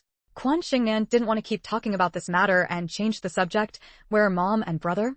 Why are they home? Your brother went to play with his classmates. Your mom went to look for a job. Mom isn't working for the Chang family anymore. Quan Shengnan felt a pang of regret. She actually hadn't paid attention. The Chang family's Feng and Lingling are about to start kindergarten. Old Mrs. Chang can take care of them by herself, so your mom resigned from her job with the old lady to avoid making them feel awkward about having to let her go. Hearing Yun Qinshi's words, Quan Shengnan fell slightly silent. In the evening, when Quan Shuang returned, after dinner, Quan Shengnan bustled about and convened a family meeting. The theme of the meeting was to open a small restaurant in the second-hand market, with Quan Shuang as the owner. They would sell breakfast items like congee and steamed buns in the morning, and home-style dishes for lunch and dinner. Quan Shuang's cooking skills had always been excellent, especially her exceptionally delicious steamed buns, making her fully capable of being the owner. Now, the trend of antiques was gradually rising, but the second-hand market hadn't yet formed on a large scale. Precisely because of this, it was a good opportunity to get a head start. 109, Chapter 109, Net worth over 100 million. Quan Shengnan had long since bought 7 or 8 shopfront buildings in the antique market, planning to open an antique business there in the future. Currently, all the shops were already rented out. Coincidentally, one tenant had just vacated a shop, which could be used for Quan Shuang to open her store. Every profession produces its own leading authority, but among all trades, none compares to selling food. Food is the paramount necessity of the people. Food is heaven itself. Quan Shengnan had little talent for business, but she knew some opportunities in advance. And her mother didn't have any great skills either, only capable of doing this line of work. Quan Shuang, however, was hesitant. I can manage making buns and cooking, she said, but I've never run a shop before. I don't know how to manage one. Yun Jianjun said, who is born knowing how? Learn slowly. In my opinion, you should start by selling breakfast items like congee and buns. They're simple and convenient. Once you've gained some experience, you can move on to stir-fried dishes. Quan Shengnan listened and fully agreed. Yun Chunshi and Quan Aonan naturally wouldn't object. Although their family savings weren't substantial, they were enough to open a shop, not to mention Quan Shengnan still had 2 jin of gold in hand. She had Quan Shuang exchange the gold for money. Part of it was invested in the small restaurant, and part was kept for household expenses. This time, they exchanged for just under 100,000 yuan. The small restaurant only purchased some stoves, tables, chairs, bowls, utensils, ingredients, and underwent simple renovations, costing less than 500 yuan in total. With the remaining money, Quan Shengnan set aside a portion as capital for treasure hunting and bargain hunting at flea markets. The rest was used to buy clothes, food, medicine, etc., which Yun Jianjun then delivered to the welfare institutions they frequently interacted with. The 5,000 yuan sent by old Mrs. Chang that year was basically handled the same way. No matter the time, Quan Shengnan never fully trusted some of the staff at welfare institutions, so she wouldn't donate money. Instead, she would donate purchased clothes, food, and other items according to the number of people, distributing them directly into the hands of the elderly, orphans, and disabled individuals at the welfare homes. During this period, she also prepared the next year's tuition fees for over a dozen orphans. By the time everything was on track, 10 days had already passed. Yan Xuelian, who had previously said she would visit to express her gratitude in person, kept her word. She was beaming, radiant with joy, clearly having gotten her wish. Shengnan, thank you so much. I found my daughter. Although she married a foreigner, she is living very well and happily. I originally wanted to bring her along to thank you, but she was suffering from a bit of acclimatization, so I didn't let her come. Quan Shengnan said with a smile, congratulations, madam. Yun Jianjun and Yun Chunshi were both present. Hearing this, they shared her joy. Although they didn't know Yan Xuelian's past, they had heard from Quan Shengnan that she was searching for her daughter. Yan Xuelian held Quan Shengnan's hand, sighing emotionally. If I hadn't been desperate and tried every possible means back then, I would never have found her. To be honest, I didn't quite believe you could calculate accurately at first. In the future, if anyone asks me, I will definitely tell them you are the real fortune-telling prodigy and have them come with genuine gold and silver to request your help. Quan Shengnan still smiled and said, then I'll have to rely on you, madam, to introduce many clients to me. Yan Xuelian agreed without hesitation. She had her attendants present her gifts of thanks, laying them out one by one on the table, instantly dazzling everyone's eyes. The gift boxes weren't large, but their contents were rich. A complete set of ruby jewelry, a complete set of diamond jewelry, a complete set of jadeite jewelry, and a complete set of pearl jewelry. All were designed by famous masters and produced by renowned jewelry companies. 110, Chapter 110, Net worth over 100 million. 6. Yan Xuelian clearly hadn't forgotten Quan Shengnan's age. She had not only prepared jewelry for Quan Shengnan's adulthood, but also items suitable for her current age. They were various exquisitely beautiful hair clips, headbands, bracelets, and the like. Some were made of ruby, sapphire, emerald, as well as diamond, crystal, jadeite, pearl, and agate. They were small and delicate, all in adorable styles. There were also several cute dolls that weren't placed on the table. However, the most valuable item was not these things, but a share transfer agreement. Yan Xuelian had actually gifted Quan Shengnan 1% of Tianxia Group's shares free of charge. However, she could only enjoy the dividends and could not participate in the group's decision-making. Only then did Yun Jianjun learn that Yan Xuelian was the wife of He Biao, the founder of Tianxia Group. He Biao was a truly renowned figure. Although he was already 100 years old, he was still not to be underestimated. Quan Shengnan had previously activated her heavenly eye and, of course, knew Yan Xuelian's identity, but she hadn't told her grandparents. I really can't accept this, it's too valuable. As far as I know, 1% of Tianxia Group's shares is worth more than 100 million. There were 3 major groups in Hong Kong: Tianxia Group, Hua Group, and Zhangzheng Group. Among them, Tianxia Group ranked first and Hua Group came in second. That is to say, Tianxia Group was the wealthiest in Hong Kong, with assets exceeding tens of billions. It was now 1987. 10 years later, Tianxia Group's assets would increase more than tenfold, let alone 20 or 30 years later. By the way, like Hua Xuedong, Yan Xuelian was also from Hong Kong. Yun Chunshi didn't understand this, but Yun Jianjun did, and he also hurriedly declined. That's right, we can't accept it. Madam, Nanan performed divination for you, and has already received her due fee. The jewelry gifted today is already excessively valuable, let alone shares in Tianxia Group. One should not receive rewards without merit, madam. Please take it back. If you feel grateful to Nanan, it would be enough to introduce a few more clients who want fortune-telling to her in the future. Quan Shengnan nodded and said, Madam, my grandfather is right. I really can't accept it. Yan Xuelian, however, said, Shengnan, since you know this 1% of shares is worth more than 100 million, don't you understand the meaning it represents? Do you really not want it? This is 100 million. Once you accept it, you will immediately have a net worth of over 100 million. Faced with such a huge temptation, they remained so calm, which made Yan Xuelian even more satisfied. Quan Shengnan smiled slightly. What about 100 million?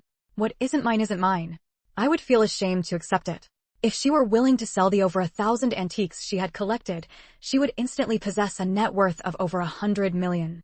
Among the antiques, there were not just 3 or 5 items currently worth millions, but a full 100 items. 10 years later, the value of these antiques would also increase dozens of times. It was just that she wasn't willing to sell them. She couldn't bear to sell more than half of the antiques and planned to keep collecting them. A trace of an approving smile appeared on Yun Jianjun's face. In his family, the one most like him and with the most Yun family integrity was Quan Shengnan. The more they refused, the more Yan Xuelian wanted to give the shares to Quan Shengnan. She smiled and said, I am giving this 1% of shares to Shengnan because I have a request. It's not that Shengnan is getting something for nothing. Yun Jianjun and Yun Chenshi were taken aback, but Quan Shengnan seemed to have some understanding. Seeing Quan Shengnan's expression and knowing she had understood her intention, Yan Xuelian's approval grew even stronger. 111, Chapter 111, Net worth over 100 million 7. Yan Xuelian's smile widened a bit as she said, Correct, I want Shengnan and our family to be firmly tied together. Shengnan's ability is extraordinary. Who wouldn't want to bring her onto their family ship? Once Shengnan holds these shares, I believe she will certainly remind our family to avoid future calamities. In the business world, there is no eternal victory. Everyone has times of investment failure. With our family's current vast enterprise, every decision within the group must be made with extreme caution. If we have such a shareholder to remind us of the prospects, good or bad, of each investment, without needing to detail every profitable project, simply telling us whether an investment will yield profit or incur loss would be sufficient. Therefore, this 1% of shares is essentially hiring Shengnan, this remarkable person, to guide the future of our group. The larger the enterprise, the heavier the responsibility on one's shoulders. No one can claim they will never make a wrong decision in their lifetime. She was already old, and her husband was already 100 years old. She had to leave a helping hand for her descendants. She had witnessed Quan Shengnan's abilities firsthand. With just a hint of goodwill, a reminder from her when her children and grandchildren made erroneous decisions could save the Tianxia group from enormous losses. Moreover, she was so young yet already possessed such abilities. Given time, she would likely become even more formidable. With such a remarkable person, it is better to befriend her than to make an enemy. Besides, Yan Xuelian believed that Quan Shengnan's future achievements would certainly not be inferior to those of her own family. With her abilities, she would gather the most extensive network. Having one more friend means one more path. In the future, she would have far more than just one friend. 100 would be no problem. Yun Jianjun hadn't expected this to be her intention. This was no longer something he could decide, so he couldn't help but look at Quan Shengnan. Upon hearing this, Quan Shengnan fell into deep thought. She was considering the conduct and style of the Tianxia group. Although the Tianxia group was the wealthiest in Hong Kong, they were not arrogant or domineering. Their descendants were very united and held positions in various fields. In other families with such vast wealth, descendants would inevitably fight tooth and nail. But not in their family. In their family, the eldest brother inherited, the second brother assisted, and the remaining siblings pursued industries they liked, only enjoying dividends without interfering in any group decisions or placing their own descendants in positions within the group. They were not only united, but also modest and principled in their conduct. Most importantly, the Tianxia group had done many charitable deeds. Most were in the name of the founders, He Biao and his wife Yan Xuelian. To date, the money they had donated to charity amounted to over 100 million. 30 years later, it reached 8 billion. Though wealthy, they were not unkind. With their wealth, they consistently accumulated virtue and performed good deeds. Whether for fame or profit, in the end, under their help, those in need received the assistance they required, and that was enough. Not to mention during the War of Resistance, He Biao and Yan Xuelian almost exhausted their family's resources to provide support, showing great patriotism. They did not leave their homeland during the war but departed by boat to Hong Kong during the internal strife, unable to bear the sight of. To this day, with commerce open between the mainland and Hong Kong, they, like the Hua Group, have invested in many projects on the mainland. This aspect greatly appealed to Quan Shengnan.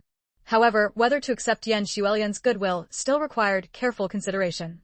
112, Chapter 112, Net worth over 100 million. 8. Xiao Mingrui, who had been following Yan Xuelian all along, suddenly spoke up. You should accept it. This is what you deserve. Quan Shengnan snapped out of her thoughts and looked at Xiao Mingrui. With her talisman, compared to the first time she saw him, his soul had become much more substantial.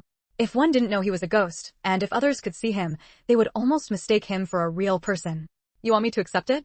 This is no small sum. Money and possessions are external things. The money my mother and uncle have given away is far more than this. If you accept it, my mother will be at ease, and my younger siblings will all be able to receive your guidance in the future. Your abilities are great. What my mother knows is just the tip of the iceberg, but I can sense that you are very, very powerful. Although my younger siblings from the He family, and I don't share the same father, I watched them grow up, and I hope they have a better life. Xiao Mingrui smiled slightly, his smile as bright and pure as the morning sun. Having drifted for over half a century, his psychological age was already over 60, and he had long regarded those younger siblings as his own children. Forging a connection with Quan Shengnan had obvious benefits. Xiao Mingrui fully agreed with his mother's approach. All right, I agree. I'll accept the shares, and in the future, I will also guide your younger brother to avoid the misfortune of investment failures. Yun Jianjun noticed her gaze fixed on the empty space beside Yan Xuelian and asked, Nan, who are you looking at? Yan Xuelian looked curiously at Quan Shengnan, recalling where her gaze had been earlier, and was also taken aback. Quan Shengnan didn't answer. Instead, she asked Xiao Mingrui, do you need me to tell your mother that you have been by her side all along? Would it frighten my mother? A trace of unease involuntarily appeared on Xiao Mingrui's face. No. There are no parents in this world who would be frightened by the ghost of their own child. Especially since Xiao Mingrui had accompanied Yan Xuelian for half a century, how could she be afraid of her own son? All right then. I have many things I want to say to my mother. I'm afraid I might not have the chance later. Shengnan, what are you looking at? Yan Xuelian grew even more curious. Quan Shengnan looked at her and said, Madam, could you ask the others to leave first, and then we can talk? Without another word, Yan Xuelian asked the bodyguards and secretary to leave. Seeing this, Yun Jianjun and Yun Chencher guessed that there must be a ghost by Yan Xuelian's side, and since it involved private matters, they also excused themselves and left. Yan Xuelian sat up straight, her eyes filled with great anticipation. Quan Shengnan said, Madam, this matter is somewhat unbelievable. After you hear it, please don't be too shocked. Yan Xuelian couldn't help but laugh and picked up her teacup to moisten her throat. What haven't I experienced? Shengnan, just say it directly. You won't scare me. Very well. What I want to tell you, madam, is that your eldest son, Xiao Mingrui, has been by your side all along. Of course, he has passed away and wanders the human world in the form of a ghost. Yan Xuelian's hand trembled, and the teacup fell to the ground, shattering to pieces. She hurriedly grabbed Quan Shengnan's hand and said in a trembling voice, What did you say?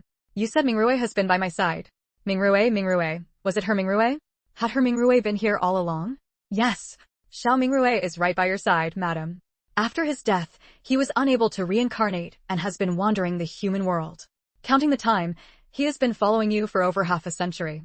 Yan Xuelian didn't even have time to wipe away the tears streaming down her face. She stood up, her hands frantically grasping at the empty air. Mingrui, are you here? You've been by mother's side all along, haven't you? 113, Chapter 113, Returning a Favor 1. Seeing her mother's emotional state, Xiao Mingrui was in tears, choking up as he said, Mother, I've been here, I've always been here. Unfortunately, Yan Xuelian couldn't see or hear him. She couldn't see his figure, couldn't hear his voice, even though he was right beside her. Quan Shengnan quickly relayed his words carefully to Yan Xuelian. He asks you not to cry, not to grieve, otherwise he will be sad. He says that being able to accompany you for over half a century, watching his younger siblings grow up, and finding Minghui, he is already content. He also says he often sees you blaming yourself for his death, and it pains him deeply. He says he doesn't blame you, that it wasn't your fault. If you continue to blame yourself like this, he will be very sad. The reason he has lingered in the mortal world is because he wanted to tell you these words in person. He wants you to live peacefully for the rest of your life, and not continue like this. Upon hearing this, Yan Xuelian frantically wiped the tears from her face. I won't cry. Please let me talk to Mingrui. Separated by the boundary between life and death for over half a century, both mother and son had much to say. Mostly, they spoke about the events that had happened around them. But more than that, it was their mutual concern for each other. Fortunately, Xiao Mingrui could hear what Yan Xuelian said, so Quan Shengnan only needed to act as his messenger. Even so, she talked until her mouth was dry and her throat was hoarse. Yan Xuelian, however, still had more to say, but upon hearing the slight hoarseness in Quan Shengnan's voice, she immediately felt extremely embarrassed. I'm so sorry, Shengnan. Mingrue and I got so caught up in talking that I forgot it all needed to be relayed through you. Yan Xuelian's face was full of apology, silently scolding herself for being so careless. Quan Shengnan drank a large cup of warm water and said unconcernedly, I completely understand your concern for your son, madam. There's no need to apologize, this is what I should do. After all, she had already agreed to Xiao Mingrue's offer to accept that 1% of shares. Since she had taken the money, she had to do her part properly. While communicating with Yan Xuelian, Xiao Mingrue also told her about this matter. Yan Xuelian was overjoyed and immediately brought out the contract for Quan Shengnan and her guardian to sign. Yun Jianjun went along with whatever Quan Shengnan decided, raising no objections. Quan Shuang basically never interfered in her daughter's affairs. Seeing that her parents had agreed, she also signed. Although Quan Shengnan was raised by Yun Jianjun and Yun Chunshi, her primary guardian had always been her mother, Quan Shuang. Tianxia Group had very professional lawyers who quickly transferred the shares into Quan Shengnan's name. Effective immediately. In less than a day, Quan Shengnan's net worth had reached hundreds of millions. A 6-year-old billionaire. If this news were to get out, what a huge uproar would it cause? Fortunately, none of them would do such a thing. Given that she was still a minor, her shares were still held by Tianxia Group's chairman, He Deming. The dividends, aside from those reinvested, were managed by her guardian. As for how Quan Shengnan would spend or invest these dividends in the future, Yan Xuelian believed that, with her abilities, she would certainly be able to handle the balance appropriately. Before seeking out Quan Shengnan, Yan Xuelian had already found out that the Yun family basically let Quan Shengnan make the decisions. In the view of her husband, He Biao, and her eldest son, He Deming, every investment this little girl made would yield enormous profits in time. After handling these matters, Quan Shengnan stepped aside from Yun Jianjun and the others and began discussing with Yan Xuelian the matter of guiding Xiao Mingrue's spirit to rest. 114, Chapter 114, Repaying Kindness with Kindness too. Yan Xuelian was instantly stunned. After Mingrue is laid to rest, won't he be able to stay by my side anymore? She had just learned that her son had been by her side all along, and now they had to part? She didn't want that. Quan Shengnan earnestly explained to her the harm it does for a ghost to wander in the mortal world. Parting was for the sake of her son's chance to be reincarnated. Not parting meant facing her son's soul scattering and perishing. Which was more important? She believed Yan Xuelian would surely weigh it correctly. Madam, your eldest son's wishes have all been fulfilled. Even if I don't perform the rites to release him, he won't be able to stay much longer. There is a distinction between humans and ghosts, a separation between the realms of the living and the dead. This is the natural order. Otherwise, he will only meet one end. His soul will scatter and perish, never to be reborn again. If he receives my rites, it will be very different. I will open the gates of the underworld for him, send him into the netherworld, and based on the karma from this life, he can be reborn into a good next life. After hearing her words and understanding the severity, Yan Xuelian wept bitterly. No matter how selfish she was, she couldn't ruin her son's chance for reincarnation. But how could she bear to let him go? Quan Shengnan fell silent for a moment. Even unspoken, she understood perfectly well in her heart. Xiao Mingrue, however, was very calm. He said to Quan Shengnan, is it truly impossible for me to continue staying with my mother? My mother cannot bear to part with me, and I feel the same way about her. Over half a century ago, my mother, with white hair, had to send off her black-haired son. That kind of heart-wrenching pain is not something ordinary people can endure. My mother woke up from nightmares countless times, weeping uncontrollably. Now, she has finally learned of my existence, only to face an eternal separation. How cruel is that? I want to stay by my mother's side. I don't want to be released like this. I cannot care for my mother in her old age or be there at her funeral, but I want to wait until her life reaches its natural end and see her off. I am willing to risk my soul scattering and perishing. What could compare to such a bond between mother and son? The mother cannot bear to part with her son, yet refuses to hinder his chance for reincarnation. The son cannot bear to part with his mother, even willing to forsake his only path to a new life. The eternal separation between the living and the dead is always the most painful thing. Quan Shengnan let out a long sigh and slowly relayed Xiao Mingrue's words to Yan Xuelian. Yan Xuelian frantically waved her hands. No, that won't do. Mingrue, this is your only chance. I don't want to watch your soul scatter and perish just because I can't bear to let you go. Reincarnation is your only chance, your only path to a new life. As long as you can be reborn into a good life, not have to drift and struggle in your next life like you did in this one, dying young at the age of 10, even if we never meet again, I will have hope in my heart. Knowing you are living well in your next life will make me feel very happy. Silly child, you must not do anything foolish. I am so old now, how many more years do I have left? You cannot give up your future for the sake of these few short years. Child, let Shengnan perform the rites for you. Let her send you into the netherworld and set you on the path of reincarnation. Xiao Mingrui insisted, in this life, I was unable to support and care for my elderly mother. That alone is my unfilial failure as a son. How can I bear to part from my mother again? Although I am a ghost, I can still witness my mother living out the rest of her life with my own eyes. Mother, seeing you off at the end will be my way of fulfilling my filial duty. That is not allowed.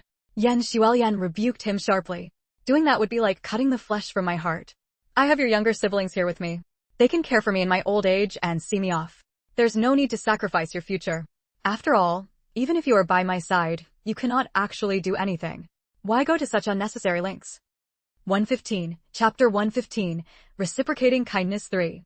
Listening to the mother and son, one insisting her son accept deliverance, the other insisting on staying to see his mother to her final rest, Quan Shengnan was filled with a myriad of emotions. She quickly interjected into their argument, both of you, stop talking and listen to me. Yan Xuelian and Xiao Mingrui fell silent simultaneously, both turning their gaze towards her, a faint glimmer of anticipation flickering in their eyes. They hoped she might have a solution that satisfied both sides. Quan Shengnan hesitated for a moment, then said softly, Xiao Mingrui's time remaining in the mortal world is indeed short. However, it's not that there's no way for him to stay in the human world, avoid his soul scattering, and still be able to reincarnate. Yan Xuelian and Xiao Mingrui were overjoyed, speaking in unison, what method? Yan Xuelian couldn't help but complain, Shengnan, why didn't you say so earlier? You almost had us mother and son arguing until we were red in the face and our necks were thick.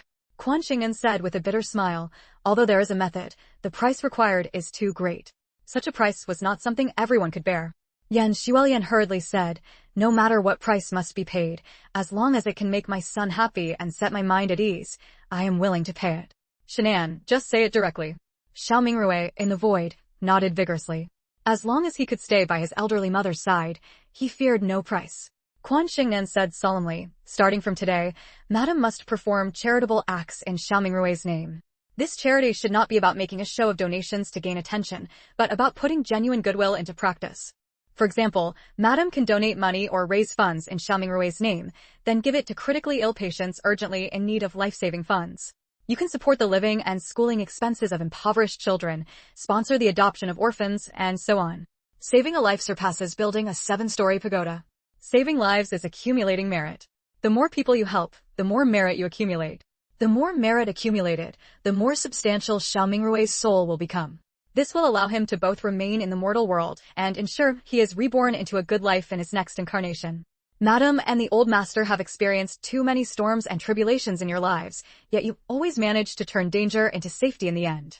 This is precisely because the two of you have done good deeds and accumulated countless merits, your souls shining like gold. The way of heaven will protect figures like Madam and the old master. Not only that, both Madam and the old master enjoy longevity and will be safe and sound for the next 10 years. Yan Xuelian paid no mind to Quan Shengnan's latter words. She only remembered the part about accumulating virtue and doing good deeds in Xiao Mingrui's name. Accumulating virtue and doing good deeds? Does it matter in whose name it's done? Our family has long been engaged in charity. No problem, no problem. I will continue to do charity in Mingrui's name from now on. I want to save many people to ensure Mingrui's safety and well-being. Shengnan, is it really enough to just do this? Quan Shengnan nodded. Accumulating virtue and doing good deeds is not a momentary thought. It must be persevered with consistently. Actually, madam, you don't need to conduct all charity in Xiao Mingrui's name. Because when you perform charity, it will also protect Xiao Mingrui, who shares a blood relation with you. The reason Xiao Mingrui has been able to follow you for over half a century without his soul scattering is precisely because of your merit, madam. The merits of ancestors often protect their descendants. This is why it's said that families who accumulate good deeds will have blessings to spare. Unlike the pure white souls of the elderly ladies from the Su and Chang families, Yan Xuelian's soul was a faint gold color, in no way inferior to Lin Xiaoshue's from her previous life. In fact, one could say it was even more impressive. Because Lin Xiaoshue only saved people, while Yan Xuelian had rendered service to the nation, making significant contributions during turbulent times. 116, Chapter 116, Reciprocating Kindness 4. Therefore, Yan Xuelian had accumulated more merit than Lin Xiaoshue. Yan Xuelian listened in a daze, foolishly asking, so, Doing good deeds can also protect Mingrue? As the words left her mouth, Yan Xuelian realized something and immediately made a significant decision in her heart. One of the most famous philanthropists of the next decade was born at that very moment. She performed countless good deeds not only in her own and her family's names, but also in the name of her son who had passed away early. Regardless of the name used, there was never any insincerity in her charitable acts. Because of this, the reputation of Tianxia Group reached its peak. Xiao Mingrue's eyes were filled with emotion. Doing good deeds in his name would undoubtedly cost a fortune, yet his mother did not hesitate in the slightest. He looked at Quan Shengnan and asked, I can't let my mother bear all the cost. Is there anything I need to do? I can give up a fortunate rebirth in my next life as long as it lightens my mother's burden. What does great wealth and honor matter anyway? In this life, wasn't I born into a family of great wealth and honor? And what was the final outcome? You've seen it. In the next life, being reborn into an ordinary family, busy with daily sustenance, might not be a kind of happiness. But please, don't tell my mother any of this. Quan Shengnan smiled faintly. She didn't mention that Xiao Mingrue was inherently destined for wealth and honor. In any lifetime, he would be reborn into a prosperous family. This was because, in his previous life, he had been a great benefactor. In this life, with Yan Xuelian accumulating virtue and performing good deeds to protect him, such accumulated goodness made it impossible for him to be reborn into a poor family. Quan Shengnan spoke up, Madam, there is one more thing I need to tell you. Please speak freely, Yan Xuelian replied. Quan Shengnan was her great benefactor, and she would listen to anything she said. All right. Madam, please remember to frequently visit places of outstanding natural beauty or truly serene places with thriving incense offerings. Beautiful mountains and waters possess spiritual energy, which benefits Xiao Mingrue's soul. Truly serene places gather the devout hearts of countless pious men and women, along with the sutra recitations and Buddha invocations of eminent monks through the ages. These are all good intentions, greatly beneficial to Xiao Mingrue. Of course, even the most serene places aren't solely filled with good intentions. There are plenty of wicked people praying and worshipping. However, I will draw a talisman for Xiao Mingrue, allowing him to absorb only spiritual energy and good intentions while avoiding negative energy and evil thoughts. Hearing that it was beneficial for Xiao Mingrue, Yan Xuelian nodded repeatedly, agreeing without hesitation. Shengnan, please draw the talisman for Mingrue now. Quan Shengnan formed hand seals, like lotus flowers, her fingertips moving slightly. Yan Xuelian saw a golden talisman appear out of thin air and then vanish abruptly. Truly a master. To possess such unfathomable, miraculous methods. Yan Xuelian marveled inwardly, further solidifying her resolve to befriend her. Quan Shengnan could form seals and draw talismans using her spiritual sense, completely invisible to others, but she had done it this way to reassure Yan Xuelian. Yan Xuelian felt relieved and thanked her repeatedly. Shengnan, thank you. In the future, if you need anything, please tell me. I will do my utmost. She noticed that after forming the seals, Quan Shengnan's face briefly paled before quickly recovering, which still worried her greatly. This was all for her son. Unaware of this, Quan Shengnan paused briefly in thought and then smiled, saying, there actually is one thing I'd like to ask. Far from being displeased, Yan Xuelian was delighted and hurriedly asked, what is it? Please tell me. She owed Quan Shengnan 2 enormous favors. A bit of company shares and some money were simply not enough to repay them. Naturally, she was happy to fulfill any other requests. 117, Chapter 117, Reciprocating Kindness 5. Quan Shengnan smiled and said, regarding fortune-telling, divination, and predicting the past and future, Madam, you may speak of them to others. However, the matter of me seeing ghosts and performing rites for them, I ask that you do not mention it to a third person. Some people in the world scorn fortune-telling and divination, while others believe in it, but there is one thing everyone fears, ghosts. A clear conscience fears no ghosts at the door. Yet, how many people in this world have never done anything to feel guilty about? Therefore, Quan Shengnan hoped that apart from those directly involved, no one else would learn of her ability to see spirits. Is that all? I thought it was something serious.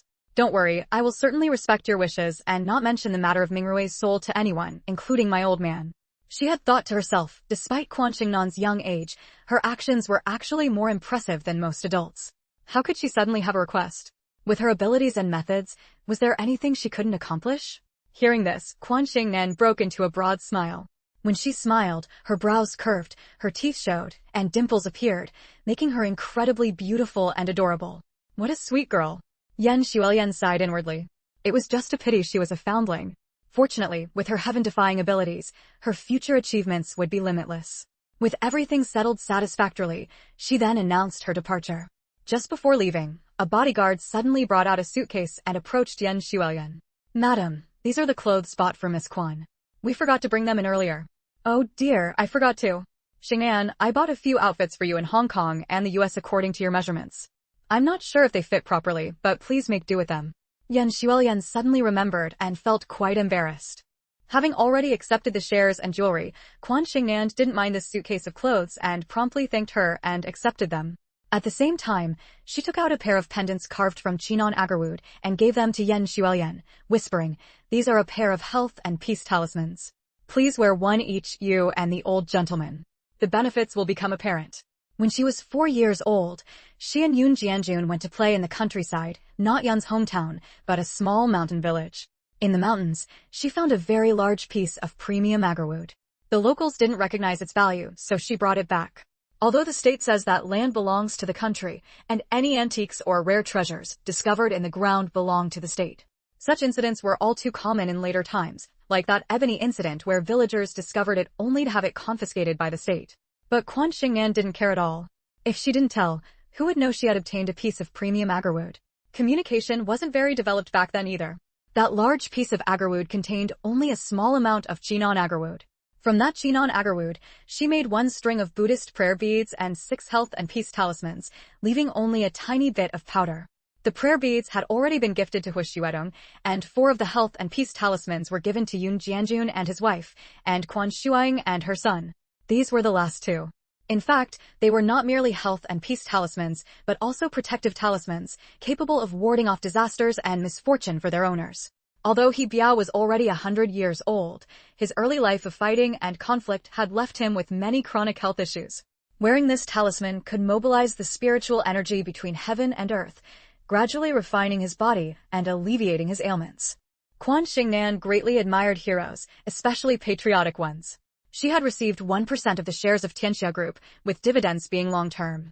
Now, this could be considered reciprocating kindness. Anything produced by Quan Shengnan was certainly of high quality, especially since Yan Xuelian had already caught the scent of the Chinon agarwood. She did not refuse at all and accepted them immediately.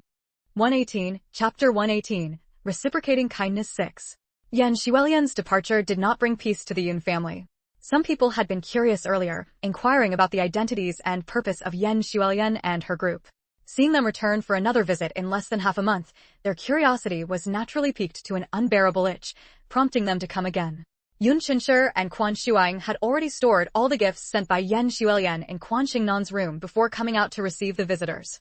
As a result, the Yun family didn't even have a peaceful New Year. Every day, people came to inquire. Upon hearing that Yan Xuelian had come to express gratitude because Quan Shengnan's fortune-telling had come true, a number of them wanted Quan Shengnan to tell their fortunes, predicting promotions and wealth for them. They wanted their fortunes told but were unwilling to pay the divination fee, wishful thinking indeed. If they were virtuous people, Quan Shengnan wouldn't have minded, forgoing the fee and asking them to perform good deeds instead. However, most of those inquiring about promotions and wealth were driven by greed and desire, so she naturally refused to divine for them. Utterly annoyed, she discussed with Yun Jianjun right after the 5th day of the Lunar New Year about making a trip to Yunnan. It was time to resolve Ding Haihua's matter. She had never encountered the female ghostly Yuxian mentioned by Chiang Kai-shek back then, so now she was fully dedicated to helping Ding Haihua. Since Beijing was extremely far from Yunnan, taking the train would require several days and nights, which would be very arduous. The Yun family was not short of money, so Yun Jianjun decided to take her there by plane. It was both convenient and fast, and would spare them much suffering. Quan Shengnan raised both her hands and feet in agreement. After packing their luggage, Quan Shengnan sent a telepathic message to Ding Haihua. As long as Ding Haihua remained in Beijing, she could find her. Moreover, she had placed a talisman on Ding Haihua to suppress her baleful aura. When Ding Haihua heard the message, she was wandering in Zhang Sun's home, watching him seal a large sum of bribe money into a clay pot and bury it at the base of the back wall. Suddenly hearing Quan Shengnan's voice, Ding Haihua couldn't help but look around. The voice was so clear, yet she couldn't see her figure. Once again, Ding Haihua was awed by Quan Shengnan's abilities. Then, she felt joy. With such great abilities, the master could surely fulfill her wish. She hurriedly floated toward the Yun family along the route she had memorized. As soon as she saw Quan Shengnan, she asked, "Are we going to Yunnan now?" Hadn't they agreed to go after the 16th day of the first lunar month? However, going earlier made her even happier, so she didn't voice this question. Quan Shengnan smiled slightly and said, various matters are bothersome. I can't bear to stay idle at home, so it's better to attend to your matter first. Upon hearing this, Ding Haihua was filled with gratitude. Soon, however, she feared she might not be able to leave Beijing and couldn't help but mention it. Quan Shengnan shook her head and said, don't worry, you will safely stay by my side. Ding Haihua originally didn't believe it, but when she floated beside Quan Shengnan and her grandfather onto the plane, waited for takeoff, and then followed them out of Beijing, she was convinced. She had truly left Beijing and was really flying to Yunnan. She was about to see her child. Ding Haihua couldn't hold back her tears. Don't cry. You should be happy since you're about to see your child. Quan Shengnan inwardly sighed, but offered words of comfort. From what she knew, this trip might not turn out as Ding Haihua hoped. After getting off the plane, the grandfather and granddaughter stayed at an inn for a night to rest. The next day, they took a bus to the remote county where Ding Haihua's hometown was located. Upon reaching the county town, they waited half a day before boarding a bus that passed by Ding Haihua's mountain village. The bus was packed, with many people having no seats and forced to stand. Fortunately, Quan Shengnan's physique was extraordinary, and Yun Jianjun was quite robust. After bumping along for 2 or 3 hours, they finally reached their destination. 119, Chapter 119, Reciprocating Kindness 7. Ding Haihua was extremely excited and hurriedly led the way for them. Although they had reached their destination, getting to their village still required a long trek through the mountain paths. The mountain road was rugged with steep cliffs. Those who had never been here before would find it incredibly perilous. Yun Jianjun carried the luggage in one hand and carefully held Quan Shengnan's hand with the other, slowly walking across the suspension bridge. The grandfather and granddaughter pair walked with trepidation. Fortunately, a local young man traveling with them enthusiastically took Yun Jianjun's luggage. Our mountain village is remote, with no proper roads, so few people come here. Is this your first time visiting? I've never seen outsiders here before. Are you visiting relatives? With his hands now free, Yun Jianjun felt much more at ease and replied with a smile, we're here to find someone. The young man laughed. Find someone? If you're really looking for someone, asking me is definitely the right move. My family has lived in this village for generations. But I don't think I've seen you before. It's our first time here. We're not visiting relatives. We're looking for someone. Looking for whom? The enthusiastic young man suddenly grew curious. Yun Jianjun pondered for a moment and looked at Quan Shengnan. Quan Shengnan immediately asked Ding Haihua telepathically, what are your son and daughter's names? Ding Haihua seemed to recognize the young man and quickly said, Zhang Sun gave them quite refined names back then. The eldest is called Zhang Wenqian, and the second is Zhang Wenqi. Master, I recognize him as the village chief's son, Ding Lin. He was already 15 when I left. Ask him if he knows Dewa and area. Ask him how my parents and brother are doing. My father is called Ding Hongping, and my brother is Ding Jianjun. Ding Jianjun? That happened to be the same name as her grandfather. However, considering that many people from that era had names like Hongjun, Jianjun, or Aigua, Quan Shengnan didn't find it strange. Quan Shengnan spoke to Yun Jianjun, Grandpa, aren't we here to find brother Zhang Wenqian and sister Zhang Wenqi? Is their maternal grandfather named Ding Hongping? Because Yun Jianjun's name also contained Jianjun, Quan Shengnan avoided mentioning it out of respect. Yun Jianjun immediately caught on and said to the young man, Ding Lin, yes, that's exactly who we're looking for. Upon hearing this, Ding Lin's face immediately showed a hint of embarrassment. Yun Jianjun and Quan Shengnan felt a chill in their hearts, sensing something was amiss. Ding Haihua didn't notice and asked in confusion, why isn't he speaking? Quan Shengnan lifted her delicate little face with a slight smile. Uncle, why are you saying anything? Should we not have come to find brother Zhang Wenqian and sister Zhang Wenqi? Instead of answering, Ding Lin asked, who are you to them? Why are you looking for them? At this point, not only Yun Jianjun and Quan Shengnan, but even Ding Haihua sensed that something was wrong. Ding Haihua anxiously said, Master, quickly ask him what exactly happened to my children. Ask him quickly. Don't worry, let me ask first. Quan Shengnan transmitted this message telepathically to her and then looked at Ding Lin. Uncle, my grandfather was entrusted by the mother of brother Zhang Wenqian and sister Zhang Wenqi to find them. Can you tell us how they're doing now? Ding Lin was taken aback and asked uncertainly, you're saying Sister Haihua sent you? Where is Sister Haihua? She's been gone for 10 years without any news.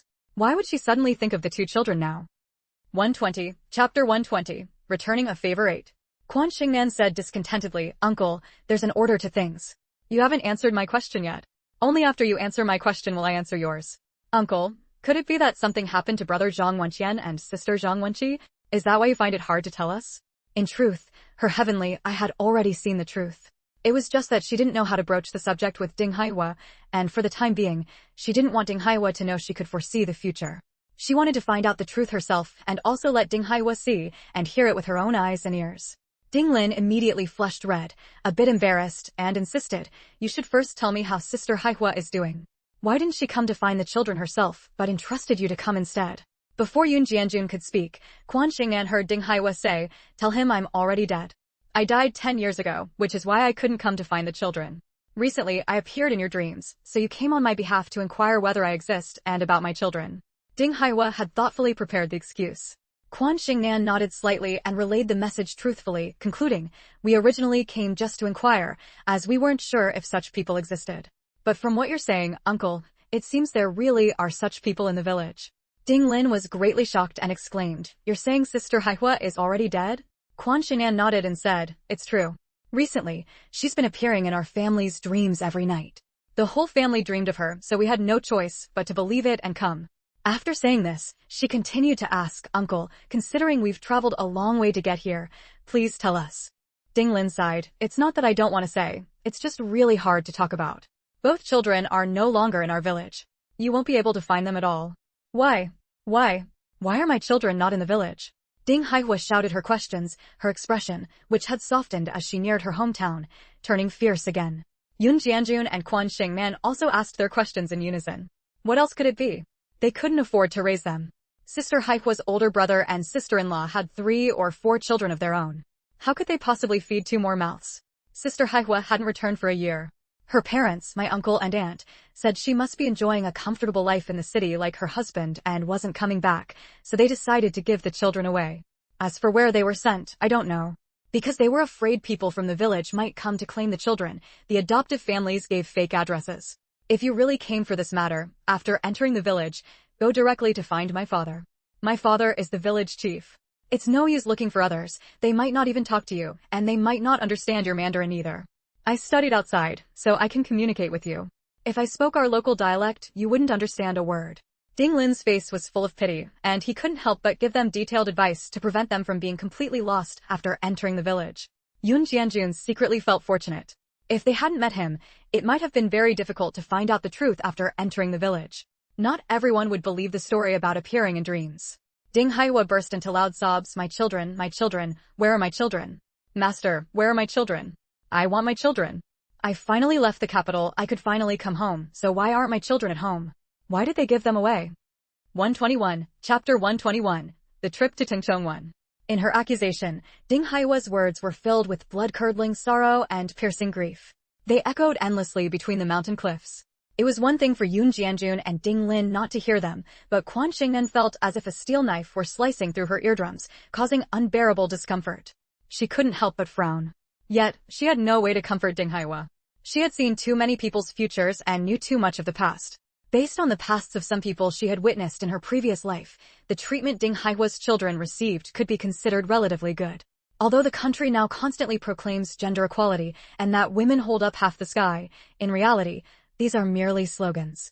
Those with particularly cruel hearts would drown newborn baby girls alive, while those with slightly kinder hearts would give the baby girls away to be raised by others. If even biological parents or grandparents could act this way, how much more so Zhang Wenqian and Zhang Wenqi, who were merely Ding Hongbing's grandchildren or Yun Jianjun's nephew and niece. Such incidents happened far too often, especially in the 1950s and 1960s. Back then, there was no family planning policy to prevent people from having a second, third, or even more children. Therefore, their actions were largely motivated by the belief that girls wasted food, while boys could both carry on the family line and grow into strong laborers. Even 30 years later, many pregnant women or their families still chose abortion upon finding out the fetus was a girl. 10 years ago, life was extremely difficult for ordinary people. Merely surviving was a struggle. Who would take on the burden of raising 2 extra children for no reason? Raising 2 children was no simple matter. Clothing, food, schooling, all were expenses. The Ding family chose to send them away rather than kill them. Couldn't that be considered a relatively good outcome? Quan Shengnan sighed. Human hearts were cold. In the context of children being killed, she actually found their actions somewhat decent. What an irony.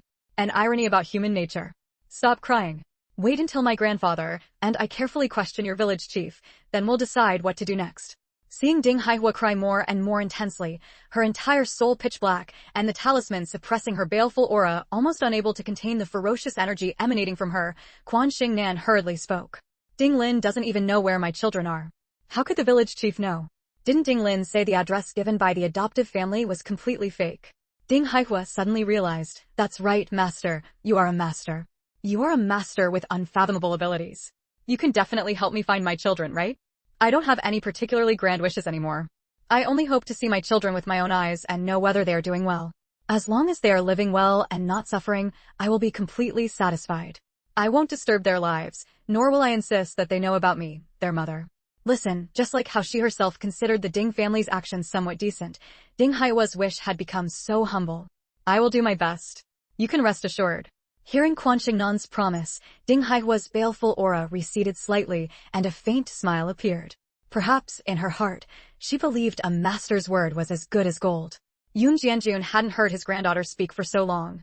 Although he didn't know what she had communicated with Ding Haihua, seeing her suddenly quicken her pace, he understood somewhat.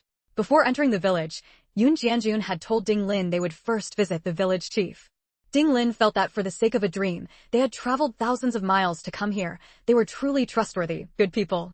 He was very willing and warmly led them into his home and introduced them to his parents. 122, Chapter 122, The Trip to Tengchong 2. After hearing the purpose of Yun Jianjun and his granddaughter's visit, village chief Ding couldn't help but tap his pipe against the table leg. Then, he let out a long sigh. Instead of answering Yun Jianjun's question about the whereabouts of the two children, he asked, how did Haihua die? 10 years ago, she was still as fresh as a flower. Village chief Ding had been the village chief for 30 years. One could say he had watched Ding Haihua grow up. Upon hearing the tragic news, village chief Ding was deeply saddened. Yun Jianjun lowered his head to glance at Quan Shengnan and, seeing her look of agreement, said, it's a long story. Village chief Ding's wife rudely interrupted, then make it short. Yun Jianjun was taken aback, but quickly recovered. Village chief Ding and his wife's reaction showed they truly cared about Ding Haihua. I don't know the specifics. It's just that our whole family kept having the same dream, so we came to see if such a person existed. The woman in the dream said her name was Ding Haihua and that she died at the hands of her husband, Zhang Sun. Oh, her husband is named Zhang Sun, right? She said she went to the city to find her husband and then never returned home. The three members of the Ding family said in unison, yes, it's Zhang Sun. He was an educated youth from the capital. Refined, handsome, and dashing, he was quite famous in our village back then. Village chief Ding's wife added, I always said Zhang Sun was no good. How could he be so cruel? Yun Jianjun slowly told them about Ding Haihua's cause of death. Apart from the part about the dream being fabricated, everything else he said was true. However, he only mentioned Zhang Sun's heartlessness and betrayal, and how he and his new wife had killed Ding Haihua, without going into the specific details of the murder. He was afraid of frightening the Ding family and also worried that they might talk about it, inviting retaliation from the Zhang family. Ding Lin was somewhat naive and enthusiastic, but village chief Ding and his wife were not so easily fooled. While Yun Jianjun was speaking, they suddenly asked about Ding Haihua's appearance, mannerisms, and distinguishing marks. For example, they asked whether the birthmark on Ding Haihua's face had faded and whether the burn scar on her leg had healed. The truth was, Ding Haihua had no birthmark on her face and the burn on her leg had left a scar. Fortunately, Quan Shengnan was able to consult Ding Haihua at any time and interject with answers, which eventually convinced village chief Ding and his wife. After listening, village chief Ding remained silent for a long time. A long while later, he said, stay here for a couple of days. I'll go ask the middleman from back then. At the time, everyone thought Haihua had either gone missing or simply wasn't coming back. Even her own mother didn't want the children, so who else would care about them? That's why no one intervened when the Ding family sent the two children away. You have to understand, 10 years ago, life in our village was tough. Every household was struggling to get by. The Ding family already had several children of their own, and if the two children had stayed, they might have starved to death. No one ever imagined that Haihua didn't abandon her children willingly, but was forced to, and that she had passed away so early. Even more unimaginable was that her spirit lingered, unable to let go of her children, and she sent you here through a dream. As a woman, village chief Ding's wife was more emotional and urged him to go ask immediately. During the few days Yun Jianjun and Quan Shengnan stayed at village chief Ding's house, they were not idle.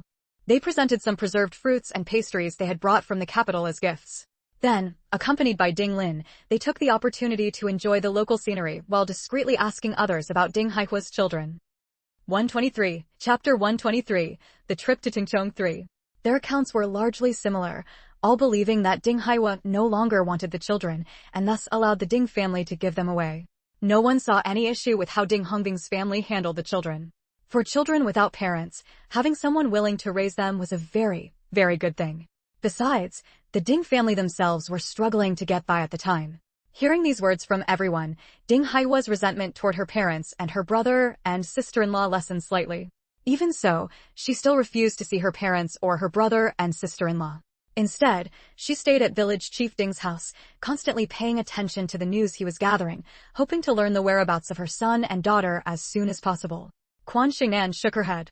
If village chief Ding and his wife and children knew there was a ghost watching them in their own home, they would surely be terrified. Fortunately, they didn't know. The scenery in Yunnan was exceptionally beautiful, with continuous mountain ranges and winding streams. With clear waters and green mountains, it felt like spring all year round. Although somewhat impoverished, it was completely free from the noise and restlessness of the outside world, and the air was particularly fresh, filled with spiritual energy in the mountains and forests. There were many rare flowers and trees here, and Quan Shengnan particularly enjoyed wandering among them, quickly growing fond of the place. However, every time they had to be led by Ding Lin to enter the mountains. Ever since entering Yunnan, Quan Shengnan had taken off the padded clothes and shoes she wore in Beijing. Now, she was wearing a white blouse and a red pinafore dress given by Yan Xuelian. This outfit, along with the matching shoes and socks, were all bought by Yan Xuelian abroad, handmade and very beautiful. She still wore her hair in 2 braids, with a pair of small diamond hair clips at her temples that sparkled. Playing in the mountains and forests, with her rosy cheeks, watery eyes, and cherry lips, she looked like a little fairy. Ding Lin stood with Yun Jianjun at a distance, his gaze never leaving Quan Shengnan. He smiled and said to Yun Jianjun, "Your granddaughter is truly beautiful. You are very fortunate." Yun Jianjun was very pleased to hear this. At that moment, Quan Shengnan was standing under a towering giant tree, looking up at the branches above, but her spiritual sense was focused underground. What incredible luck! Buried deep among the tree roots was a batch of treasures. And what's more, they were ownerless. Could this be her reward for being a good person? She had come all the way to Yunnan for Ding Haihua's sake, and then, to inquire about Ding Haihua's children, she had stayed in this village, which was how she discovered these treasures. She ran up to Yun Jianjun and said with a smile, "Grandpa, I really like it here. Let's come again tomorrow." Yun Jianjun, being extremely shrewd, understood from her demeanor that she had gained something. After all, in the previous few days, they had never visited the same place twice for leisure. The next day, she came carrying a backpack, also a gift from Yan Xuelian. The backpack was sturdy and equally adorable. It looked small, but the space inside was not little, enough to hold the things she had discovered. Yun Jianjun had received his granddaughter's hint the night before. While she went under the big tree, he engaged Ding Lin in conversation.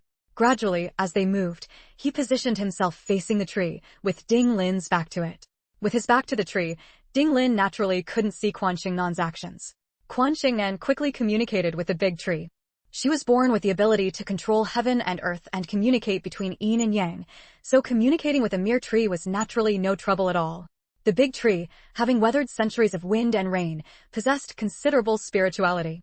Its roots slowly, following Quan Shengnan's will, pushed the objects buried deep underground up to the surface.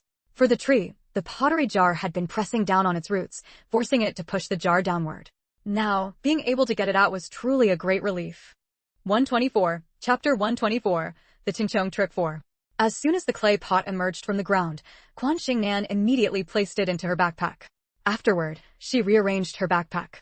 She stuffed a piece of clothing that was originally in the backpack into a corner, making it impossible for anyone to tell that there was an extra clay pot inside. The clay pot wasn't large, taking up only half the space in the backpack. She mobilized her spiritual sense and drew a spirit-gathering talisman, attaching it to the big tree.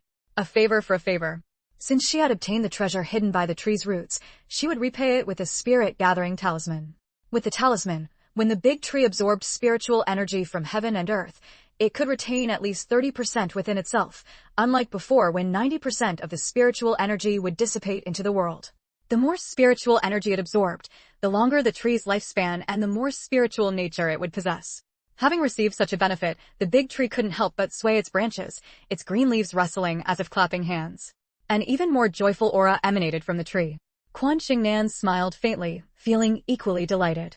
Having obtained what she wanted, she didn't immediately ask to go home. Instead, she waited until the sun set before returning to the Ding family. After dinner, she went back to the room she shared with Yoon Jianjun, closed the door, and took out the clay pot. Yoon Jianjun had already learned about the treasure beneath the tree roots the day before, so he wasn't too surprised. He brought over a basin of water and wiped the mud off the outside of the clay pot. After he finished cleaning it, Quan Shengnan opened the lid of the clay pot, reached inside, rummaged around, and took out the items one by one, placing them on the bed. The clay pot had a small mouth but a large belly. Despite its modest size, the items inside were even smaller, so it contained quite a few things. Moreover, cotton had been stuffed between the items to prevent them from colliding with each other. For pigeon blood red gemstones, 3 emeralds, 2 pieces of lapis lazuli, 7 cat's eye gemstones, each one was substantial in size, a jade carving the size of Quan Shengnan's palm, 2 pieces of green jadeite of similar size, and 2 small sandalwood boxes. All were of the finest quality. The gemstones were top grade, the jade carving was top grade, and the jadeite was also top grade.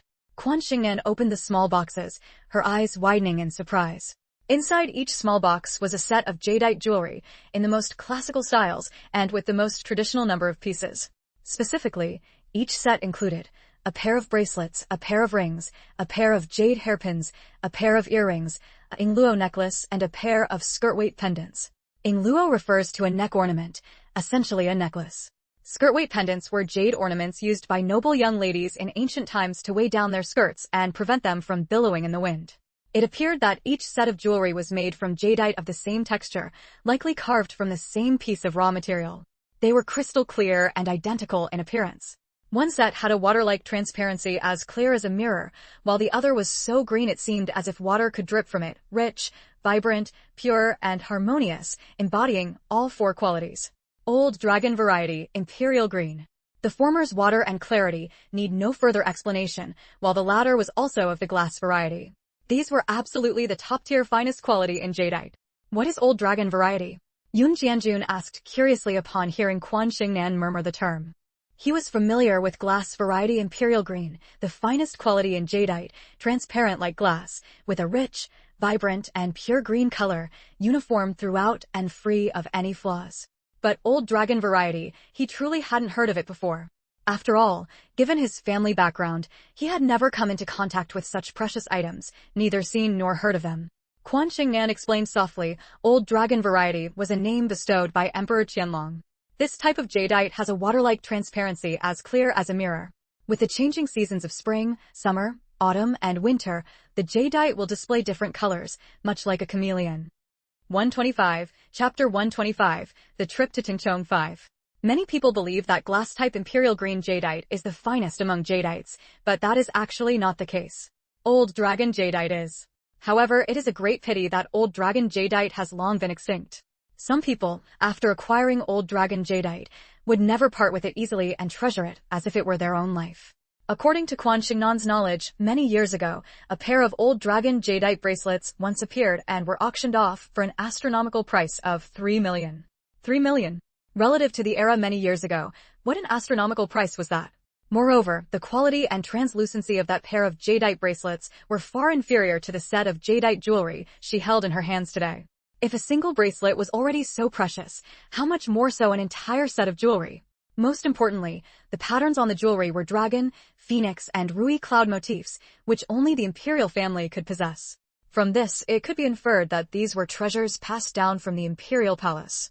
Quan Shengnan used her heavenly eye to investigate its history, and indeed, it was as she had suspected. During the Jiaqing era of the Qing dynasty, the White Lotus sect uprising occurred. Its branch, the Heavenly Principle sect, infiltrated the imperial palace. Although they were few in number and isolated, they were completely wiped out a few days later. However, before their annihilation, the followers of the Heavenly Principle sect entered and exited the imperial palace, acquiring many items. Among the items in this jar, only these 2 sets of jewelry were among them. However, that person met a tragic end. After seizing many things, he had no time to enjoy them before being robbed by bandits during his escape. Thus, those items passed through many hands and gradually became scattered. Over half a century ago, a warlord obtained these 2 sets of jewelry. Originally intending to present them to the first lady above him, he was defeated in Yunnan, and his wealth was looted by others. Some of those who seized the items dared not take them back and instead buried them in the mountains and forests. As time passed, many of the items were discovered by people. Only this jar, hidden the deepest, managed to survive unscathed. After listening to Quan Shengnan's account, Yun Jianjun said without hesitation, since that's the case, and since these are ownerless items, you should keep them well. He then added, apart from you and me, don't tell your mother or your grandmother about this. Huh? Why?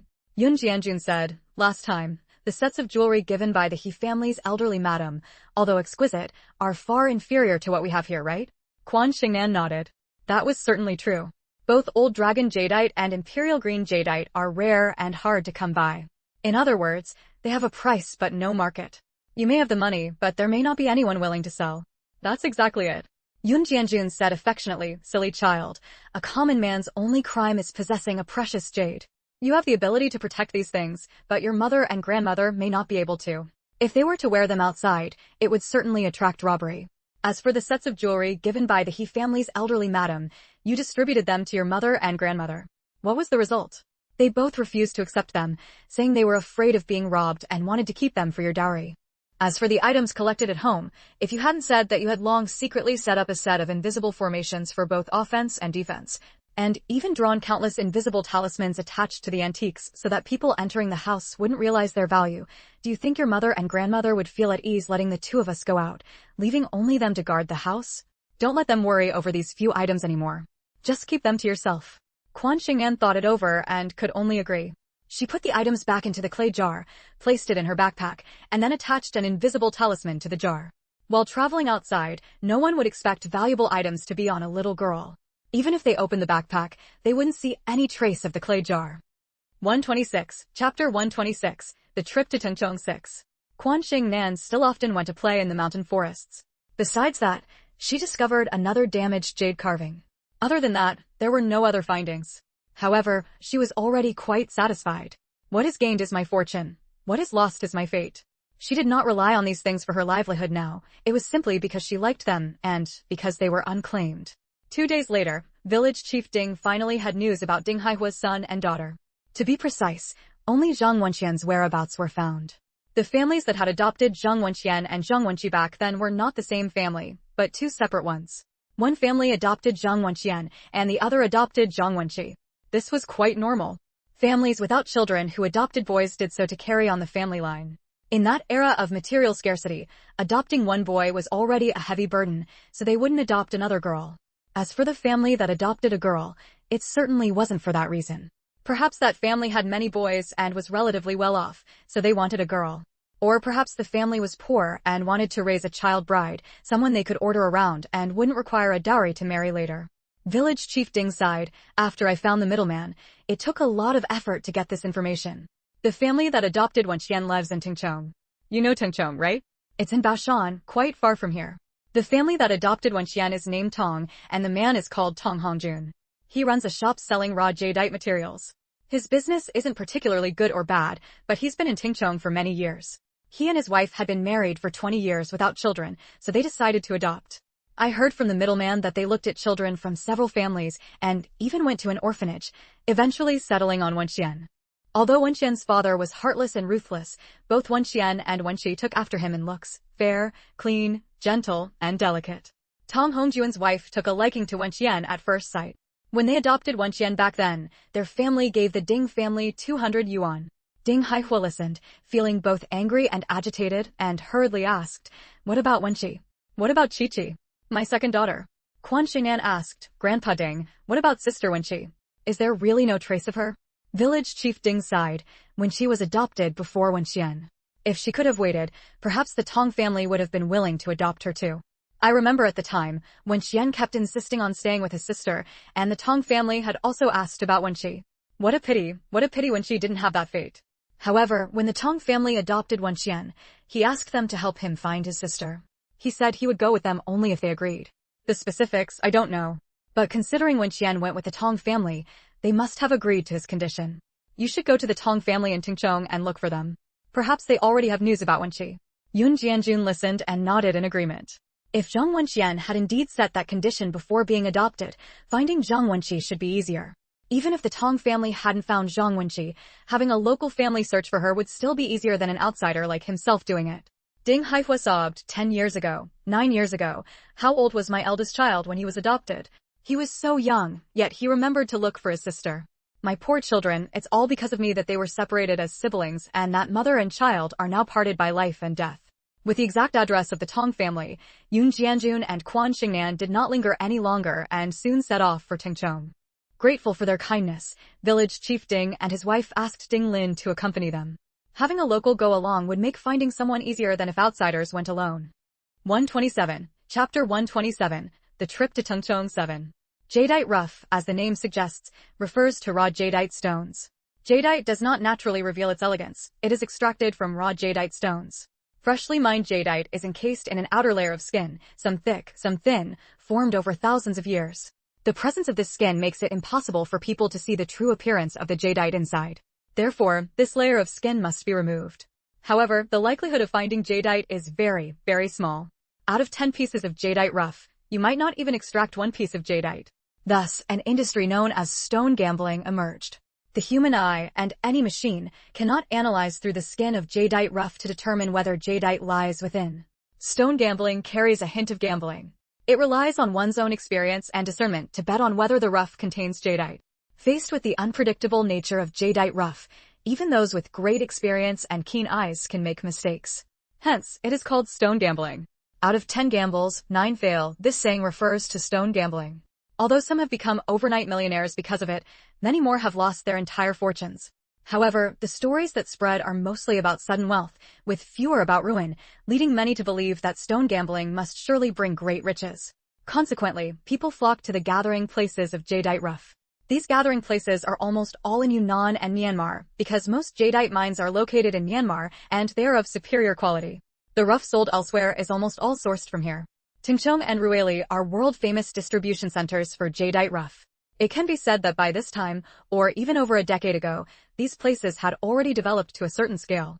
Ding Lin is a local of Yunnan, often traveling, and is quite knowledgeable about this. After several transfers, as soon as they set foot in Tingchong, he explained jadeite rough and related historical knowledge to Yun Jianjun and his granddaughter. Quan Shengnan's heart stirred slightly. Others cannot determine whether jadeite exists within the rough, but she can. She has the heavenly eye and the earthly pupil. One of the earthly pupil's abilities is perspective. Nothing in the world is impervious to it. In her previous life, she had engaged in stone gambling many times, thereby acquiring much funds for charity. Moreover, she earned a title, the Jadeite Queen. After resting overnight at the inn, the next day Ding Lin inquired about the location of the Tong family shop and also about the Tong family's affairs. Especially, he inquired very carefully about whether the Tong family treated Wenxian well. Praiseworthy was that the Tong family treasured Wenxian like a precious jewel. Quan Shengnan seized the opportunity to say, "Grandpa, we originally came to inquire about Brother Wenxian's whereabouts, to see with our own eyes how he is doing, not to acknowledge him or tell him about his mother. So, let's not rashly visit their home. In my opinion, it would be better if we pretended to be customers going to buy rough, meet Brother Wenxian, and inquire about his situation. Uncle Ding Lin, what do you think? Brother Wenxian's mother is no longer here. Even if we tell him, he would still have to stay with the Tong family. Since that's the case, why let the Tong family think Brother Wenxian is preoccupied with avenging his birth mother, causing a rift between them?" This was not only her intention but also Ding Haihua's. Ding Haihua felt it was better for Wenxian to stay with the Tong family rather than be taken away. The Tong family had no sons and had always treated Wenxian very well, which put her mind at ease. Anyway, Zhang Sun was black-hearted and rotten to the core. Wenxian didn't need to keep his surname Zhang anymore, nor did he need to carry on his lineage. By the way, after Zhang Sun married Lu Aizhen, they had no sons, only one daughter. 128, Chapter 128, The Tingchong Trip 8. Ding Lin thought about it and realized that was right. How could they possibly take Zhang Wenxian back to the village? Given the Ding family situation, they definitely wouldn't raise Wenxian properly. Besides, the Tong family was truly very good to Wenxian. He quickly shared another important piece of news with Yun Jianjun and his granddaughter, saying, "I have some good news to tell you. Wenxi, do you remember her? Wenxian's younger sister, Wenxi. There's news about her." Yun Jianjun, Quan Shengnan, and Ding Haihua asked in unison, "What news?" Judging by Ding Lin's joyful expression, it must be good news.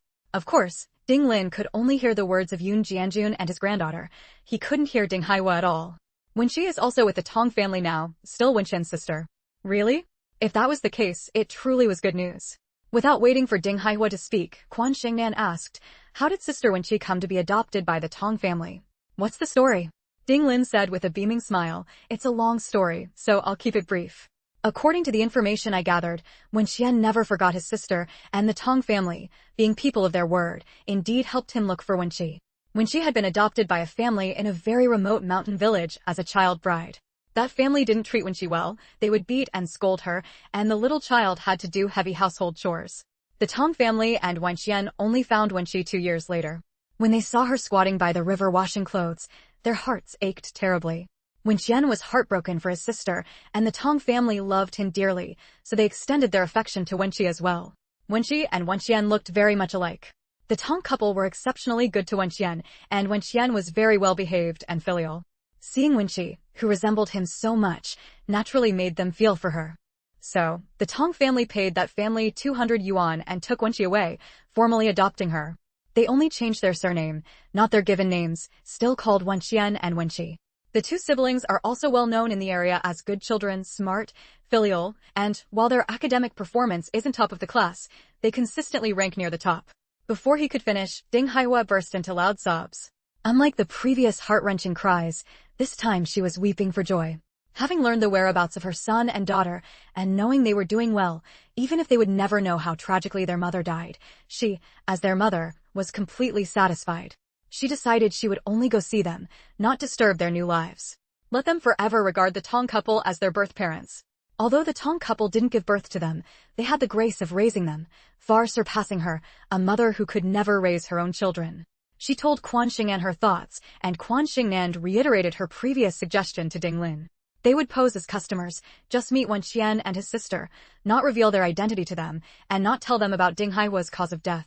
This grudge was too deep and heavy. It wasn't something the two children could bear. Ding Haihua couldn't bear to let them carry this hatred either. She planned to avenge herself. With the help of a master, she wasn't afraid she couldn't exact revenge. Thus, the group went to the Tong family's rough jade shop posing as customers. Although jade wasn't as feverishly popular then as it would be later, there were always people dreaming of striking it rich. So, even though the Tong family's rough jade shop was only mid-sized, it had already gathered quite a few customers. As soon as they entered, they attracted many glances.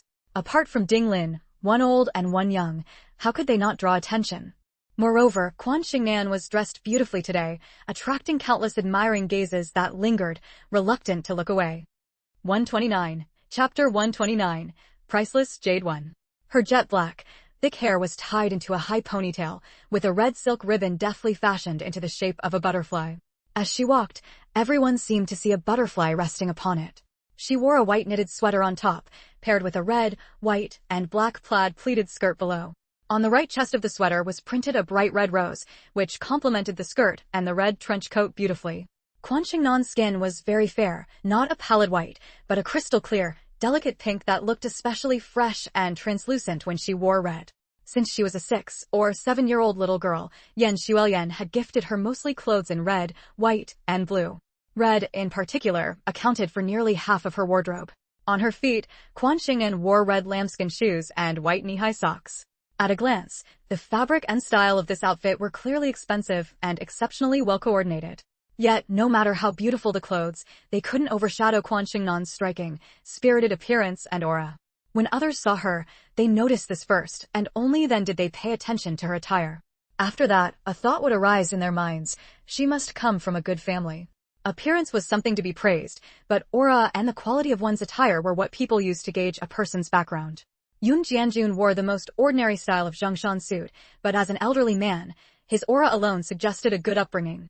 Coupled with the fine fabric of his suit, everyone believed that the grandfather and granddaughter were quite extraordinary. Tong Hongjun, the owner of the Tong family's rough jade shop, quickly stepped forward to greet them. Those in business had long honed their observational skills.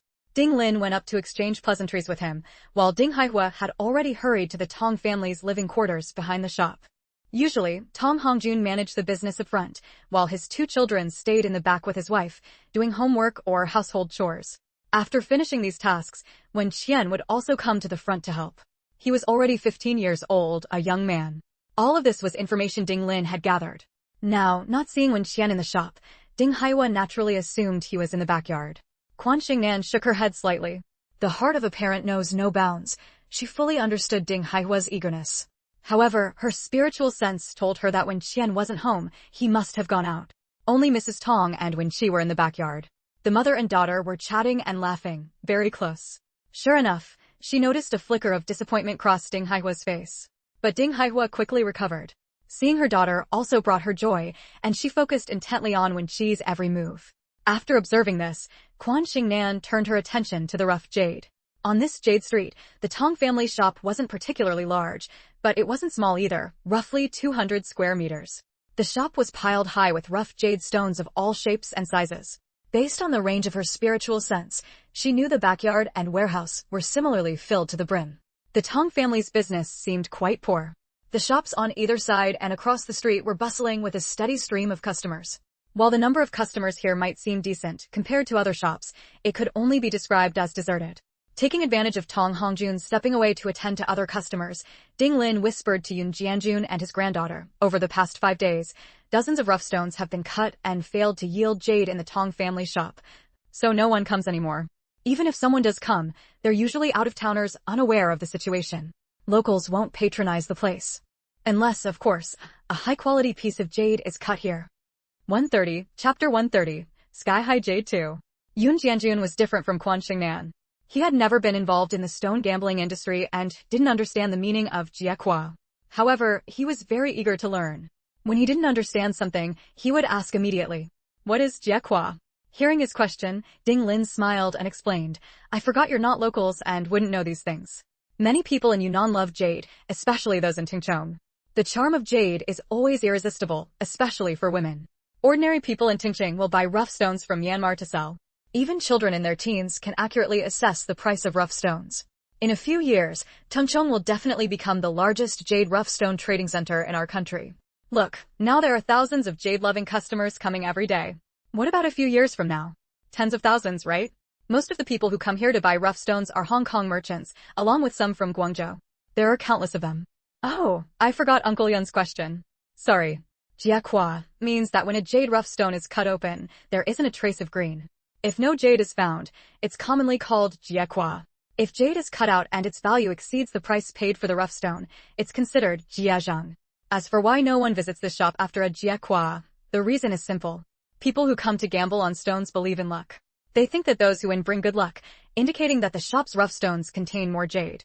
As for those who lose, they naturally bring bad luck, suggesting that the shop's rough stones are poor and the chances of finding jade are low. Yun Jianjun suddenly understood. So, there was such a belief. Luck, such an intangible thing, was actually pursued by so many people.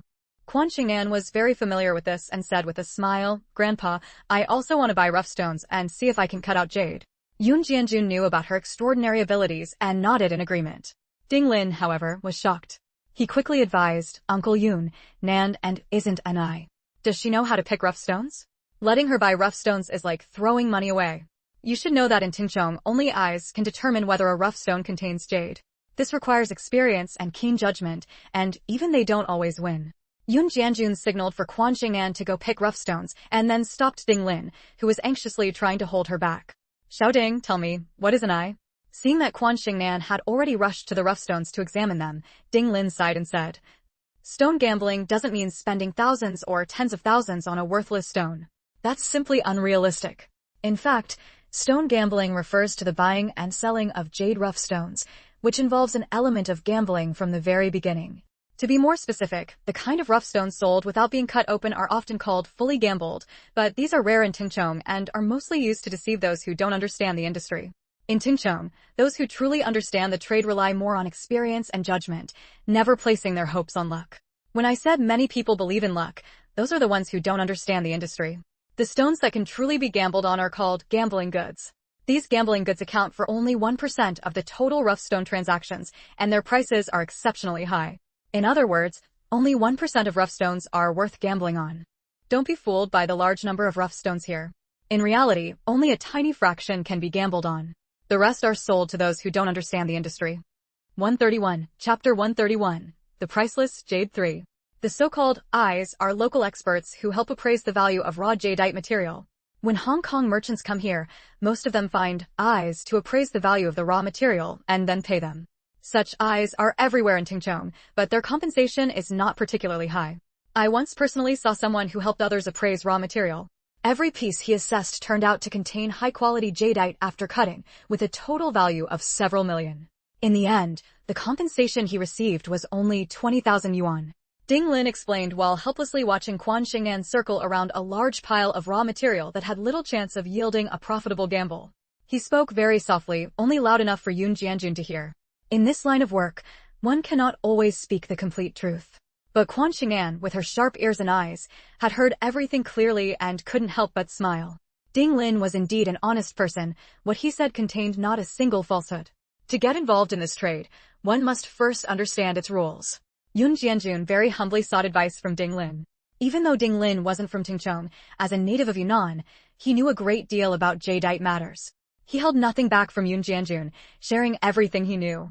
As for Quan Shengnan, she activated her earth pupil, carefully observing the jadeite raw material before her. Once the earth pupil was activated, nothing remained opaque. The outer skin of the jadeite raw material gradually became transparent in her eyes, revealing what lay inside. The first stone was entirely whitish inside, without a trace of green. Quan Shengnan was not discouraged and moved on to the next piece. After looking at over 10 pieces of raw material in a row, every single one was brick material. So-called brick material is essentially waste material. That is, the 99% Ding Lin mentioned that is sold to outsiders. The chance of waste material containing jadeite is indeed very, very small, which shows how skilled the local eyes in Tingchong are. They can easily distinguish which pieces are unsellable waste and which are gamble-worthy goods. Although the chance of gamble-worthy goods containing high-grade jadeite is only 1 in 10, or even 1 in 100. Quan Shengnan planned to look at the 1% gamble-worthy goods after finishing with the brick material. Compared to brick material, gamble-worthy goods are indeed more expensive, sold by the kilogram, but compared to future prices, they are still very cheap. When she reached the 43rd piece of raw material, Quan Shengnan finally saw traces of jadeite inside. This piece was quite large, irregular in shape, with a diameter of about 1 foot. Its skin was very rough, dark and dull, particularly inconspicuous. The dark, blackish surface gradually faded in her vision, eventually vanishing into nothingness, leaving only the whitish stone inside and the jadeite flesh embedded within the stone. Despite the large size of the stone, the jadeite inside was only slightly larger than an adult man's fist. The jadeite was a rich, intense green, so vibrant it was intoxicating. The pure green color was uniform throughout, completely transparent, like glass. Fine and pure, without any flaws, one could even see the stone on the other side through the jadeite. Clear to the bottom. Like water, clear to the bottom. No woman could resist the allure of jadeite. Quan Shengnan was no exception. She had always liked natural gemstones like jade and agate. This piece of jadeite emitted a bright luster, crystal clear, unbelievably beautiful. Quan Shengnan believed that many people in the world had never seen such beautiful jadeite. She recognized the type and clarity of this jadeite at a glance. Glass, imperial green. Yes, it was imperial green jadeite of the glass variety. It was identical in quality and clarity to the imperial green bracelet she had dug up in the mountains near Dingjia village. 132, Chapter 132, Priceless Jade 4. Who would have thought that an imperial green jadeite could emerge from brick material? No wonder some say that even an immortal cannot judge an inch of jade. Among gambling stones, the number of materials that have been lost is countless, so naturally, there is also a chance for high-grade jade to appear in brick material. Although, the probability is very, very low. Quan Shengnan very quickly claimed this rough stone as her own. Having cultivated for many years, she was, of course, incredibly strong, but she didn't dare to show it too much. She quickly called out to Yun Jianjun. As soon as Yun Jianjun arrived, he heard his granddaughter say, "Grandpa, I want this stone." Upon hearing this, Yun Jianjun immediately moved the stone out and placed it on the small cart Ding Lin had pushed over. Seeing that Yun Jianjun insisted on letting Quan Shengnan have her way despite his repeated attempts to dissuade him, Ding Lin could only step forward to help. Quan Shengnan wanted Yun Jianjun to cover for her and said with a smile, "Grandpa, let's look together. I want to buy lots and lots of stones." Yun Jianjun understood her intention and indeed approached the pile of rough stones, pretending to select them. These rough stones were piled up somewhat chaotically. After looking at dozens of stones without finding any jade, Quan Shengnan simply expanded the range of her earth pupil vision. Everything came into view. She took in all the brick material at a glance. Several points of green light appeared in her vision. Quan Shengnan pretended to examine them one by one and quickly picked them out. There were 3 in total. The largest was even bigger than the rough stone containing the imperial green jadeite, while the smallest was only the size of an adult's fist. After picking them out, Quan Shengnan turned her attention to the gambling stones. Tom Hongjun had already noticed the materials the old man and the child were picking and couldn't help but sigh. The appearance was too poor, it was impossible for jade to emerge from them. Judging by their attire, they seemed well off and likely could afford the price. Brick material was very cheap, costing only 10 to 20 yuan per piece. As for gambling stones, they were naturally very expensive. The best gambling stones were worth 500 yuan per kilogram, while even the poorest quality ones cost 200 yuan. While Yun Jianjun and Quan Shengnan were looking at the brick material, Tong Hongjun didn't approach. When he saw them examining the gambling stones, he immediately walked over, introducing the mining locations of the gambling stones while explaining the prices. Yun Jianjun waved his hand grandly and said, "Money is a small matter. As long as there's good material, that's all that matters." Tong Hongjun liked this kind of straightforward and decisive customer the most. His face immediately lit up with a smile, and he became much more enthusiastic. "Nanan, what do you think of this piece?" Yun Jianjun had inquired quite a bit about stone gambling from Ding Lin and couldn't help but try his hand at selecting stones based on his own judgment. Quan Shengnan looked at the rough stone he had picked out. It was only the size of an adult's palm, with a fine skin and a faint hint of green. The green color of the skin could never be used as a basis for judging whether jade would emerge, but it still had a higher probability of containing jade compared to rough stones with coarse, blackish skin. Moreover, this rough stone had two intersecting python bands. Not only were there python bands, but there were also a few green pine flowers. Pine flowers and python bands were both indicators used to judge whether a rough stone contained jade. Rough stones with fine skin also had a higher probability of containing jade than those with coarse skin. This was basically common knowledge in stone gambling. Of course, such indicators weren't necessarily reliable.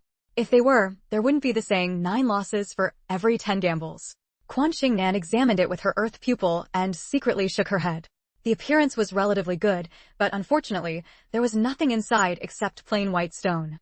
Hearing her silence, Yun Jianjun knew this rough stone was no good. He put it down and looked at others. At that moment, Ding Haihua suddenly floated over.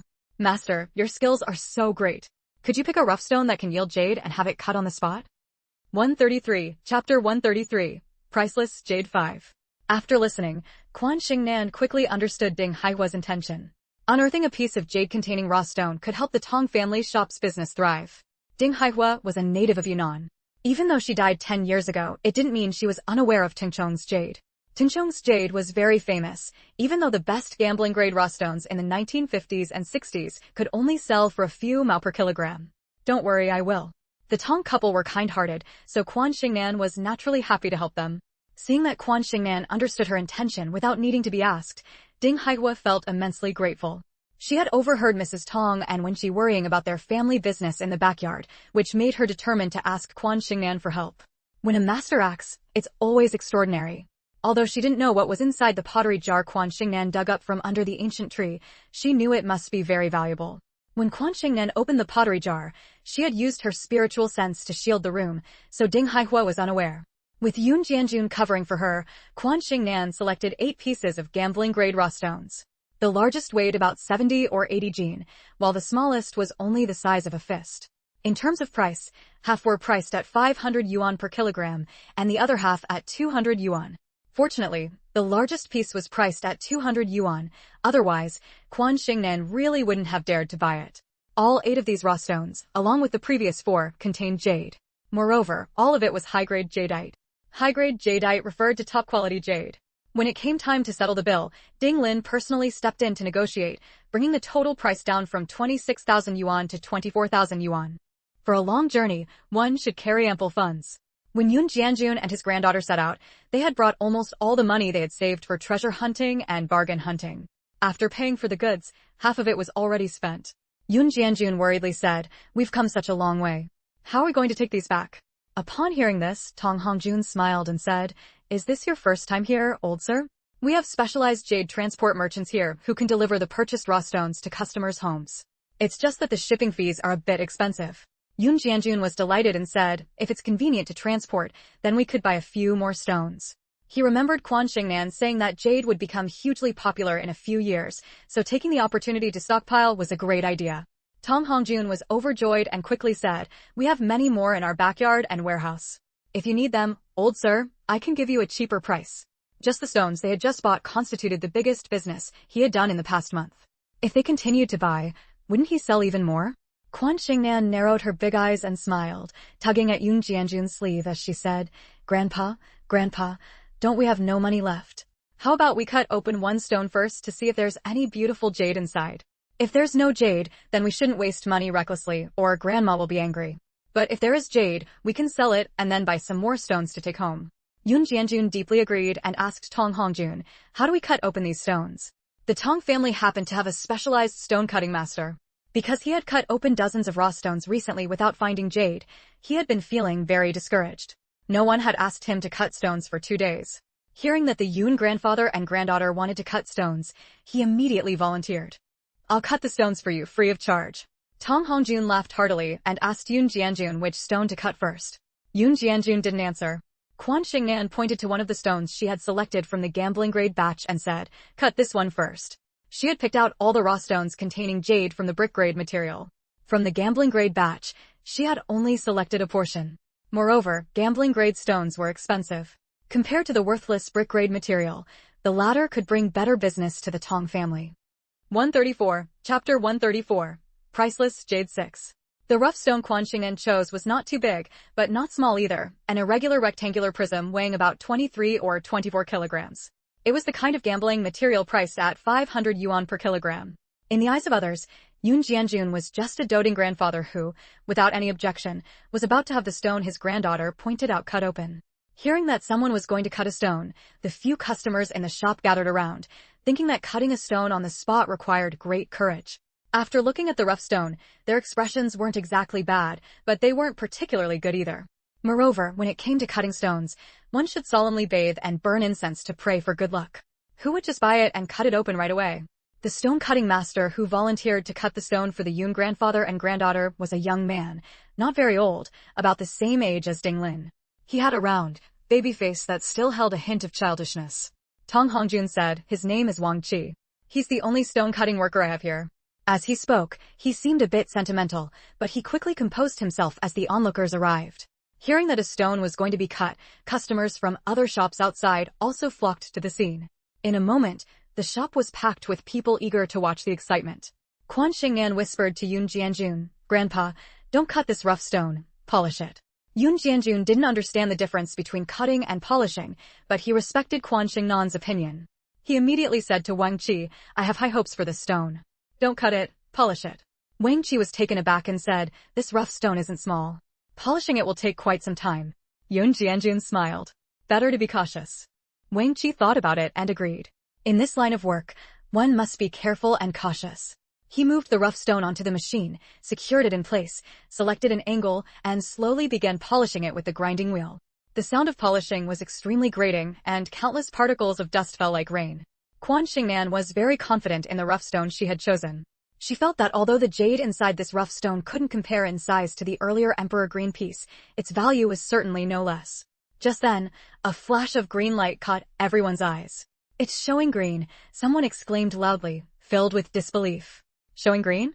Those who knew that the Tong family's rough stone shop hadn't cut out any jade for many consecutive days had been standing indifferently on the outskirts. Upon hearing this, they immediately pushed through the crowd to get a closer look. Tong Hongjun was even more excited and stepped closer to the stone-cutting machine. On the small rough stone, a piece of jade flesh the size of a fingernail had been polished out. That small piece of jade was crystal clear throughout, transparent as a mirror and covered with rich, pure green floating streaks. Is this a winning bet already? Look, it's floating flower jade. The streaks are even and the water head is full. It looks like glass grade. It's from an old mine, definitely glass grade floating flower jade. That green is so pure, it doesn't look like ordinary green.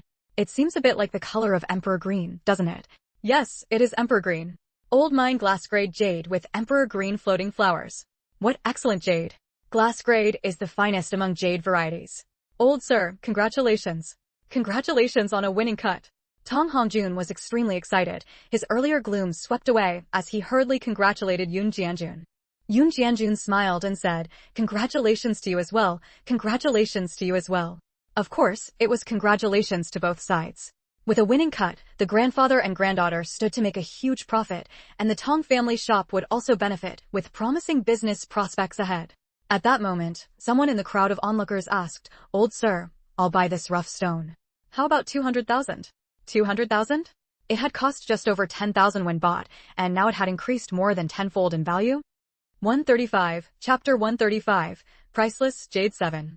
Yun Jianjun, who had never experienced anything like this, was utterly astonished.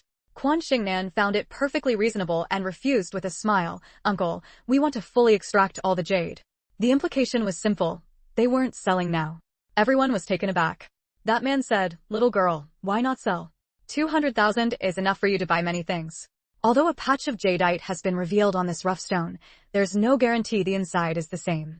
If you sell it to me now, you'll make a huge profit. Many agreed with this statement.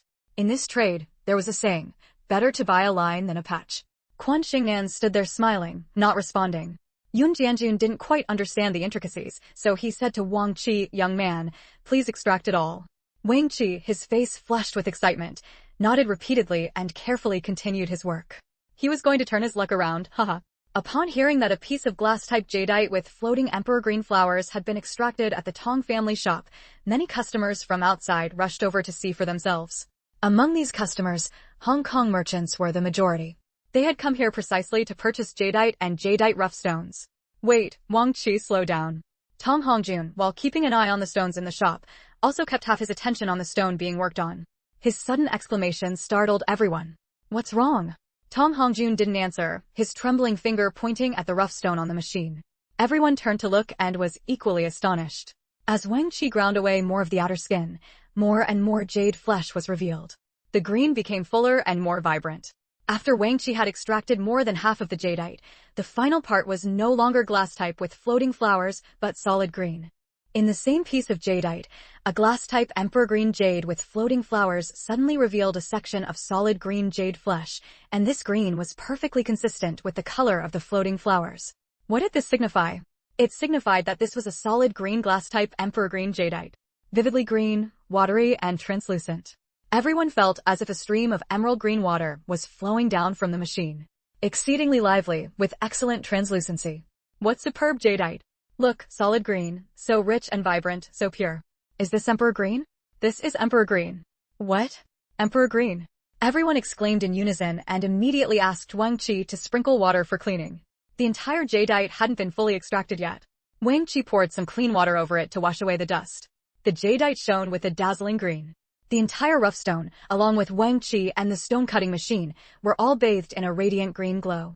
It truly was emperor green, truly glass-type emperor green jadeite. The pinnacle of high-grade jadeite.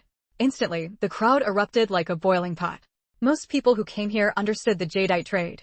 Looking at the texture, translucency, base, and color of this jadeite, everyone understood that this was an exceptionally rare, top-tier jadeite. Under the sunlight, the jadeite was extraordinarily beautiful and perfectly transparent. Wang Qi sped up his work. Although he moved faster, he was also more meticulous, so the speed didn't increase much.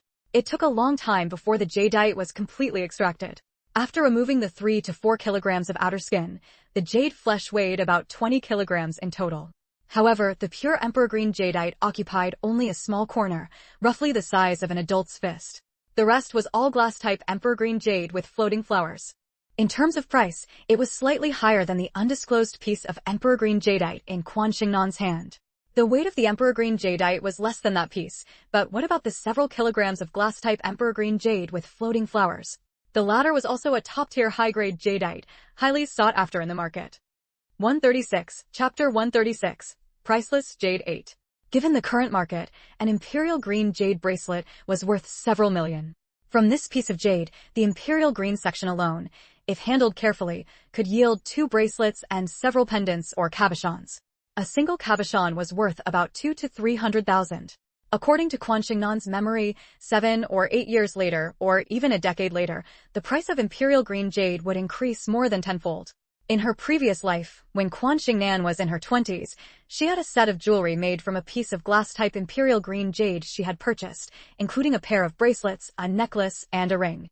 A wealthy lady bought it for an astronomical price of over 100 million. Although it could be sold for a higher price later, due to inflation, money in the future would not have the same purchasing power as it did now. Therefore, Quan Shengnan decided to sell it. With this money, she could stockpile raw materials, renovate the courtyard house, and continue her charitable work. She told Yun Jianjun about her idea, and Yun Jianjun immediately announced to everyone, "This piece of jade will be sold now." Top-grade jade was rare and hard to come by, and no one wanted to miss the opportunity. Upon hearing they were selling it, those who couldn't afford it alone immediately contacted friends, planning to pool their resources to buy it. In Tingchong, they were generally aware of the prices of raw materials, the value of the jade once cut, the processing fees, and even the final selling price, allowing them to estimate a rough figure. While others were notifying each other, Tong Hongjun quietly reminded Yun Jianjun, "Don't sell it for less than 8 million. 8 million was a bit high for just this piece of glass-type imperial green jade, but what about the additional 10 or so pounds of floating flower jade? 8 million was definitely not expensive and could only be considered a conservative price." Yun Jianjun gave him a grateful look and nodded slightly, indicating he had heard. Tong Hongjun breathed a sigh of relief and quickly contacted some jewelers he knew. Having been in business for many years, he had quite a network. As soon as the jade was cut, it was placed on a dedicated table, allowing only viewing and no touching to avoid damaging it. Everyone examined it carefully, no flaws, absolutely none. No black spots, jade flaws, or cracks, nothing. It was perfect, flawless, so transparent you could see right through to the other side. If they missed this opportunity, who knew when they would encounter imperial green jade again? 2 million. I bid 2 million. For million. 5,520,000. 6 million. I bid 6 million. Old sir, I bid 6 million. Many people wanted to buy it, but with so many interested, they had to bid publicly. The Tong family shop was bustling with noise, bidding calls rising one after another, with people arguing fiercely, their faces red and necks thick. Ding Huahua, however, was overjoyed, dancing gleefully in midair. With such a fine piece of jade emerging, the Tong family's business was no longer a concern. 8 million. I bid 8 million. The voice was hoarse, as if afraid someone would snatch away the treasure he desired. 8 million, though somewhat conservative, was no small sum for an unprocessed piece of jade. With this bid, the clamor of offers in the crowd immediately died down considerably. Not everyone could afford 8 million. Just then, several travel-worn figures entered and added 10 million. The voice was gentle and refined, seemingly unremarkable, but as soon as the words 10 million were spoken, everyone was stunned. 10 million? Who had such deep pockets? Everyone looked toward the entrance. Quan Shengnan stood on her tiptoes, craned her neck to see, and let out a soft, huh. 137, Chapter 137, Returning to the Capital Together 1. The man at the head of the group who entered looked up at the sound. His features were exquisite, and the clamor of the place could not overwhelm him. It only made him stand out even more. His attire was very casual and relaxed. A pearl-white shirt, gray casual pants, and a smooth Buddhist bead bracelet. Only 2 words could describe his entire appearance: understated. Though understated, it could not conceal its luxurious essence. Everyone present had honed a pair of discerning eyes. His age was perplexing. He looked as if he were only 21 or 22, yet he carried the steadiness of a 30-year-old. He was graceful and elegant in demeanor, exuding a gentle yet undeniable wisdom and authority. Without experiencing the world, few could radiate such composure and elegance from their very bones at his age. Quan Shengnan's first reaction was that this man was naturally refined and exceptionally outstanding. Her second reaction was, why is it him? Shouldn't he be in Hong Kong? How could the chairman of a major group come all the way here, travel-worn, to purchase jadeite and jadeite rough stones? But upon second thought, perhaps he was the type to lead by example, which was why he had come personally. This person was none other than He Xuedong, who had once received a string of Buddhist beads from her. The big boss of Hong Kong's Hua Group, referred to by Hong Kong people as the chairman. The jewelers who came here to purchase jadeite were almost all from Hong Kong, with a few from Guangdong. Even if they had never met He Xuedong face-to-face, they recognized his appearance. Almost immediately, someone stepped forward to greet him. Mr. Hua, why have you come personally? In the past, it was always the general manager of the Hua Group's jewelry company who handled such matters. That's right, Mr. Hua. I never expected to see you here. Since Mr. Hua has taken a liking to this piece of jadeite, we'll withdraw from the bidding. Many were willing to foster goodwill with the Hua Group. Besides, apart from He Xuedong, no one else could afford the price of 10 million. Yun Jianjun did not recognize He Xuedong, but he recognized the Buddhist beads on He Xuedong's wrist. He had personally watched Quan Shengnan carve and polish them, bead by bead, before she gifted them away. Sweetie, do you know them? I've seen him before, but I don't know him. However, I recognize Secretary Qin. She waved her little hand, greeting Secretary Qin beside He Xuedong. Secretary Qin, long time no see. Secretary Chen found the voice familiar. Upon closer look, he was greatly surprised. Little girl, what are you doing here? He Xuedong turned his head in surprise. Before his boss could ask, Secretary Chen immediately fulfilled his duty and explained, she is the little girl from the Beijing department store who made the accurate prediction and gave the Buddhist beads to you, sir. A flicker of surprise appeared in Hu Xuedong's eyes. He examined her carefully and finally recognized her. It was just that her attire that day had been very plain and simple, and now, suddenly dressed in expensive, high-end clothing, he truly hadn't recognized her. Hu Xuedong did not look down on her because of her youth. Instead, he walked up to her, first greeting Yun Jianjun and exchanging names. Then he bent down, extended his hand to Quan Shengnan, and said, "Hello, little girl. It's our first meeting. I am Hu Xuedong. Thank you for the Buddhist beads you gave me." Quan Shengnan smiled sweetly and gently shook his hand in return. "Mr. Hu, hello. I am Quan Shengnan. It's our first meeting. I look forward to your guidance." Hu Xuedong's brow moved slightly, a trace of surprise flashing through his heart. He felt that the little girl before him did not seem like a little girl at all. Soon, his attention was drawn to the jadeite on the table. Is this beautiful piece of jadeite something Mr. Yun and Miss Quan cut out? 138, Chapter 138, Returning to the Capital Together too. Yun Jianjun interjected, "That's right. Does Mr. Hu wish to purchase it?" Hu Xuedong showed no surprise at all and nodded, saying, "My late mother was especially fond of jadeite in her lifetime. Glass-type imperial green is something one can only hope to encounter, not seek out. Therefore, I wish to buy it as a birthday gift for my mother." So, he was buying this piece of jadeite primarily for that portion of imperial green. Yun Jianjun said, "Mr. Hu has already made an offer. If no one else offers a higher price, this piece of jadeite naturally belongs to Mr. Hu." He truly hadn't expected jadeite to be so valuable. 10 million yuan. He had never seen so much money before. Last time, Yan Xuelian gave gold, jewelry, and clothes, but it didn't add up to 10 million. Yet, this fist-sized piece of jadeite actually sold for the astronomical price of 10 million. Yun Jianjun felt as if he was about to have a heart attack, completely unable to withstand such a sudden surprise. The Hu group ranked second in all of Hong Kong. Those who knew would not compete with it and naturally backed down. Thus, this piece of jadeite rightfully fell into Hu Xuedong's possession.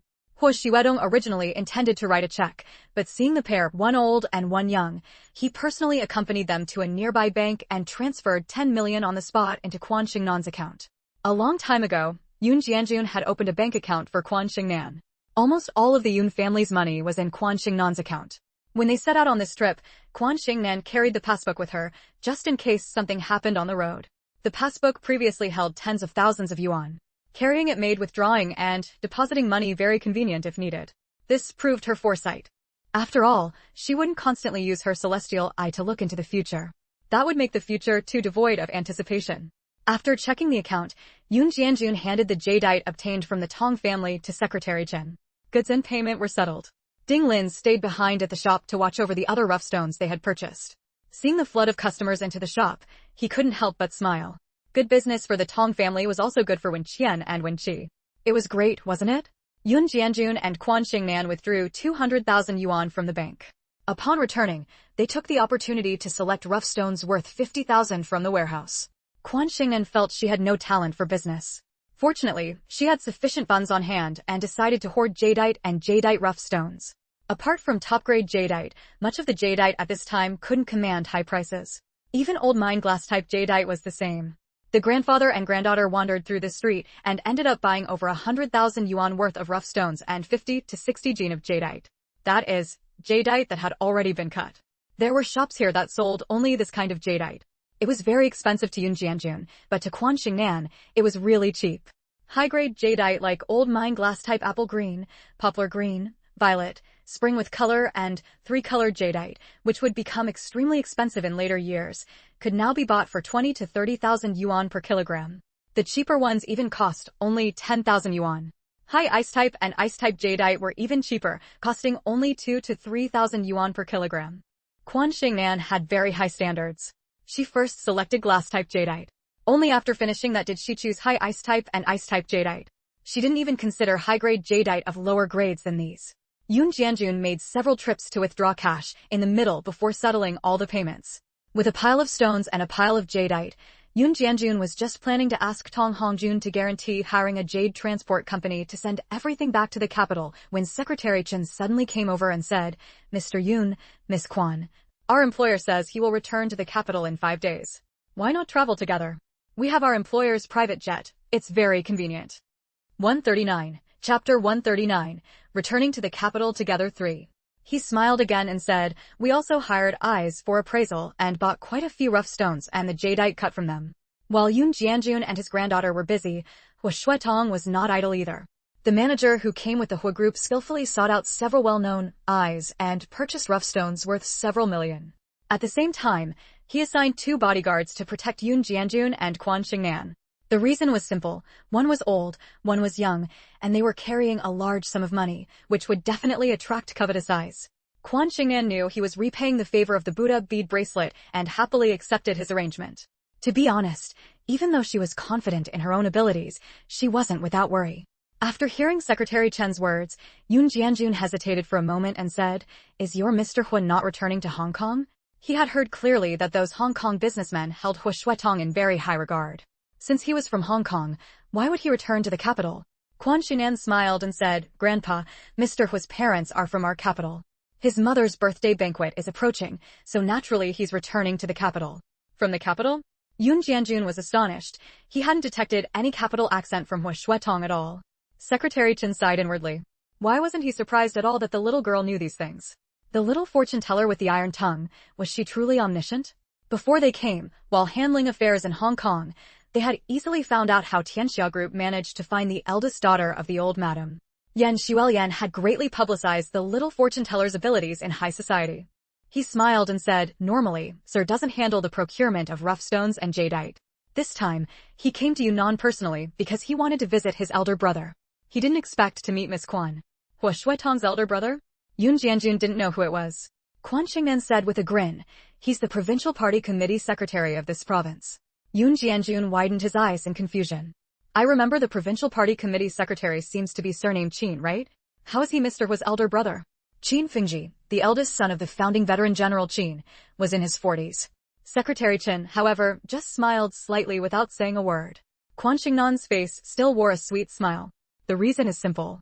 Because Mr. Hua's mother's surname is Hua, and the Hua family has no male descendants, Mr. Hua was essentially adopted by Madame Hua's brother.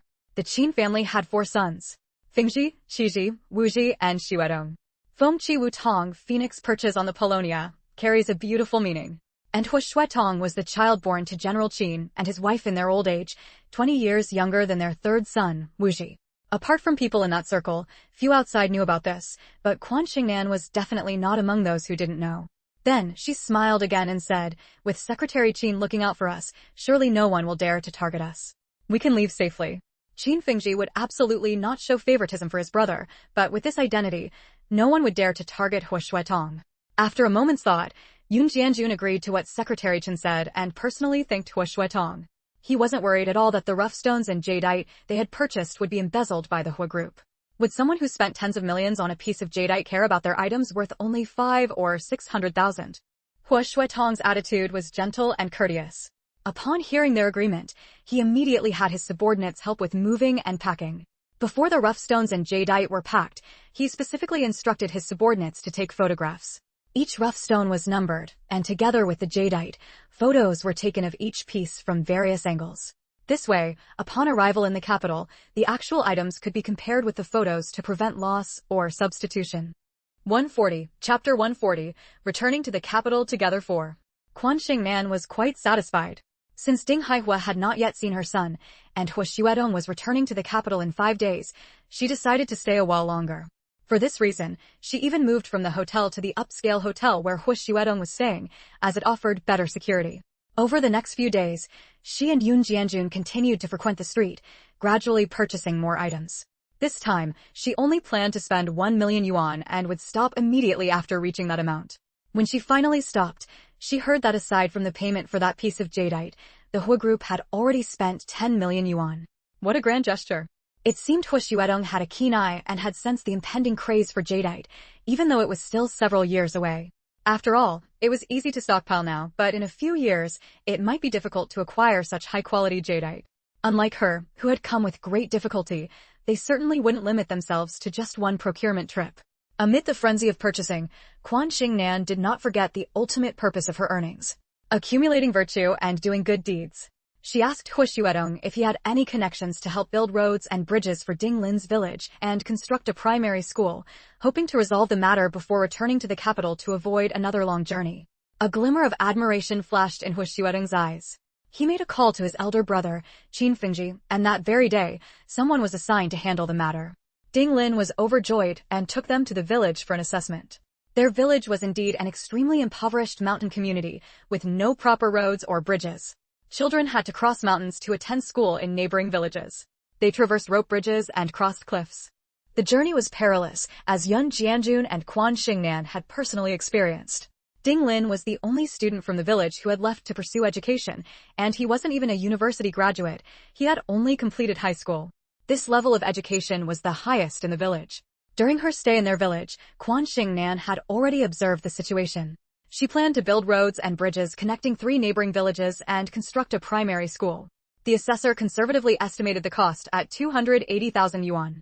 In fact, a decent school could be built for just tens of thousands of yuan. The remaining 200,000 plus yuan was mainly for materials like bricks, stones, and timber for the roads and bridges. Village Chief Ding said that purchasing materials would be enough, as he could organize the village's able-bodied laborers to work on the roads and bridges without pay. The people in their village longed to leave the mountains more than anyone else. Now that someone was willing to fund the construction of roads and bridges for them, they were not only grateful but also hoped to save money for the donor. They were not greedy truly. In the end, Quan Shengnan donated 300,000 yuan. Once the materials were purchased, construction could begin soon. The extra 20,000 yuan was temporarily allocated as wages. The villagers refused to accept it, but she felt she couldn't not offer it. If the funds proved insufficient later, she told the staff to notify her, and she would donate more until the project was completed. The staff of this era were honest and dedicated to serving the people. Moreover, since the matter had been brought to the attention of the provincial party secretary, those responsible for it were efficient and conscientious. Because the donation was made through formal procedures and a ceremony, the road, bridge, and primary school were all named after Quan Shengnan. Quan Shengnan Road, Quan Shengnan Bridge, and Quan Shengnan No. 1 Primary School. During the donation, Yun Jianjun had already indicated that Quan Shengnan would not stop at this one donation and would continue to engage in similar charitable acts in the future. After seeing her children doing well at the Tong family, Ding Haihua's resentment eased slightly.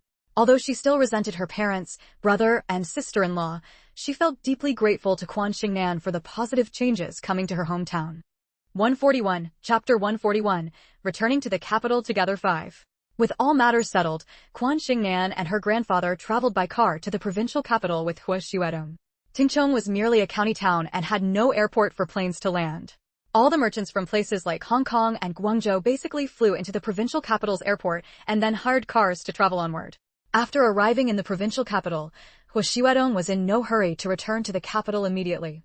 Instead, he met up with his elder brother Qin Fengji and introduced Yun Jianjun and Quan Shengnan to him. Of course, the focus of the introduction was Quan Shengnan. Having grown up in Hong Kong, Hu Xiaodong was somewhat more inclined to believe in feng shui and related matters compared to his parents and siblings.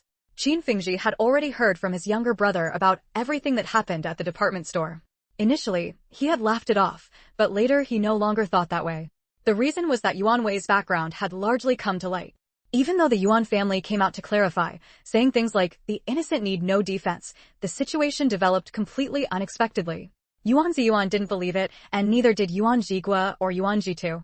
Upon learning the news, Lin Xiaoxue rushed all the way back to the capital from where Yuan Ziyuan was stationed. On her first day back in the capital, she demanded to take Yuan Wei for a blood test. Yuan Changde and Zhang Hui, who had a guilty conscience, naturally disagreed. The more they resisted, the more suspicious Lin Xiaoxue became, and she insisted it must be done. She had carried the child for 10 hard months, giving birth to her and her husband's daughter, only for the child not to be by her side, while she had been doting on someone else all along. How could she not be furious? How could she not feel hatred? Faced with her in-law's refusal, Lin Xiaoxue said nothing more and immediately sought out her own parents and brothers. Having joined forces with the Mo family, the Lin family had already investigated this matter thoroughly. The only thing missing was the final confirmation of blood relation. In the end, Yuan Changde and Zhang Hui had no choice but to agree. The result was that Yuan Wei's blood type completely did not match her parents'. Coincidentally, the doctor who helped with the blood test was Qin Wuji's wife, Ouyangyu, who was also a classmate of Lin Xiaoxue's eldest brother. Therefore, the Qin family was the first to receive the news. Ouyangyu said that Lin Xiaoxue was present, sneering coldly. It seemed she heard Yuan Chengda whisper something, and then she said, since father doesn't trust scientific evidence and says there's another method for identification, fine. I'll wait until after the bloodline test on the second day of the second lunar month to see if she can be entered into the family register.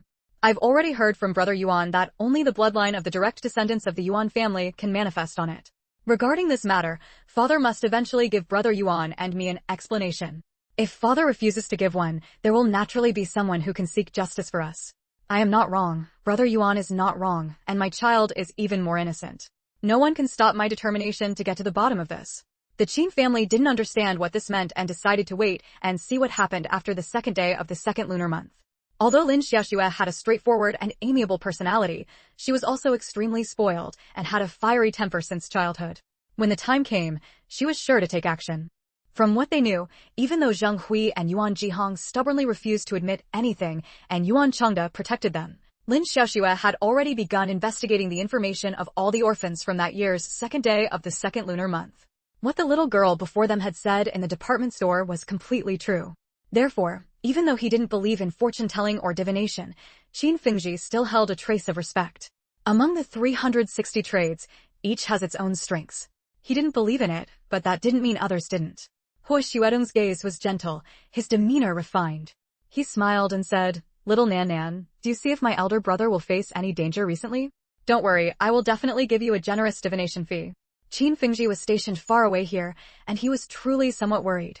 142, Chapter 142, Returning to the Capital Together 6. Even if everyone says they don't believe in fortune-telling and divination, Quan Shengnan's past life experience tells her that officials, in particular, believe in it.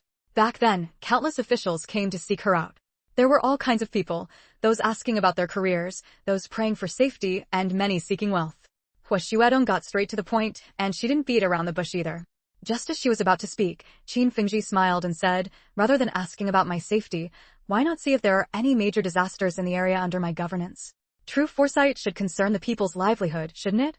Quan Shengnan was taken aback, then saw a hint of approval in her grandfather's eyes. She smiled, tilted her head slightly, and glanced at Qin Fengji. Seeing that the brothers had dismissed their secretaries, she opened her heavenly eye. Within 1 month, safe and sound. Within 3 months, still safe and sound. During the rainy summer, a mountainous village area in this province experienced heavy rainfall, leading to a landslide. The residents couldn't evacuate in time, resulting in heavy casualties. When Qin Fengji went to inspect the area, he encountered a mudslide and was unfortunately buried. Although he was quickly dug out by the many followers with him and his life was not in danger, his injuries were quite severe. 1 month after the incident, another area suffered a similar disaster, but by then, Qin Fengji was bedridden and unable to get up. She carefully told the brothers the time, location, and details of the events. I can foresee it, but I don't know if Secretary Qin believes it. I'm only telling you what I foresee. Without another word, Qin Fengji immediately took out a notebook and wrote everything down. Natural disasters can never be controlled by humans. Even if they can be predicted to some extent, it's never entirely accurate. When it concerns the people's livelihood, it's better to believe it exists than to dismiss it. Qin Fengji smiled and said, if little fortune-teller's predictions are accurate, I'll have to consult you more often in the future. Quan Shengnan blinked her eyes playfully and said, then Secretary Qin should prepare enough divination fees. I won't waive the fee just because Secretary Qin cares about the people. She said very seriously, if we truly save the lives of the people in the disaster, it would be defying fate. Although saving a life is more meritorious than building a 7-story pagoda, and it counts as accumulating merit. The karma from defying fate is the heaviest, so the compensation required is the highest. Please understand.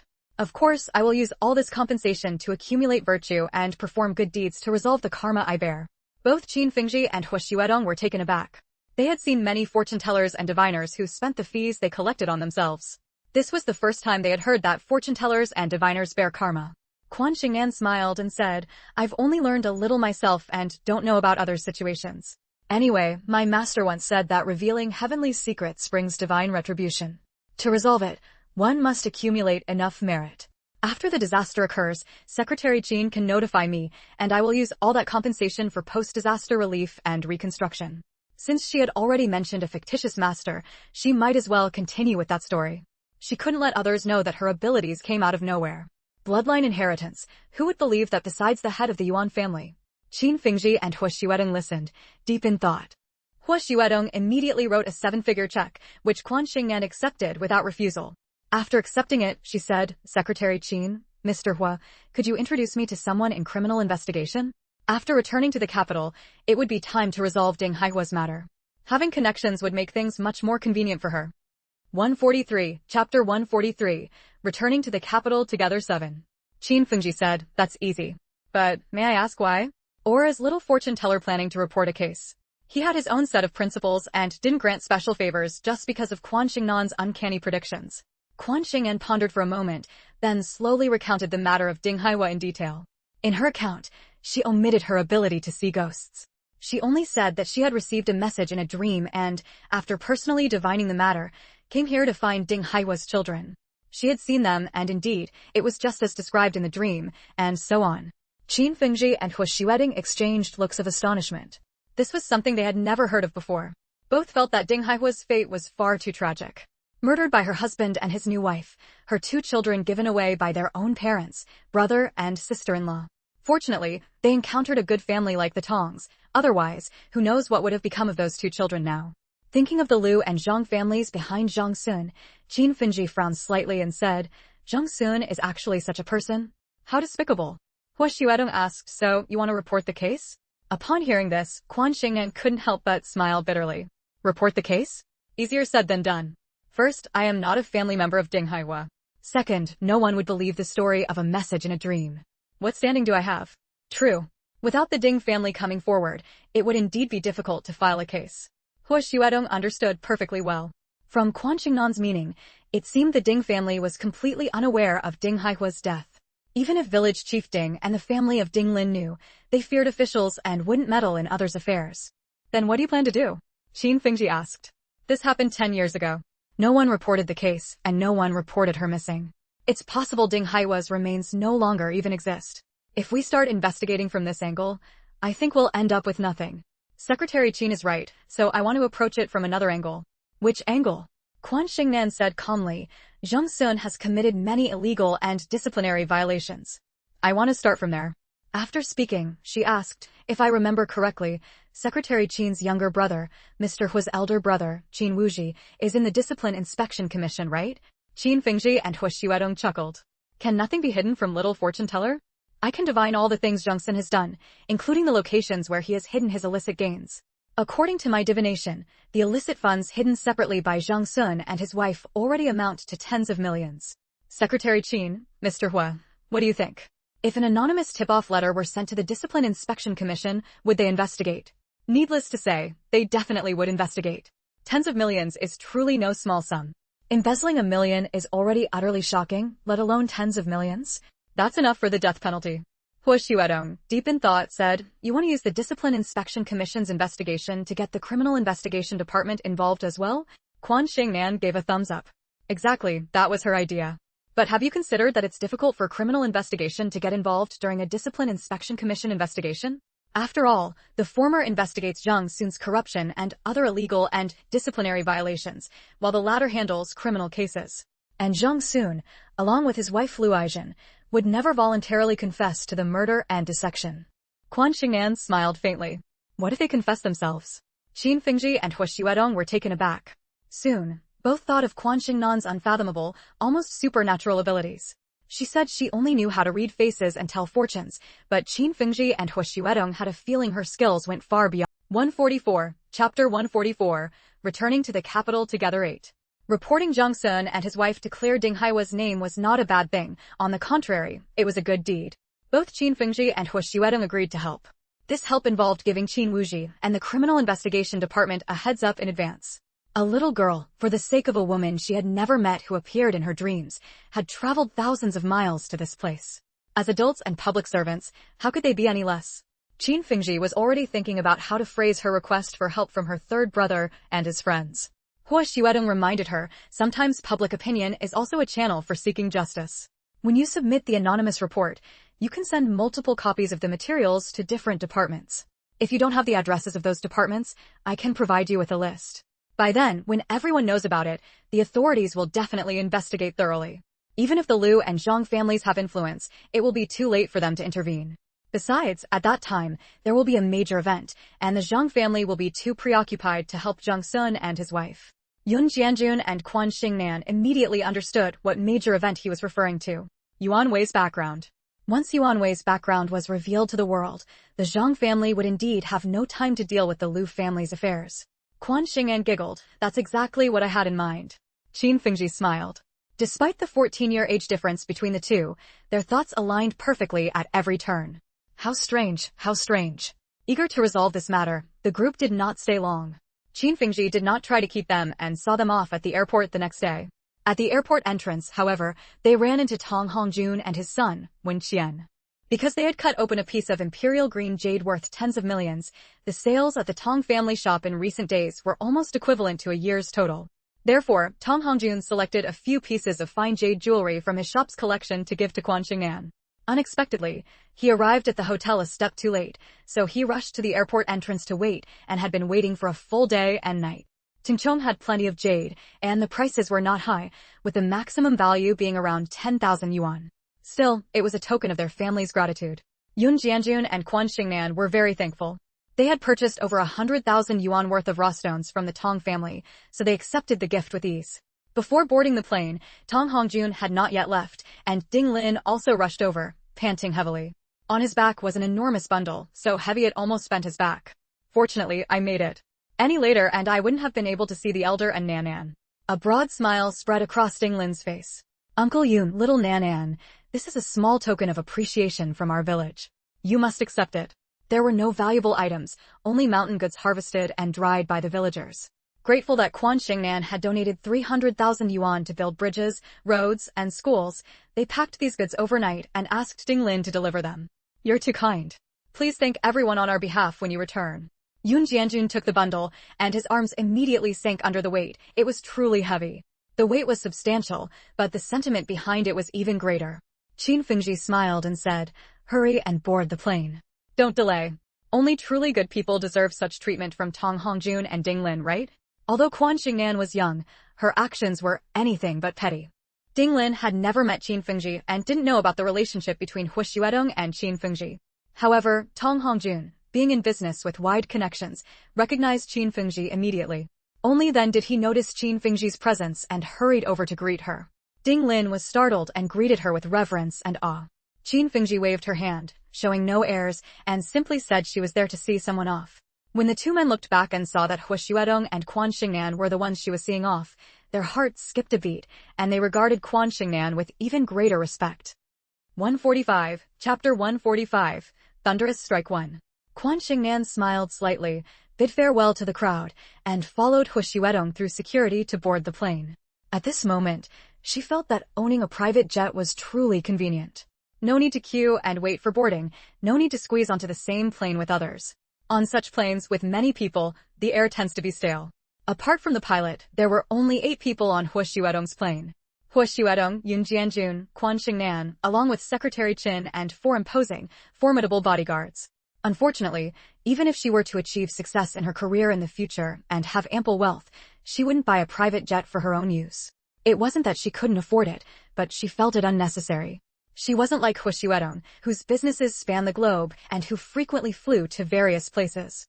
Moreover, the large sum of money required to purchase an aircraft, along with its maintenance, fuel consumption, and so on, could fund who knows how many people. Her money needed to be put to practical use. She wasn't saying that Hu Xuedong was overly extravagant.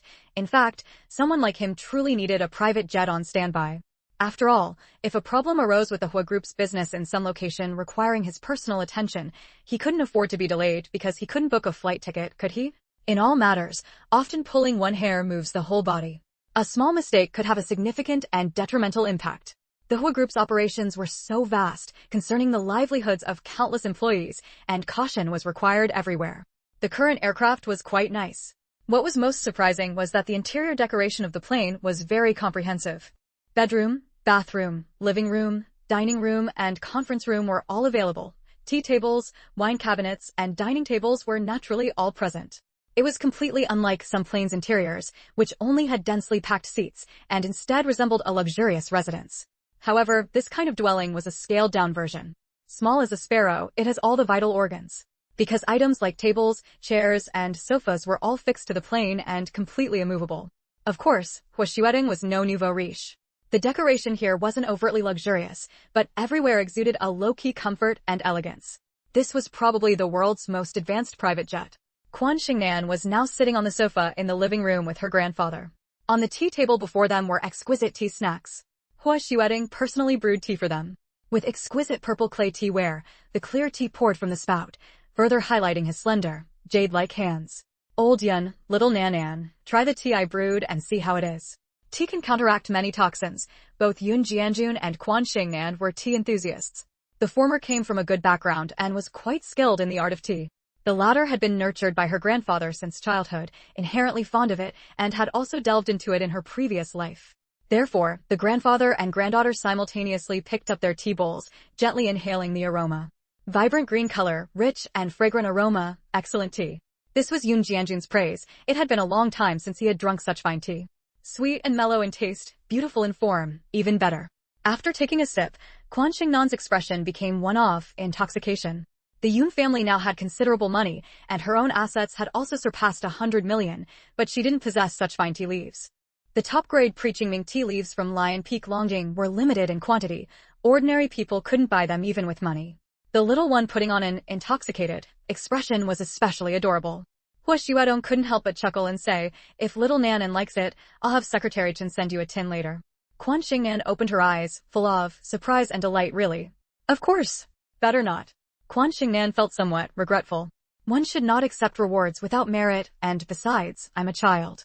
Grandpa never allows me to have too much. 146, Chapter 146, Thunderous Strike 2. No reward without merit? Or is she still a child? Both Huashuetong and Yun Jianjun were caught between laughter and tears. Especially Yun Jianjun.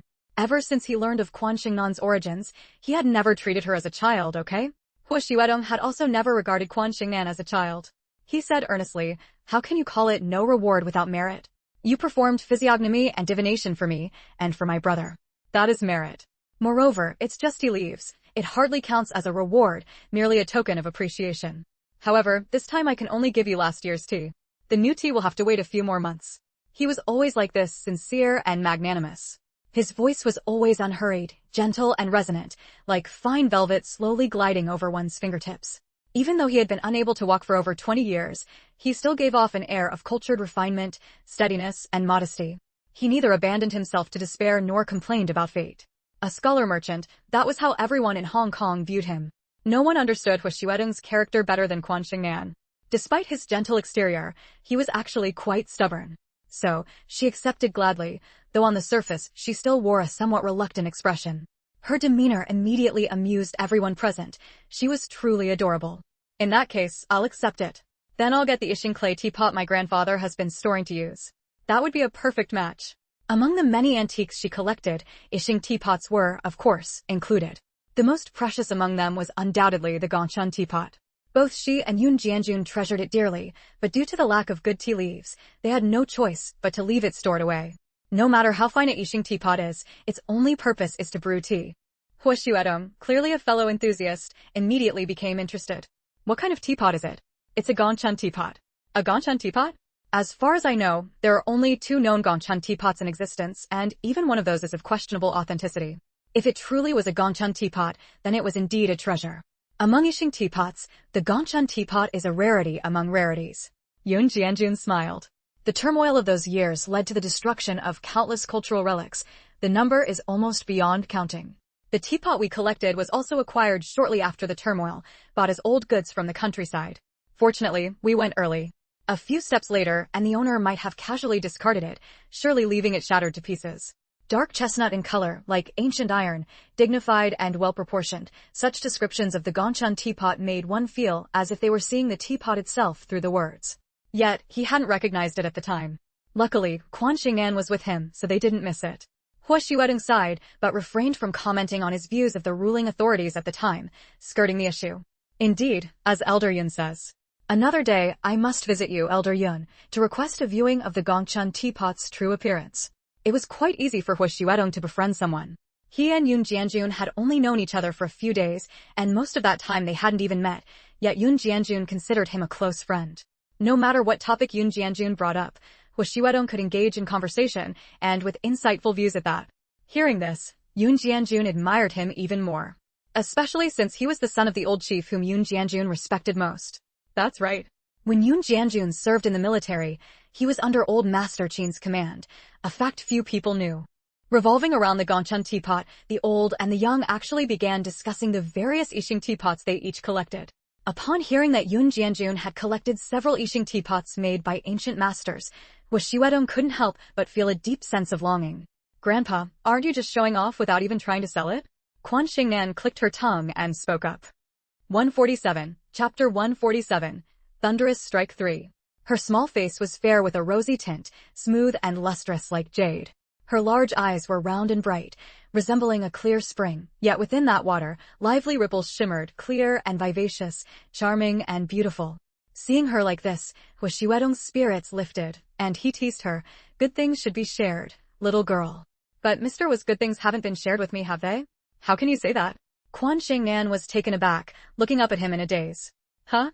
Had she unknowingly shared in Huo good things? That couldn't be. Her memory was excellent. Unexpectedly, she saw him extend a finger, gesturing toward everything before them, his smile deepening. We're sharing right now.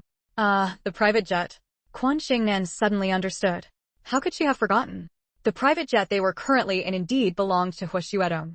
So cunning. Huo, you're not even the you from 20 or 30 years later, and you're already this sly? She thought she was quite capable, but it seemed she still couldn't outwit the crafty Huo. No wonder she could only amass wealth, while he commanded a globally renowned conglomerate. Seeing Quan Shengnan speechless, Yun Jianjun burst into laughter.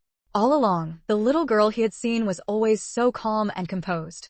So, she also had moments when she was left speechless.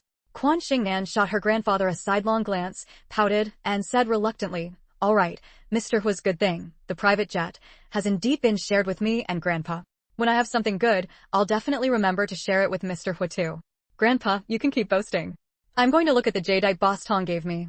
The jadeite Tong Hongjun gave wasn't particularly exceptional at this time. Because jadeite prices weren't high then, the more upscale pieces were the glass type from old mines. Only glass type jadeite could fetch high prices. As for imperial green jadeite, it was something one could only encounter by chance, priceless in any era. Of course, this assessment of not particularly good was relative to this period. In 10 or 20 years, ice-type jadeite would absolutely be considered high-grade, with extremely expensive prices. What Tong Hongjun gave were mostly high ice-type and ice-type jadeite pieces, with only one glass-type item. A pair of high ice-type apple green bracelets, a pair of ice-type floating flower bracelets, a pair of ice-type violet bracelets, and 3 or 4 ice-type jadeite pendants, all carved into figures like Maitreya, Guanyin, and Pishio. As for the glass-type, it was a pair of colorless glass-type bracelets. At this time, an ice-type jadeite bracelet could be obtained for just over 1,000 yuan, with the cost being only a few hundred.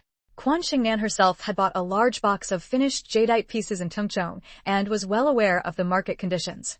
It was just too cheap now. Not buying would feel like a disservice to herself. After all, in 10 or 20 years, a flawless ice-type jadeite bracelet would cost at least 1 million. Even a bracelet of slightly lower grade than ice-type, like a lotus root green bracelet, could auction for 2 million. Quan Shengnan handled each piece for a moment, finally setting aside the colorless glass-type bracelets and the ice-type apple green bracelets. Mom has very fair skin. Green bracelets would surely look beautiful on her. Grandma is a bit older, so the colorless ones would suit her. Grandma and Mom wearing gold jewelry or the jewelry I received might be too eye-catching, but bracelets like these wouldn't stand out as much, right? Even if someone recognized them, they wouldn't find it surprising. After all, jadeite was relatively cheap at the moment. 148, Chapter 148, Thunderous Strike 4. Seeing this, Huo smiled and asked, "Little girl, what do you think about the future market for jadeite?" Quan Shengnan shot him a big glare. "I remember Mr. Huo purchased a lot of jadeite and jadeite rough stones. If that's the case, do you still need me to predict the prospects of jadeite?" "I won't predict such things, and I won't reveal anything." She indignantly declared that she had principles. Huo chuckled. He was, of course, bullish on the jadeite market. Otherwise, he wouldn't have made such large-scale purchases in advance. It was mainly the strong financial backing of the Huo Group that allowed him to act so boldly. If funds were insufficient, affecting the group's future liquidity, even if he knew jadeite had good prospects, he wouldn't have done this. Many sharp businessmen were aware of this point, but were hampered by a lack of funds or the fact that once funds were used, they couldn't be converted into cash for liquidity for years, leaving them helpless. Stockpiling jadeite meant a large sum of money would be tied up until the jadeite was sold. However, her ruffled demeanor was just like a little kitten's. Hua Xuedong continued teasing her with a smile.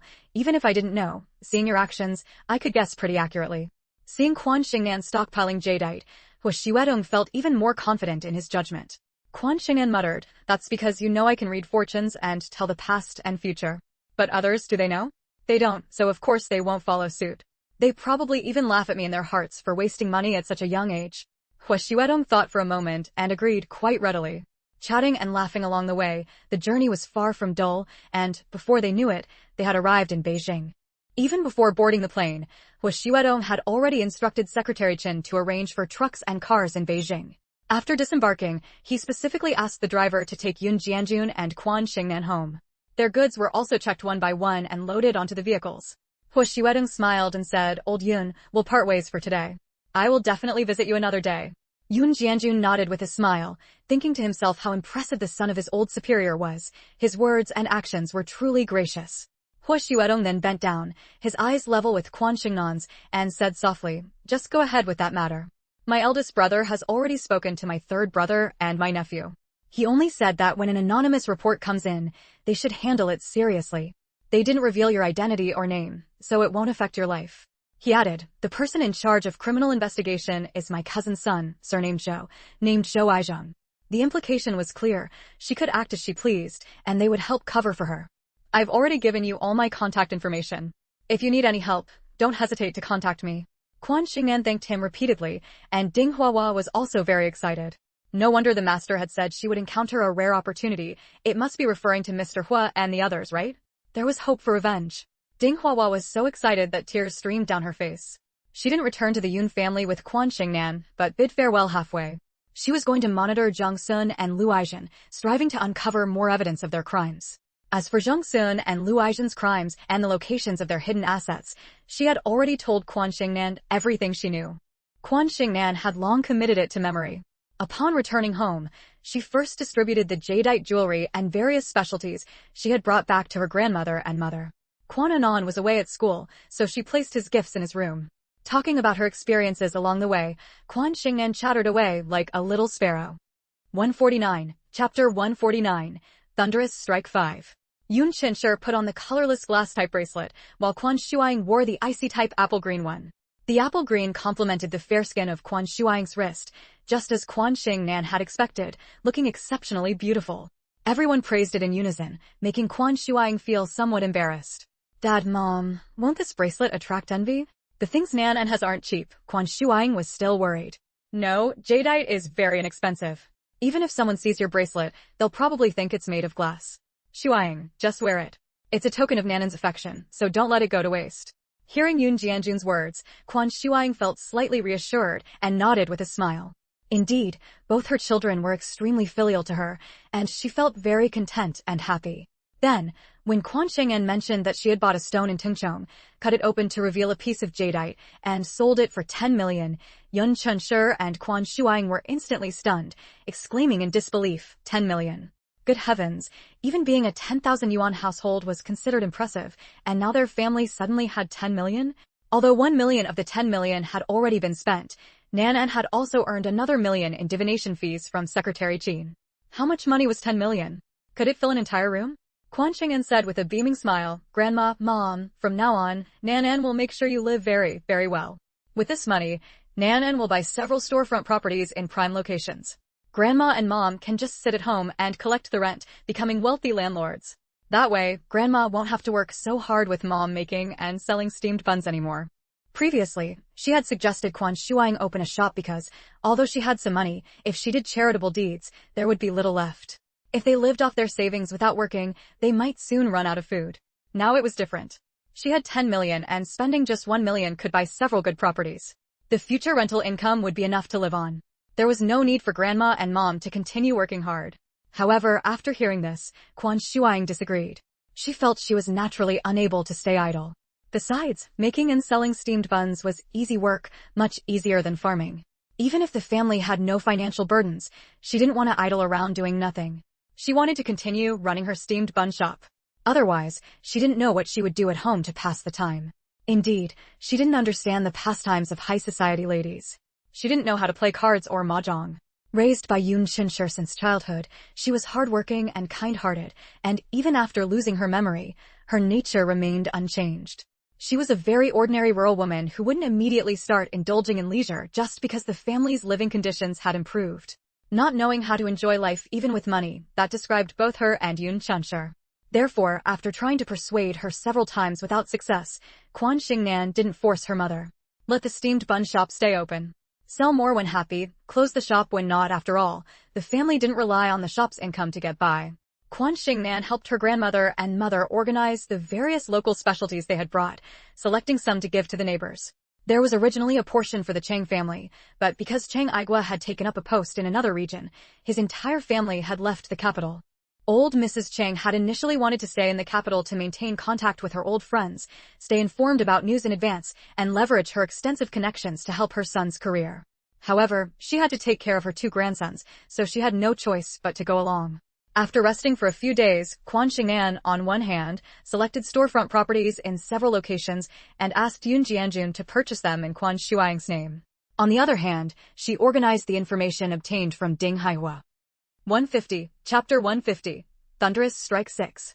Printers were very rare at this time, and all documents needed to be handwritten.